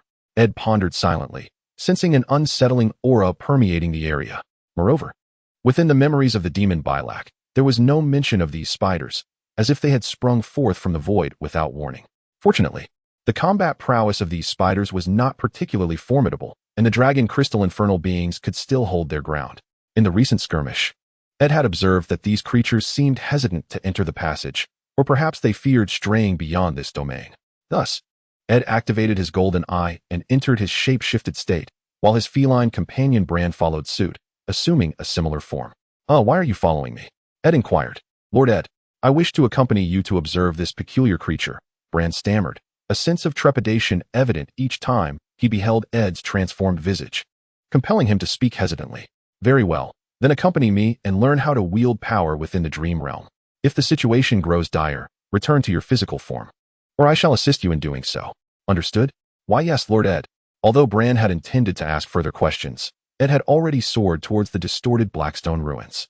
In the dream realm, or rather in his shape-shifted state, the area had morphed into a chaotic and twisted expanse. The malevolent energies of the demons roamed freely within this domain, spreading as if the entire ruin had come to life, extending its influence outward. Observing the radically altered circumstances, Ed focused all his attention, allowing his perception to extend like roots into the periphery of this space. Before long, enhanced by the powers of the dream realm, Ed's sensory threads had thoroughly explored the area. This was a space akin to a water chestnut, its energy focal point situated beneath the ruins. Yet, that location remained shrouded in profound chaos, necessitating a heightened exertion of perception to navigate through it. The spider-like creature, concealed among its brethren, gazed with trepidation towards an invisible entity that Ed's perception had detected. Soon enough, Ed's awareness plunged rapidly, ultimately uncovering the source of it all, which lay beneath the altar of the ruins, a peculiar magical array. This was Ed's first encounter with a complete demonic magic circle. In the dimly lit subterranean space, an enormous heptagram magic circle radiated an otherworldly blue-violet glow. Within certain vacant positions of this vast magic array rested numerous peculiar flesh eggs, each the size of an ostrich egg. Ed could distinctly sense the agitated life forms contained within these eggs. The white sacred tree informed Ed that these were the demonic eggs of the infernal spider, while the creature outside was a variant whose nature remained unknown, seemingly possessing a trace of succubus lineage, indicating that these eggs belonged to the same progenitor as that monster. Subsequently, Ed immersed his perception within the magic array, beginning to study the demonic runes and the eggs. These runes originated from the realm of the demon Bylak, manifesting in 13 distinct forms, each laden with symbolic significance. This terrifying script of the demons profoundly affected the emotions of ordinary individuals when read, often driving them to madness or even death. As Ed merely transcribed them, his perception was besieged by waves of unknown forces. Fortunately, these runes did not belong to this realm, and their influence was not overwhelmingly potent. Otherwise, Ed might have succumbed to madness like those unfortunate souls. This magic array represented a variant of summoning magic, invoking the dominion and rules of demons from an unknown space. It was activated during the last sacrificial rites of the Bloodheart clan, seemingly a contingency left by the demon Bylak. Yet, in Ed's recollections, such information was absent. It appeared that Bylak had not preserved all his memories within his soul and body, or perhaps his knowledge encompassed far more than what was evident. Upon deciphering the runes, Ed discerned that these infernal spiders were one of the armies summoned by the demon Bylak. They would remain active in this realm until they fully adapted to its rules and influences. Until that time, the magic array would continuously safeguard these infernal spiders, providing them with energy and facilitating their transformation into a unique new breed of flesh-based creatures. Once the transformation was complete, they would be able to venture into the sunlight, seizing dominion over forests and plains as the vanguard of Bylak. As Ed delved into the study of the demonic runes, an unexpected response emanated from his right hand. The previously dormant crystalline body began to radiate warmth. It was then that Ed felt a surge of enhancement, leading him to discover a colossal demonic head at the center of the magic array. The demon's cranium boasted enormous, twisted horns, devoid of any flesh, presenting only an eerie skeletal structure akin to stone. From a distance, it resembled a statue, seemingly fused with the magical array, eluding even Ed's keen perception. As the heat intensified, Ed's right hand underwent a transformation. Upon sensing the interaction of extreme cold and frigid energy, the crystal on his hand erupted, expanding 100-fold. Its formidable force propelling the feline, Bran, away. Startled, Bran retreated, daring only to observe Ed from a distance, who now appeared as a monstrous entity adorned with colossal crystal tumors. The dragon crystal pillars, having grown exponentially, began to drip like molten candle wax, flowing towards the periphery of the magical array. In a short span, the peculiar energy emanating from the array was entirely enveloped by the liquid dragon crystal. This overwhelming aura rendered Bran unable to gaze directly, and he was beset by terrifying visions of time, compelling him to withdraw from the dream realm and revert to his original form. Upon sensing Ed's movements, the gigantic spider creature, too, succumbed to fear, screeching as it dashed from the horde towards the enigmatic region beneath the ruins. Yet, this change could not alter the fate of the area, soon to be consumed by Ed. After the crystal encapsulated everything, countless streams of blue energy began to seep into the magical array, and the cranium at its center seemed to animate. Who are you? Why do you bear the sin of that fraud, Balak? You will regret this. I am Kars, the Lord of Curses, the Master of Crystals. A dreadful voice echoed within Ed's perception, ancient and distant, as if emanating from a transcendent existence, instilling a flicker of dread in Ed's heart. Alas, this entity was reduced to merely this cranium, incapable of inflicting any substantial harm upon Ed. Before the creature could finish its utterance, Ed's right half was drawn into the dream realm. As the magical array dissipated, the space in this region convulsed violently.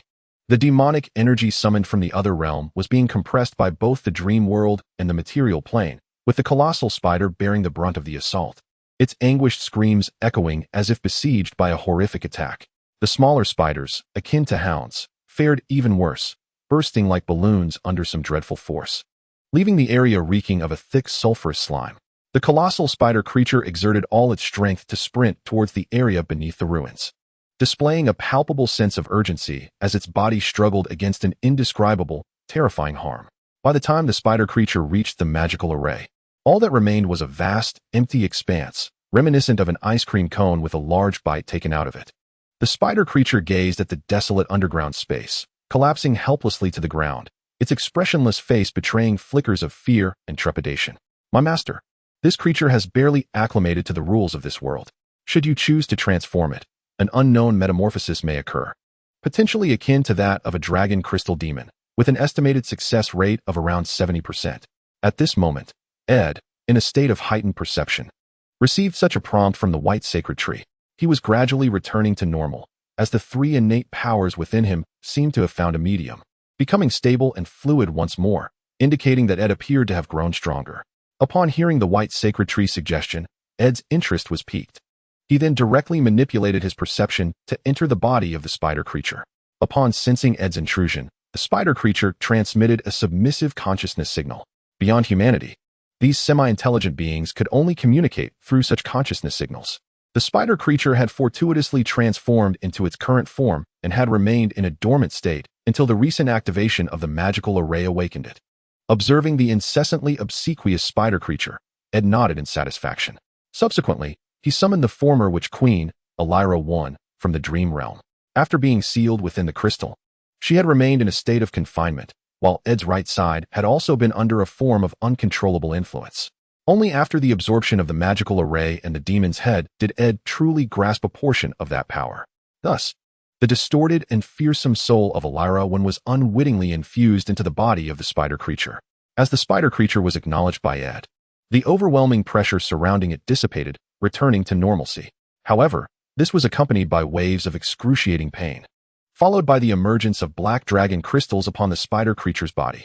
The magma blood, originally belonging to the infernal powers, began to cool gradually, with death and coldness becoming its entirety. What is happening? Soon, following a series of excruciatingly grating sounds reminiscent of glass grinding, a peculiar and enticing feminine voice resonated within Ed's perception. The voice was imbued with surprise and excitement, accompanied by a strange hissing quality, articulated in a remarkably unique manner. What kind of power do you now possess? As Yalahuan softly murmured to itself while caressing its form, the voice of Ed suddenly echoed in its mind. Upon hearing Ed's words, Yalahuan instinctively recoiled in trepidation. Master, With the surge of memories flooding in, Yalahuan grasped its current predicament and recognized the tasks it needed to undertake.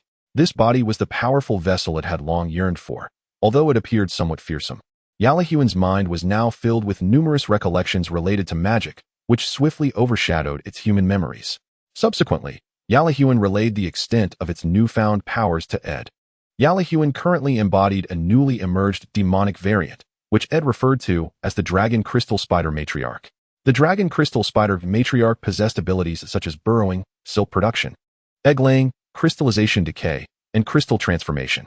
Furthermore, it manifested 3 forms: half-human, half-spider, human, and spider. When burrowing, it would crystallize the surrounding earth, gradually consuming it to store energy and materials for the creation of crystal magic spiders. Aside from its inability to endure sunlight, this entity could be considered the most formidable force at Ed's disposal.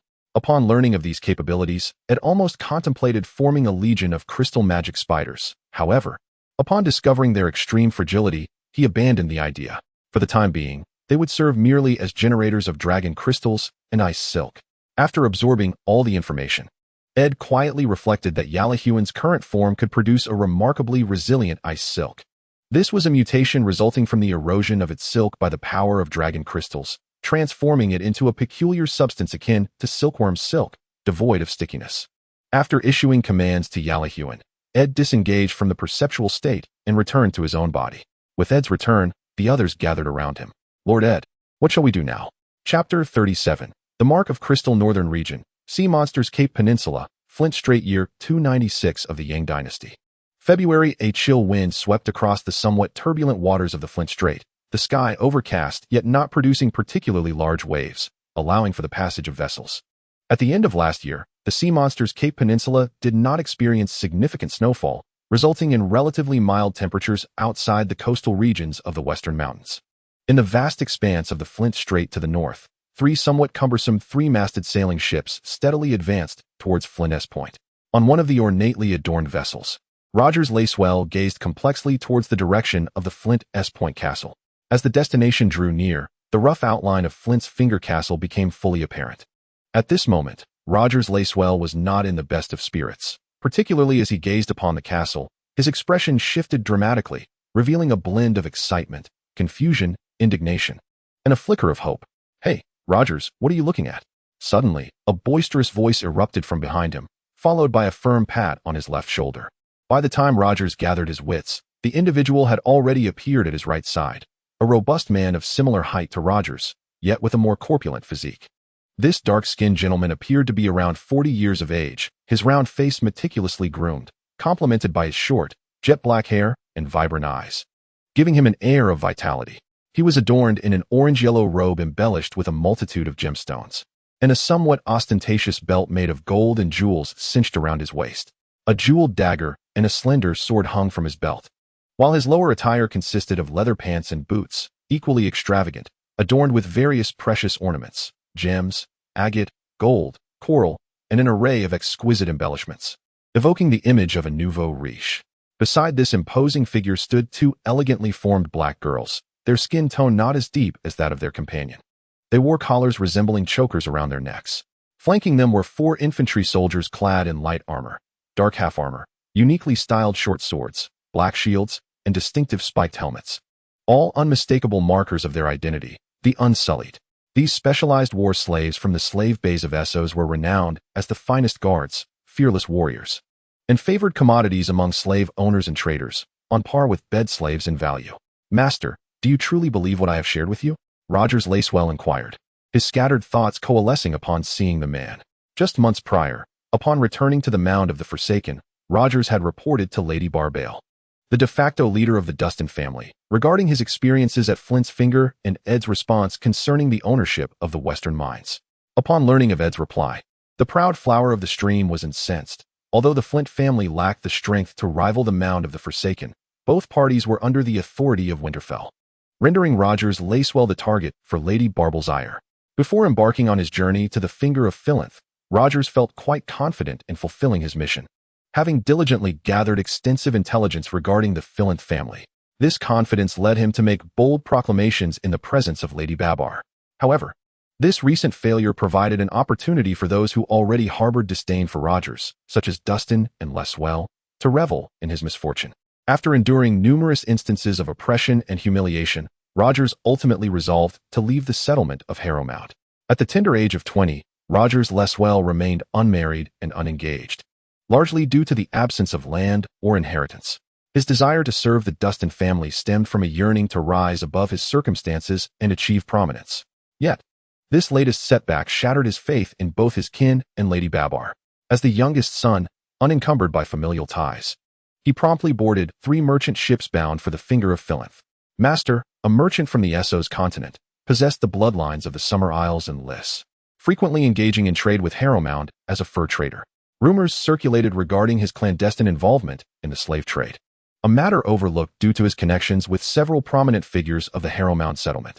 During his time there, Rogers served as one of the tax officials responsible for collecting duties at the docks, which fostered a degree of familiarity between him and Master. Upon learning of Rogers's departure from Harrowmount, Master was taken aback, especially when he discovered that his old friend intended to venture to the Finger of Philith. This revelation piqued Master's interest in the Philith family. Although the quality of wool from the Finger of Philith was commendable, its limited production typically prompted Master to send an assistant for purchases, while he remained in Harrowmount to engage with the local nobility regarding the myriad uses of bed slaves. Initially, Rogers had no intention of divulging much information, as he had always been a person of considerable restraint, perhaps due to sorrow or pent-up frustration. After being plied with copious amounts of wine by Master's female slaves, Rogers divulged all he had witnessed and experienced at the Finger of Philith. Upon learning of the Philith family's possession of remarkable iron machinery, Master's interest in the scholarly Lord Ed Philith deepened. Before his departure, Rogers had even taken the time to observe the operational status of the Arcane Engine No. 1, which he regarded merely as an intriguing contraption. However, for Master, whose extensive travels had acquainted him with a plethora of bizarre and mysterious phenomena, the mere description ignited his imagination. If the device truly possessed the extraordinary qualities that Rogers had described, then the potential of Arcane Engine No. 1 was indeed immense. Initially, the intention was merely to dispatch a vessel to escort Rogers to the port of Flint's Finger, allowing him to linger at the dock of Greystone for several additional months. It was only after Master had meticulously prepared all matters that he personally led his subordinates to this location. My dear Rogers, I have encountered a myriad of extraordinary phenomena and artifacts. This world is replete with secrets, and should we grasp even a fraction of them, boundless rewards await us. As he uttered these words, Master's gaze instinctively drifted towards the outline of the castle now visible to all, his tone tinged with excitement. Even if I do not attain what I desire, let this journey serve as a grand excursion alongside my friend. Moreover, I yearn to discover what manner of lord could earn the respect of Sir Rogers of Layswell. Alas, dear friend, I implore you to refrain from any impudent behavior. Lord Eddard is not akin to the nobles of Greystone, and thus, I ought not to share a drink with you. Humph. Upon hearing Jess's remarks, Master waved dismissively, then warmly embraced Rogers' shoulders, saying, Fear not, my friend, I have mingled with various nobles, the haughty Lannisters of the Westerlands, led by the formidable Tywin, and the ever-immature Tully of the Riverlands, known for his affinity for fish. Do you truly believe Eddard of Flint's Finger will prove more challenging than they? Just wait and see. Once you encounter him, you shall understand that Lord Eddard is indeed quite distinct from the other nobles. Rogers of Layswell responded with a hint of discontent. The thought of meeting the youthful lord, who was but a few years his junior, stirred within him an inexplicable exhilaration. After approximately 30 minutes, Rogers Layswell and Master finally approached the vicinity of Flint's Finger Dock. The once dilapidated port had undergone a remarkable transformation. The formerly slender mooring area had shifted from a linear configuration to a nonlinear one, with massive black stones replacing the erstwhile wooden piles. To avert collisions between the vessels and the rocks, specialized wooden piles had been placed along the edges of these stones. Upon disembarking from his bed, Master took a moment to inspect the unique protective piles. Upon noticing a certain white substance upon them, he was filled with astonishment. This gelatinous material proved to be even more effective than fish glue, and it appeared entirely unscathed by the corrosive embrace of seawater. Contemplating this, Master felt a surge of anticipation for this visit. As they entered the bustling dock marketplace, both Master and Rogers, who had initially prepared to trudge through mud, found themselves inexplicably halting, gazing at the gray, stone-like surface and the channels beneath their feet, suddenly feeling as though they were traversing the cobbled pathways of a castle. The original dock market was merely a single street flanked by a few low-lying structures. However, to their astonishment, Rogers and his companions encountered a meticulously arranged array of houses and thoroughfares. While Master was predominantly curious, Rogers found himself rooted in disbelief. Although many of the dwellings retained wooden frameworks, the scene before him bore no resemblance to what he had previously witnessed. Moreover, Rogers observed numerous peculiar black stone brick constructions, where workers were seen mixing barrels of a dark gray powder into sand and gravel, subsequently adding water to concoct a viscous slurry. Upon witnessing this novel building material, the group instinctively halted in their tracks. Nearby, a middle-aged man, having received his instructions from Master, approached a foreman-like individual engaged in conversation. After parting with a few copper stars, Master's subordinate acquired the desired information. Great Master, the foreman revealed. The substance within those barrels is a new type of mixed lime powder, sourced from the Flint family's alchemical workshop. The adhesive used above also originates from their workshop. Furthermore, the Lord here, Ed Flint, recently announced that this castle will be renamed Crystal's Trace. Crystal's Trace. The group silently echoed, their hearts brimming with curiosity. They pondered why Ed Flint would bestow such an odd title upon this burgeoning city. Was the esteemed lord perhaps harboring an unusual obsession with crystals? Nevertheless, it must be said that his naming convention bore resemblance to that of certain romantic poets of Lyres. In High Valyrian, the term for crystal conveys meanings of mystery and infinity. It appeared that this lord was indeed quite intrigued by certain matters. Now, more than ever, they yearned to witness the true visage of this scholarly lord. After a brief discussion, the group resumed their advance towards the castle. Yet, after only a few steps, they found themselves surrounded by a contingent of soldiers clad in blue leather armor and black cloaks. Upon recognizing these soldiers as akin to the city's guard, Master's subordinate naturally stepped forward, seemingly prepared to negotiate. However, the commanding guard officer disregarded the copper stars offered by Master's subordinate. Lord Ed has issued an edict. All individuals disembarking at the dock market must register. As you have failed to comply with this regulation, we must insist that you complete the registration. Apologies, the facilitation fee you just provided will be returned to you. After the leading youth finished speaking, he instructed one of the city guards accompanying him to hand a bag of silver deer to Master's subordinate.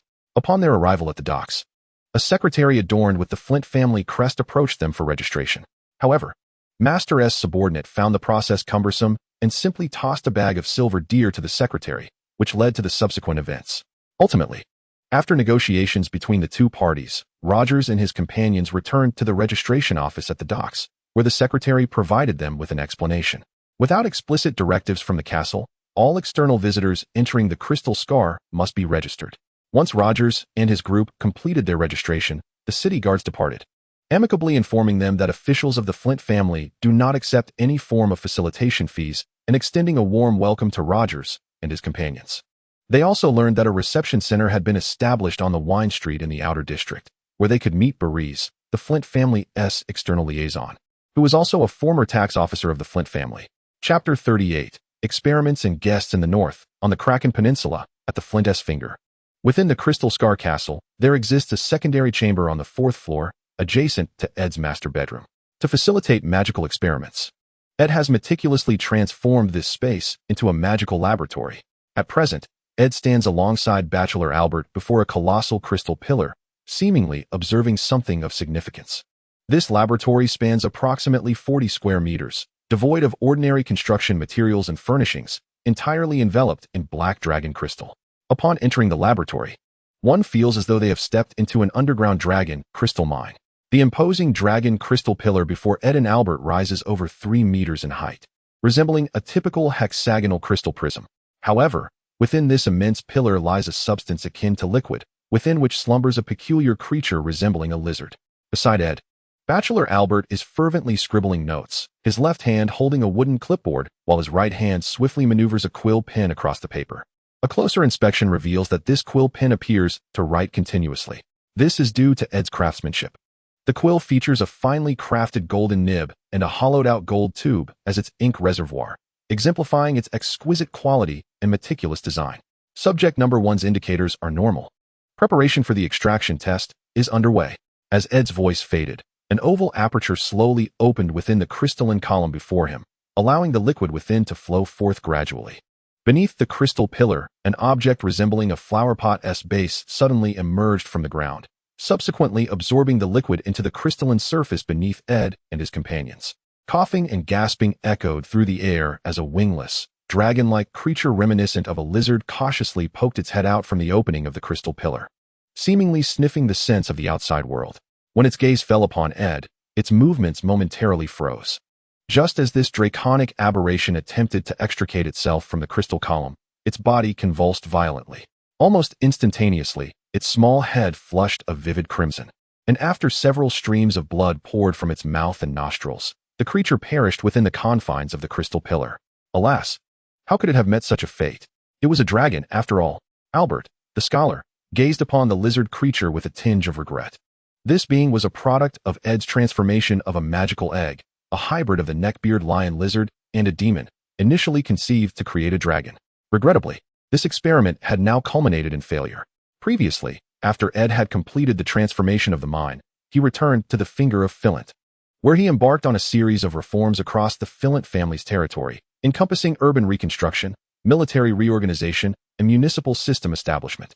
Among these urban development endeavors, the mines nestled within the Western Mountains provided substantial support for Ed.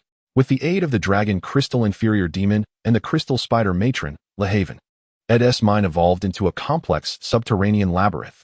The original pit transformed into a central hub for the Flint family's mining resources, allowing captives to merely load the materials excavated by the dragon crystal inferior demons and crystal spiders, while seasoned miners processed the resources uniformly for transport to the castle.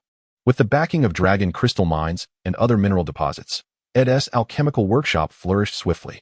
Since his return from the Western Mountains, he devoted himself to the exploration of a unique magical system. The current magic laboratory stood as a testament to the fruits of his labor during this period. In this world, the manifestation of magic typically intertwines with the essence of the soul, leading Ed to contemplate the enhancement of his subjects' bloodlines. Akin to the dragon lords of the Valyrian freehold, endowed with formidable physical prowess and unparalleled magical aptitude. The emergence of these bloodlines is intricately linked to the realm of magical creatures. While the bloodline of demons offers remarkable advantages, its corrosive nature proves excessively potent. The parasitic entities from the real world and those from the dream realm inflict considerable harm upon their hosts, and in some instances, they even overextend the host's potential. The innate talents of the household cat Bran and the eel Raff have been largely depleted. Nevertheless, as a pioneer on the path of magical mastery, Ed is determined not to neglect them. Regardless of their future achievements, Ed will continue to trust and support them unwaveringly.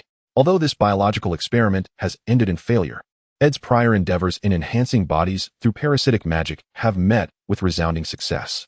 Individuals such as the scarred Rykard, the formidable Brandon, the blacksmith Blake, the kennel master Doug, the armory supervisor Lemon, and the head chef Apple have all undergone enhancements via parasitic magic. Moreover, Ed has discovered that it is also feasible to utilize parasitic magic within the dream world, which similarly alters their physical attributes without the alarming implications associated with parasitism in the real world. While these transformations are subtle, they are by no means inferior to those experienced in the physical realm. It can be said that most of them completed their awakening rituals in dreams. As for the lower-tier guards with subpar physical conditions, they have undergone transformations through real-world parasitic magic. Given that the initial parasitic magic was not overly potent, Ed described it as a special concoction. Following the distribution of some experimental drug rewards, the guards did not exhibit any signs of discontent.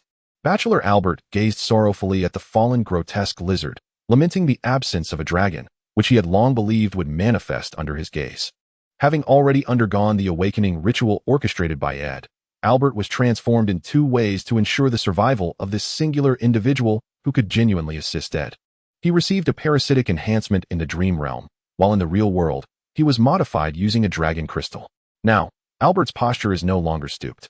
After placing his recording instrument on the adjacent dragon crystal table, he picked up the lizard creature from the ground and, with a sense of resignation, cast it into a glass jar. Under Albert's deft handling, a dragon crystal pillar emerged from the ground, and the liquid from earlier flowed along the curved crystal into the glass container. Very well, my dear Bachelor Albert, take your time. We are in no shortage of time, and as long as we gather more individuals endowed with extraordinary powers, I firmly believe that one day we shall create such legendary beings, Ed reassured Albert. This experiment was never part of his original plan. Had it not been for Albert's earnest entreaty, Ed would not have bypassed other mythical creatures to delve directly into the realm of dragons. Only after Albert the Bachelor relinquished his futile desire to resurrect the dragon would he wholeheartedly assist Ed in educating more individuals in literacy. Today also happened to be the day Ed intended to establish a magical academy, which was outwardly referred to as a literacy school. However, only Albert was privy to the fact that this was merely a fade for Ed's quest to discover those endowed with magical talent. Just as Ed was about to speak, he suddenly sensed a peculiar stream of consciousness and swiftly entered a state of perception, transforming into the being that conveyed the message to him. At the entrance of Crystal Scar Castle, a few moments prior, Ed's aide, Berries, an elderly man with a somewhat stooped stature, stood alongside Albert. Many often confused the two. Yet those familiar with the surroundings understood that Berries was a fallen minor noble who had fled from King's Landing. Following the Usurpers' War, numerous loyalists to the former Targaryen dynasty faced varying degrees of retribution, leaving no one to question Berries' claims. However, Albert had once mentioned to Ed that Berries was not an ordinary noble. His knowledge resembled that of a scholar rather than a typical aristocrat. Ed was not overly concerned, for through his perception, he discerned that Berries harbored no ambition. Although he couldn't uncover substantial evidence, Ed knew Berries led a reclusive life and had performed his tax duties exceptionally well, so he did not delve deeper into Berries' background. Under Berries' guidance, Rogers, Lesvale, and Master entered the castle. With the production of volcanic ash cement operating normally, Ed transformed the castle's courtyard into a cement floor and undertook significant reforms regarding the castle's structural and sanitary issues. Consequently, the castle now appeared remarkably clean, and Rogers and his companions were astonished by its pristine condition, as this modest castle rivaled the cleanliness of those belonging to prominent families. Just as the group prepared to approach the main gate, a series of terrifying beastly roars erupted from the castle courtyard. The onlookers turned their heads, nearly fainting in fear. At that moment, a brown bear, wolves, a swamp python, a lion lizard, and the legendary shadow lynx charged towards them, their imposing figures exaggeratedly large, with the brown bear nearly resembling the mythical snow bear. The unsullied guards hastily raised their shields and drew their short swords. These eunuch soldiers had never known fear, driven solely by a mechanical obedience to orders. Fortunately, the fearsome beasts merely roared at the crowd, showing no inclination to advance and attack. At this moment, a woman adorned in a red robe and wearing a mask instinctively shrank back amidst the crowd, seemingly apprehensive of the creatures surrounding her. Her attire starkly contrasted with that of the ordinary maidservants, exuding an enigmatic aura.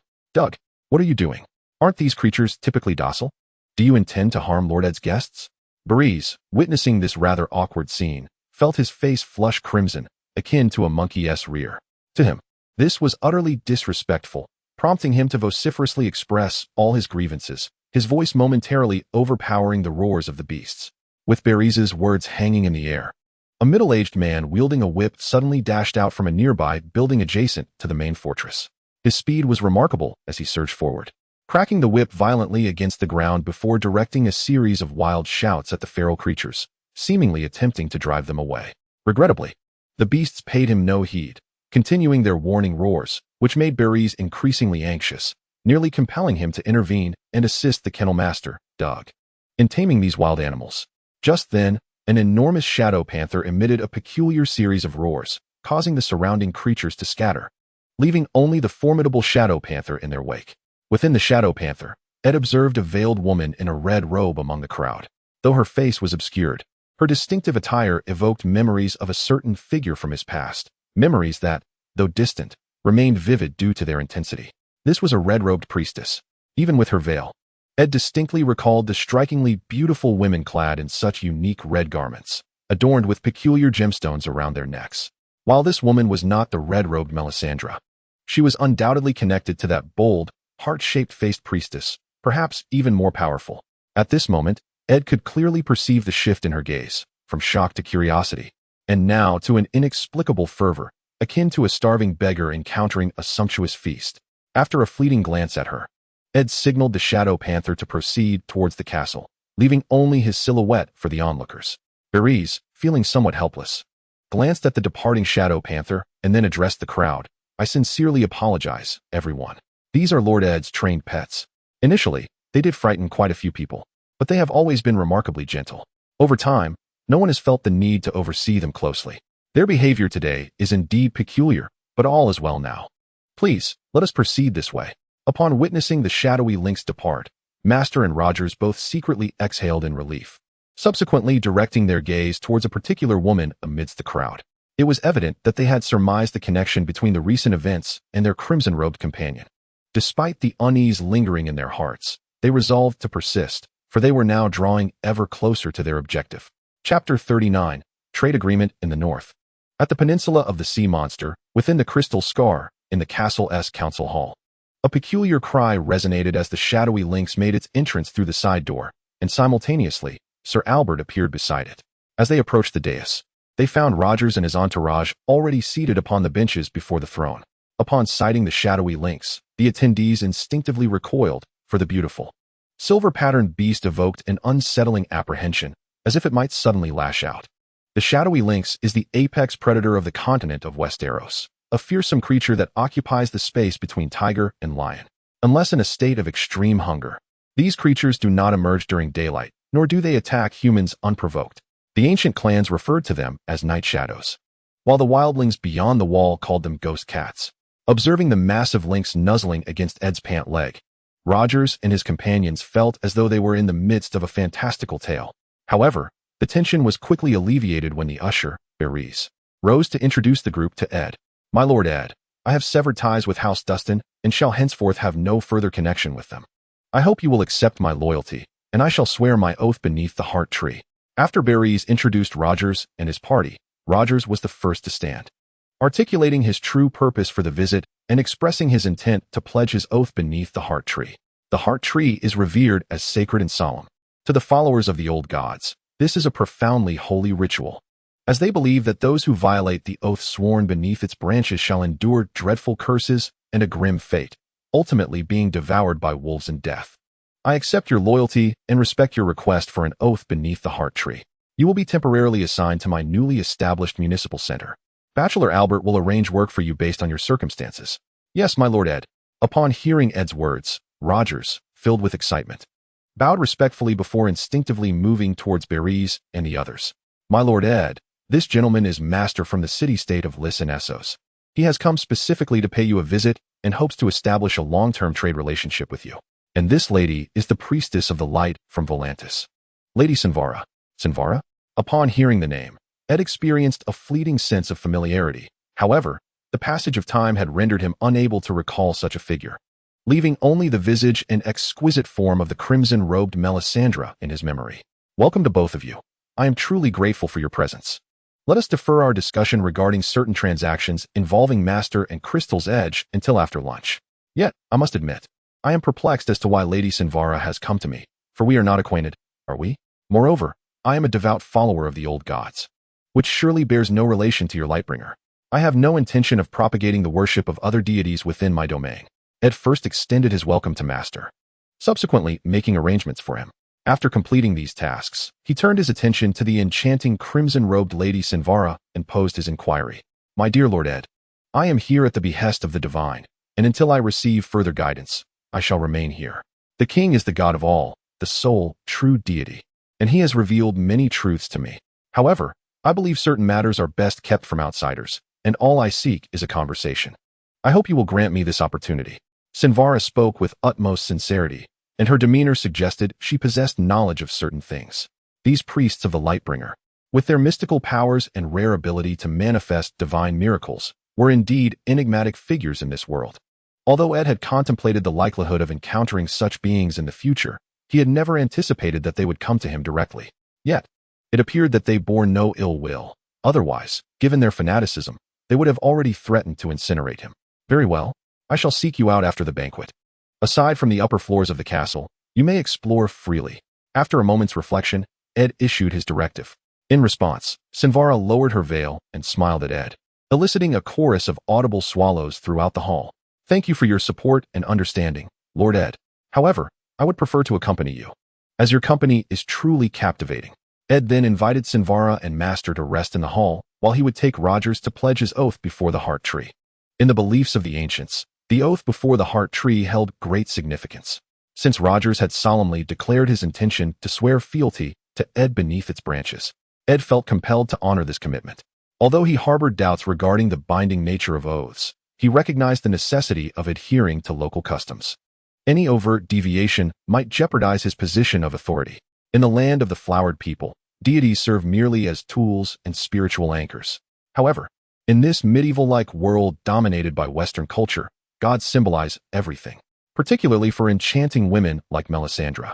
Her devotion to her deity allows her to engage in games with numerous men without a second thought, an obsession that Ed perceives as madness.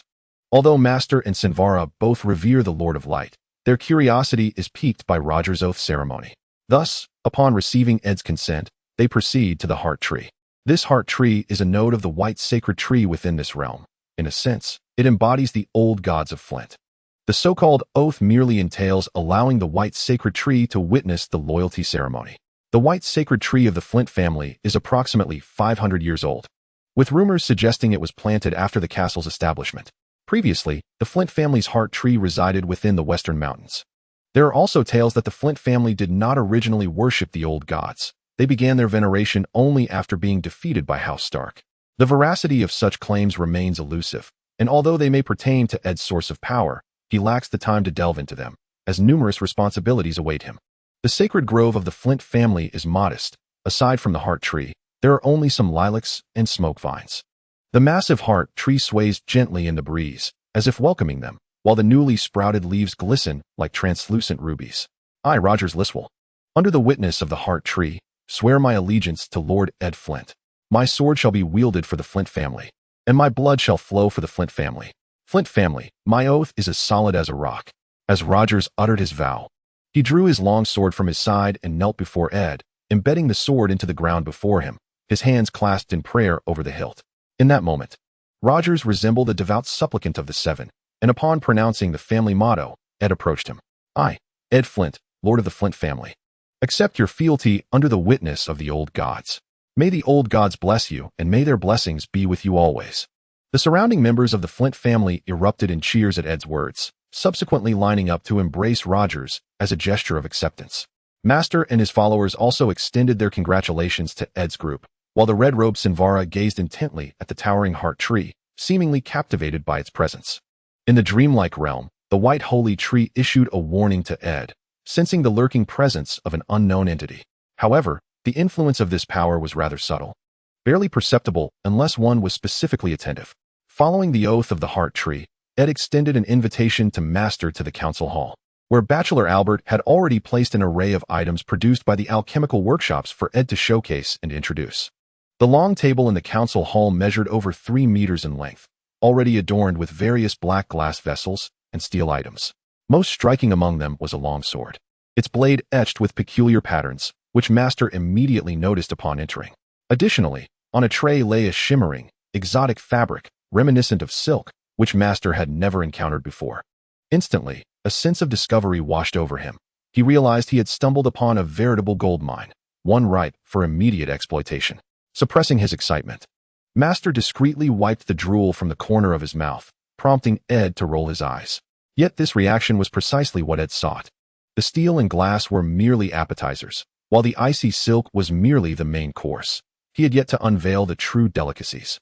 Once seated, Master eagerly inquired about the origins of the icy silk and the longsword, particularly the former, which remained perpetually cool, captivating him since he first handled it. According to Ed's experiments, the icy silk could maintain its chilling sensation at normal human body temperature for nearly a day.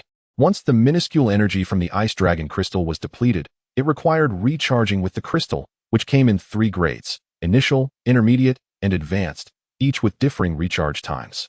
If this item were to be presented along the shores of the summer sea, it would likely fetch a fortune, and the icy silk was on par with the finest silk from the foreign lands. Master surmised that this icy silk could elevate Ed's crystal scar into the most esteemed port city of the north. Esteemed Lord Ed, I am keen to know the price you intend to set for this icy silk, specifically, the cost per yard. As long as it is not exorbitant, I assure you I can procure it all. Ed found amusement in Master's eagerness. The icy silk was merely a byproduct of the dragon crystal spider and the crystal magic spider during their production of dragon crystals. As they consumed rocks and inferior ore, their original silk would accumulate, subsequently being expelled alongside the dragon crystals. It appeared much like an egg, albeit this particular egg possessed only a shell and a core. The workers merely needed to procure some fabric to extract the ice silk. Ed surmised that this ice silk must be a unique type of fiber, a wondrous product born from the support of the ice dragon crystal's power and the peculiar physiological structure of the ice crystal spiders. As Ed gazed into the other's eyes, he nonchalantly extended 2 fingers. Upon witnessing Ed's gesture, the other displayed a somewhat pained expression, as if resolving to make a decision, and then spoke to Ed. "Very well. That will be 20 golden dragons for 1 roll, but you must promise me that thereafter you will only sell to me. Furthermore, we must establish a contract. If you default, I will seek assistance from House Stark in Winterfell." Upon hearing the price of 20 golden dragons, Ed's heart gave a sharp pang. He had intended to propose 2 golden dragons for a roll, knowing that 1 roll of fabric in this world equated to approximately 30 meters. Previously, he had inquired and learned that 1 roll of land silk was around 20 golden dragons, while a roll of Summer Island silk was approximately 15 golden dragons. Ed could scarcely fathom that his ice silk would command such a high price. It was being sold at the rate of land silk. One cannot help but acknowledge the wealth possessed by those merchants from Essos. It was no wonder they could afford the Unsullied and had the audacity to lead fleets across the Iron Islands to trade with the Northmen. Poverty indeed stifles one's imagination. It seems these purveyors of slavery must have accumulated wealth beyond measure. Clearly, only items of novelty or great value could pique their interest. Observing the dark-skinned merchant extolling the virtues of ice silk with unabated enthusiasm, Ed cast aside any lingering guilt, for if the other was so affluent, it would feel remiss not to extract a few extra coins given the price he had quoted. Subsequently, Ed elaborated on certain aspects of the ice silk to Master, only to be taken aback by the other's excitement upon learning of the accompanying ice dragon crystal. Without a moment's hesitation, he readily accepted Ed's price of 100 golden dragons for a single piece of ice dragon crystal. Once they had concluded all discussions regarding the ice silk, Master suddenly inquired, "My Lord Ed, I have heard that you possess a machine that can operate without wind power. If I may be so bold, is this machine for sale?" Chapter 40. The expansion plan in the north, at the peninsula of Kraken's Point, in the castle of Crystal Scar. The inauguration ceremony for Ed's Magical Academy, Institute of Knowledge, was set for this afternoon, following the signing of the preliminary trade agreement with Master. Eddard has entered into numerous trade agreements for high-end products with Master. From this day forth, whenever Eddard has high-end merchandise, Master's Fur Trading Association will possess the foremost right to be informed and to transact. Dragon crystal glassware, ice silk garments, superior weaponry, and ice fire dragon crystals are poised to bestow upon Eddard a considerable fortune in the near future. Correspondingly, the agreement stipulates that Master must establish dedicated trading points and shops in Flint's Finger, and he must discreetly sell a portion of multilingual slaves to Flint's Finger. Although the Iron Throne has long prohibited the slave trade, many nobility within the 7 kingdoms continue to engage in this nefarious practice in secrecy, relying on slaves and the homeless for labor in their private mines. Territorial development demands substantial labor, yet given the harsh climate of the north, few would willingly migrate there. Thus, Eddard must resort to the notion of slaves. As long as the terms concerning quantity and quality are agreed upon, Master would refrain from the inhumane act of cramming slaves into ship holds to suffocate them for the sake of acquiring a few more individuals. Before long, Eddard and his entourage exited the castle, arriving at a nearby open area situated in the northwestern part of the castle grounds, which is part of the outer city. Due to previous regulations, there exists a buffer zone of approximately 100 meters between the Flint family's castle and the outer city. This arrangement not only highlights the distinction between the lord and the commoners, but also enhances the castle's security, should an enemy attack. This unobstructed area would become a battlefield and a burial ground for foes. However, it has now come to Eddard's intention to incorporate the outer city into his jurisdiction, and this vacant space is ideally suited for the establishment of his magical academy. Nonetheless, due to considerations of practicality, the structure will initially be designed as a flat-roofed building. The common folk, most of whom are witnessing such events for the first time, exhibit great excitement. Eddard, along with Master and others, symbolically turned a spade of earth with a shovel tied with red cloth. This ceremonial act of blessing is absent from the customs of Westeros, rendering it a source of novelty for the populace. In truth, Eddard's purpose in this display is merely to garner attention. By presenting himself as more relatable, he hopes to facilitate the implementation of his various policies. To further attract a crowd, Eddard has organized a lottery, where participants can use their special dragon crystal number tags to win prizes, with the grand prize being 1,000 copper pennies. After delivering a few symbolic words of encouragement, Ed led the group towards the location of the alchemical workshop outside the city. Along the way, many people, upon seeing Ed, instinctively halted their steps and bowed in his direction. Unlike in the past, when such gestures were obligatory, these individuals now expressed genuine admiration for Ed from the depths of their hearts. At this moment, the alchemical workshop had expanded to twice its original size, nearly equivalent to the area of a football field. The immense Valyrian steel-coated crucibles, grinders, forge machines, conveyor belts, and lime kilns formed Ed's steel production line. These machines were the result of relentless experimentation and modification by Ed and Scholar Albert. Truth be told, without the assistance of Scholar Albert, Ed would have been incapable of manufacturing these machines. It could be said that this batch of machinery had completely depleted Ed's stock of Valyrian steel accessories, which, along with slaves, constituted crucial commodities in the recent trade agreement. Once the group entered the steel production line, Eel Rafe, who was in charge here, approached Ed directly. Having endured the high-temperature environment for an extended period, Eel Rafe's demonic bloodline was awakening rapidly, with patches of demonic scales beginning to emerge in certain areas. Had it not been for Ed's continuous use of ice dragon crystals to suppress him, he would likely have transformed into a hybrid of human and demon by now. Lord Ed Eel Rafe said as he approached, but after exchanging greetings, his body began to tremble violently, as if something stirred beneath his skin. As Eel Rafe's power threatened to erupt, Ed quickly activated the golden eye, suppressing the increasingly potent demonic soul within him. Interestingly, Eel Rafe's final gaze landed upon the location of the beautiful priestess, Sinvara. When Ed cast a doubtful look in her direction, the enchanting priestess responded with a knowing smile, clearly aware of Eel Rafe's predicament. After examining Eel Rafe's body, Ed discovered that he had not fallen victim to any unknown methods, nor did it appear to be Sinvara's doing, as he had been observing the beautiful priestess with tendrils emanating from his golden eye. The reason for Eel Rafe's power surge was solely due to the awakening of the demon's soul within him, seemingly reacting to Sinvara's presence. Following the insertion of an ice dragon crystal into Eel Rafe's body, his condition appeared to stabilize somewhat.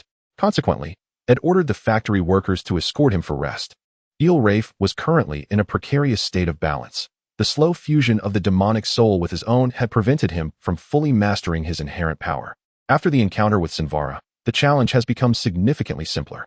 Now, the task for the Eel Rafu is merely to vanquish the demon spirit within the realm of dreams and consume it. Once the issue was entrusted to the White Sacred Tree, Ed led the group to explore the machinery housed in the workshop. As they observed molten iron pouring from the alloy crucible, the onlookers were filled with astonishment, for there were no blast furnaces in sight.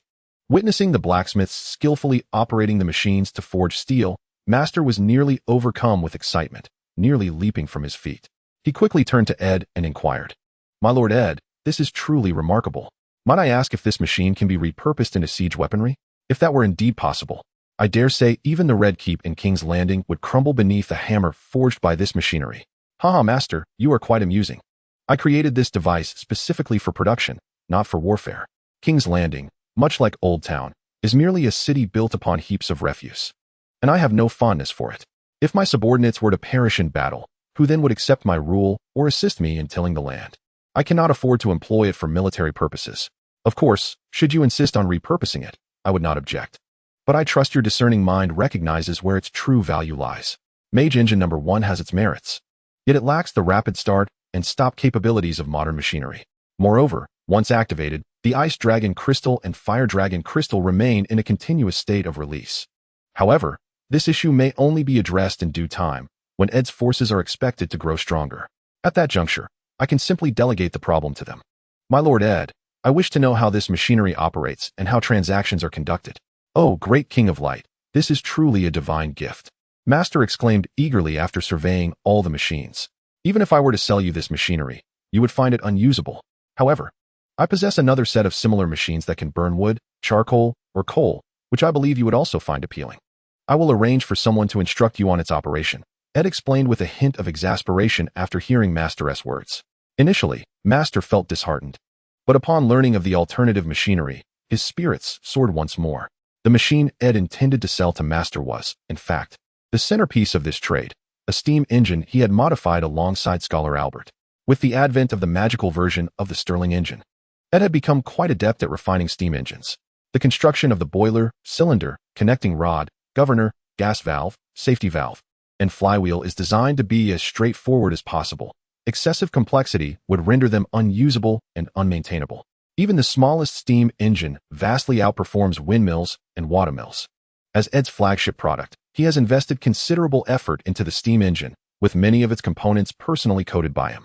Imitating this would require no less than a decade of dedication, unless the rival's industrial and artisanal capabilities reach a comparable level. Otherwise, ongoing maintenance and care would be entirely reliant on the support of the Flint family's alchemical workshop. When the time comes for exporting machine tools or large machinery, rivals will increasingly depend on Ed. In his previous life, Ed encountered similar challenges while working in a factory. Many intricate large machines required the manufacturer's engineers to address issues personally. By that time, regardless of the size of the factory or enterprise, they would need to cater to Ed's demands. Ultimately, Ed could gradually encroach upon various industries within rival territories through such commercial activities. Imagine the scenario where all goods, including agricultural products from the Seven Kingdoms, are under Ed's control. What significance would the Iron Throne in the Red Keep hold then? The steam engine and ice silk are merely the initial steps, as Ed's magical system develops. An array of peculiar inventions will be shipped throughout the continent of Westeros and even to the distant lands of Essos via the routes of the Sunset Sea. The peninsula of Kraken's Point, where Ed resides, boasts a topography that slopes from the west to the east, with the western mountains serving as an excellent barrier for his territory. Coupled with Ironman Bay to the south, Brightflame Bay to the north, and Neckwater to the east, any future adversary would face the daunting maritime route to launch an attack. If Ed emulates the Eagles of Blue Star by fully developing both naval and aerial forces, the world will become a mere plaything at his command. The path to dominance need not be one of bloodshed.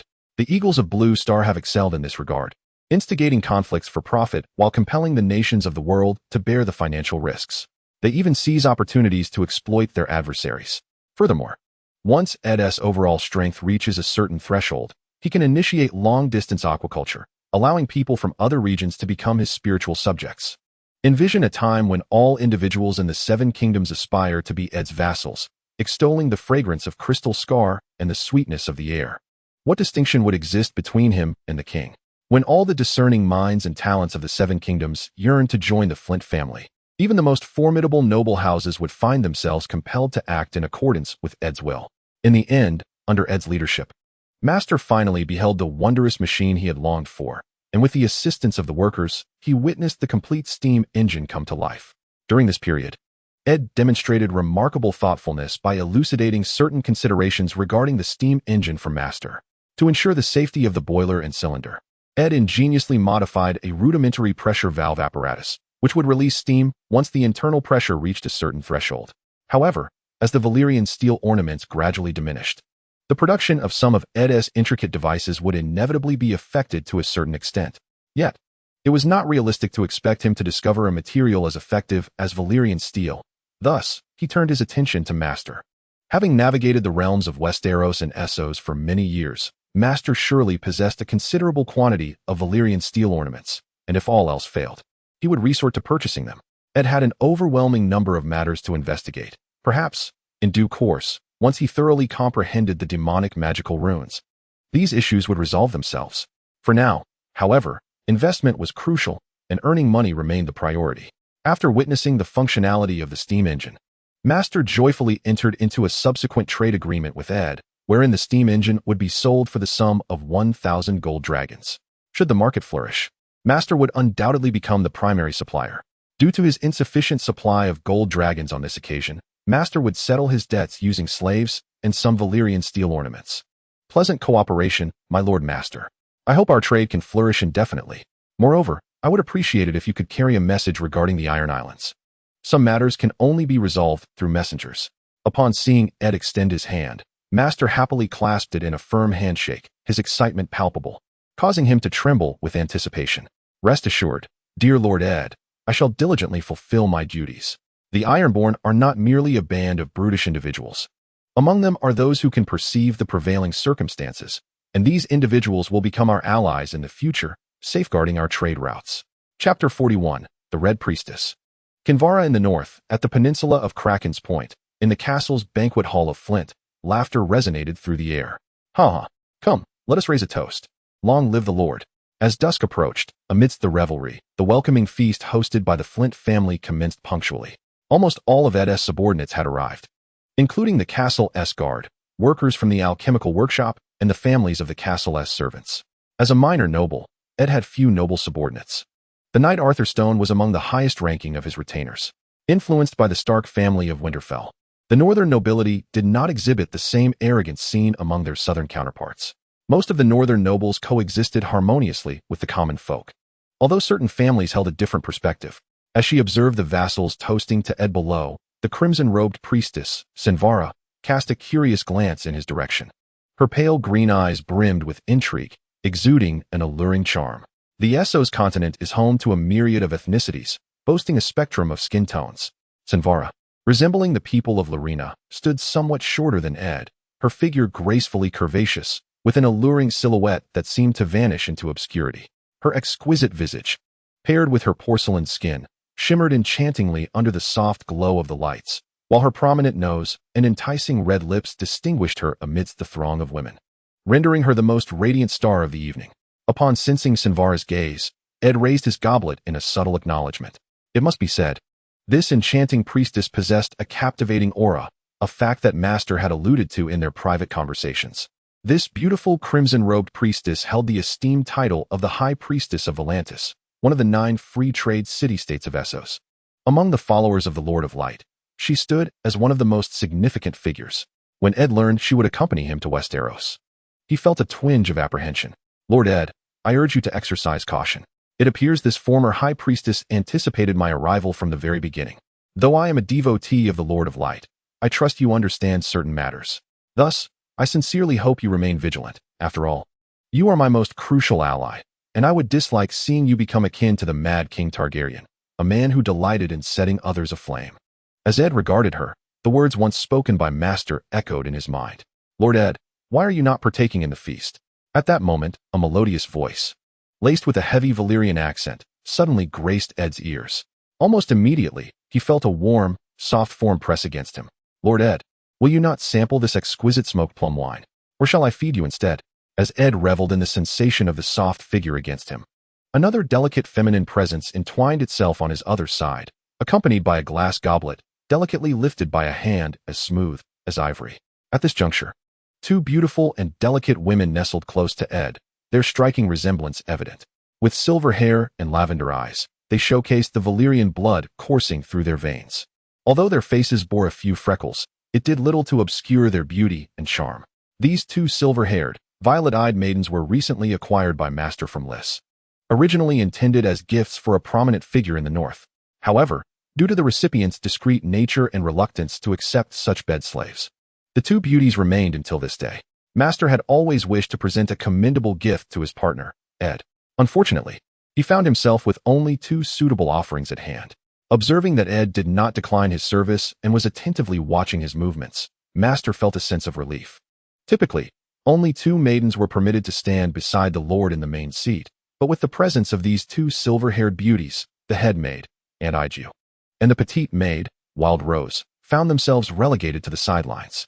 After raising his goblet in a gesture towards Master, Ed inquired of one of the twins, "What is your name? Are you the elder sister or the younger?" With a melodious giggle, the enchanting Jasmine replied, "My dear lord, my name is Jasmine. And this is my sister, Mint. It is rare for anyone to distinguish between us, though if you were to explore closely, you might discover the subtle differences between us." As Jasmine spoke, she playfully breathed softly into Ed's ear, sending a delightful shiver through him, while the petite maid, Wild Rose, glared at the 2 silver-haired enchantresses beside her master, her teeth nearly grinding in frustration. However, this feeling was fleeting, quickly subdued by the potency of Ed's golden gaze. Ed's body and soul were unlike those of ordinary beings. Possessing 2 souls, his desires were considerably more potent. To prevent these desires from clouding his judgment and actions, he had established within his golden eyes a mechanism akin to a forced calmness, harnessing his inner strength to suppress emotional turbulence. Once he had signaled for the 2 silver-haired maidens to attend to him from behind the throne, Ed raised another toast towards Master, who reciprocated with sincere respect. Master had been observing Ed's actions closely and felt an immense admiration for him. Although Jasmine and Mint were not the epitome of beauty, their Valyrian lineage and twin status made it unlikely for any man to resist their intimate attendance. Yet, this vigorous young man, Ed, managed to endure such allure, completely overturning Master S perceptions. This prompted Master to reassess Ed and resolve to abandon certain underhanded tactics that could jeopardize his standing in Ed's esteem. As the guests indulged in hearty mugs of ale and wine, a series of rhythmic knocks echoed from Ed's position. Everyone turned towards the sound to find Ed striking the tabletop with a large silver goblet. As the crowd's gaze shifted towards him, Ed rose from his seat. After surveying the surroundings, he addressed the assembly. "My esteemed officials and subjects, you are the most integral part of the Flint family. Tonight, as we gather to welcome our esteemed guests, I hope you indulge in merriment and revelry. The future of the Flint family is bound to flourish, and the Crystal Scar shall emerge as the most prosperous city among the 7 kingdoms." His voice, amplified as if through a trumpet under the guidance of golden pupils, resonated throughout the hall, echoing his emphatic declaration and drawing all eyes to his countenance. At present, our mines have returned to normalcy, continually supplying our territory with ores and dragon crystals. In the near future, I shall establish more workshops and production lines, providing you with abundant employment opportunities and greater remuneration, freeing you from the perils of fishing, hunting, or mining. Eventually, you may even find yourselves relieved from the toil of tilling the land. Upon hearing these words, the assembly was initially struck dumb, only to recover moments later, leading to an escalating murmur of discussion. "Lord Ed, if we no longer need to cultivate the land, then who shall tend to it? Surely not slaves or laborers, for did you not proclaim that they would attain freedom after sufficient labor reform?" Just as the discourse threatened to swell into a torrent of inquiries, a voice emerged from among the crowd, belonging to one of Ed's guards named Mycan. His statement redirected the crowd's questioning gaze back to Ed. "The Crystal Scar will produce machines capable of tilling the land, and in due course, we shall create machines for harvesting grain. These innovations are gradually materializing, and our resources will expand alongside our burgeoning city. The reason I have refrained from disclosing these matters sooner is to allow you to witness them firsthand. Only then will you believe in my capacity to fulfill these promises." As Ed reiterated his vision, the assembly recalled various developments, such as the establishment of the metal workshop and the inaugural appearance of Magic Power No. 1, affirming that, as Ed had proclaimed, these advancements were indeed unfolding, piece by piece. A friend of mine once remarked that this world is replete with various secrets, and if we can grasp even one of these secrets, we may attain boundless wealth. Fortuitously, I have come to possess such a secret, one that promises to unveil wondrous marvels in the Crystal Scar, which will enhance our lives immeasurably. In the future, you shall enjoy a lifestyle akin to that of the nobility, residing in stone edifices, savoring delectable cuisine, and indulging in exquisite wines and alash. Upon hearing the first half of this statement, Master cast a surprised glance at Ed, for indeed, it was a sentiment he had expressed. Yet he had no recollection of having shared such thoughts with Ed. Long live the Lord. With the conclusion of Ed's proclamation, a resounding cheer erupted from all corners of the banquet hall, as the crowd's fervent excitement was unleashed in a chorus of exuberance. They shouted loudly, releasing the pent-up emotions that surged within them. Ed did not merely paint grand illusions. He took the first step towards realization, allowing the people to glimpse hope and envision the future. His words tonight would prove more impactful than any advertisement, swiftly spreading to every nook and cranny of the Crystal Scar. Perhaps, within a month's time, Ed's declaration would resonate throughout the entire Kraken's Cove Peninsula, and could even extend further and wider. Ed was indifferent to how those beyond the Flint family territory perceived him. His primary concern lay with his subjects, who represented both the foundation and the promise of the future. Their innate sense of belonging to the Flint family would serve as the cornerstone of Ed's grand endeavor. This banquet reached its zenith of fervor amidst Ed's declaration, as people cheered passionately, raising their cups in gratitude. They rejoiced in having a lord like Ed and celebrated their fortune in being under the stewardship of the Flint family. Amidst the crowd, the red-robed priestess gazed at Ed in sheer astonishment. Sinvara, having transitioned from the role of the Light's High Priestess, had witnessed a myriad of individuals, paupers, affluent folk, monks, sorcerers, and rulers, all engaged in relentless struggles for various purposes, resorting to deception and conquest to fulfill their desires. Yet, without exception, these individuals were profoundly selfish, seldom extending aid to others for altruistic reasons. Sinvara had encountered many who, despite their seemingly virtuous FA aids, were ensnared in sordid duplicity. Thus, She could hardly fathom a lord who would permit all common folk to share in the abundance of a noble life. For such a scene seemed to belong only to the realm of myth and legend. At this moment, Sinvara had lost the initial composure and serenity she once possessed. Her body experienced unusual spasms, and had anyone stood beside her, they would have noticed her gaze fixated on the flickering flames in the hearth. The fire burned steadily, appearing as nothing more than a commonplace blaze from any angle. Yet in Sinvara's eyes, it was a divine revelation, a glimpse into fragments of the future. The followers of the Light King, Laro, firmly believed that the flames contained insights bestowed upon them by their deity. To attain such revelations, they would resort to malevolent sorcery and sacrifices. However, all the esteemed red-robed priests understood that only those truly favored by the Light King could receive divine guidance without the need for offerings. After a prolonged summer, the stars wept blood. Azarea would be reborn in the land of smoke and salt, awakening the dragon within the stones to put an end to all conflicts in the world. Among the crowd, Sinvara murmured these words. Her eyes glazed and her expression a tumult of emotions, excitement, disappointment, confusion, and joy. In her visions, it seemed she had seen and comprehended many things. Flint, could you be the fabled child of destiny? Chapter 42. The Gift of the Light King in the North, at the Sea Monster Peninsula, Crystal Scar. Castle of the Divine Tree. The night breeze carried a hint of briny tang, infusing the serene and profound woods of the castle with a touch of vitality. Otherwise, any timid soul who inadvertently wandered into this eerie space would likely flee in terror. Yet, some individuals in this world fear nothing, and in certain respects, they are even more formidable than the haunting silence of the divine woods. At this moment, Ed, feeling somewhat dazed, ambled along the path leading to the Heart Tree. Beside Ed walked Sinvara, the priestess of the Light King, cloaked in red.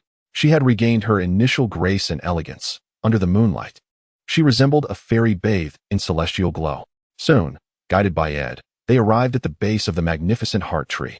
The Heart Tree, transformed from the white holy tree, appeared as a splendid work of art in the dim light of the evening. As the sea breeze caressed it, the branches and tender buds swayed gently. Very well, esteemed former High Priestess.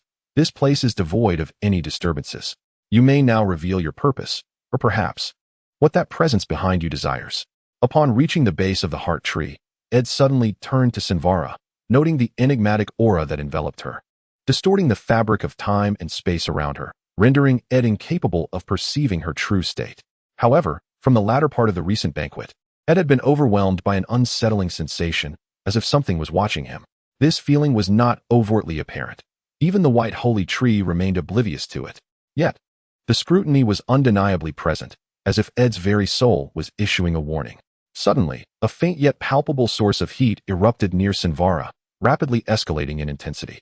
In mere moments, visible flames flickered around Sinvara's form.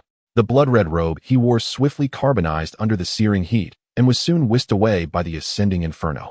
Within seconds, Sinvara's body, reminiscent of creamy jade, was revealed to Ed. Intricate, vine-like patterns emerged along Sinvara's alluring silhouette, shimmering with a golden luminescence in the fire's glow. Upon meeting Sinvara's golden gaze, Ed felt the undeniable presence of an immensely powerful entity, manifesting unexpectedly within his perception. I am the god of radiant life. Strange mortal, do you wish to be my emissary? Disjointed streams of consciousness emanated from Sinvara's location, perceived by Ed as a peculiar amalgamation composed of countless cell-like substances. Within those semi-transparent, gelatinous forms resided eerie, embryo-like flesh. In Ed's awareness, this formidable being appeared to be merely a few meters tall. Yet the gelatinous matter seemed to embody the essence of this world's material and energy. The deeper Ed probed, the more he sensed the entity's strength and enigma. I still wish to pursue my own desires here. I simply want to live the life I choose, devoid of burdens or entanglements in matters beyond my control. To gain something, one must sacrifice something. Everything comes at a price, and I understand this well. After hearing the inquiry, Ed's mind was a whirlwind of thoughts. Yet he was resolute in his intentions. After a brief contemplation, he addressed the being who identified itself as the King of Light. You. Upon fully grasping Ed's intent, the being seemed to lapse into a peculiar state, as strange, incomprehensible streams of consciousness intertwined in the area, reminiscent of a tangled ball of yarn.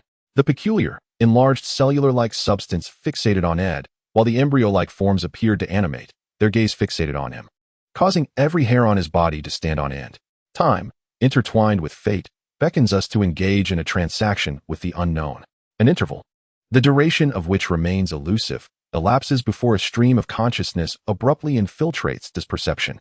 The entity before him appears unable to articulate coherent thoughts, suggesting that throughout its extensive existence, no being has successfully established normal communication with it. Its composition is profoundly chaotic, and thus far, Ed has failed to discern its pathways.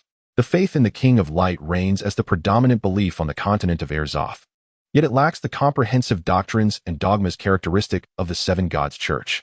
In the 9 free trade city-states scattered across Erzoth, each harbors its own interpretation of the King of Light's faith. Conflicts have even erupted among the followers in different regions, stemming from divergent understandings of doctrine and divine revelation. This entity resonates with Ed's impression of a deity. Initially, he perceived the King of Light as a revered god, but it now appears that the so-called one true God, as proclaimed by its followers, transcends the simplistic notion of a divine being.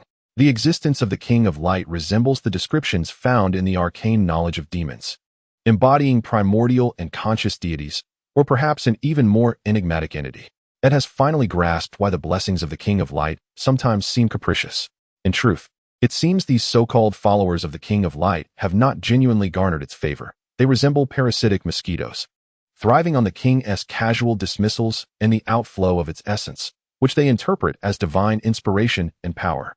The revelations they claim to receive appear more as extensions of their own destinies or as peculiar blessings procured through sacrifices, whether resurrection or foresight. They often manifest as fractured versions of what one might expect. Perhaps Ed's essence has piqued the entity's interest, or it may have discerned something extraordinary about him. Regardless, the entity does not express anger at Ed's rejection. Indeed, it seems incapable of such emotion after eons of existence. Its disjointed verbalizations resonate within Ed's mind. Recognizing the cumbersome nature of this mode of communication, the being directly transmits a fragment of its collective form to Ed's vicinity. In the physical realm, this manifests as a flame, yet in Ed's perception, it takes the guise of a viscous, gelatinous substance. Before long, the collective form breaches Ed's corporeal vessel. Yet he feels no sense of invasion from this peculiar matter, as it seamlessly disperses throughout every cell of his being. From this moment forth, Ed's perception expands exponentially, enveloping the entire region, and as his awareness burgeons, the contours of the sea monster Cape Peninsula materialize vividly within the realm of his dreams. In the realm of the setting sun, within the embrace of Flame Bay, Ironfolk Bay, and the boundless marshlands of Nexi, the surrounding lands and seas remain shrouded in a nebulous gray mist. Yet, within this ethereal domain, the dreamscape appears increasingly vivid and tangible to Ed. This dream world resembles the strategic games Ed had engaged in during his previous life, where he assumes the role of a deity surveying the expanse from the heavens. This state is profoundly intriguing, compelling Ed to manipulate all that lies within his grasp. Perhaps this sensation embodies the essence sought by those who yearn for arcane powers, an intoxicating dominion over energy and matter, surpassing even the allure of authority and wealth, which merely afford the illusion of control over a realm. Soon, Ed's perception began to amplify infinitely, causing the sea monster Horn Peninsula to diminish rapidly under this newfound force. Planets, galaxies, and nebulae succumbed to this overwhelming influence, ultimately culminating in an abyss of unfathomable darkness. Within this void, Ed encountered 2 extraordinary entities, light and darkness, each existing within the other, intertwining, consuming, eroding, and cohabiting. Though they appeared absent, their presence was omnipresent. Ed observed their eternal struggle as time seemed to accelerate, each clash yielding countless fragments and energies. Over eons, these remnants transformed into nebulae and galaxies. Subsequently, Ed experienced the consciousness of the King of Light, albeit in disjointed fragments due to the absence of a sentient memory. Yet, within these shards, Ed discerned the task the King of Light desired him to undertake, to vanquish the King's adversary or to irrevocably alter the current state of affairs, where the forces of light and darkness perpetually battled, unable to fully supplant one another. The essence of the struggle boiled down to the King of Light's desire for Ed to choose a side, even if he refrained from allegiance. He must not align with the opposing faction. However, this notion may be a mere overestimation on the part of the King of Light. Despite any misgivings, Ed would never ally himself with the foes of the king. If Ed's suspicions were accurate, the formidable entities behind the Night King and his otherworldly minions were likely those the King of Light feared. The recompense offered by the King of Light was straightforward, a fragment of its own essence, a substance imbued with boundless life force, a perfect amalgamation of soul and flesh. This essence had now fused with Ed's being, rendering him, in a sense, nearly immortal. Moreover, possessing an immortal body devoid of any after-effects. The power bestowed by the King of Light enables certain devotees or entities of interest to experience resurrection. However, such revival is accompanied by repercussions. Memories may partially dissipate, and wounds, along with lost organs, remain irretrievable. In contrast, Ed's condition is unique. Although he may endure injuries, bleed, and even succumb to unconsciousness, such afflictions gradually mend themselves, ultimately restoring him to a state of health. It can be asserted that, unless subjected to dismemberment, Ed will steadily recuperate. This ability is akin to a lower-tier version of the Marvel superhero Deadpool, and Ed harbors great satisfaction with this capability. He has also discovered that within the ocean of the dream realm, entities resembling the body of the King of Light manifest, which Ed refers to as primordial entities. These substances, or forms of life, represent an amalgamation of matter and energy, neither purely material nor entirely energetic, but a peculiar substance that exists between the two. The emergence of the primordial entities has notably rectified certain deficiencies in Ed's biological experiments. With these entities at his disposal, he can now engineer new biological specimens, paving the way for successful trials in animal enhancement and magical biological modification. The King of Light's presence was fleeting, dissipating swiftly, and as the aura of that formidable existence gradually vanished, it could now leisurely observe Ed's performance. As the flames subsided, the exposed Silvara slowly began to regain her composure. Her enchanting form laid bare before Ed's gaze, igniting a fervor within him that nearly overwhelmed his restraint. Regaining his senses, Ed hastily removed his cloak to cover her, and as his hand brushed against her delicate skin, the sensation, distinct from that of a male, sent a wave of exhilaration coursing through him. "Lord Ed, have you seen it?" Silvara's voice trembled, shedding her initial poise for an almost fervent enthusiasm, resembling a fervent admirer, her intense gaze seemingly capable of igniting Ed's very being. "I have communicated with the King of Light, and we have reached a certain accord. I shall continually amass strength, preparing for the final battle." Ed, fixated on Silvara's soft green eyes, articulated each word with conviction, his hands inadvertently tightening on her shoulders. "Ah, at last, I have found my redemption, Lord Ed. I pledge my unwavering loyalty to you, fighting for your cause until the last moment. My body and soul will belong solely to you, and I shall convey the message to the continent of Essos, rallying those who believe in me and my devoted brethren to join your ranks." Silvara, feeling the strength of Ader, involuntarily let out a soft moan. After Ader withdrew his hand, she stepped back respectfully and offered him a courteous bow, pledging her loyalty to him. Chapter 43. The Awakening Plan in the North, at the Monster Eshorn Peninsula, within the opulent bedroom of the Crystal Scar Castle. As sunlight filtered through the curtains, it finally roused Ader from his dream-laden slumber. After surrendering to sleep, his consciousness effortlessly traversed into the realm of dreams. Despite spending approximately 12 hours in this ethereal world, Ader felt neither mental nor physical fatigue upon awakening. Instead, he experienced no discomfort whatsoever. He surmised that this phenomenon was likely linked to his soul, as his current body housed at least two souls within. Upon awakening, Ader instinctively moved his body. And at that moment, a captivating and melodious voice graced his ears. Turning his gaze, he beheld a pair of pale green eyes, reminiscent of autumn waters. "Good morning, my Lord Ader." After bestowing a gentle kiss upon Ader's cheek, Silvara greeted him, to which Ader shyly responded. Soon after, Silvara rose to seize a jeweled necklace from the bedside table, her bare form unveiled before Ader's eyes. Recalling the wildness of the previous night, Ader felt a familiar stirring within him. Fortunately, the down comforter provided a modest cover. Otherwise, Ader would have faced considerable embarrassment. Last night, after Silvara completed her oath, Ader found it increasingly difficult to maintain restraint, perhaps due to his prolonged suppression or perhaps because of Silvara's enchanting allure. In any case, that evening, seizing the opportunity to escort Silvara upstairs to change her attire, he inadvertently experienced his first encounter in this world. Reflecting on it now, Ader felt a lingering sense of desire. Certain memories still evoked a hint of trepidation. Last night, he had commanded Silvara to unfasten the jeweled necklace around her neck. Upon discovering no alterations to her form, Ader finally relinquished his inhibitions, lifting Silvara and playfully tossing her onto the feather bed. Once dressed, Savara lifted Ader's comforter, seemingly intent on assisting him in rising. However, upon observing Ader's condition, she smiled and climbed onto the feather bed herself. 40 minutes later, Ader, under Savara's attentive care, was finally dressed. Today, he donned a gray robe, complemented by a black leather jacket. The white wolf fur cloak draped over him enhanced the appearance of his somewhat slender physique, rendering it more proportionate. At this moment, the howls of wolves and the roars of beasts echoed from the entrance, signaling to Ed that someone was approaching, as his animal guardians communicated their alert. Ed had experimented with a group of wild creatures, which, under the influence of parasitic magic, had exceeded their original size. Due to their heightened intelligence, they had taken over the duties of the guards, and in certain respects, the abilities of these animals far surpassed those of humans.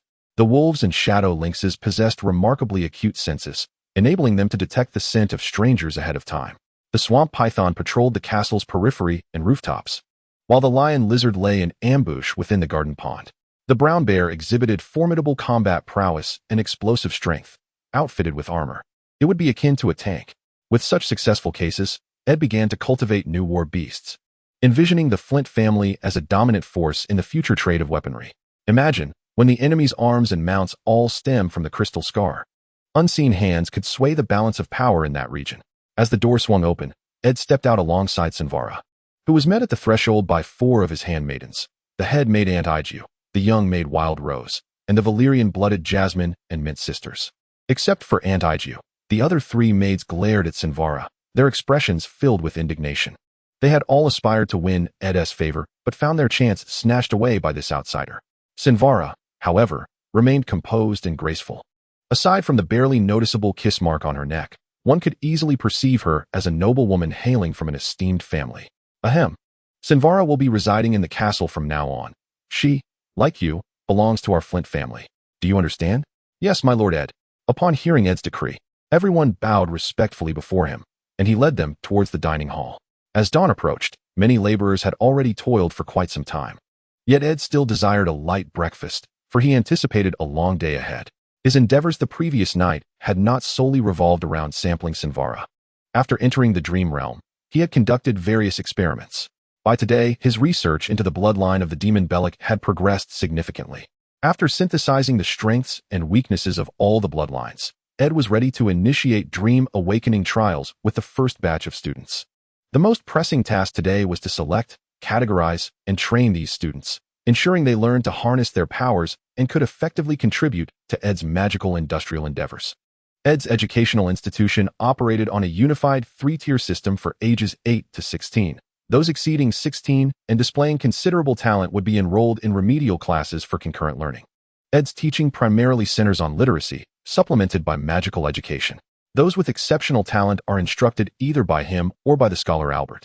Even if some among them cannot fully harness these powers, they can still become teachers and administrative staff under Ed. With the advancement of Ed's Dream Awakening Plan and the Dragon Crystal Magic Array Awakening Plan, the Crystal Scar will transform from an ordinary territory into a formidable city of magic where everyone can wield spells. However, reaching a point where everyone can conjure fireballs remains a significant challenge. Nonetheless, some of Ed's later magical machinery and artifacts will necessitate a foundation of ordinary spellcasters.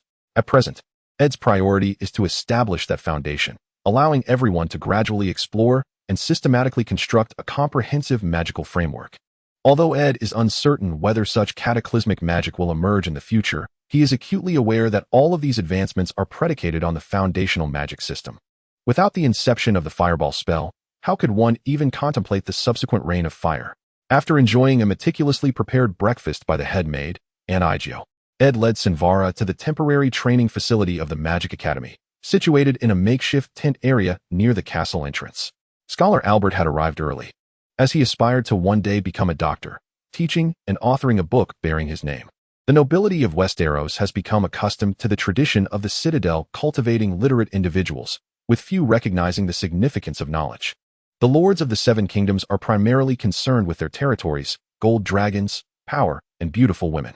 Figures like Ed, the Lord, are exceedingly rare. As a witness and owner of a new system, Albert's fervor has never ceased to boil within him. After Ed proposed his suggestions and plans, Albert, buoyed by his robust constitution, tirelessly labored through several nights to draft all matters into plans and lists, particularly regarding the selection of students. He engaged in extensive discussions with the White Sacred Tree within the dream world. After eliminating all unstable factors, he finalized the selection of over 100 fortunate individuals, all of whom had undergone the awakening ceremony in the dream world, most possessing talents no less than that of Bran the Cat. Among them, a few even surpassed Bran in aptitude.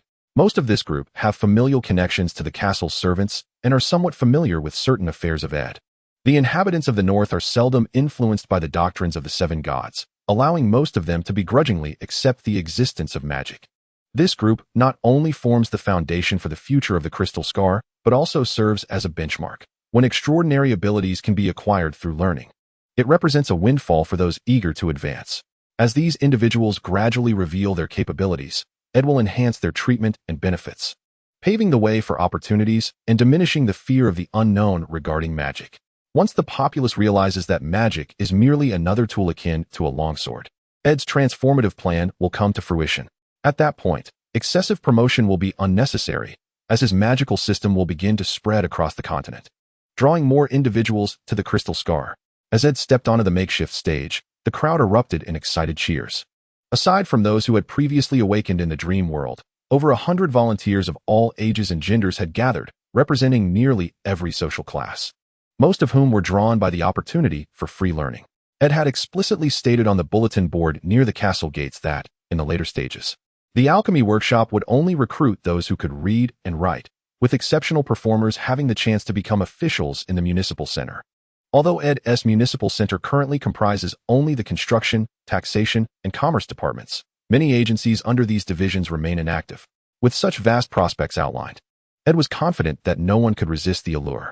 Throughout the history of the Seven Kingdoms, many capable commoners have ascended from the ranks of the populace to become ministers at the king's court. A recent example is the current Minister of Finance, Peter Baelish, who rose from an obscure tax collector in the seaside town of Gulltown to his present position. Those with genuine ambition and talent will never forsake such opportunities to rise above their peers. Ed is renowned for the generous treatment of his officials. In addition to hosting banquets regularly, he takes excellent care of their families. The first batch of cement houses was specifically arranged for the families of the castle servants. My dear subjects, you are the future of the Crystal Scar and the key to the prosperity of the Flint family. You are unique, blessed by the divine, and will be among my most trusted individuals. Clean and tidy homes and delicious, fresh food are just the beginning. In the future, you will possess unimaginable treasures and wealth. Strive onward, my subjects. A beautiful life beckons you. Long live the Lord Ed. Long live the Flint family. Our oath is as steadfast as rock. Amidst the jubilant cheers of the crowd, Ed concluded his speech, paving the way for the class assignments led by Bachelor Albert. Among the more than 200 individuals, only 30 were designated to the advanced class. However, this did not signify their imminent graduation. Rather, it was a testament to their exceptional talents, which would warrant direct instruction from Ed himself. Sinvara, having grown up in the temple of the Light King Rollo, had acquired literacy skills there. Thus, she was assigned by Ed to teach in the primary class. Ed, having limited experience in education, drew inspiration from certain pedagogical models of the Flower Kingdom. The initial subjects he introduced were language, mathematics, physical education, and moral education, while magic was designated as an elective, lacking a specific curriculum for the time being. It was only after magic became thoroughly ingrained in the minds of the students that Ed would formalize its teaching. In his previous life, while working in Blue Star, Ed had endured countless speeches and lengthy dissertations from various leaders. Consequently, upon entering this new realm, he implemented a swift and efficient working model. Thus, Bachelor Albert's tasks and remarks were concluded in a timely manner, and after a little over an hour, the students began to orderly enter their designated tent classrooms. Ed's tents were constructed with wooden pillars, forming rectangular, peaked structures, secured with ample hemp ropes. The ground was laid with cement slabs, and drainage ditches were installed around the tents to enhance the comfort of the students. In preparation for this teaching endeavor, Ed had devised a comprehensive teaching plan. To facilitate the rapid mastery of their powers among this gifted cohort, Ed would personally oversee their instruction, allowing for a reduction in language course hours, as the majority of them already possessed basic literacy skills. Chapter 44. A unique existence in the north, at the Sea Monster's Horn Peninsula, within the Crystal Scar. The temporary academy tent area, young Arthur, the son of Arthur Stone, captain of the Flint family guard, was already 12 years old. With his golden curls and somewhat frail physique, his pale green eyes reflected a maturity beyond his years, as if everything around him bore no significance. Though young Arthur's father was a bastard, he held a profound admiration for him, primarily because his father was the mightiest warrior of the Flint family. Furthermore, Arthur was aware that his father had received formal knightly education from the valley, excelling in horsemanship, marksmanship, swordsmanship, and literacy. His father had always held Ed in high regard, which was precisely why Arthur found himself here. Young Arthur aspired to emulate his father, to serve under Ed, to become an exceptional warrior, and to establish a powerful family. Claiming a surname of his own. "Hello, Arthur. I have heard that Lord Ed himself has come to instruct us. Is this true?" As young Arthur pondered over thoughts of his father and the future, a voice suddenly emerged in his ear. Turning his head, he beheld the blacksmith Blake's son, Stone, who was gazing at him with an expression full of curiosity.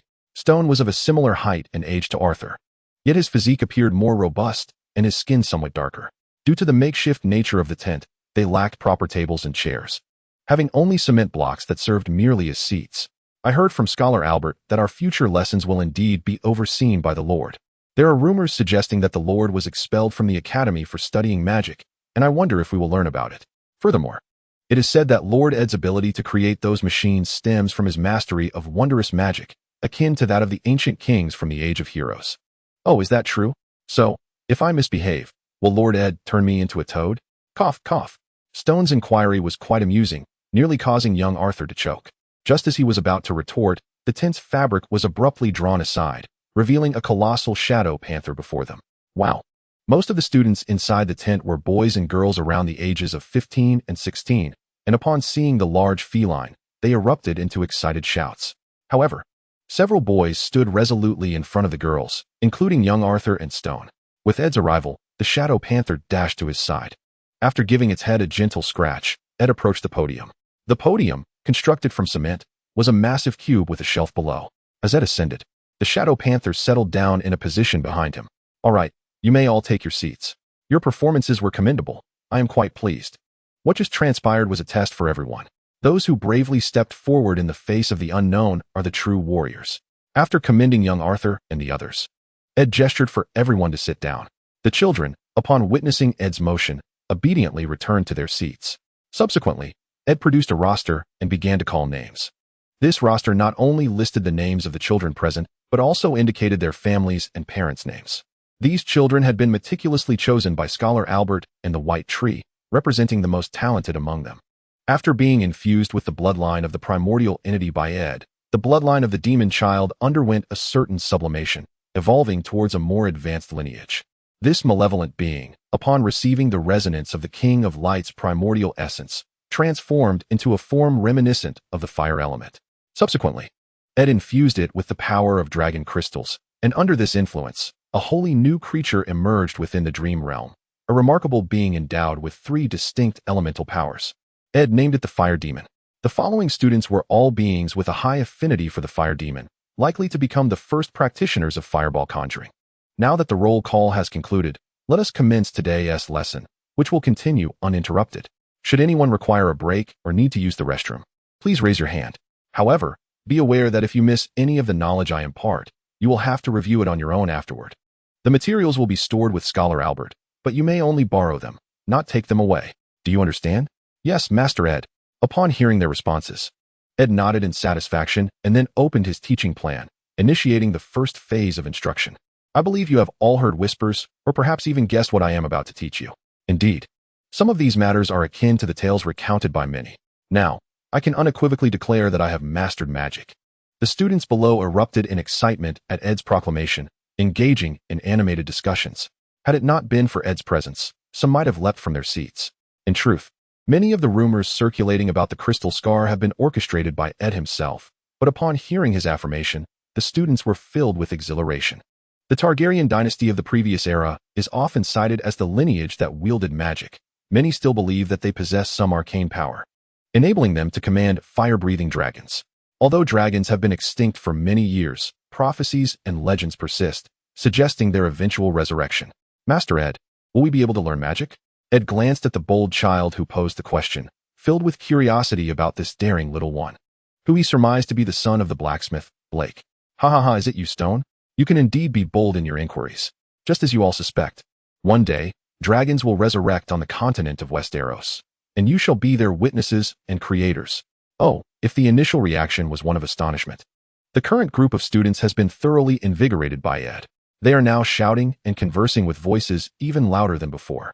As the crowd's emotions surged, Ed clapped his hands, compelling the students to focus their attention on him. All right, the discussion has concluded. Let us commence. From this moment forth, you shall enter a realm anew, where you will wield boundless potential, and all your aspirations shall materialize. With Ed's declaration, the first phase of instruction commenced, centering on the comprehension of perception. Since these individuals derive their powers from the realm of dreams, their abilities were fundamentally perceptual.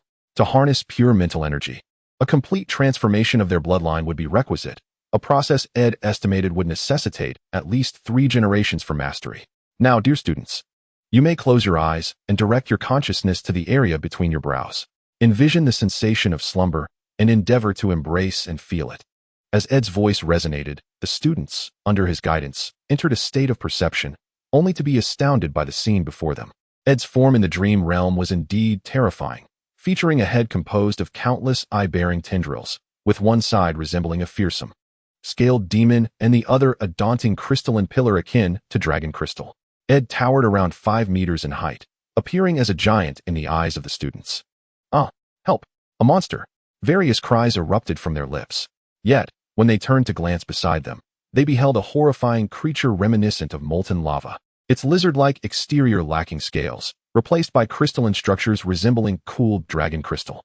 This was Ed's newly conceived miraculous being, the Fire Demon, inspired by a game from Blue Star. The bloodline of the Fire Demon, when intertwined with the primordial body and dragon crystal, resulted in a flawless fusion of these 3 powers, enabling Ed's ambitious plans to come to fruition. Silence. Ed's voice reverberated like thunder throughout the space, prompting many students to cease their actions. It was then they realized that those surrounding them were their own companions. You now find yourselves in the dream realm, where your appearance reflects the powers you command. Your arrival here is a testament to the perfect union of your souls with the Fire Demon. Upon hearing Ed's words, the trainees gradually calmed down. A few bold individuals even began to control their bodies, and soon enough, these not fully grown children, as if discovering a new toy, joyfully explored the area. Observing the trainees bustling about below, Ed nodded in satisfaction. These children, indeed chosen by Bachelor Albert and the White Holy Tree, exhibited remarkable adaptability. If they had been ordinary children, they would likely have been utterly frightened. It appeared that their minds had undergone significant transformation within the dream realm. Ed's magical transformation plan was not limited to mere rumors and physical demonstrations in the real world.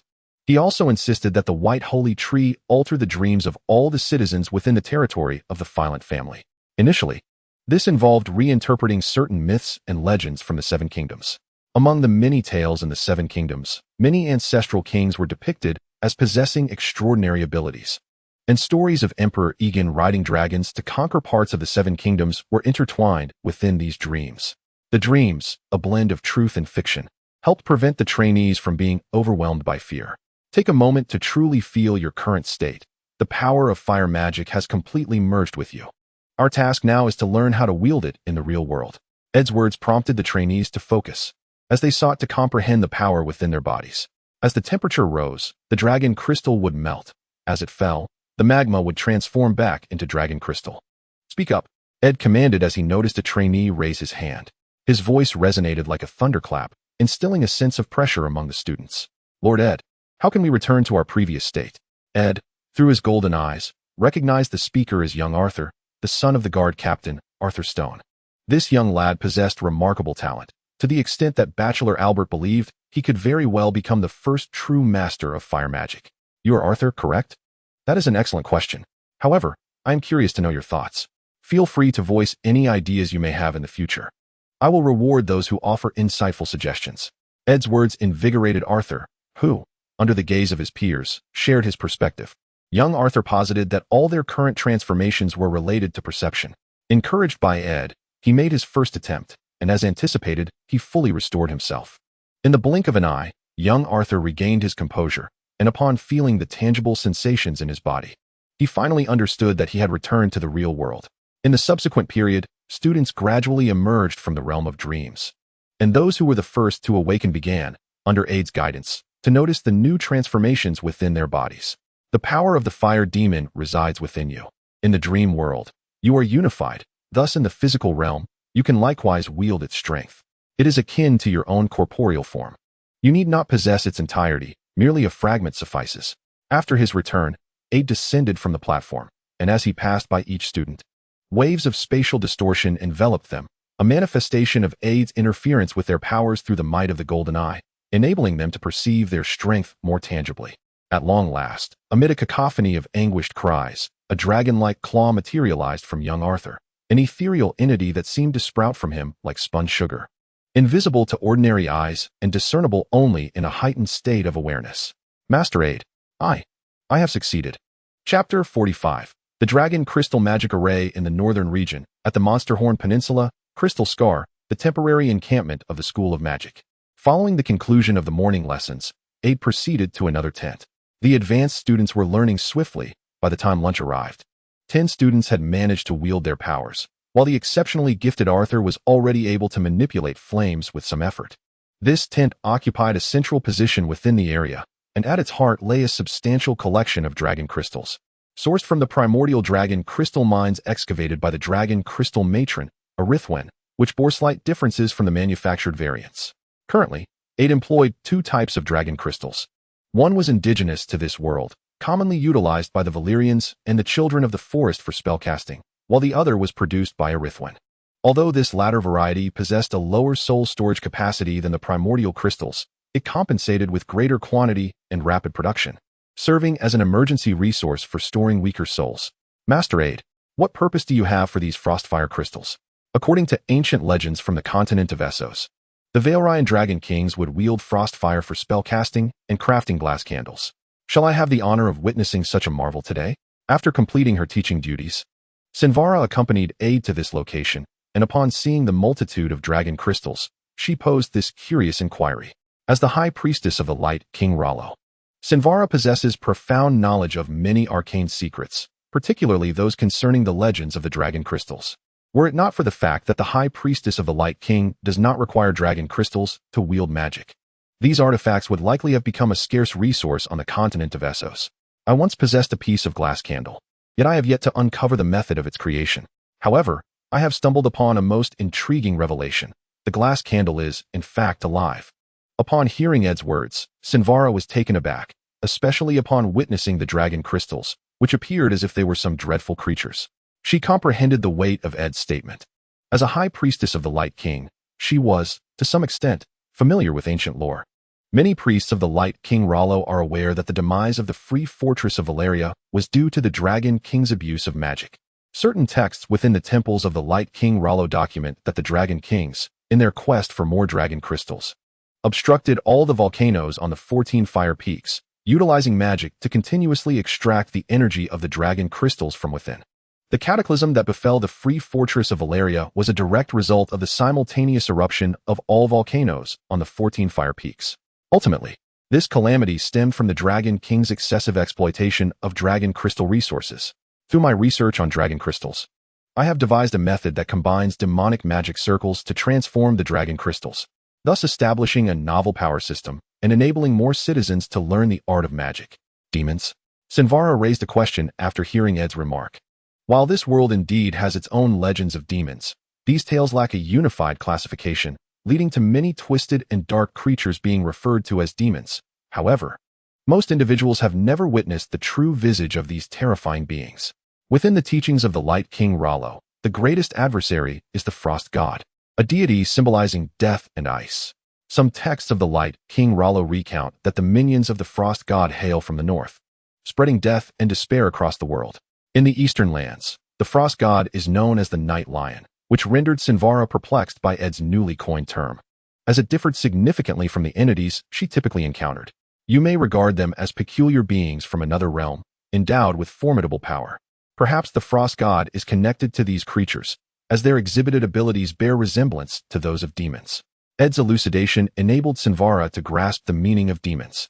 Subsequently, Ed activated the Golden Eye, transforming the dragon crystals on the ground.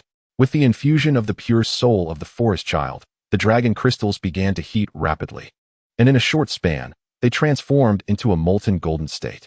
Under Ed's control, the molten rock began to coalesce on the ground, forming a spherical object. As the sphere underwent continuous transformation, a crystalline pillar emerged at the heart of the tent. With the relentless growth of the crystal column, fissures appeared upon its surface. A cacophony of shattering glass ensued as 7 smaller dragon crystal prisms manifested around the grand pillar, suspended by a peculiar force. Ethereal light began to radiate around the crystal column, while Ed remained steadfast, for the crystal magic was nearly complete. Yet it lacked a crucial element: the specific magical runes belonging to this dragon crystal magic circle. This crystal magic circle was a potential activation device devised by Ed, serving as one of the nodes between the dream realm and the material world, akin to the heart tree. And it maximized the consumption of the soul energy contained within the dragon crystal. The runes were a novel medium conceived by Ed for expending soul power. They not only enabled the untalented to wield magic, but also allowed certain artifacts to bear a measure of soul energy. Through extensive study of ancestral runes and demonic sigils, Ed formulated 3 distinct runes: the Flame Rune, the Dragon Crystal Rune, and the Soul Rune. The Flame Rune was derived from the demon's mastery over fire, an ability as instinctive as human respiration. This rune represented a structured command over flame power. Theoretically, mastery of the Flame Rune would grant dominion over fire itself. The Flame Rune resembled an ideogram of fire, appearing as though it were a blazing inferno, with 3 towering pillars of flame adorned with 3 golden lines. The Dragon Crystal Rune originated from the dragon crystal residing within Ed's right side, capable of driving the growth and activity of the dragon crystal. When combined, these elements formed crystal magic, although subsequent applications would rely on the research and exploration of the students. The Dragon Crystal Rune bore an unusual design reminiscent of 3 peculiar characters, seemingly observing those who gazed upon it. The Soul Rune was an extraordinary ability derived from Ed's shape-shifting prowess, enhancing both shape-shifting and control capabilities. To a certain extent, it could manipulate the life force within the Fire Dragon Crystal to grant life to the deceased, or wield the death power within the Ice Dragon Crystal to bestow an alternative form of existence. The twisted, entwined glyph of the soul resembled a spectral apparition, embodying the essence of humanity's soul, with its contorted strokes evoking images of abyssal tentacled creatures capable of ensnaring souls. These 3 runes would perpetually function within the crystal magic circle. Should anyone resonate with any of these runes, they would awaken the corresponding rune power, and thus, Ed has established the Rune Wizard faction. In addition to the initial Bloodline Wizard factions, creating 2 distinct schools of wizardry. From a practical standpoint, the power of the Rune Wizards manifests more swiftly. However, they harness soul energy and can only wield magic through the aid of dragon crystals. Conversely, the Bloodline Wizards draw upon their innate perception, with their unique abilities stemming from their lineage. As their bloodlines are gradually refined, their powers grow increasingly formidable. With the emergence of the 3 primordial runes, the Dragon Crystal Magic Array has erupted with tremendous strength. Nourished by the soul energy within the Dragon Crystal, these 3 primordial runes shall mark the inception of all rune mages, heralding the future appearance of even more rune magic. Amidst a series of peculiar sounds, tangible energy orbs began to expand outward. As the energy spread, perceptive individuals detected these unusual energy waves. At that moment, Ed noticed Sinvara's anomaly. Flames began to swirl around her form, and shortly thereafter, a rune resembling a burning flame manifested upon her forehead. Indeed, you have garnered the recognition of the Flame Rune. Test its power. It is undoubtedly different from the magic you have previously wielded. It is a force derived from the very essence of fire. Try to sense it around you. Curious upon feeling this strange sensation, Sinvara closed her eyes to attune herself to this newfound strength. To her astonishment, she distinctly felt the power of fire swirling around her. Soon, a wave of scorching heat enveloped her vicinity. This fire did not incinerate her garments as it had on that fateful night, but radiated warmth akin to a heating device. Under Sinvara's command, a flame resembling a human figure emerged beside her and Ed, greeting him with a flicker. Sinvara, you are truly gifted. This flame rune is perfectly suited for you. Lord Ed, all of this is your blessing. You are truly remarkable, deserving of being chosen by the Light King. Upon hearing Ed's praise, Sinvara responded with excitement. In no time, the flame-like humanoid vanished from the tent, not due to Sinvara's inability to sustain it, but because continuing in this manner threatened to ignite the tent itself. The power of the Dragon Crystal Magic Circle incessantly radiates within this realm. Apart from the bloodline sorcerers, many ungifted students have, to varying degrees. Since the potency of the runes, most of these individuals are already of age, particularly those nearing 20, who can directly harness the power of the runes. As afternoon waned, many flocked to inquire about the miraculous strength they had attained from Ed and Bachelor Albert. In response to their curiosity, Ed and Albert uniformly attributed the phenomenon to the blessings of the old gods. The legends of the children of the forest have long circulated in the northern territories. As descendants of the ancients, both the nobility and common folk of the north believe in the existence of magic. Coupled with the influence of the white sacred tree on the dreams of the populace during this period, the students quickly embraced the notion of the old gods' blessings. By evening, over 50 students had awakened to the power of the runes under Ed's guidance, with nearly 2/3 possessing soul runes, while the remainder wielded flame runes and dragon crystal runes, albeit in lesser numbers, most having reached the level of Sinvara. Those who had awakened their powers predominantly joined Ed's alchemy workshop and the city guard, while some opted to integrate into the town center. However, a faction expressed a desire to leave Crystal Scar, motivated by the ambition to strive in larger cities. Ed refrained from expressing anger or imposing penalties. Instead, he candidly informed them that magic emanates from the old gods, and forsaking their oaths and faith could result in the potential disappearance of their powers. In the Seven Kingdoms, lords provide protection to their subjects, who, in turn, pledge their loyalty to the family of the lord. Thus, once the subjects betray their lord, they become individuals of disloyalty. The dozen men and women who sought to depart Crystal Scar would gradually lose their grasp on rune power post-exit. Either they would fall victim to the backlash of this mysterious force, leading to their demise, or they would suffer immensely from the absence of the primordial runes, akin to having their souls siphoned away. Many present understood that the emergence of this extraordinary power was entirely due to Ed's presence. It served as both a threshold and a filter, expelling those with impure intentions to ensure the stability of the Flint family's rule. All right, my dear students, Ed encouraged from the podium after the departure of those with wavering resolve. The future of Crystal Scar lies in your hands. The old gods will guide us towards a more glorious destiny. As long as you continue to follow me, I shall bring you even greater hope. As the golden rays of the setting sun bathed Ed's countenance, he appeared remarkably radiant and imposing. The students below, witnessing this enchanting scene, were equally stirred, their voices merging into waves of exuberant cheers. Long live Lord Ed! Long live the noble lord!